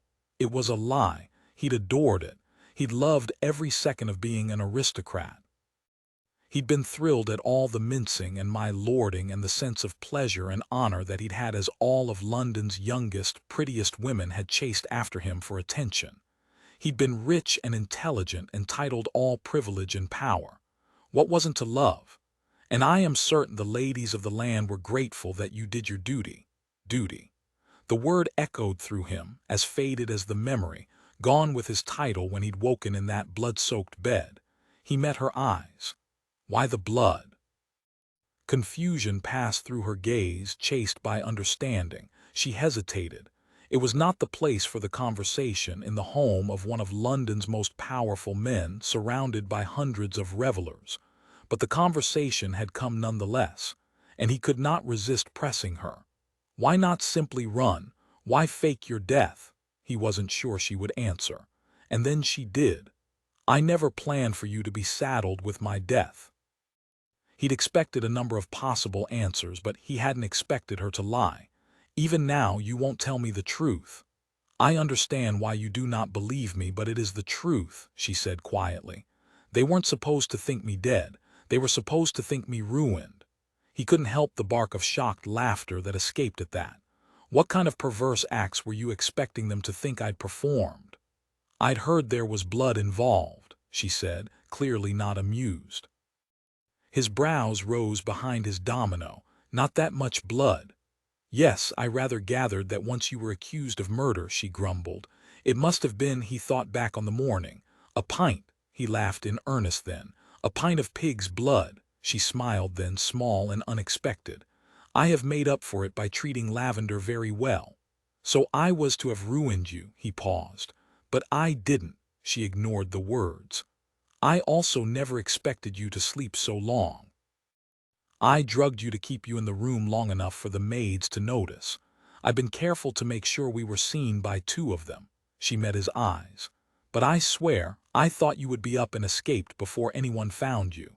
You'd thought of everything. I overdid it. He heard the regret in the words as she paused as the orchestra stopped playing, instantly releasing his hands. Wondered if it was regret for her actions, for their repercussions, or for now for the revenge he had promised her. Wondered if it was for herself or for him. He did not have a chance to ask as she stepped backward, colliding with another masked man who took the moment to have a good look at her. "If it isn't the fighter from the fallen angel," he leered. "Find someone else to admire," Temple said darkly. "Come now, Temple." The man lifted his mask, revealing himself to be Oliver Densmore, king of idiot fops, the man who had offered for Mara as she'd stood in the ring of the angel. "Surely we can make an arrangement. You can't keep her forever." He turned to Mara. "I'll pay you double, triple." Temple's good hand fisted, but she spoke before he could strike. "You cannot afford me, sir." Densmore cackled and returned his mask to his face. "You would be worth the trouble, I think." He tugged on one of Mara's auburn curls and was gone into the crowd, leaving Temple seething with anger. She'd protected herself, because she could not trust him to protect her. Because he had vowed to do just the opposite. As though the run-in had never happened, Mara returned to the conversation. "I know you don't wish to hear this, but I think it's worth telling you nonetheless. I really am sorry." "You are ignoring him," she paused. "The man, it's best, don't you think?" No, he thought it was best for Densmore to lie face down in a ditch somewhere. Right now he wanted to chase the man through the crowd and put him there. She considered him, her beautiful eyes clear and honest through the mask. "He treated me like a lady of the evening." "Precisely." She tilted her head. "Is that not the point?" Christ, he felt like an ass. He couldn't do this to her. "At any rate," she continued, unaware of his riotous thoughts, "I am sorry." And now she was apologizing to him as though he hadn't given her a dozen reasons to hate him, 100 of them.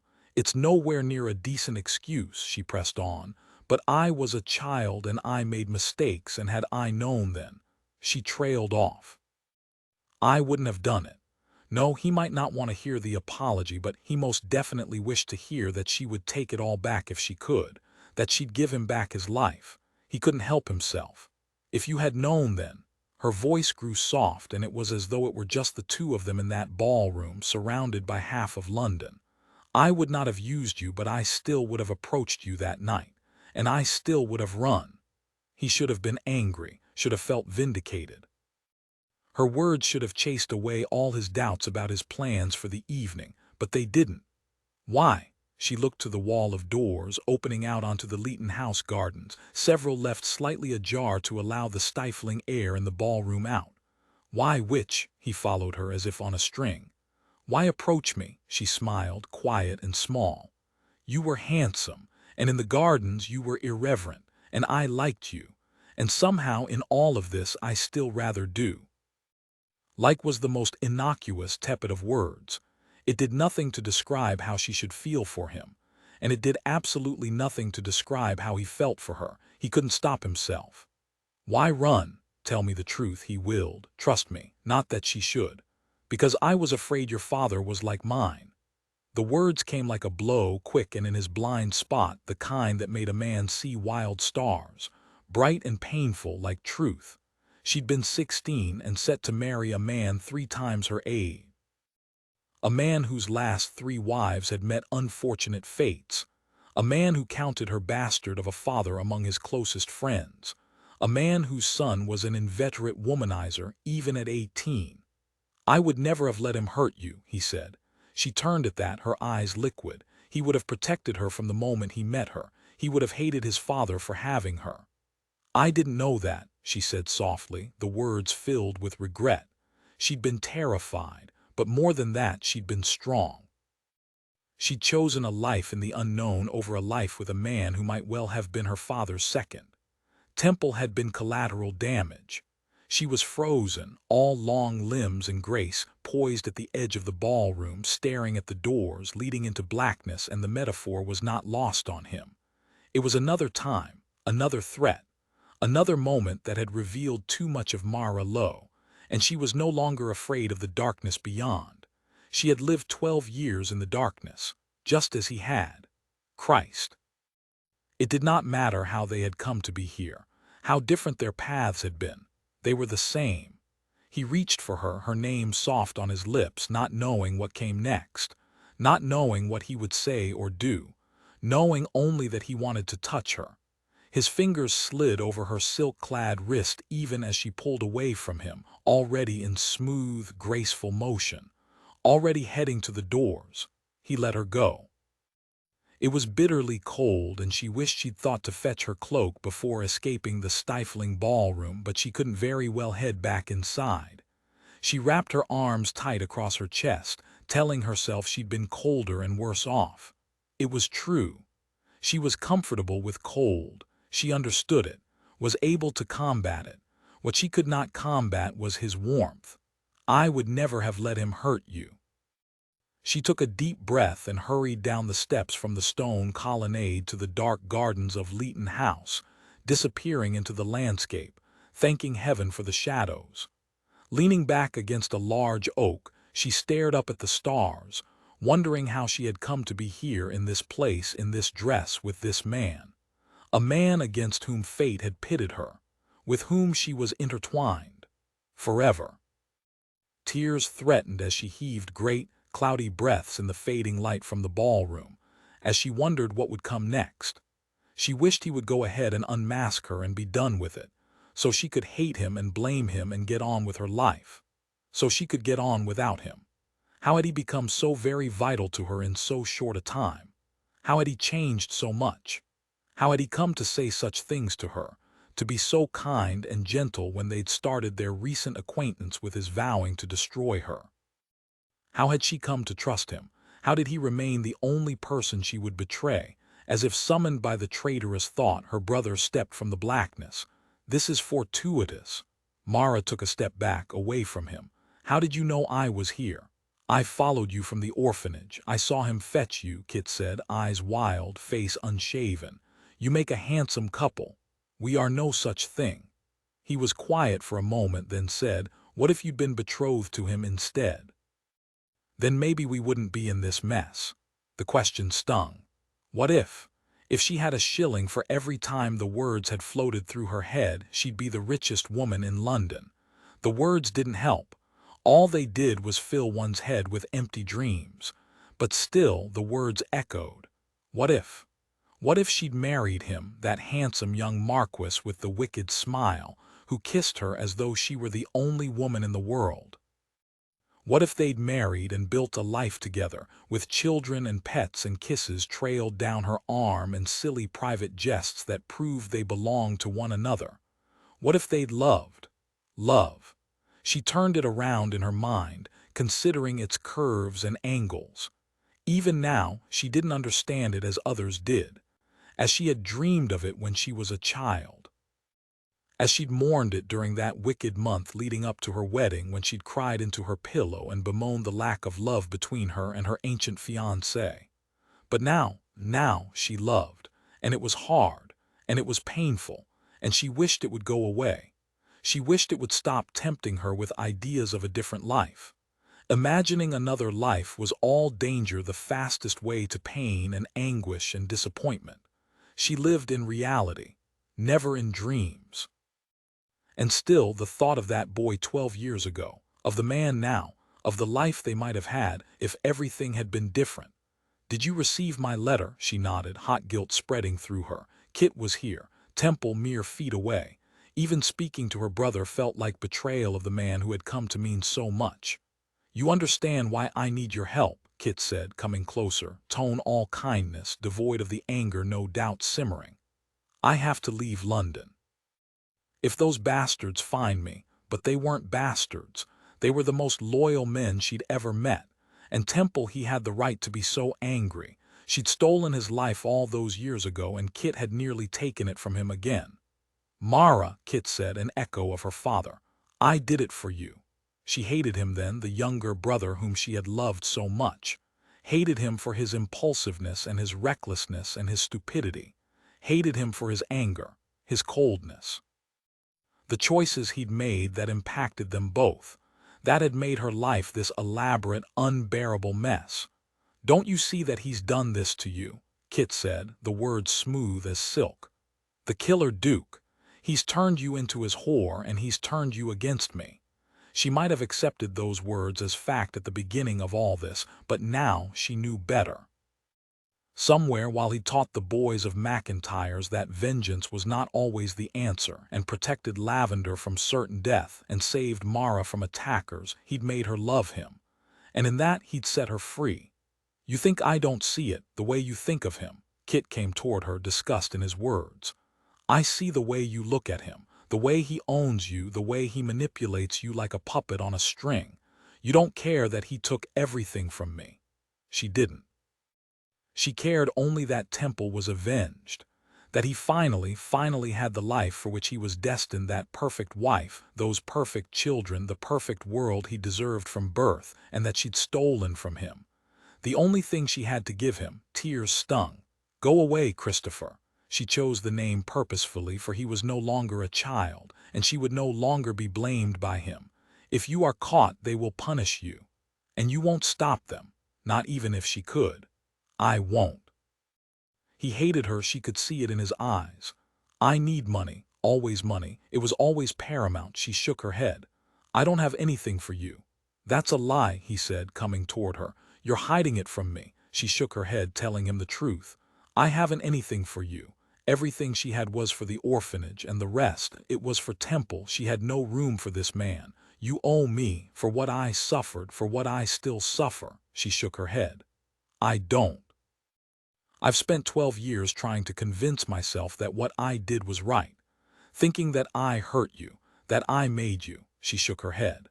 "But I didn't. Boys grow, men make choices, and you should count yourself lucky that I do not scream until half of London comes running and finds you." He stilled.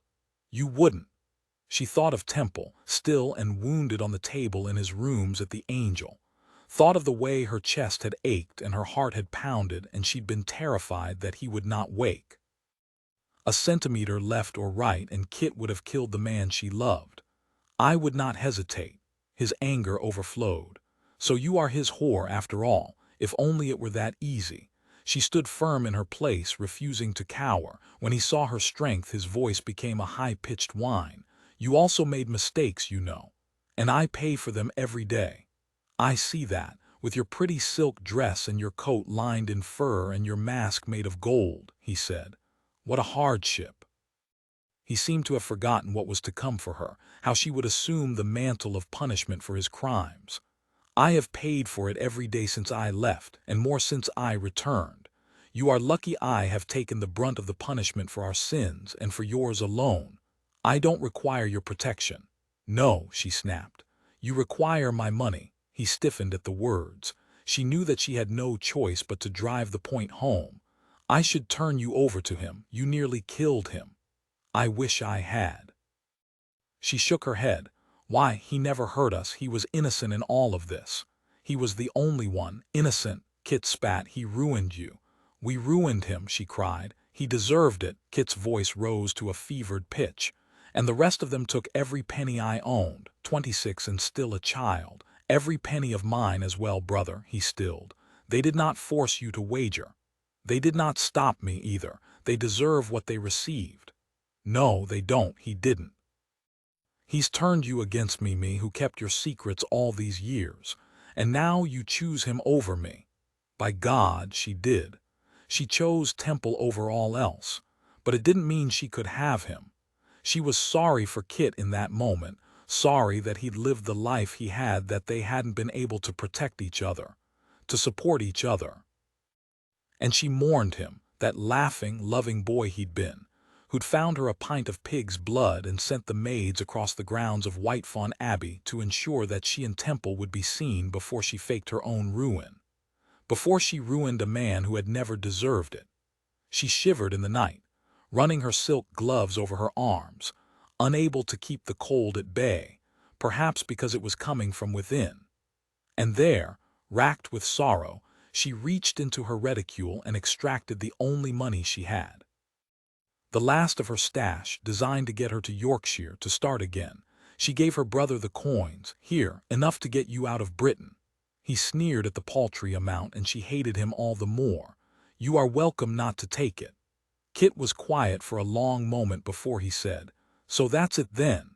She swallowed back her tears, tired of this life she lived, of the way she'd had to run and hide for so long. of the way she'd lived in the shadow of her past. There was a part of her that thought the money might buy her freedom. It might send Kit away and give her a chance at something else, something more. Temple, that's it. He disappeared into the darkness the way he'd come. Guilt flared, but not for Kit, not for his future. She'd given him money and a chance at a new life, and in doing so she'd stolen Temple's retribution. Somehow that was worse than all the rest. She had betrayed him. And it did feel like a betrayal, even as she stood outside the place where he planned to take his revenge. Even as she knew that she should loathe him and wish him ill for making his revenge somehow paramount. Even as he treated her with kindness she'd never received from another. If this was love, she wanted none of it. Long after her brother left, Mara sat on a low wooden bench, feeling more alone than she ever had in her life. Tonight she would lose her brother, the orphanage, and this life she'd built for herself. Margaret McIntyre would join Mara Lowe, exiled from society, from the world she knew, but none of that seemed to matter. Instead, all she could think was that tonight she would lose Temple. She would give him the life for which he'd been born, the highborn wife, the aristocratic children, the perfect legacy. She would give him the life that he had always wanted, of which he dreamed. But she would lose him, and it would have to be enough. She was beautiful. Temple stood in the darkness, watching her as she sat straight and true on a low wooden bench carved from a single tree trunk, looking as though she'd lost her dearest friend. And perhaps she had. After all, in the moment she'd given Christopher Lowe the scraps from her reticule and sent him from England, she'd lost the brother she'd loved, and the only person who knew her story. A story for which Temple would raise London. He should loathe her. He should be furious that she'd helped Lowe escape. That she'd sent him running into the night instead of turning him over. The man had tried to kill him. And yet, as he watched her, cold and alone in the Leeton Gardens, he couldn't loathe her. Because somehow, in all of this madness, he understood her. He could see it in the way she held herself, stiff and unmoving, lost in her thoughts and the past. In the way she owned every one of her actions. In the way that she had never once cowed from him since that dark night that had changed both their lives. She thought she deserved the sadness, the loneliness. She thought she'd brought it upon herself, just as he had. Christ. He didn't simply understand her, he loved her. The words came like a blow, surprising and strong and true. He loved her. All of her, somehow the girl who had ruined him and somehow at the same time set him free, and the woman who stood before him now, strong as steel and everything he'd ever wanted. All those years he'd imagined the life he might have had. The wife. The children. The legacy. All those years he'd imagined being a part of the aristocracy, powerful and entitled and unquestioned. And he'd never guessed that it would all pale in comparison to this woman and the life he might have had with her. He would have saved her from his father, would have loved her better, harder, with more passion. He would have protected her, and he would have waited for her. He knew it was wrong and scandalous, but he would have waited until the day his father died and then taken her for his own. And shown her the kind of life she deserved, the one they both deserved. She sighed in the darkness, and he heard the sorrow in the sound, the deep, enduring regret. Was she sorry she hadn't left with her brother, that she hadn't taken the chance to run without ruin? Somehow that goal had been lost in the darkness. He'd waited too long, come to know her, to understand her, to see her. And now, all he wanted to do was to take her home and make love to her until they'd both forgotten the past. Until all they could think of was the future. Until she trusted him to share her thoughts and her smiles and her world, until she was his. It was time to begin again. He came out of the darkness, into her light. "You must be frozen," she gasped, her chin snapping up, her eyes finding his in the small clearing. She shot to her feet. "How long have you been there?" "Long enough. To see you betray me. And somehow to realize I love you." She nodded, her arms wrapped tightly about her. She was cold. He shrugged out of his coat, holding it out to her. She shook her head. "No, thank you. Take it. I am tired of standing by as you shiver in the cold." She shook her head. He tossed it to the bench. "Then neither of us will use it." For a long moment he thought she might not take it, but she was cold and not an idiot.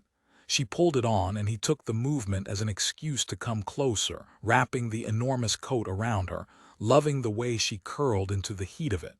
The heat of him. He wanted to wrap her in his heat forever.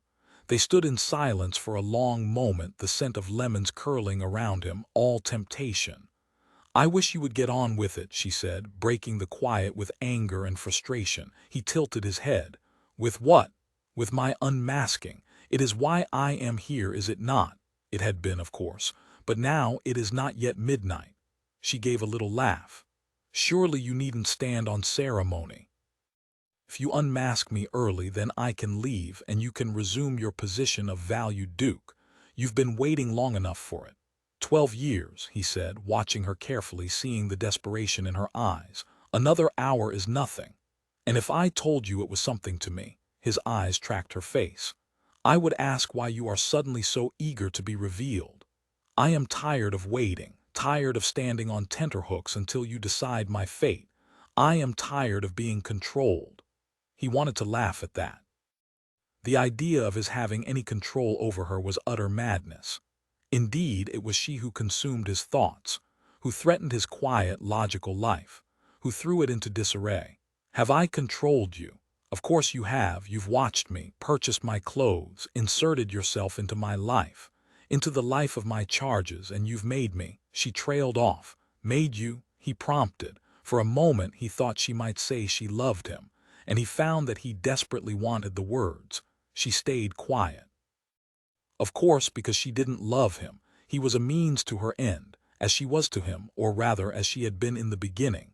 Anger flared, frustration. How had he let this happen? How had he come to care for her even as she fought him? How had he forgotten the truth of their time together, what she'd done? How did he no longer care? The fighter in him pushed to the surface.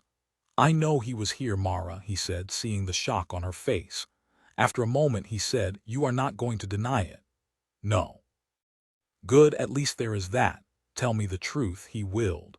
"For once in our cursed time together, tell me something I can believe." As if she'd heard him, she did. "The night I found you," she said, "I came to you because of Kit." He looked to the sky, frustrated. "I know that," he said, "to restore his funds." She shook her head firmly. "Not in the way you think. When I opened the orphanage, pretending to be Margaret McIntyre seemed like the easiest solution. A soldier's widow was respectable. Would not tempt questions." She paused. "But no bank would allow me to manage my own funds, not without a husband. There are women who have access to banking facilities." She smiled, small and wry. "Not women with false identities. I could not risk questions." Understanding dawned. "Kit was your banker. He held all the funds, the initial donations, and the money that came from each aristocratic father who left his byblows with us. All of it." Temple exhaled his frustration. "And he gambled it away." She nodded. "Every penny. And you were desperate to get it back." She lifted one shoulder. "The boys needed it. Why hadn't she told him? You think I would have let them starve?" "I did not know." She hesitated. "You were very angry." He paced the little copse of trees, finally placing his hand flat on one trunk, his back to her. She was right, of course, but still the words stung. "I'm not a goddamn monster."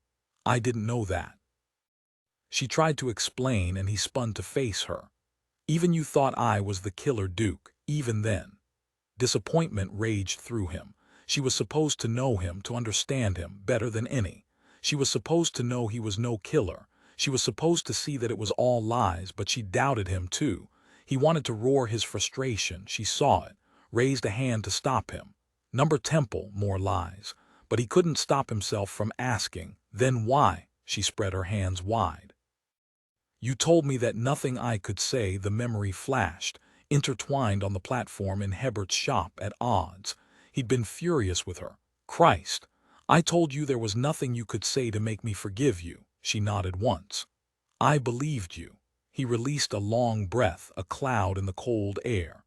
"So did I, and there is a part of me that believed I deserved to pay for his sins. I turned him into that as much as I turned you into this," she said. "I left you both that night, and my father no doubt punished him brutally just as London punished you." She grew quiet. "My mistakes seem never to end. He was quiet for a long time. What utter nonsense! Shock coursed through her. I beg your pardon. You didn't make him, you saved yourself. The boy made his own choices. She shook her head. My father, your father, is the greatest bastard in creation, and if he weren't dead, I'd take great pleasure in killing him myself, he said. But the man was not a god. He did not mold your brother from clay and breathe life into him. Your brother's sins are his and his alone. He paused, the words echoing in the darkness, and added softly, as are mine. She shook her head, moved toward him. Not so if I hadn't drugged you, left you, failed to return. You are not a god either, you are just a woman, as I am just a man. He exhaled, harsh in the darkness. You didn't make me, and we have made this mess together. Her eyes were liquid in the darkness, and he wanted to hold her, to touch her, to take her home and make her his, but he didn't. Instead he said, I only wish it were over, she nodded. It can be, she said. It's time. She meant the unmasking, and perhaps it was time. God knew he'd waited long enough to have this life back, the one he'd been promised, the one he'd loved and missed with a stunning, stinging ache. But as he stared down at her, it was all gone, lost to this woman who owned him in some remarkable, unbearable way. He lifted his hand to stroke her cheek in a long, slow caress. She leaned into the touch, and his thumb traced the curve of her lips, lingering. Something had happened. He whispered her name, and in the darkness it sounded like a prayer. I can't. Tears sprang to her eyes, betraying her confusion, her frustration. Why not? Because I love you. He shook his head. Because I find I no longer have a taste for vengeance, not if it will hurt you. She went still beneath his touch, and he saw the myriad of emotions race through her before she reached for his hand. He pulled away before she could catch it and reached into his jacket pocket. He extracted the bank draft, the one he'd planned to give her after her unmasking this evening, the one he had to give her now. The one that would release them both from this strange, painful world, handed it to her. Her brow furrowed as she took the paper in hand, reading it. What is this? Your brother's debt, free and clear. She shook her head. It's not what we negotiated. It's what I'm giving you nonetheless. She looked up at him then, sadness and something else in her gaze, something he hadn't expected, pride. She shook her head. No, take it, Mara, he urged. It's yours. She shook her head once more and repeated herself. No. She folded the draft carefully and tore it in half, then in half again, then in half again. What in hell was she doing? That money could save the orphanage 12 times, 100 of them. He watched as she continued her tearing until she was left with little bits of paper which she sprinkled on the snowy ground. His heart pounded in his chest as he watched the little white squares dust the toes of his boots. Why would you do that? She smiled, sad and small in the darkness. Don't you see? I'm through taking from you. His heart pounded at the words, and he reached for her, wanting her in his arms, wanting to love her as she deserved, as they both deserved. She let him catch her, pressing her lips to his in one long, lush kiss that stole his breath and flooded him with desire. He wanted to lift her and carry her away, and he cursed his wounded arm for making it difficult to make good on that desire. Instead, he held her close and reveled in the feel of her lips on his, in the smell of lemons that consumed him, in the soft promise of her fingers in his hair. He ravished her mouth until she sighed her pleasure and melted against him. Only then did he release her, loving the way her fingertips found her lips, as though she'd never been kissed quite that way before, as though she did not know that he was going to kiss her that way forever. He reached for her once more, her name already on his lips, wanting to tell her just what she could expect from his kisses in the future, but she stepped backward, out of reach. No, she said. He had waited for 12 years. He did not want to wait any longer. Come home with me, he said, reaching for her, wanting her. It's time we talk. It was time they did more than talk. He'd had enough of talk. She danced back from his touch, shaking her head. No, he heard something firm in the word. Something unyielding. Something he did not like. Mara, he said, but she was already turning away. No, the word came on a whisper in the darkness as she disappeared for the second time that night, leaving him alone and aching. Chapter 17, You appear to have lost your coat. Temple emptied his third glass of champagne, trading it for a full one from a passing footman's tray, and ignored his unwelcome companion. Instead, he watched the throngs of revelers spinning and swirling across the ballroom floor, their excitement having risen to a fever pitch as wine flowed and time marched. You also seem to have lost your companion, Chase added. Temple drank again. I know you are not here. I'm afraid I am not a hallucination. I told you to stay out of my affairs. Chase's eyes went wide behind a black domino identical to Temple's. I was invited. That's never stopped you from avoiding events like this before. What the hell are you doing here? I couldn't very well miss your crowning moment. Temple turned away, returning his gaze to the room at large. If you're seen with me, people will ask questions. Chase shrugged one shoulder. We are masked. And aside from that, in mere minutes, you shan't be such a scandal. Tonight is the night, is it not? The return of the Duke of Lamont. It was supposed to have been. But somehow everything had gone sour, and he'd found himself in the gardens, staring down at the woman upon whom he'd placed 12 years of anger, no longer having the stomach for retribution. If only that were all. If only he hadn't stared down at that woman and seen someone else entirely. Someone he cared for far too much. So much that he didn't seem to mind that she'd sent her brother into the darkness free. All he minded was that she'd left as well, because he wanted her back. He wanted her, full stop. Christ, I told you to leave me alone. How very dramatic, Chase said, the words dripping with sarcasm. You cannot avoid me forever, you know. I can try. Would it help if I apologized? Surprise flared. Apologies from Chase were uncommon. Do you plan to? I'm not fond of the idea of it, I'll tell you. I don't particularly care, Chase sighed. All right, I apologize. For what precisely? Chase's lips went flat. Now you're being an ass. I find it is best to fight fire with fire. I should have told you she was in London. You're damn right you should have. If I'd known. He stopped. If he'd known, he would have fetched her. He would have found her. Earlier, it might have been different. How? If I'd known, this mess might have been avoided. If you'd known, this mess might have been worse. He cut Chase a look. I thought you were apologizing. Chase grinned. I am still learning the ins and outs of it. The smile faded.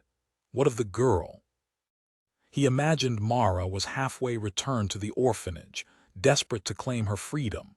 Worse, he imagined he'd not have a reason to see her again, which should not grate nearly as much as it did. I let her go. There was no surprise in Chase's gaze. I see. West will be sorry, no doubt. Temple had forgotten the newspaper man. He'd forgotten everything once she'd looked up at him with her beautiful blue-green eyes and confessed the fear that had set this entire play in motion. No one deserves the humiliation I had planned, especially not Mara, not at his hands. So, the killer Duke remains. He'd lived under the mantle of the name for 12 years. He'd proven himself stronger and more powerful than the rest of London. He'd built a fortune to rival that of the dukedom that he would not touch. And perhaps, now that he knew that she was alive, that he was not a killer, the name would sting less. She was alive. She should have come to him that night and told him the truth. He would have helped her. He would have kept her safe. He would have taken her as his own. The thought racked him along with the images that came with it. Mara in his arms, Mara in his bed, Mara at his table. A row of children with auburn hair and blue-green eyes. Hers, theirs, Christ. He thrust his good hand through his hair, trying to erase the wild thought, the impossible thought. He met Chase's eyes. The killer Duke remains. With a barely there nod, Chase's gaze flickered over Temple's shoulder, drawn by something across the ballroom. Or does he? The words sent a thread of uncertainty through Temple, and he turned to follow his friend's gaze. She hadn't left. She stood at the far end of the ballroom at the top of the stairs that led down into the revelers, his coat dangling from her fingers, tall and beautiful in that stunning concoction of a dress, several fat curls having escaped from her coif, now long and lovely against her pale skin. He wanted to lift those curls in his hand, run his lips across them, but first he took a step toward her. "What in hell is she doing here?" Chase stopped him with a hand on his arm. "Wait, she's magnificent." She was more, she was his. Temple turned back. "What have you done?" "I swear this is not my doing, this is all the girl." Chase's attention returned to Mara, a surprised smile flashing. "I wish it were my doing, honestly. She's going to change everything." "I don't want her changing anything. I don't think you can stop her." The orchestra's music came to a close, and Temple's gaze flew to the enormous clock on one side of the ballroom. It was midnight. The Duchess of Leeton was making her way up the steps toward Mara, no doubt to lead the revelers in their raucous unmasking. Mara met her halfway, whispering in the Duchess's ear, giving her pause. The Duchess of Leeton pulled back in surprise and asked a question. Mara replied, and the Duchess asked another, all seriousness and shock, and all of London watched the exchange. Finally, the hostess nodded, satisfied, and turned to face the crowd, a smile on her lips, and Temple knew it was happening. "She might just be the strongest woman I've ever known," Chase said, all admiration. "I told her I didn't want her doing it. I told her I wasn't going to do it," Temple said, angry, amazed. "It seems that she does not listen well." Temple didn't reply. He was too busy pulling off his own mask, already pushing through the crowd, knowing he was too far from her, knowing he couldn't stop her. "My lords and ladies." The Duchess was calling out to the world below as she took her husband's hand and began the proceedings. "As you know, I am a great fan of Scandal." The room laughed, thrilled by the mysterious events, and Temple kept moving, desperate to get to Mara, to stop her from doing something reckless. "To that end," the Duchess continued, "I've been assured there will be a truly scandalous announcement tonight, before we unmask." She paused, no doubt adoring the excitement, and waved a hand to Mara. "I present a guest whose identity even I did not know." Temple attempted to increase his pace, but all of London seemed to be in the room with them, and no one wanted to give up a spot so close to promised scandal. He lifted a woman out of the way with his good arm, ignoring her squeak of surprise. Her companion turned to him, all bluster, but Temple was already moving forward, whispers of the killer Duke trailing behind him. Good. Maybe people would get out of the goddamn way. Mara came forward and spoke, her voice clear and strong. "For too long I have hidden from you. For too long I have allowed you to think that I was gone. For too long I have allowed you to place blame on the innocent." The clock began to chime midnight, and Temple began moving faster. "Don't do it," he willed her. "Don't do this to yourself. For too long I have allowed you to believe that William Harrow, the Duke of Lamont, was a killer." He stopped at the words, at the sound of his name and title on her lips, at the gasps and shock rolling through the crowd as though they were thunder. And still the clock chimed. She lifted her hands to the mask, untying the ribbons, finishing her announcement. "But you see, he is no killer, for I am very much alive." He couldn't reach her. She removed the mask and sank into a deep curtsy at the feet of the Duchess of Leeton. "My lady, forgive me for not introducing myself. I am Mara Lowe, daughter of Marcus Lowe, sister to Christopher Lowe, thought dead for 12 years. Why would she do it? She met his gaze through the crowd, saw him. Did she not always see him? "Not dead, never dead," she said, sadness in her gaze. "Indeed, the villain of the play." The last bell of midnight echoed in the silence that followed the announcement, and then, as though they'd been set free, the crowd moved, exploding into excitement and scandal and madness. She turned and ran, and he couldn't reach her. Gossip and speculation exploded around him. He heard it in snippets and scraps. "She ruined him. How dare she? Using one of us. Ruining one of us." This was it. What he'd thought he wanted for her. What he'd wished for in the dead of night on the street outside his home all those nights ago. Before he'd realized that her ruination was the last thing he wanted. Before he'd realized he wanted her. He loved her. "That poor man, I always said he was too aristocratic to have done any such thing, and too handsome as well, and the girl, the devil herself. She'll never be able to show her face again. She'd ruined herself. For him. Only now, once he had it, once he heard the loathing in their voices, he hated it, and he hated them, and he had half a mind to battle the entire room. He'd battle all of Britain for her if he had to. A hand came down on his shoulder. "Your Grace," he turned to face a man he did not know, all good breeding and aristocratic bearing, hating the title on his lips. "I've always said you didn't do it. Join us for a game." He indicated a group of men around him and nodded toward the card rooms off the ballroom. This was it, the goal for which he'd wished, acceptance, absolution, as she'd promised, as though none of it had ever happened. Killer Duke no more, but she wasn't there, and it was all wrong. He turned away from his title, from his past, from the only thing he'd ever wanted, and he went after the only thing he'd ever needed. She should have left immediately. He was trapped in the ballroom with all of London hoping to reconcile, and she could have outrun him. She had meant to, but she couldn't bear the thought of never seeing him again. And so she stood in the shadows outside his town house in Temple Bar, blending into the darkness, promising herself that she would only look, that she wouldn't approach him, that she'd leave him, redeemed. She'd given him everything she could. She'd loved him. And that plus one short glimpse of him in the night on gleaming cobblestones would be enough. Except it wasn't. His carriage clattered down the street at breakneck speed, and he leapt from inside before it came to a stop, calling up instructions to the driver. "Get to the Angel, tell them what's happened, and find her."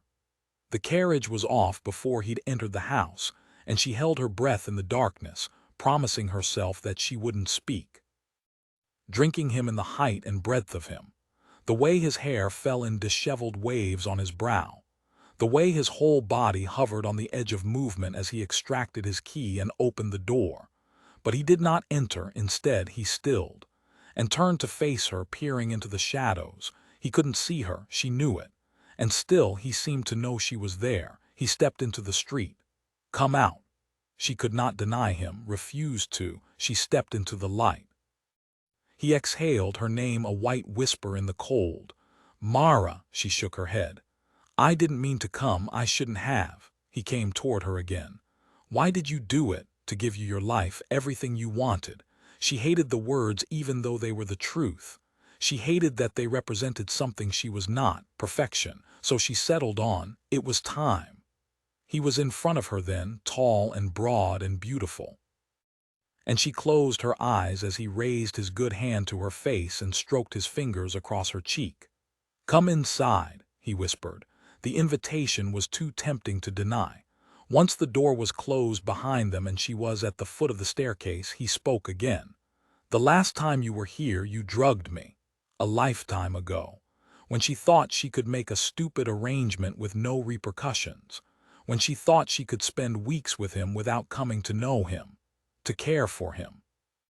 The last time I was here, you scared me." He started up the stairs to the library where she'd left him unconscious. "Are you scared now?" "Yes. As I am without my laudanum, I don't think it's relevant." He stopped, turned back to look down at her. "It's relevant. Do you wish for me to be scared?" "No." The word was so firm, so honest, that she couldn't help herself. She followed him up the stairs as if on a string. He did not stop at the library, instead climbing the next set of stairs, up into the darkness. She hesitated at their foot, struck by the keen sense that if she followed him, anything could happen, and then struck by the keen realization that she didn't care, or rather, that she might want it to happen. How had this man consumed her so quickly? How had she gone from thinking of him as the enemy to thinking of him as something infinitely more terrifying in mere weeks? How had she come to love him? She could not stop herself. She followed him up to darkness, up to the unknown. At the top of the stairs, he lit a candle and moved to a large mahogany door. She really should speak. "I think it best if I speak to your newspaper man," she started up again. "Tell him the entire story as was our agreement and then leave you in peace, your perceived sins absolved. In fact," she babbled, "I should really leave you now. I don't belong here." He grasped the handle and turned to face her, the golden light of the candle flickering over his handsome face. "You're not going anywhere until we speak." He opened the door and let her enter before him. She came up short just inside the room. "This is a bedchamber." He set the candle down. "Indeed it is." And what a chamber it was, utterly masculine, with its heavy oak and its dark wall coverings and books everywhere piled on tabletops and in one of the chairs by the fireplace, and stacks around the posters of the bed, the massive bed. "This is your bedchamber." She stated the obvious. Yes, of course he had a massive bed. He needed to fit in it, but this one rivaled the bed of where. She couldn't take her eyes from it, from its great wooden posts and the web of slats that made up the utterly masculine headboard in beautifully wrought oak, and the lush coverlet that promised heaven even as it was no doubt woven in hell. "We are to speak here," the words came out on a squeak. "We are." She could do this. She'd been on her own for 12 years. She'd faced far more terrifying moments than this one, but she wasn't certain that she'd ever faced any moment more tempting. She turned to him. "Why here?" He was approaching, having left the candle on a nearby table, and his face was deep in shadow. Her heart began to race in her chest, and perhaps she should have been afraid, but she wasn't. There was no threat in the movement, only promise. "Because once we have spoken, I'm going to make love to you." The frank, honest words tore the ground from beneath her, and her racing heart began to thunder so loud in her ears that she was certain he could hear it. "You are?" she asked. He nodded once, all seriousness. "I am." "Good Lord, how was a woman to think, knowing that?" he continued. "And then I am going to marry you." Her hearing was failing her. "You can't." It wasn't possible. She was ruined, and he was a duke. Dukes did not marry ruined scandals. "I can." She shook her head. "Why?" "Because I wish to," he said simply, moving to light the fire. "And because I think you wish to as well." He was mad. She watched him crouch low in the glow of the flames, silhouetted in orange light. Prometheus, stolen to Olympus to thieve fire from the gods. He was magnificent.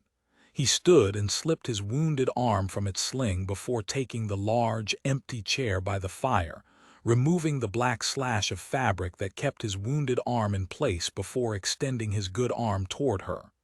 "Come here." The words should have sounded like a command, but were a request. She could have refused, but she found she did not wish to. She approached, heading for the chair piled high with books, prepared to move them and make space for herself, but he caught her hand in his. "Not there, here." He meant for her to share his chair, to share his lap. "I couldn't," she said, white teeth flashing in the firelight. "I shan't tell." She desperately wanted to join him, but she knew better. She knew that if she were in his lap touching him, she'd never resist him. She hesitated, desperate for clear thought. "I thought you were angry with me." "I am, quite. Very even." "Why?" "I did as you wished. I returned your name." He watched her for a long moment, those black eyes seeing everything. "Mara," he said softly, turning her palm to him, running his fingers over the silk there, sending heat shooting through her as though she were wearing nothing at all, as though they were skin to skin. "What if we did not wear the mantle of our past? What if we weren't the killer Duke and Mara Lowe?" "Don't call yourself that," she snapped. He tugged her closer. "I suppose I can't anymore." "You've ruined my reputation," she stilled. "I thought you wanted it ruined." He tugged again, spreading his thighs, pulling her between them, staring up at her with that serious black gaze that seemed to promise everything she'd ever wanted if only she'd give in to him. "I thought I did, too." Confusion flared. "But you didn't." He captured her in his good arm, pulling her close, pressing his face into her skirts, his hand stroking down her legs, leaving heat and confusion in their wake. She could not stop herself from threading her fingers through his hair, hating that the gloves kept her from feeling its softness, from touching him. He rocked his face against the soft swell of her and whispered, "You gave up too much." She shook her head. "I righted a wrong. You were innocent." He laughed into the silk of her dress, the sound coming on a warm breath that sent a shiver of pleasure through her. "I am not innocent. The things I've done." "Things you've done are because of what I did to you," she said, loving the feel of his hands on her, of his face against her, of him. "No," he said. "Enough of that lie. I've told it enough for both of us. The things I've done are mine to bear. They are who I am, who I was." He looked up at her. "I was no prize to begin with. It wasn't true, of course. Nonsense. I was an entitled, arrogant ass that night we met. The first time, she thought of him then, fresh-faced with a quick smile. Yes. I followed you to your bedchamber. I assure you it didn't occur to me that we might forge a love for the ages, she smiled. I assure you, your grace, I was not thinking such things either. Was I rude to you? She shook her head. No. He did not meet her gaze, instead asking her torso, would you tell me if I were? Her hand slid down his cheeks, tilting his face up to hers. It occurs to me that few men would concern themselves with such things, she said, unable to keep the surprise from her tone. Few men would care, considering that the night in question left you unconscious and thought responsible for a murder you did not commit, a murder that did not occur. He was quiet for a moment, thinking on what she'd said, and she resisted the urge to prompt him into speech. Finally, he said, I am very happy that it did not occur. He tugged her toward him again, and she toppled into his lap, into his arms, and she should have protested, but they both seemed to have lost their minds, and she found she did not care. His arms came around her, and she could not help but say, I don't understand why you tossed out revenge. One of his hands slid into her hair, working at the pins that held it together. She felt the wild mass protesting its moorings as he slowly removed them. I don't understand why you gave it to me anyway. The single hand worked gloriously through her hair, massaging her scalp, sending waves of pleasure through her as her hair came down around her shoulders. Perhaps it was the luxurious caress that made her tell the truth. You freed me, but it wasn't freedom. His touch stilled as he considered the words, then began anew when he said, What does that mean? She closed her eyes, leaned into his caress, told a half-truth. You left me bound by my actions, by the things I've done to you. She stopped, but his touch continued, drawing more words forth. Not just 12 years ago, the night Kit met you in the ring, tonight. She released a long breath, hating the guilt that consumed her over what she'd done that night. She captured the hand of his wounded arm, held it tight in hers. Tonight I betrayed you and you freed me, and I love you, and I could give you the one thing you wanted. She didn't say it, couldn't. Was afraid of what would come if she did, afraid he might laugh, afraid he wouldn't. Eyes opened, finding his hot and focused on her. You think too much of me. When was the last time someone thought of you, Mara? He asked, his fingers sliding free of her scalp, tracing the rise of her cheekbones, the column of her neck, the ridge of her shoulders. When was the last time someone cared for you? When have you ever allowed it to happen? He was mesmerizing. The barely there touch on her skin, the soft skim of his breath as he spoke. She shook her head. When have you ever trusted someone? I would never have let him hurt you. The words that had nearly destroyed her in the ballroom that evening whispered through her. The promise that even then, 12 years earlier, without knowing a thing about her, he would have protected her. The thought devastated her with its temptation. She shook her head. I can't remember. He sighed, pulling her close, setting his lips to her forehead and cheek, to the curve of her jaw and the line of her neck and the corner of her mouth. She turned to him, wanting to kiss him in earnest, wanting to hide from the overwhelming thoughts he planted in her mind, wanting to hide from him, in him, but he wouldn't allow it. You once asked me how I came by the name Temple. She stilled, not certain she wanted the truth now, not certain she could face it. Yes. It's where I slept the night I arrived in London, after my exile, her brow furrowed. I don't understand, you slept in a temple, he shook his head. Under one. I slept under the Temple Bar. She knew the monument, mere blocks away on the eastern edge of the city, marking the place where the unfortunates of London toiled and lived, and she thought of that bright-faced young man, the one who'd shown her kindness and pleasure there, alone, miserable, terrified. Were you? She tried to find the words to finish the question without insulting him. His lips twisted in a humorless smile. Whatever you are thinking, the answer is likely yes. It was a miracle he could look at her. It was a miracle he could be near her. She did not deserve him. What happened after the first night? She asked. There was a second and a third, he said, working at the buttons of her glove with one skilled hand, doffing the garment with the same efficiency with which he donned it. And then I learned to make my way. He slid the silk from her fingers, and she immediately placed the hand on his arm, feeling the muscles there bunch and ripple beneath the touch. You learned to fight. He turned his attention to the other glove. I was big and strong. All I had to do was forget the rules of boxing that I'd learned at school. She nodded. She'd forgotten every rule she'd ever learned as a child in order to survive once she'd run. They no longer applied. He met her gaze as the second glove slid off. It worked well for me. I was angry, and gentlemen's rules did little to assuage that. I fought on the streets for 2 years, taking any fight with money to pay. He paused, then smiled. And any number of fights without money to pay. How did you come to the Angel? His brow furrowed. Bourne and I had been friends at school. When he lost everything that was not entailed, he found himself down on his luck, and we decided to form an alliance.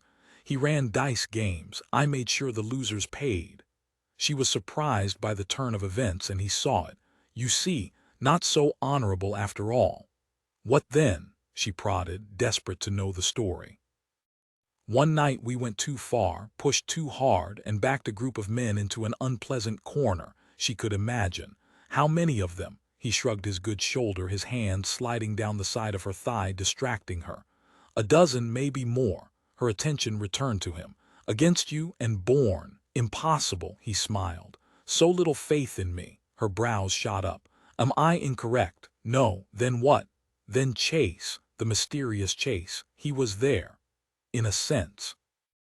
We'd been fighting for what seemed like an age, and they kept coming. I really did think we were done for. He pointed to the scar at the corner of his eye. I couldn't see out of my eye for the blood. She winced, and he instantly stopped. I'm sorry. I shouldn't have. No, she said, lifting her hand to the thin white line, tracing it with her fingers, wondering what he would do if she kissed it. I just don't like the idea of you hurt. He smiled, capturing her hand and bringing it to his lips, placing a kiss on the tips of her fingers. But drugged, she met his smile with her own. At my hands it's a different matter. I see, he said, and she loved the laughter in his voice. Well, suffice to say, I thought we were done for. And then a carriage pulled up and a group of men piled out, and then I thought we were definitely done for, he added. But they fought on our side. And I didn't care who they worked for as long as Bourne and I lived. They worked for Chase. Temple inclined his head. So they did. And then you worked for him. He shook his head. With Neverfor, from the beginning, the offer was clear. Chase had an idea for a casino that would change the face of aristocratic gaming forever. But that idea required a fighter and a gamer, and Bourne and I were precisely that combination. She let out a long breath. He saved you. Undoubtedly. He paused, lost in thought. And never once believed me a killer. Because you weren't, she said, this time having no choice but to lean in and press a kiss to his temple. She lingered on the caress, and he caught her close. When she pulled away from him, he moved to capture her lips. They lingered there, tangled together for a long moment before Mara pulled away. I want the rest of the story. You became unbeatable. His bad hand flexed against her hip. I was always good at violence. Her hands moved of their own volition, sliding across his wide, warm chest. He was magnificently made, she knew, the product of years of fighting, not simply for sport but for safety. It was my purpose. She shook her head. No, she said, it wasn't. He'd been clever and funny and kind and ever so handsome. But he hadn't been violent. He captured her chin in a firm grip. Hear me, Mara, you didn't make me into that man. If I hadn't had the seed of violence in me, I never would have succeeded. The Angel never would have succeeded. She refused to believe it. When one is forced into a role, one assumes it. You were forced. Circumstances forced you. She paused. I forced you. And who forced you? He asked, threading his fingers into hers, holding her hand against his chest where she could feel the heavy beat of his heart. Who stole you away from the world? Their entire conversation had come to this. He'd recounted his story with precision and purpose, bringing her slowly around to this moment when it was her turn.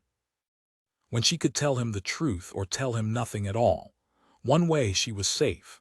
The other way, she was in terrible danger, in danger of becoming his. Temptation was a wicked, wonderful thing. She focused on the knot of his perfect cravat. "Do you have a valet?" "No," she nodded. "I wouldn't have thought so." He reached up and unknotted the neckcloth, unwrapping it until he revealed a perfect triangle of warm, brown skin, dusted with curling black hair. He was beautiful. It was a strange word to describe a man like him, broad and strong and perfectly made. Most would choose handsome or striking, something with heft that oozed masculinity. But he was beautiful, all scars and sinew, and beneath it all a softness that she couldn't help but be drawn to. The words came easily. "I have always been afraid, since I was a girl, afraid of my father, then of yours, then of being found. Then, once I heard of my mistake, of what I did to you when I left, of not being found." She did look at him then, meeting his beautiful black gaze. "I should have returned the moment I discovered you'd been accused of my murder, but the dice had been thrown and I did not know how to call them back." He shook his head. "I run a casino. I know better than anyone that the roll is final once the ivories leave one's hand. I didn't know what happened to you for months. I went to Yorkshire and the news there was spotty at best. I didn't even know the killer Duke was you until—" He nodded. "It was too late. Don't you see, it wasn't too late, it was never too late, but I was terrified that if I returned—" She paused, collected herself. "My father would have been furious, and I was still betrothed to yours, and I was afraid. You were young." She met his understanding gaze. "I did not come back when they died either." It had occurred to her. She'd wanted to. She'd known that it was the right thing to do, but I was afraid then too. "You are the least fearful person I've ever known," he said. She resisted the label. "You're wrong. My whole life I've been terrified of being controlled, of losing myself to another, my father, yours, Kit, you." His gaze caught hers. "I don't want to control you." "I don't know why," she said, "because I know what it is to be controlled, and I do not wish it on you." "Stop," she said softly. "Stop being so kind. You would prefer harshness. Haven't I given you enough of that?" He shifted beneath her, clasping her face in one hand. "Why did you do it, Mara? Why tonight?" She didn't pretend to misunderstand.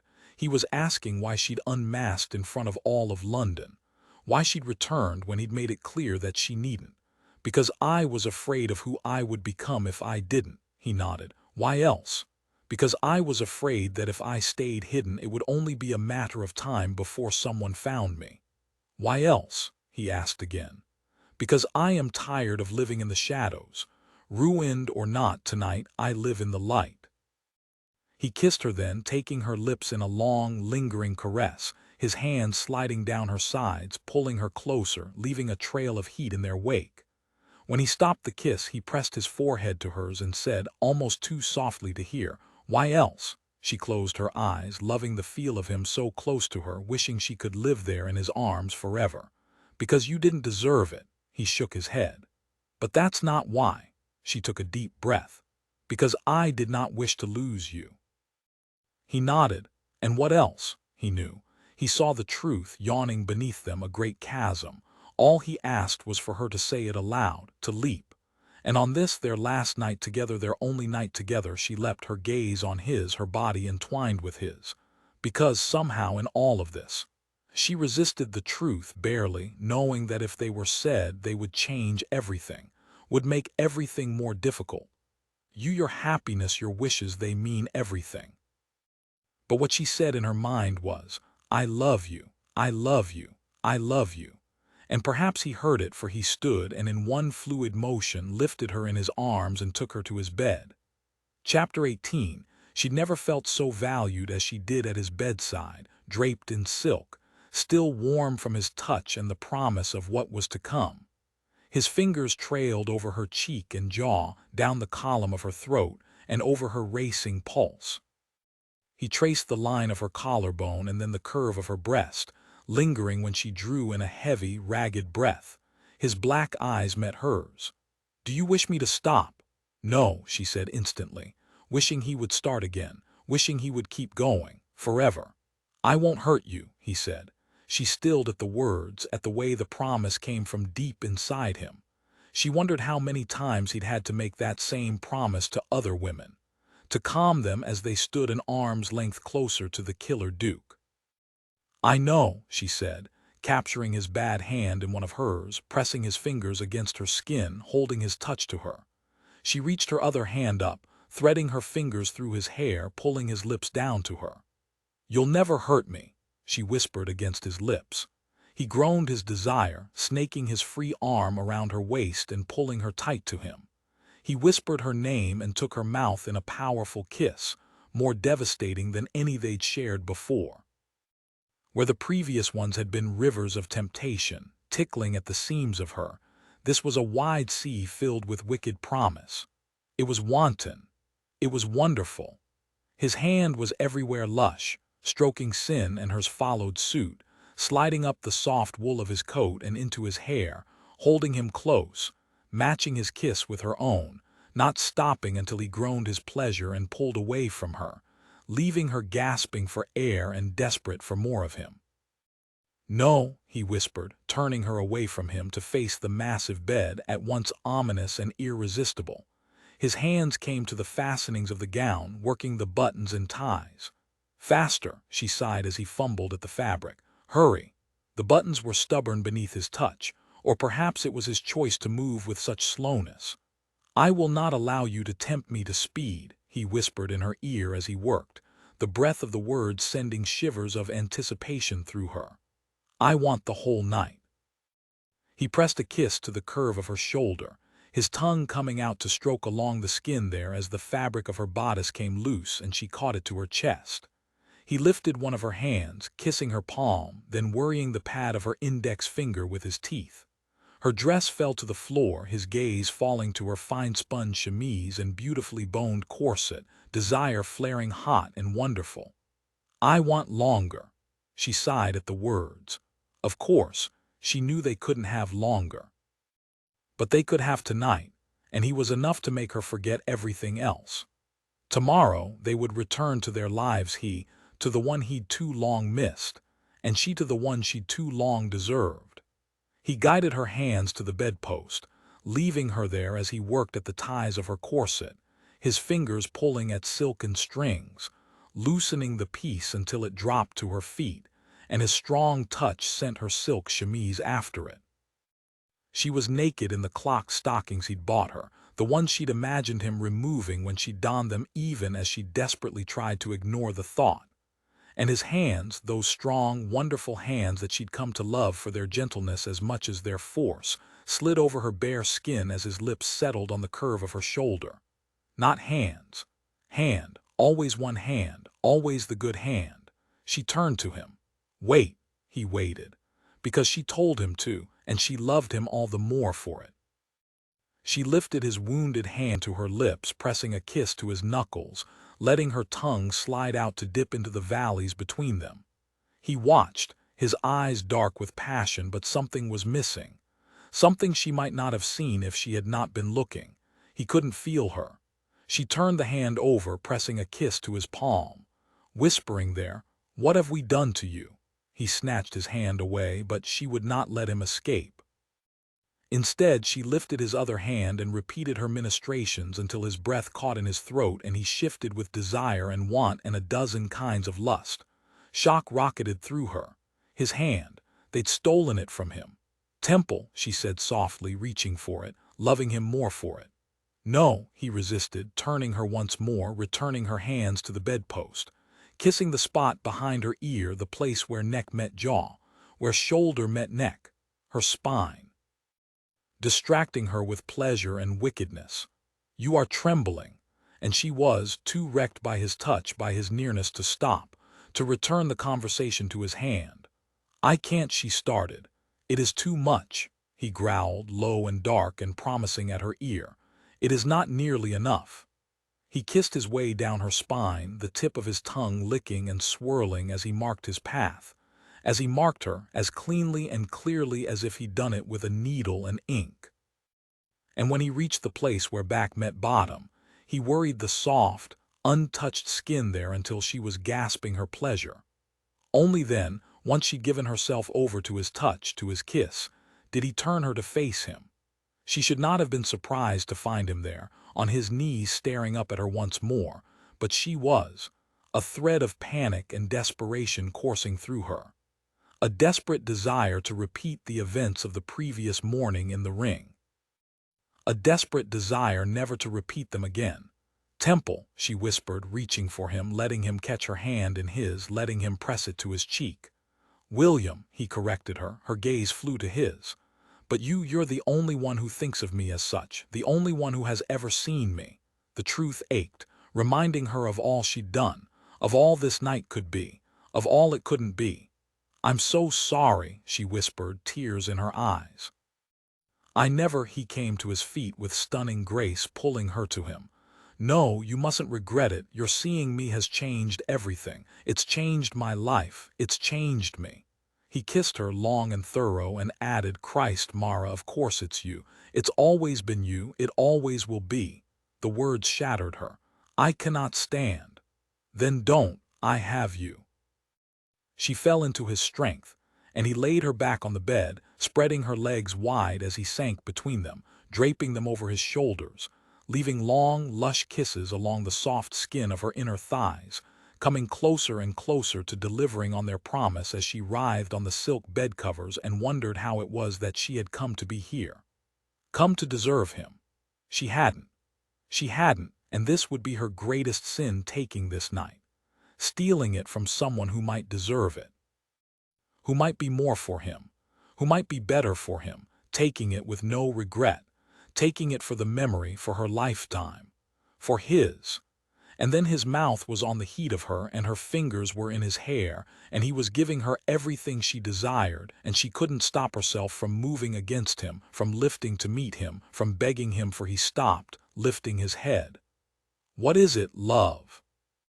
The word was enough to send rivers of pleasure through her, if not for the slow slide of his fingers, the way they dipped and teased, the way they stroked, but not deep enough to give her everything she wanted. She raised her hips to him. "My, that's a pretty sight," he said, and she couldn't stop herself from watching him, his eyes on her, his tongue sliding over his beautiful bottom lip as though he couldn't wait to taste her again. All pink and perfect. His gaze found hers. "Tell me, when I did this in the ring, did you see it? How hot you get, how pink, how wet?" She closed her eyes at the wicked words, nodded. "And you liked it," she nodded. "One day when I have more patience, we'll try it again with a smaller mirror, closer, more private. I'll let you tell me what to do. I'll let you watch yourself come." The words sent a thrill through her, even as she resisted the idea of giving herself over to something so unexpected, so unclear, so strange and perfect. He saw it, the hesitation, and raised one brow in a wicked challenge before he blew a long stream of cool air over her hot, desperate center. "You don't think you'd like that?" she exhaled on a shaking sigh. You are so perfect." He flicked his tongue over the heat of her, sending a shock of sensation through her, her body somehow not her own when he was involved. "So wet." She gasped as he licked and sucked, working her with unbearable pleasure, sending her spiraling tighter and tighter and higher until his fingers joined his tongue in symphony, exploring and moving in glorious circles, teasing and touching. "I want you like this, open to me, aching for me forever." To punctuate that word forever and all its temptation, he slid one finger deep, and she could not keep her moan from escaping.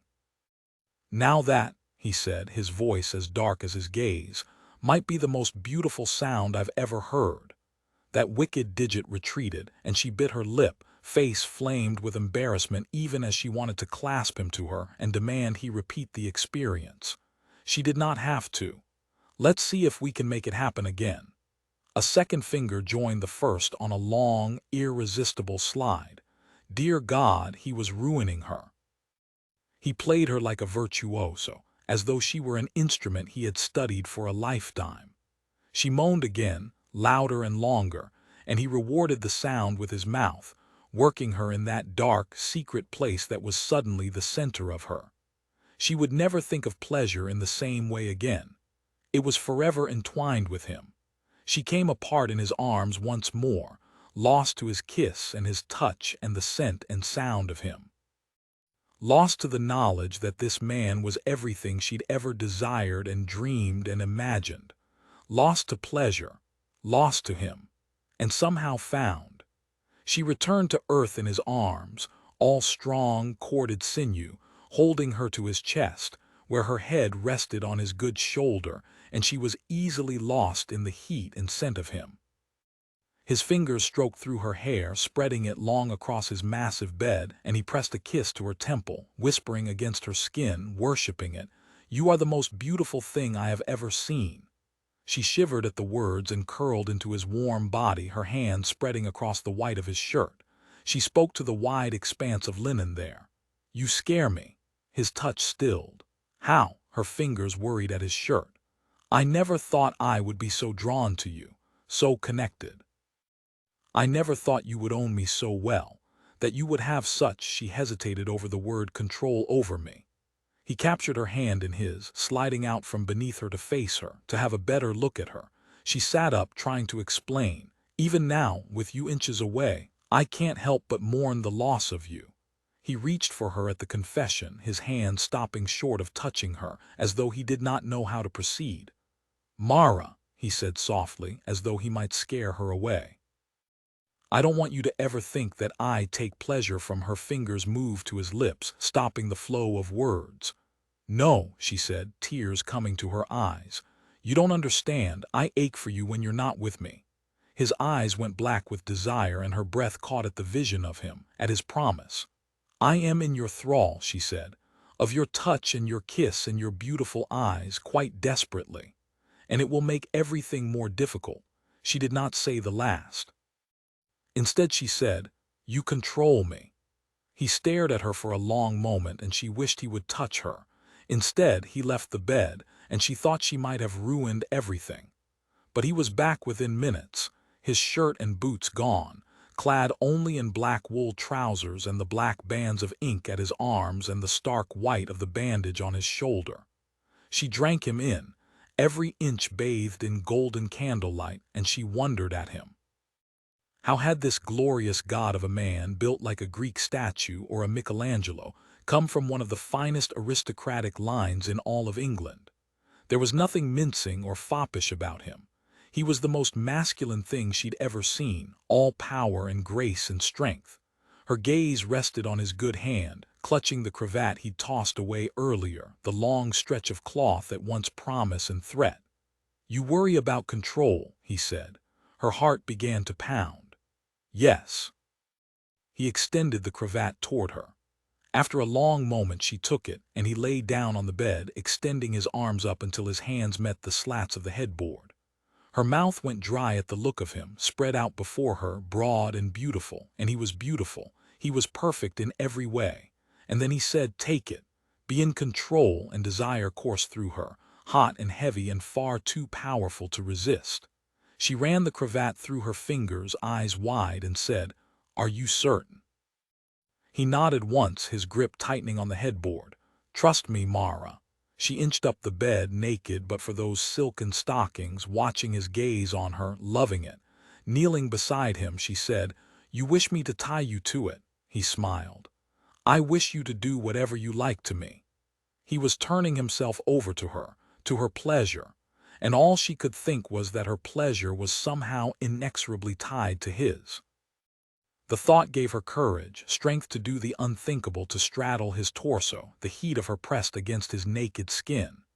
He groaned and closed his eyes, lifting his hips from the bed, pressing up against her, his body making promises she hoped desperately that it would keep. His eyes flashed. "But if you plan to blindfold me, love, do it now, before you torture me with this view any longer." Blindfold him. Good Lord, did people do such things? She wanted to, desperately. She couldn't help the smile that spread at the words, and she loved the way he laughed when it appeared. "You minx, you enjoy it. You want me." "Want does not begin to describe the way I feel about you," his low voice promised. "Want is nothing compared with the level of desire I have, with the desperation I feel, with the way I long for you." She leaned over, unable to resist pressing her lips to his, taking his mouth in a deep, thorough kiss that she'd learned from him in long, lush strokes that left them both breathless. When she lifted her head, it was to find her courage. She slid the cravat over his eyes, and when he lifted his head from the pillows, she reached behind him and tied it tightly, loving the way his body tensed beneath her, loving the sound of his exhale, low and harsh and perfect. She leaned forward, pressing her breasts to his chest, being careful of his wound as she whispered in his ear, "You are mine," he growled at the words. "Always." Not always, though. She couldn't have him always. It wasn't the life he deserved, married to a scandal, to a woman no one would ever accept, to a woman London would never forget.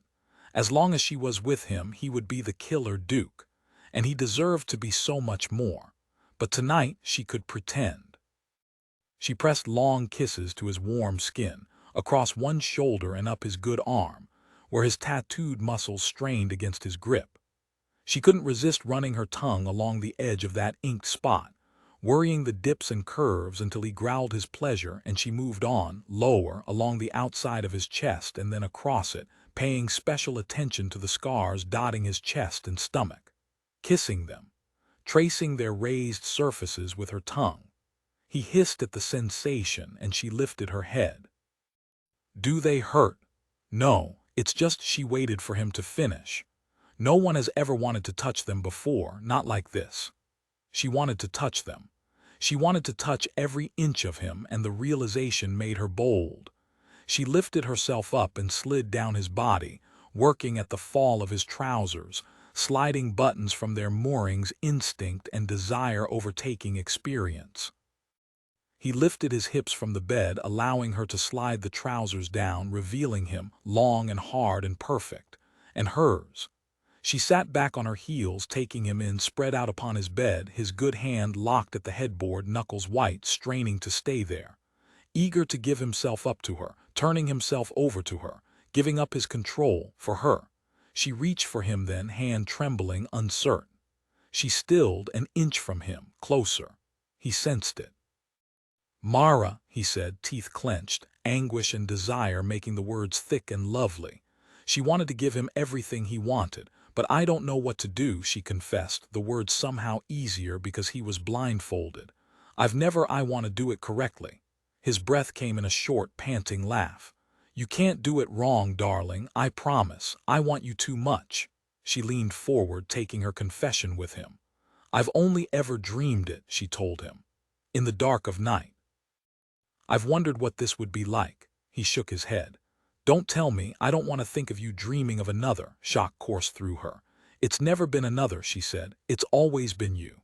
And it was her turn to touch, her hand settling on the length of him, feeling him leap and harden even more if it were possible. He groaned his pleasure long and loud, and she reveled in the pure masculine sound. "You're so hard." "I am for you." "And soft too," she said. "Like velvet over steel." One hand released from the headboard, coming toward her for a split second before he seemed to recall his promise, before he forced it back to its position. "Not as soft as you." "You seem to be having trouble," she said, her hands running up and down the hot length of him, loving the way his hips moved with her. He tilted his head. "Are you teasing me?" she grinned. "Perhaps." He scowled.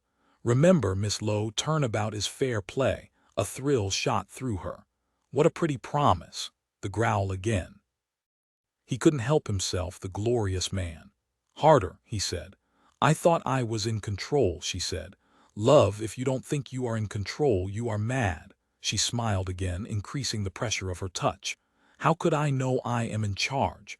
Because if I were in charge, we would not be playing silly games." She laughed at that, and he said, "I love the sound of your laughter." She stopped. "It's so rare, and I want to hear it every day." It was the most beautiful thing anyone had ever said to her. She rewarded him with a long stroke, down and then up his shaft until his breath was coming hard and fast. "Tell me anything," he promised. "Tell me how you like it." He moaned at the words, long and low. "I like it however you wish to give it." She leaned forward, kissing him on the lips, surprising him briefly before he reciprocated, the kiss wild and wanton and wonderful. She pulled away and whispered, "Would you like it if I used my mouth?" He swore, harsh and dangerous, and she took the foul word as a yes, sliding back down the length of his body and considering the length of him, wondering what might feel best. She hesitated too long, evidently, because he called out her name, the word an agonized plea. She pressed a kiss to the tip of him, loving the way he leapt in her hands against her lips. "Tell me," she whispered to the most private part of him. He did as he was told. "Suck it." The instructions were scandalous, utterly improper, and all she wanted. She did as she was told, following his harsh, aching direction, experimenting and learning with tongue and lips and pressure until he prayed and swore and moaned her name, his head rocking back and forth, his hands desperately clinging to the bedposts as she gave him everything for which he asked. As she worshipped him, as she loved him, until she realized that it wasn't enough, that she wanted everything, and she stopped. "No." The words panted from him as she pressed a final kiss to the throbbing, crimson tip of him. "Why?" She lifted herself over him then, spreading her legs wide over his hips, holding him straight until the tip of him touched the curls that protected the most intimate part of her, the part she would give him, the part she would never give another. He shook beneath her, literally quaked. "Is that, oh God, Mara?" She smiled, spreading herself wide, letting the tip of him slide through her secret folds. "Love, you're so wet," he swore, the words blasphemous and beautiful. "So hot, so beautiful," she smiled, working herself over the head of him. "You can't see me, how would you know that?" "I always see you," he said. "You're burned into me. I could be blind for the rest of my life and I would still see you." The words took her as much as his body did as she slid down the hard length of him, and he fit inside her so perfectly that they both sighed, half prayer, half blasphemy. He stilled at the sound of her pleasure. "It doesn't hurt," she shook her head. "No, it was glorious." "Does it hurt you?" he grinned. "Hell no." "I shall move then if that's all right with you," he laughed. "You are in control, love."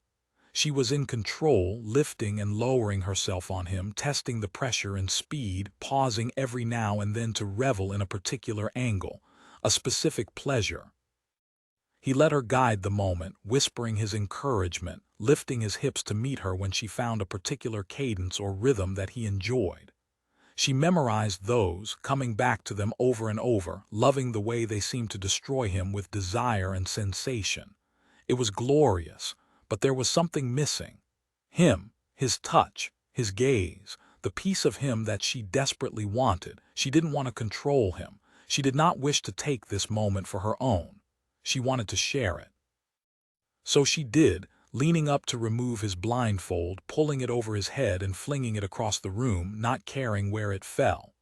His gaze was hot and heavy on her, and she nearly swooned when he instantly captured the tip of one of her breasts in his mouth, worrying it, loving it, and still he kept his hands locked on the headboard, until she released him with simple, honest words. "I am yours." Free, his hands fell to her hips, his strong, gentle grip guiding her hips in perfect rhythm, changing the angle, giving her the chance to find the movement that brought her immense pleasure.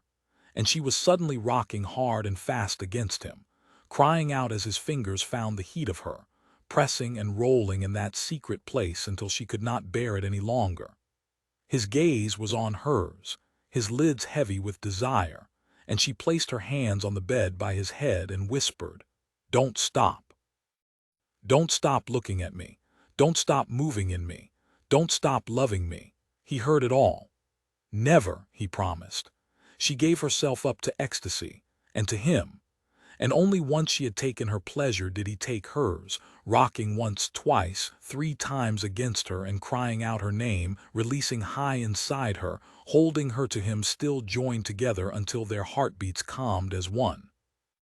After long moments she stirred, the chill from the room making her shiver in his arms, and he pulled one edge of the massive coverlet over her, refusing to let her out of his arms. Instead, he buried his nose in her neck and said, "I can't get enough of you, of that scent. You make me want to buy every lemon in London so no one can get a whiff of you. But it's not just lemons, it's something else, it's you." The words warmed her. "You've noticed my scent." He smiled at the words he'd used with her a lifetime ago, repeated her reply. "It's impossible to miss." They lay there in silence, his good hand stroking over her skin, up and down her spine like a benediction. She wondered what he was thinking and was about to ask when he broke the silence with, "What if I cannot fight again?" His arm. She turned to kiss the warm expanse of his chest. "You will." He ignored her platitudes. "What if I never regain the feeling? Who am I then? Who will I be? What am I if not unbeatable, if not a fighter, if not the killer Duke? What is my value then?" Her heart ached at the questions. He would be everything she'd ever wanted. He would be all she'd ever dreamed. She lifted her head. "You don't see it, do you?" "What?" "You are so much more." He kissed the words from her lips, and she was desperate for him to believe her, so she put all her love, all her faith into the caress. And when he ended it, she whispered, "Temple, you are everything." "William," he corrected her. "Call me William." "William," she whispered the name against his chest. William, William Harrow, the Duke of Lamont, the man she'd destroyed, the one she could restore. She could give him back the life she had taken. She could return him to his former glory, to the world he'd loved, the women and the balls and the aristocracy. The world he could not have if he did a stupid, noble thing and married her. No. This was the greatest gift she could give him, even if it would take the greatest sacrifice she had ever made. The one where she gave up everything she wanted. The only thing she wanted, him. She wasn't his dream. She wasn't his goal. She couldn't be the wife, the mother, the legacy. "We cannot marry," she said softly. He kissed the top of her head. "Sleep with me tonight and let me convince you tomorrow why it is the best of all my ideas." She shouldn't. She should leave him now while she had the strength. "I can't," he interrupted her with a long, lush kiss, one filled with something more than passion, with something she did not wish to identify, for if she identified it, she might never do what needed to be done. "Stay." Her heart broke at the word, dark and graveled on his lips, at the desire in it, at the promise in it, at the knowledge that if she did, he would do everything in his power to keep her, to protect her, at the knowledge that if she did, he would never have the life he deserved. One free of scandal and ruin, one free of the memories of his past and his destruction. He was too perfect, too right, and she was all wrong. She would only ruin him again, only destroy everything he ever wanted. She had to leave him. She had to leave before she was too tempted to stay. And so she told one final lie, the most important one she'd ever tell. "I will." He slept then, and once his breathing was deep and even, she told the truth. "I love you." Chapter 19. He woke at peace, for the first time in 12 years, already reaching for Mara, eager to pull her into his arms and make love to her properly. Eager to show her all the ways it was right for them to marry. Eager to show her all the ways he would make her happy, all the ways he would love her. And he would love her, as strange and ethereal as the word seemed, as much as he'd never thought it would have place in his life. He would love her. He would start today. Except she was not in the bed. He came up with a handful of empty sheets, too cool to have been left recently. Damn it. She'd run. He out of bed within seconds, already pulling on the trousers she'd stripped from him the night before, doing his best to block the memory from his mind. Not wanting his reason or judgment clouded by the things she made him feel. Passion, pleasure, sheer, unadulterated frustration. He was dressed and down the stairs within seconds, out to the mews to saddle his horse, and in front of number 9 Cursitor Street within 30 minutes. He took the stairs to the orphanage 3 at a time and was inside before most people could knock. It was a good thing the door was unlocked, or he might have torn it down himself. Lydia was crossing the foyer when he entered, stopping her mid-stride. He did not hesitate. There was no time for pleasantries. "Where is she?" the woman had learned from a master. "I beg your pardon, your grace, where is who?" He had gone more than 30 years without throttling a female, and he was not about to start now. But he was not above using his size to intimidate. "Miss Baker, I am in no mood for games." Lydia took a deep breath. "She is not here."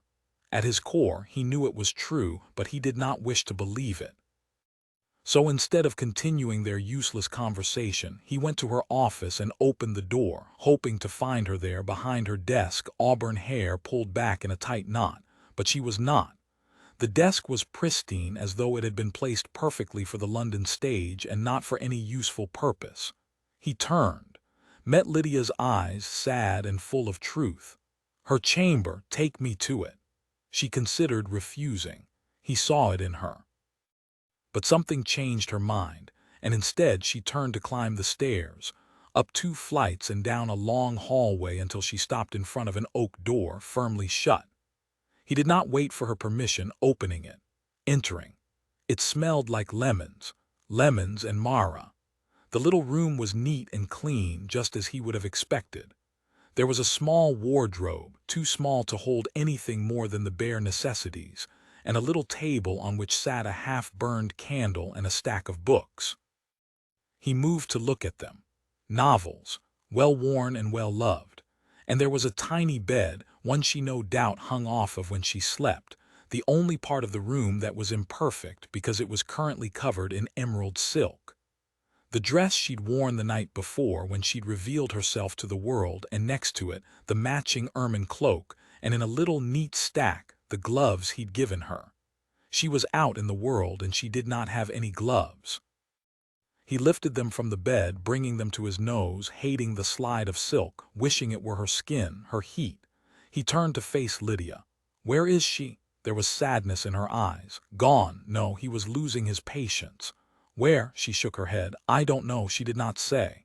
When will she be back? She looked to the floor and he heard the answer before she spoke it. Never. He wanted to scream. He wanted to rail against idiot women and cruel fate, but instead he said, why? Lydia returned her gaze to him. For us. What utter nonsense. The words were nearly spoken aloud when Lydia continued. Thinks we are all better off without her. The boys need her, you need her, this place needs her. Lydia smiled, small and sad. You misunderstand, she thinks you are better off without her as well. She's wrong. He was better with her, infinitely so. I agree. But she believes no aristocrat will leave his children with someone with a past as dark as Mara's. No donors will give charitably to an orphanage run by a liar, and no duke will ever return to society with a scandal like her hanging over him. Fuck society. The crass words should have shocked Lydia, but instead she grinned. Hear, hear. How did you meet her? Temple asked, not knowing where the question came from, but desperate to know more about this woman whom he loved so much. Christ, he should have told her he loved her. Maybe then she would have stayed. Lydia smiled. That's a bit of a story. Tell me. There is a house in the North Country, a place that is safe for women who are looking to change their fate. Daughters and sisters, wives, prostitutes. At this house women get a second chance. Temple nodded. It was not unheard of for such a place to exist. Women were not always as valued as they should be. He thought of Mara's mother, stabbed by her husband. Of her, beaten and forced into a marriage with a man 3 times her age. He would have protected her, except he wouldn't have been able to. Not once she was married. Not once he was returned to school. And he'd have always hated his father for marrying the woman of his dreams. Lydia was still speaking. Mara was there for several years before she was offered the chance to return to London to open McIntyre's. I had been there for a year, maybe less. But she spoke of this place as something more than a simple home for boys. I think it meant more to her. I think it meant everything. She met Temple's gaze. I think she was trying to make up for the punishment she'd given one aristocratic son by helping 24 others. Of course she had. The truth of the words threatened to destroy him, and those boys were the most important thing in her life.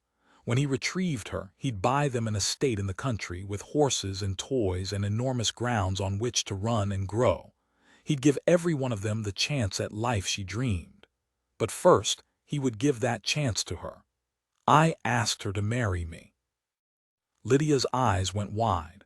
Well, indeed. I offered to make her my duchess, to give her everything she ever wanted, and she ran. He ran his fingers over the gloves. She didn't even take the damn gloves. She didn't take anything. He turned to face her. What do you mean? She said she couldn't take anything more from you. She left everything. She wouldn't take the clothes or the cloak. He stilled, remembering the way she tore up the note he'd offered her, the funds she'd earned during their idiot arrangement. She has no money, she shook her head.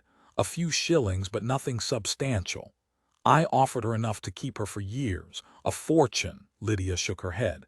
She wouldn't have taken your money, she wouldn't have taken anything from you, not now. Why not? You don't understand women in love, do you? In love. If she were in love, she wouldn't have left me in the first place. Don't you see, Your Grace, Lydia explained. It's because she loves you that she left, something about a legacy. A wife, children. A legacy. He told her that's what he wanted, and she'd believed him. All I want is her, Lydia smiled. Well, that is something. He couldn't think of her loving him, it would make him mad. He had to retain his sanity if he was going to find her, and then he would lock her in a room and never let her go, hang sanity. She left here in the dead of winter with no gloves and no money. I'm not certain why the gloves matter so much. They matter. Of course. Lydia knew better than to argue. So you can see why it is that I was rather hoping you would turn up. I was rather hoping you would find her. I will find her. Lydia let out a long, relieved breath. Good. And then I will marry her, she smiled. Excellent. Don't get too excited. I just might throttle her after that. Lydia nodded, all seriousness. Entirely reasonable. He bowed, short and perfunctory, turned on his heel and left the room, leaded down the stairs to the exit. Halfway down the final set of steps, a small voice came from the shadows, staying his movement.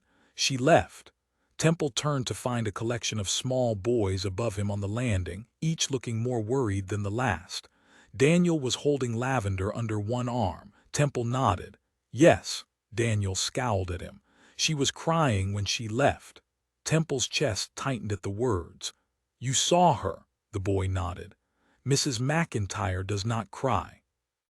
Temple remembered the tears in her eyes that night that he'd left her naked in the boxing ring, and shame coursed through him. You made her cry. The accusation was harsh and honest. Temple did not deny it. I am going to fetch her to make it right. Henry spoke up, frustration and anger on his little face, as though he were prepared to avenge his lady. What did you do to her? There were 1,000 things he'd done. I didn't believe her. I didn't trust her. I didn't show her how much I loved her. I didn't protect her. He settled on, I made a mistake. George nodded. You should apologize. The other boys seemed to agree with this course of action. Girls like apologies, Henry added. Temple nodded once. I shall do that very thing, but first I must find her. She's very good at hiding, Henry said. Another boy nodded. The best of all of us. Temple did not doubt that. I also am good at hiding, and one good at hiding is excellent at seeking. George looked skeptical. As good as she is, he nodded once. Better. He hoped it was true. Daniel did not believe it. She's left us. I don't think she is coming back. The fear in the boy's eyes echoed that in Temple's chest, and he was reminded why he'd thought Daniel was his son. The boy looked down at the pig in his arms. She left Lavender. She'd left them all. She'd left the boys, thinking it was best for them. She'd left Lydia, thinking it would be easier to run an orphanage without the weight of scandal over her head. And she'd left Lavender because the post road to wherever it was she was going was no place for a pig. Another one spoke up then, repeating the sentiment. She forgot Lavender. He came up the stairs, crouching low to face the collection of boys, finally reaching out to take Lavender in his arms. She forgot Lavender. He knew how the little pink piglet felt. The boys as well. She'd also forgotten him. May I borrow her for the day? The boys considered the question, huddling together to come to a unanimous decision before Henry turned to face Temple. Yes, but you have to bring her back. Daniel stepped forward, extending the pig. You have to bring both of them back. Temple's heart thudded in his chest, and he nodded solemnly to the boys. I shall do just that, if he could. She is not here. Temple paced Duncan West's office on Fleet Street, refusing to believe it. She has to be here. He had come to understand her. She would not leave London before she had honored their arrangement and cleared his name. He believed that with every ounce of his being. He had to. Because if he didn't, he had to allow for the possibility that she was already gone and that it would take him time to find her. He wasn't interested in giving up time to find her. He wanted her immediately, in his arms, in his bed, in his life. He wanted to begin the life that they should have had a dozen years ago, the one that had been torn from both of them. He wanted them to have happiness and pleasure and love. Christ, she could right now be with his child. And damned if he didn't want that child, that beautiful little girl with strange eyes and auburn hair. Damned if he didn't want to be with them both for every possible minute. She had to be here. He turned on West, who was seated tall and straight behind a desk covered in papers, in notes and articles and God knew what else. She would have come here to speak to you, to give you your story. West leaned back in his chair, hands spread wide. Temple, I swear to you I would like nothing more than for that door to open and Mara Lowe to wander in off the street, full of a decade's worth of column inches. He paused, his golden gaze flickering to Temple's good arm. But all I have is a duke with a pig. Temple looked down at Lavender asleep. Why do you have a pig? Temple scowled at the half-smile on West's face. It's not your concern. The newspaper man tilted his head. Strange enough to make an interesting little side story. I shall make you an interesting little side story if you don't tell me the truth. West seemed uninterested in the threat. Are you planning some kind of meal? Temple clutched Lavender to him, disliking the implication that she might become dinner. No, I'm holding her for someone. West tilted his head. Holding her. Temple shook his head. Forget about the damn pig. You haven't seen Mara. I haven't. If you do, West raised his brows. I assure you all of London will know when I've had a chance to speak with the woman. Temple scowled again. You won't make a mockery of her. To be fair, she did destroy your life. She might deserve to have a mockery made of her. The illustrators are already working on the retelling of last night. Temple leaned across the desk, fury coursing through him. You will not make a mockery of her. West watched him for a long moment, then said, I see. Temple did not care for the words. What do you see? You care for the girl. It was not every day Temple was laid bare by a member of the media. Of course I care for her. I'm going to marry her. West waved one hand in the air. No one gives a fig about marriage. Throw a stone in London and hit someone unhappily matched. The point is that you care for the girl. Temple looked down at Lavender, sleeping in his arms, the only creature on earth who was not annoying him right now. Christ, unfellable, unbeatable Temple, felled, beaten, by a woman. He met the newspaper man's gaze, putting all of his darkness into the look. If she comes here, you send for me, immediately. Am I to keep the woman locked up until you arrive? If that's what it takes. She was alone with no resources on the streets of London, and he wanted her safe. He wanted her with him, and he would not rest until he found her. He turned on his heel to leave the room. I'll do it on one condition. He should have expected it, of course.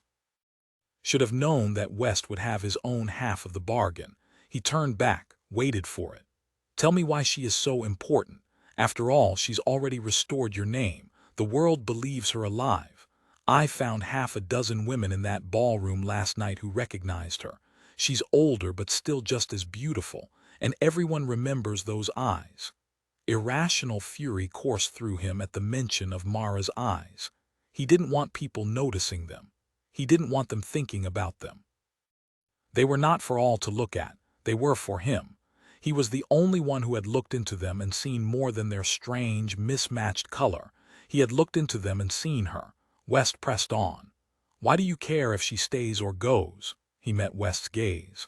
One day, the woman you love will slip through your fingers, and I shall ask you the same question. He exited the room, leaving West to consider the implications of the statement. The newspaper man waited long minutes, listening for the exterior door to close, marking Temple's departure, before he turned to the window and watched as the killer Duke mounted his horse and tore off to his next destination in search of his love. Only once the clatter of hooves faded away, he spoke to the empty room. You may come out now. A small closet door opened and Mara stepped into the room, cheeks stained with tears. He is gone. He is searching for you. She nodded, staring down at her feet, sadness like nothing she'd ever felt before coursing through her. Desire like nothing she'd felt before. He loved her, he'd said it.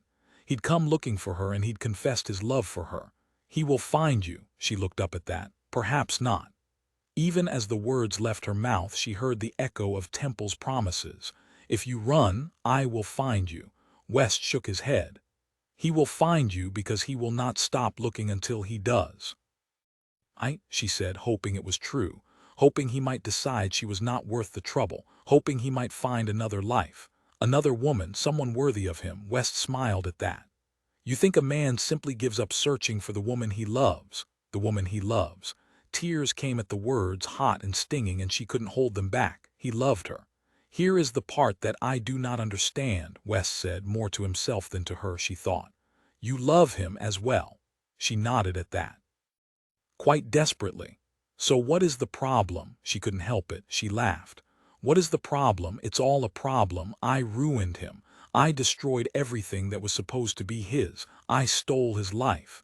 He deserves an aristocratic wife and perfect little children and a legacy that is not tarnished by me.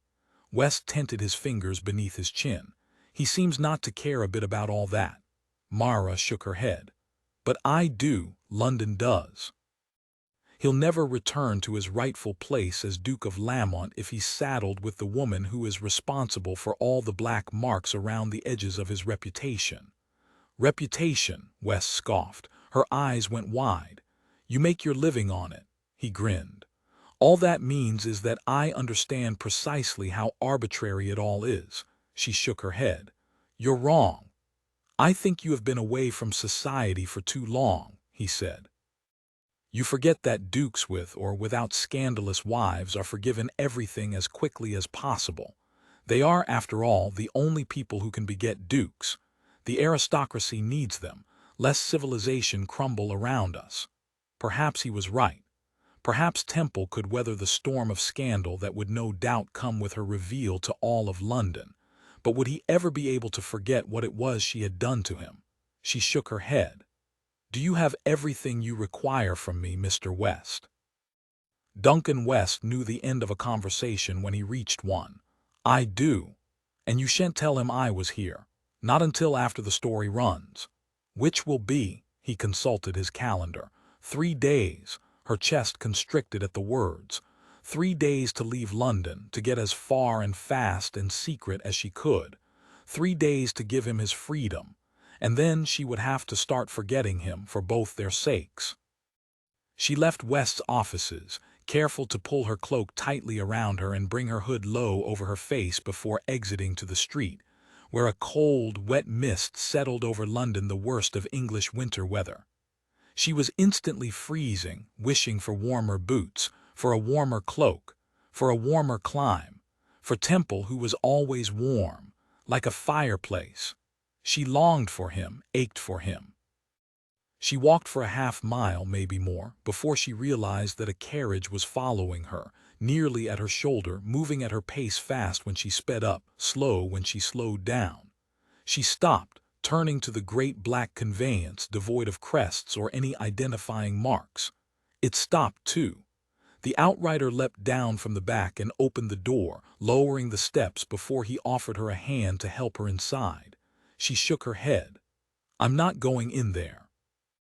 The young man looked confused until a fall of violet silk peeped out at the doorway. Do hurry, Miss Lowe, called a familiar female voice from inside, and Mara could not help but move closer. The heat is all going out of the carriage. Mara poked her head into the doorway. Anna, the woman she'd befriended at the Angel, was inside. Mara's eyes went wide. You, Anna smiled. Me, indeed. I shan't hurt you, but I would prefer a warm conversation over a cool one. Mara hesitated. You are not here to return me to Temple. The other woman shook her head. Not unless you decide you would like to be returned to him. I shan't decide that. That's that, then. She wrapped her cloak about her and shivered, obviously. Now please come in and close the door. She did, the warming bricks on the floor of the coach too welcome to ignore. Anna tapped the roof of the carriage, and the great black conveyance began to trundle down the street. How did you know where to find me? Mara started with the most obvious question first. The other woman's lips curved in a lovely smile. I didn't, but Temple did. You followed him. He may know you better, but I know women better. She paused. Also, I doubt any woman would pass up a chance to spend the morning with Duncan West. Mara shook her head. I don't understand. Anna rolled her eyes to the ceiling. Any woman who is not madly in love with Temple. I'm not, she started, but stopped before the protest could fully form. She was, after all, madly in love with Temple. I know you are, Anna said, which is why I am here.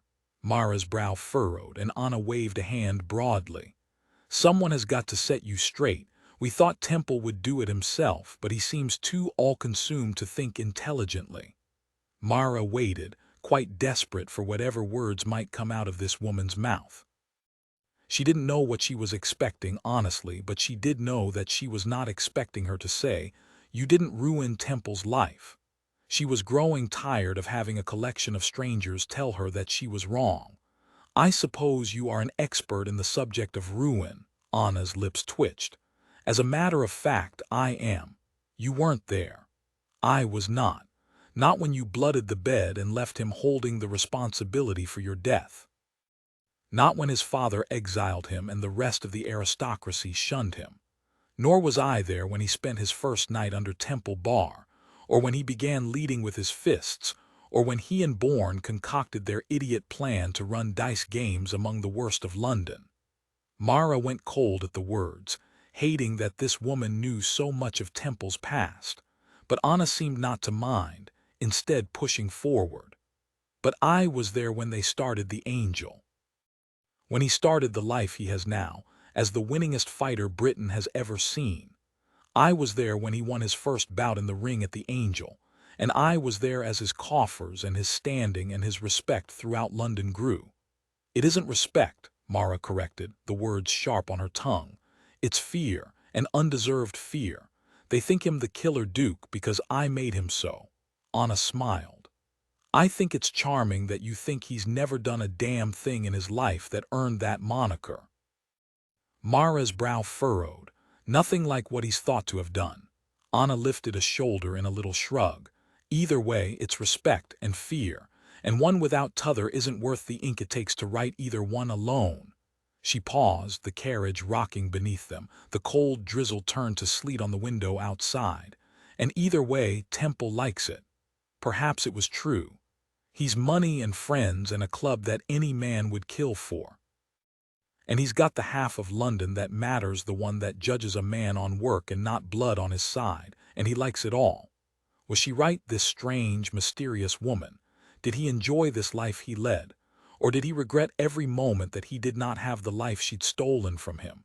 The only thing it's missing is you. She stilled at the words, and Anna saw it, pressed on. Come back to the Angel, ask him yourself. She leaned forward. Come back and let him show you how much he loves you. The words ached, the offer so very tempting. She did not wish to run. I owe it to him to leave. I owe it to him to give him back everything I took, to wipe the slate clean. Even if you are right, even if such a thing were possible, the other woman said, don't you also owe him a chance at happiness? He'd called her the woman he loved. And he was the man she loved. Was that all that was required for happiness? God in heaven, if she thought she might be able to make him happy, she would race into his arms. She met Anna's gaze in the dim light. Sometimes love is not enough, Anna nodded. God knows that is true, but in this case you don't only have love, do you? It was hard to imagine they had even that, after a decade of hatred and lies and scandal. Longer, but they shared strength, and a past bigger than themselves. Anna placed a gloved hand over Mara's, clasped together in her lap. You once told me you did not have friends. Mara shook her head. I don't, not really. You have him. The words summoned tears once more. She knocked on the roof of the carriage as she had seen the woman do earlier. As if on strings, it slowed to a stop, and the footman came to open the door and lower the step. Mara stepped down, promising herself she would not turn back. Even when Anna called out, Do consider what I've said, Miss Lowe. You are welcome at the club any time. Chapter 20. The floor of the fallen angel was packed with gamers. During Temple's recovery, in the absence of a fight on which to bet, club members were perfectly content to throw their money away on dice and cards. When wagering was involved, the angel was more than happy to accommodate desire, and all of the staff from footmen and croupiers to companions and cooks was on hand to help do so. Temple made his way through the owner's entrance of the club, lavender at the crook of his arm, pushing his way onto the main floor of the hell, gaze sliding over the throngs of men clad in their perfectly tailored suits, all in danger of losing their fortunes to the casino, and all enjoying every second of it. On any other night, he would have enjoyed the view, would have found Cross and asked him about the evening's take, would have played a round or two of Ving-Tetun himself.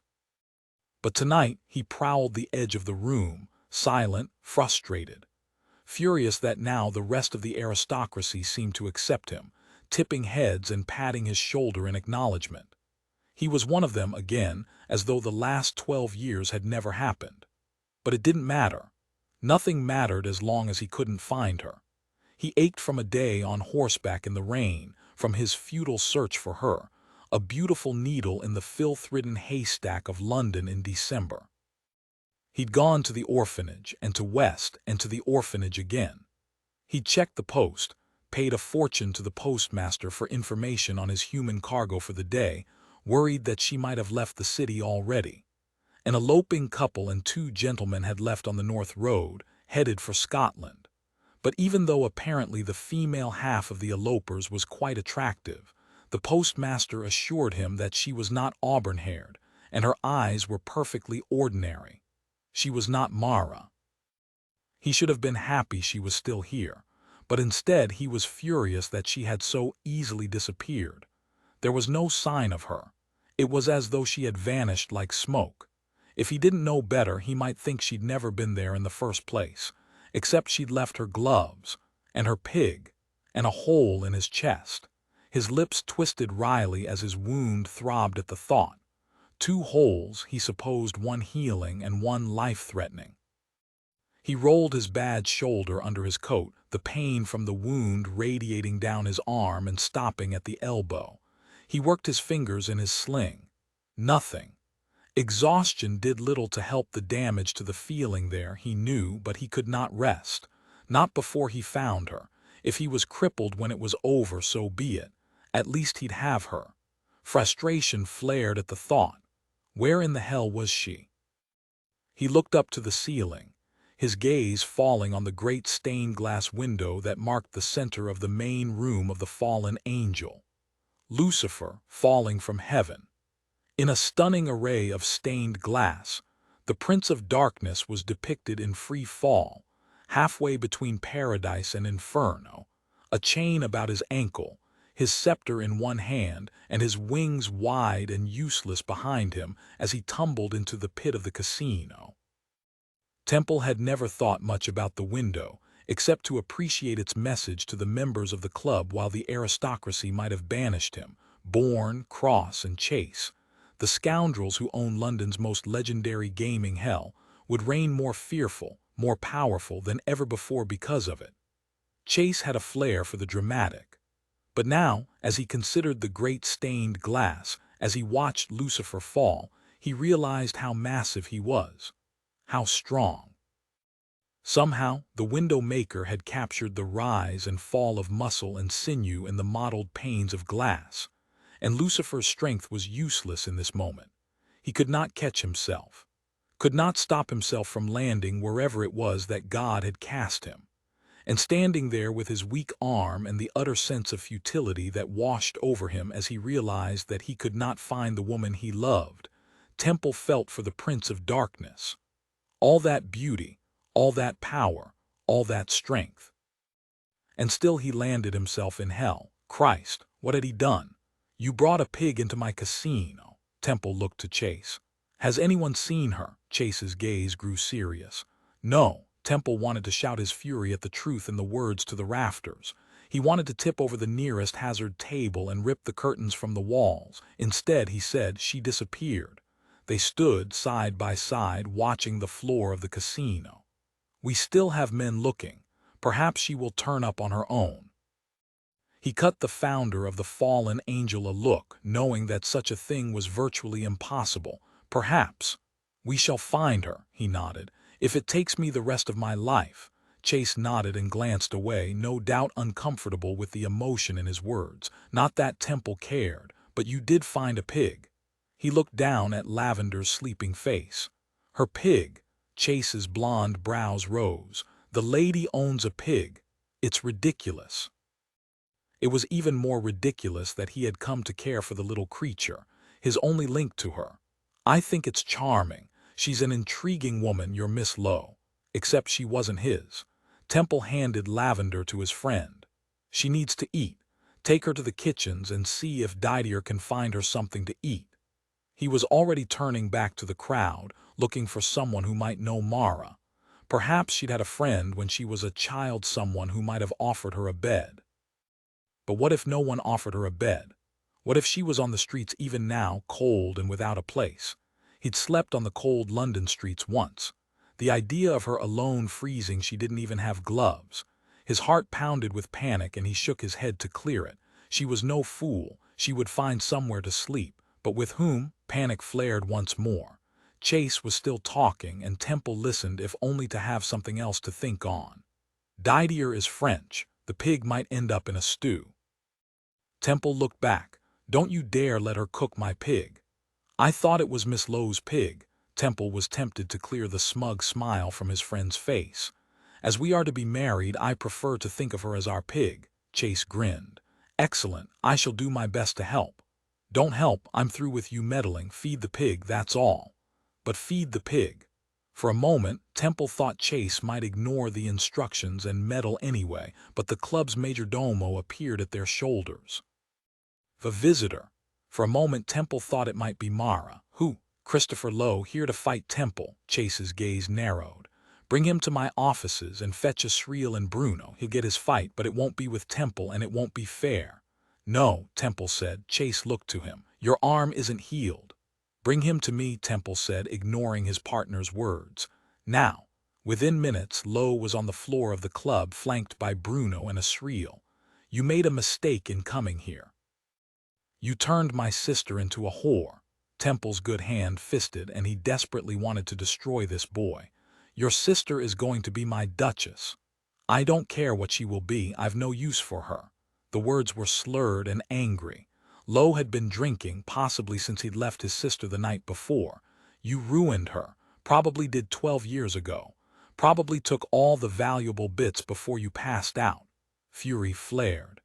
"You should not be allowed to breathe the same air she breathes." Lowe's gaze narrowed. "She sent me away, you know, with a few shillings, barely enough to get me from the city. And you lost it." Lowe did not have to admit it. Temple could see it in the boy's face before he whined. "What was I to do? Head off to make my fortune with 3 shillings. She wanted me to wager it. She wished me to lose." His eyes turned hateful. "Because of you, because you turned her into your whore." Temple's desire to destroy Lowe grew with every word. "Call her a whore again, and I shall make your poverty the least of your concerns." Drink and desperation made Lowe stupid enough to smile at that. "Then you will fight me. I get my chance at my debt, you get your chance to protect my sister's honor," he stilled.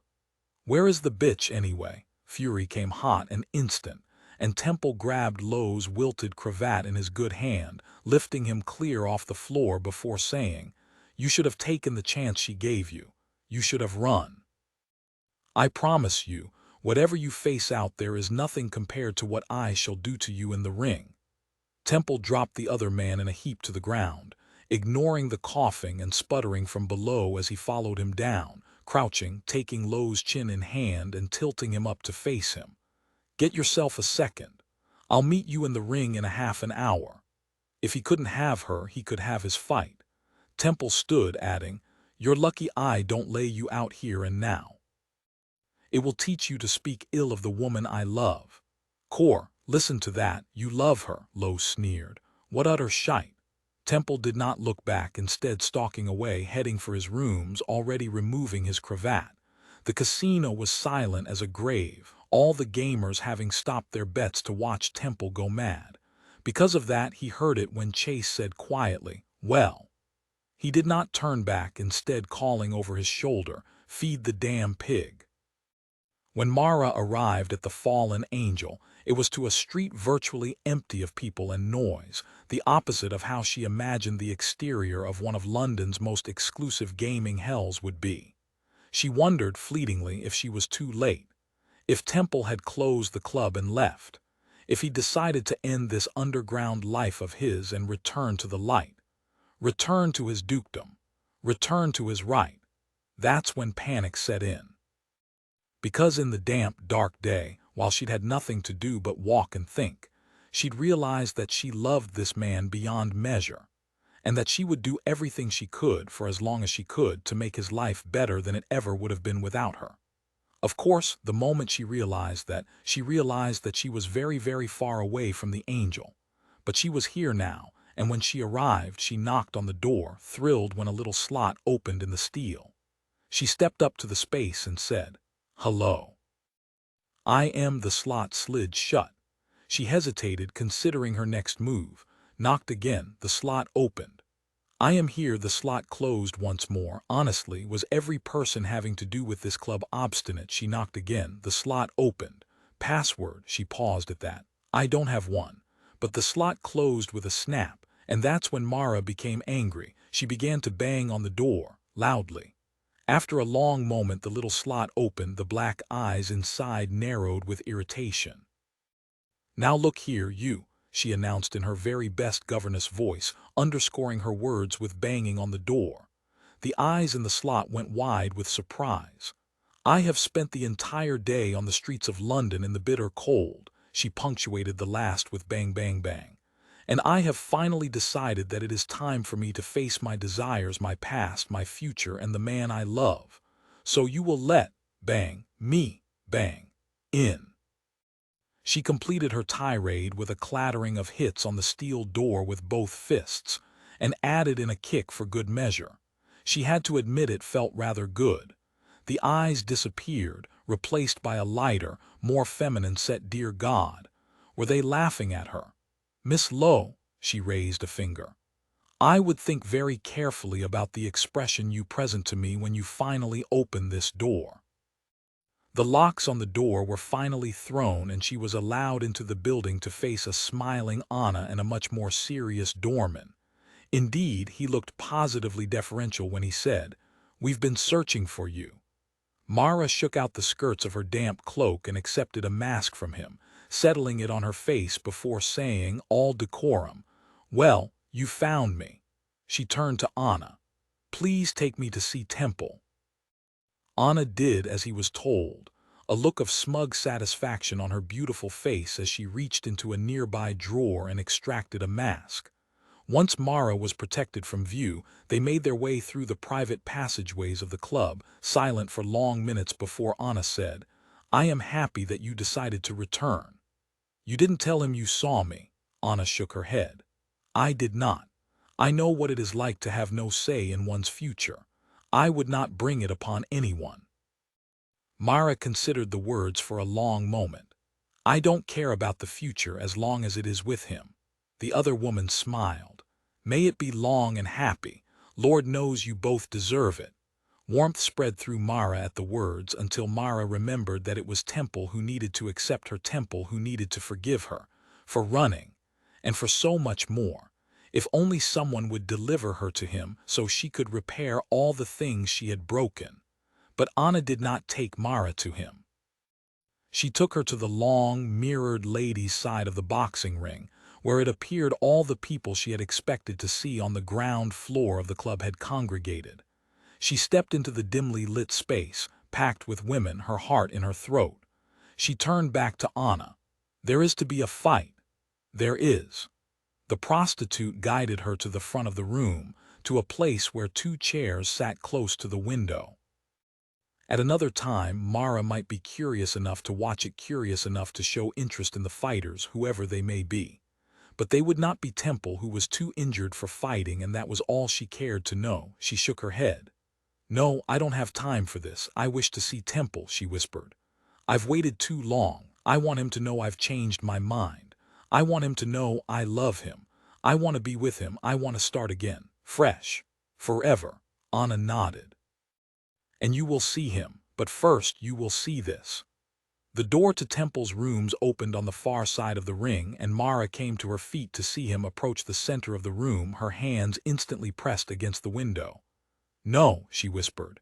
He was naked from the waist up, devilishly handsome, and for a moment all Mara could think of was how it had felt to slide against that skin, to touch him, to have him touch her, to want it again, the closeness, the pleasure, the man. And then her attention was on the bandage wrapped about his shoulder, protecting the wound he'd received in this very ring a week earlier. She turned to Anna. "No," she repeated. Anna was not looking at her. She was watching Temple ease into the ring. She tutted her displeasure. "He is favoring his right side." "Of course he is," Mara said. "He is wounded. It shan't be a fair fight." She should tell someone the arm was hurt. Demand to see the Marquis of Bourne, the elusive chase. She should force the fight to be ended. The women around them were making raucous noise, shouting out their lewd comments. "Cor, you can't take the title from the man, but you certainly can take the man from the title. He doesn't look like any duke I've ever seen. My lord, he's a beauty. He might not be one, but he does look a killer if ever there was one. I'd happily turn myself over to him." "I don't believe she's really alive, you know," someone interjected. "I think he simply paid some painted whore to arrive and claim to be Mara Lowe. It's her. I came out the season she was due to marry the dead duke. Everyone talked about those eyes. Well, either way, I'm grateful to her. She's made the Duke of Lamont a marriageable match once more." Mara burned with anger, wanting to take her fists to every one of these women. Someone laughed. "You think you can land him yourself?" "I heard that he loves her," Anna said, her eyes on Mara, her words deceptively lazy. "As she loves him, quite desperately." "Nonsense," one of the women replied. "Who could love someone who did such a thing? I'm sure he quite hates her. He should, but somehow by some miracle he doesn't." Mara began to fidget. She wanted this all done. She wanted him immediately. "And besides," the first said, "I'm a marchioness, and terribly young to be widowed." As though all Temple should be considering for his future happiness was a title. Mara hated the thought. "I imagine there is quite a queue lined up for the position of Duchess of Lamont," another said happily. "And not just the widows. My sister has a daughter nearly 18, and she would kill for a ducal son-in-law." The room laughed, and the speaker continued. "It is not a jest. I would not put honest murder past some of these mothers on the marriage mart." Mara swallowed back the words that rose to her tongue, desperate to be spoken. He didn't need a title. He needed a woman who understood him. One who loved him. One who would spend the rest of her days making him happy. One who would keep him safe from them, from the ring beyond. She turned to Anna. "You must stop it." Anna shook her head. "The challenge was made. The bets have been laid." "Bollocks the bets," Mara said, Anna's gaze filled with respect. "You sound like Temple." "You're damn right I sound like him," Mara pushed, worry and irritation and frustration warring for dominant position in her emotions. "Take me to Chase." "He shall listen to me." Anna's eyes betrayed her surprise. "Trust me, Miss Lowe, Chase would change nothing about this night. There is a great deal of money on this fight." "Then he's no kind of friend. Temple is not ready to fight again. His wound is still unhealed. He could set himself back days, weeks, worse." She turned on Anna. "Was he forced to do this?" The prostitute laughed. "Temple has never been forced to do anything in his life." "Then why?" Mara's gaze moved to the ring, to where he stood half naked and proud and beautiful. She moved for the door, and the enormous security guard there blocked her from leaving. She turned back to Anna. "Why?" She smiled at that, soft and sad. "For you. For me, insanity. He avenges you, even now, after all she'd done." Her gaze fell on him, taking in the ripple of his muscles, the set of his jaw, the way his gaze tracked his opponent. But there was something different in this Temple. Something that she had not seen all the other nights. Anger, desperation, frustration, sadness. He loved her just as she loved him. Mara closed her eyes. She might not deserve him, but she wanted him nonetheless. She pressed her hands to the window. He thinks I am gone. Yes, Anna said, take me to him. Not yet. That's when the second fighter entered the ring, her brother. What is he doing here? Showing his idiocy, Anna said. He came to the club and challenged Temple. She'd given him money. A chance to leave. And still he'd come here out of greed and insolence and childishness. She shook her head. Your brother insulted you. Mara had no doubt that Kit had done so with colorful aplomb. Nevertheless, you must stop it. Anna looked to her, eyes suddenly wary. Why, was the woman mad? Because he shall hurt himself. Who, your brother or Temple? Had everyone in the entire world gone mad? Mara faced Anna. You think I don't love him? I think he is a man who deserves more love than most. And I think you are the reason why. So yes, I worry that you don't love him enough. I worry that in this instance you want the fight stopped for a different reason. She wanted the fight stopped so she could be with him, so she could love him, so she could finally put the past to rest. But the fight began before she could say so, and this new, angry Temple led the bout, coming out hard and fast, striking first with several blows, a right hook, a right jab, a right cross, always the right. Kit recovered, coming at him with one blow, a second of his own, sending Temple dancing back across the ring. Mara watched the bandage, saw the linen ties that kept it in place loosen, turned to Anna. Please take me to Chase, we must end this. The prostitute shook her head. This is his fight for you. I don't want it. And yet you receive it all the same. Another right hook, a right jab. That's when Kit saw the pattern. Mara looked away. A child could see the pattern. He was going to lose. How many times had he told her he did not lose? How many times had she heard of him, the great Temple, the winningest bare-knuckle boxer in Britain, in all the world, unbeatable, undefeated, unbreakable. Kit might be drunk, but he was no fool. He knew that Temple was weak on the left side, so he went for it, landing blows inexpert enough to have marked his own demise 10 days prior. But now those blows were hard enough to inflict pain. Hard enough to set Temple back. He was not unbeatable, not tonight. But Kit had insulted her, and he would take the loss for himself before he would take it for her. Christ, why doesn't he use the left? Why doesn't he block on it? Someone asked, and Mara heard the frustration in the woman's voice. He can't, Mara whispered, her hand on the shaded window as she watched her love take another blow and another. For her. Again and again. His arm wasn't working correctly. He was going to lose. Kit landed another blow, and Temple came to his knees, the crowd counting the seconds he spent on the floor of the ring before he looked up at his opponent and spoke. Kit danced away, and Temple pushed himself up to stand once more, blood running down his cheek. He would fight until he was destroyed. He would not give up. Not when Mara's name was on the line. He loved her. His words from the prior night returned. What am I if not unbeatable, if not a fighter, if not the killer Duke? What is my value then? He would not stop, not until her brother killed him. Anna saw it then, the inevitable end. And when she looked to Mara, she said, it will be over before we can stop it. Mara wouldn't hear no. The man she loved was 10 feet away, fewer, and he needed her. Damn it, if she was the only one who would save him, she would. She moved without thinking, lifting the chair in her hands before anyone in the room could predict her actions. Anna reached for it too late, calling out, no. But Mara had one goal only. Temple. He was going to lose. His left side was screaming in pain, the muscles protesting the bout too soon after the stabbing. And that was without the nerves sizzling in fits and starts down his arm, causing as much pain from the inside as Lowe was from the outside. He was going to lose. He could not avenge her. Not that it mattered, she had left him. She'd run from him. Again.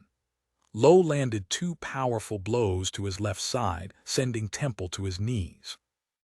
There in the sawdust, he wondered when the last time was that he had been on his knees in the ring, with Mara. The afternoon they were alone here. The afternoon he'd driven her away the first time. The afternoon when he should have collected her in his arms and taken her to his bed and never released her. He looked up at Lowe and said, you may win today, but I will ruin you if you ever speak ill of her again. Lowe danced back from him and taunted. "That's if I leave you alive." Temple came to his feet for what he knew would be the final portion of the bout, assuming Lowe had the stomach for it. But before any further blows could land, the room exploded. The mirror hiding the ladies' viewing room shattered in massive, ear-splitting perfection, every inch of it collapsing to the floor of the main room, like spun sugar. The sound was like nothing he'd ever heard, and he and Lowe and the rest of the room turned to watch as the window slid away, and the women inside went screeching and running for cover of darkness, not wanting to be seen or identified. The men crowded around the fight stilled, hands in the air, clutching bets and markers, mouths frozen open in their perverse cheers, but Temple cared for none of that. He cared only for the woman who had caused the devastation. The woman standing alone at the center of that broken mirror, proud and tall and strong like a queen, the chair she'd used to shatter the window still in her hands. Mara, his love, she was here, finally. She set the chair on the ground and used it to climb over the ledge and into the ring, caring not a bit about the men around her, looking only at him. He was moving toward her even as the last of the glass tinkled to the ground, caring only for her, wanting to reach her, to hold her, to believe that she was there. She reached up and removed her mask, letting all of London see her for the second time in as many days. A murmur of recognition moved like a wave through the room. "I grew tired of waiting for you to come find me, Your Grace," she said, loud enough for those near to hear her. But the words were for him, only him. He smiled. "I would have found you." "I'm not so certain," she replied. "You seemed somewhat occupied." He looked over his shoulder. "What him?" Her gaze tracked his bleeding face, and he saw the worry in her eyes, saw the way her hand lifted to touch, to soothe. "I thought I might help." His brows rose as she climbed into the ring and faced her brother. "You, Christopher, are an ass and still the child you were when I left you 12 years ago." Kit's gaze grew dark and foreboding. "Well, this child would have destroyed your Duke if you hadn't distracted us." She ignored the words and the glee in them. "How unfortunate, then, that I did distract you." She looked around the room, taking in the hundreds of men who had come for the fight, who had taken pleasure in watching Temple fall. "Let's make it easy, shall we?" Kit smirked. "Please. One final blow, whoever lands it wins." Her brother's gaze flickered to Temple, battered and bloody. "I think that's fair. If I win, I go free, and I should have my money." She turned to him, something warm and wonderful in her eyes, and he wanted this fight over more than anything he'd ever wanted. Because he wanted her, now, forever. Temple. He no longer cared what happened to Lowe as long as Mara was his. He nodded. "I've always said you were an excellent negotiator." She smiled at that. "Excellent." And then damned if the woman he loved didn't turn back to her brother and lay him flat with one punch. She was an excellent student. Kit dropped to his knees, wailing from the pain. "You broke my nose. You deserved it." She stared down at him. "And you lose." Asriel and Bruno were already entering the ring to ensure that Lowe did not leave the club. "Now I name my terms. You will stand trial for the attempted murder of a duke." She looked to Temple. "My duke." Her duke. He was that. He was whatever she wished. Temple covered his shock with feigned disinterest. "It was almost over anyway." She nodded, approaching him, not seeming to care that he was bruised and bloody. "I've no doubt you would have won, but I grew tired of waiting for that as well. You are impatient today. 12 years is a long time to wait," he stilled. "To wait for what? For love. Christ, she loved him." He came at her, caught her in his arms. "Say that again." And she did in his ring, in front of the entire membership of the fallen angel. "I love you, William Harrow, Duke of Lamont." His unashamed, avenging queen. He stole her lips in a long, lush kiss, wanting her to understand now and forever just how much he loved her, and she poured her love for him into the caress. When he lifted his head, it was to press his forehead to hers. "Tell me again." She did not misunderstand. "I love you." Her brow furrowed as she looked up at him, reaching up to touch the place where his eyes swelled shut. "He hurt you terribly. It will heal." He captured her fingers, pressed a kiss to them. All things heal, tell me again. She blushed. I love you. He rewarded the honesty with another deep, soul-stealing kiss, and when he pulled away, he said, good. She put her hands to his chest gently, her words matching the touch. I couldn't leave you. I thought I could. I thought it was for the best, that it would give you the life you wanted, your wife, your children, he stopped the words with his kiss. No, you are my legacy. She shook her head. I thought that it would wipe the slate clean, that you could once again be the Duke of Lamont and I could fade away and never bother you again. But I couldn't do it. She shook her head.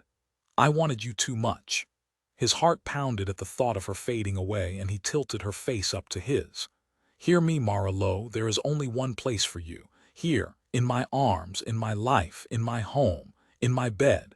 If you were to leave, you would not give me the life I wanted.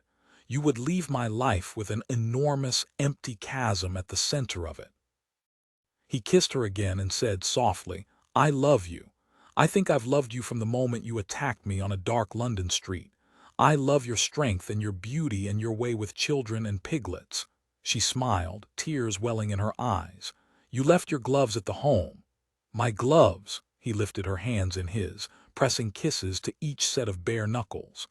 The fact that you don't wear them makes me at once mad with frustration and mad with desire. She looked down at her hands. My bare hands make you mad with desire.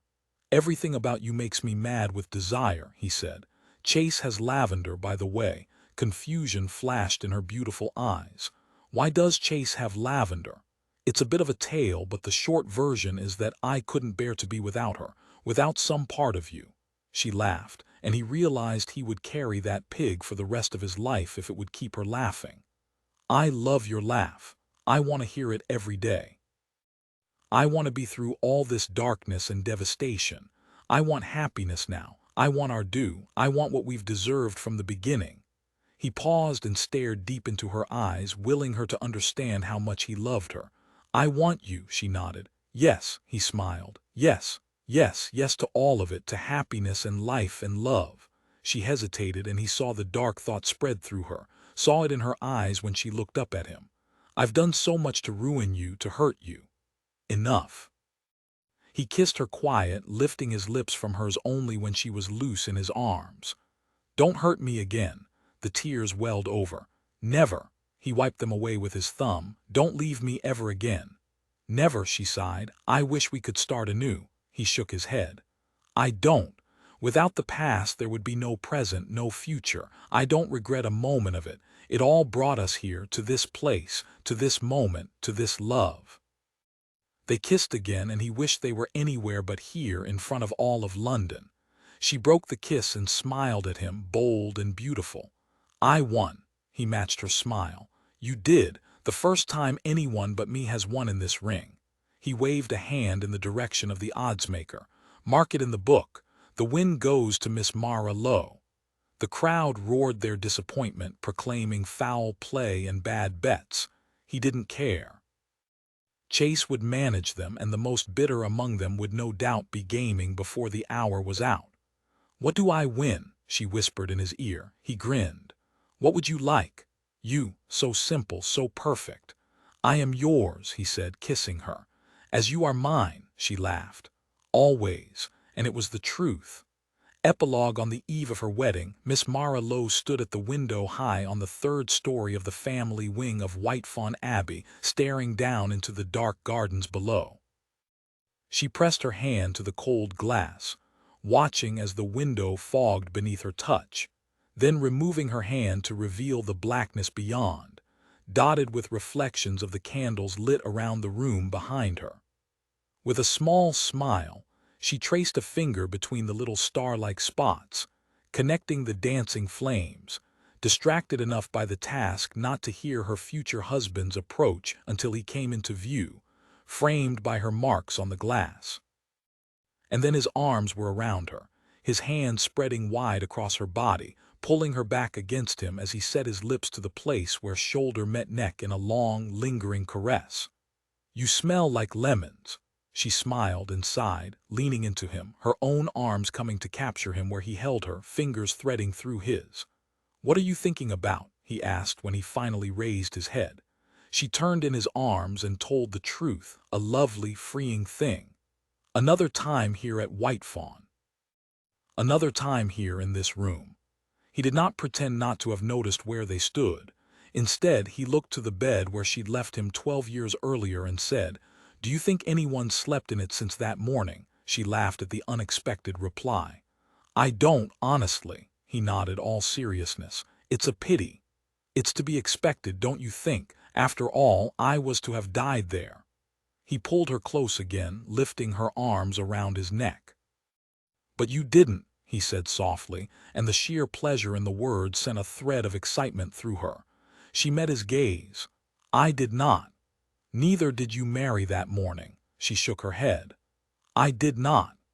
He brought her tight against him, their bodies aligned to each other without an inch of space, heat spreading through her as though they were discussing something altogether different than that day, 12 years earlier. "Lucky me," he said before stealing her lips in a long, lush kiss, his tongue stroking deep, a promise of pleasure to come. Again and again. From this day forward. She was so enthralled by the caress that she did not notice that he had walked her across the room until the backs of her knees were against the bed. She gasped in surprise as he toppled her to the bedsheets with virtually no effort, following her down. "You see what a shame it is," he teased, dropping a line of soft, stunning kisses along her jaw. "This is a very comfortable bed." Her hands moved of their own volition, coming to settle in his hair, lifting his mouth from her. "Temple," she said softly. He looked up, dark eyes entirely focused on her. There were a dozen things to say, 100. He shook his head. "No, no more demons, no more memories." Tears sprang to her eyes. "How could you say that, here of all places?" He smiled, and his hand came up to caress her cheek. "Because the past is the past. I'm far more interested in the present." He was a magnificent man. "I love you," she said, wanting to make sure he knew it, wanting to make sure he never doubted it. He kissed her soundly, and there in the caress she found contentment. When he broke the kiss, it was to reach his bad arm above her head and say, "Since we are speaking of presents." She marveled at the ease with which he moved so soon after he'd been wounded. Feeling was returning to the arm, and while he might never be able to fight with his former precision, he was expected to mend. Thank God. Unaware of her thoughts, he produced a parcel that she hadn't noticed on the bed earlier. "Happy Christmas, my love," she smiled. "Christmas is tomorrow." He shook his head. "No, tomorrow we marry. Christmas will have to come early." He grinned at her. "Open it," she laughed. "You look like one of the boys." The boys, all of whom had come to White Fawn for the holiday, all of whom would likely stay on the enormous estate for years to come, no longer orphans but wards of the Duke of Lamont. He was their protector, just as he was hers. She put her hand to his warm, evening-rough cheek. "Thank you," he raised a brow. "You don't know what it is yet," she smiled. "Not for the gift.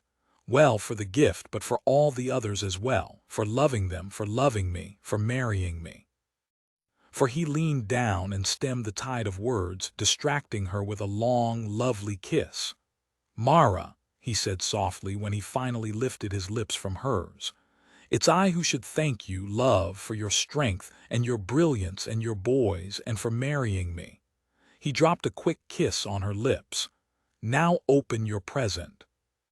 She did, pushing him off her to sit up and unwrap the package, spreading brown paper back to reveal a familiar white box. Embossed with an elaborate golden H, she lifted the lid from the box and pushed back the festive red paper to reveal gloves. He'd bought her gloves. A dozen of them. More. In more colors and fabrics and lengths and textures than she could imagine. Yellow kidskin and lavender suede and black silk and green leather. She lifted them from the box, laughing, spreading them across both their laps and the bed covers. "You're mad." He lifted a long white velvet opera glove, sliding the fabric through his fingers. "I want you to have as many pairs as there are days in the year." She smiled up at him. "Why?" He lifted her hands to his lips, kissing the rough-hewn knuckles one at a time, punctuating his words. "Because I never want you to be cold." It was strange and frivolous and entirely beyond understanding. But it was the most beautiful thing anyone had ever said to her, and they were beautiful gloves. She lifted a pair of short gloves in silver satin and moved to put them on. He stayed her with a touch. "No," she smiled up at him. "No," he shook his head. "When we're alone, I like you without them." Her brow furrowed. "Temple, you're not making sense." He smiled and pressed a kiss to her neck before lifting his head and whispering, hot and wonderful, at her ear, "When we're alone, I shall keep you warm in other ways." And then he set about doing just that, which suited her quite well indeed. Nearly 1 week later, following tradition held sacrosanct by gentlemen across Britain, the founder of the Fallen Angel sat down to breakfast and read the morning paper. On this particular day, however, Chase broke with tradition and began with the society pages.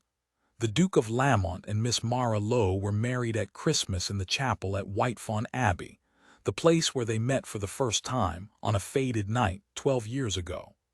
The nuptials reportedly attracted a wide array of guests, including several of London's most notorious scoundrels and their wives, 24 boys aged 3 to 11, a French chef, a governess, and a pig. No doubt when this caravan of oddities trundled up the long drive of Whitefawn Abbey, the servants in residence worried for their security and their sanity.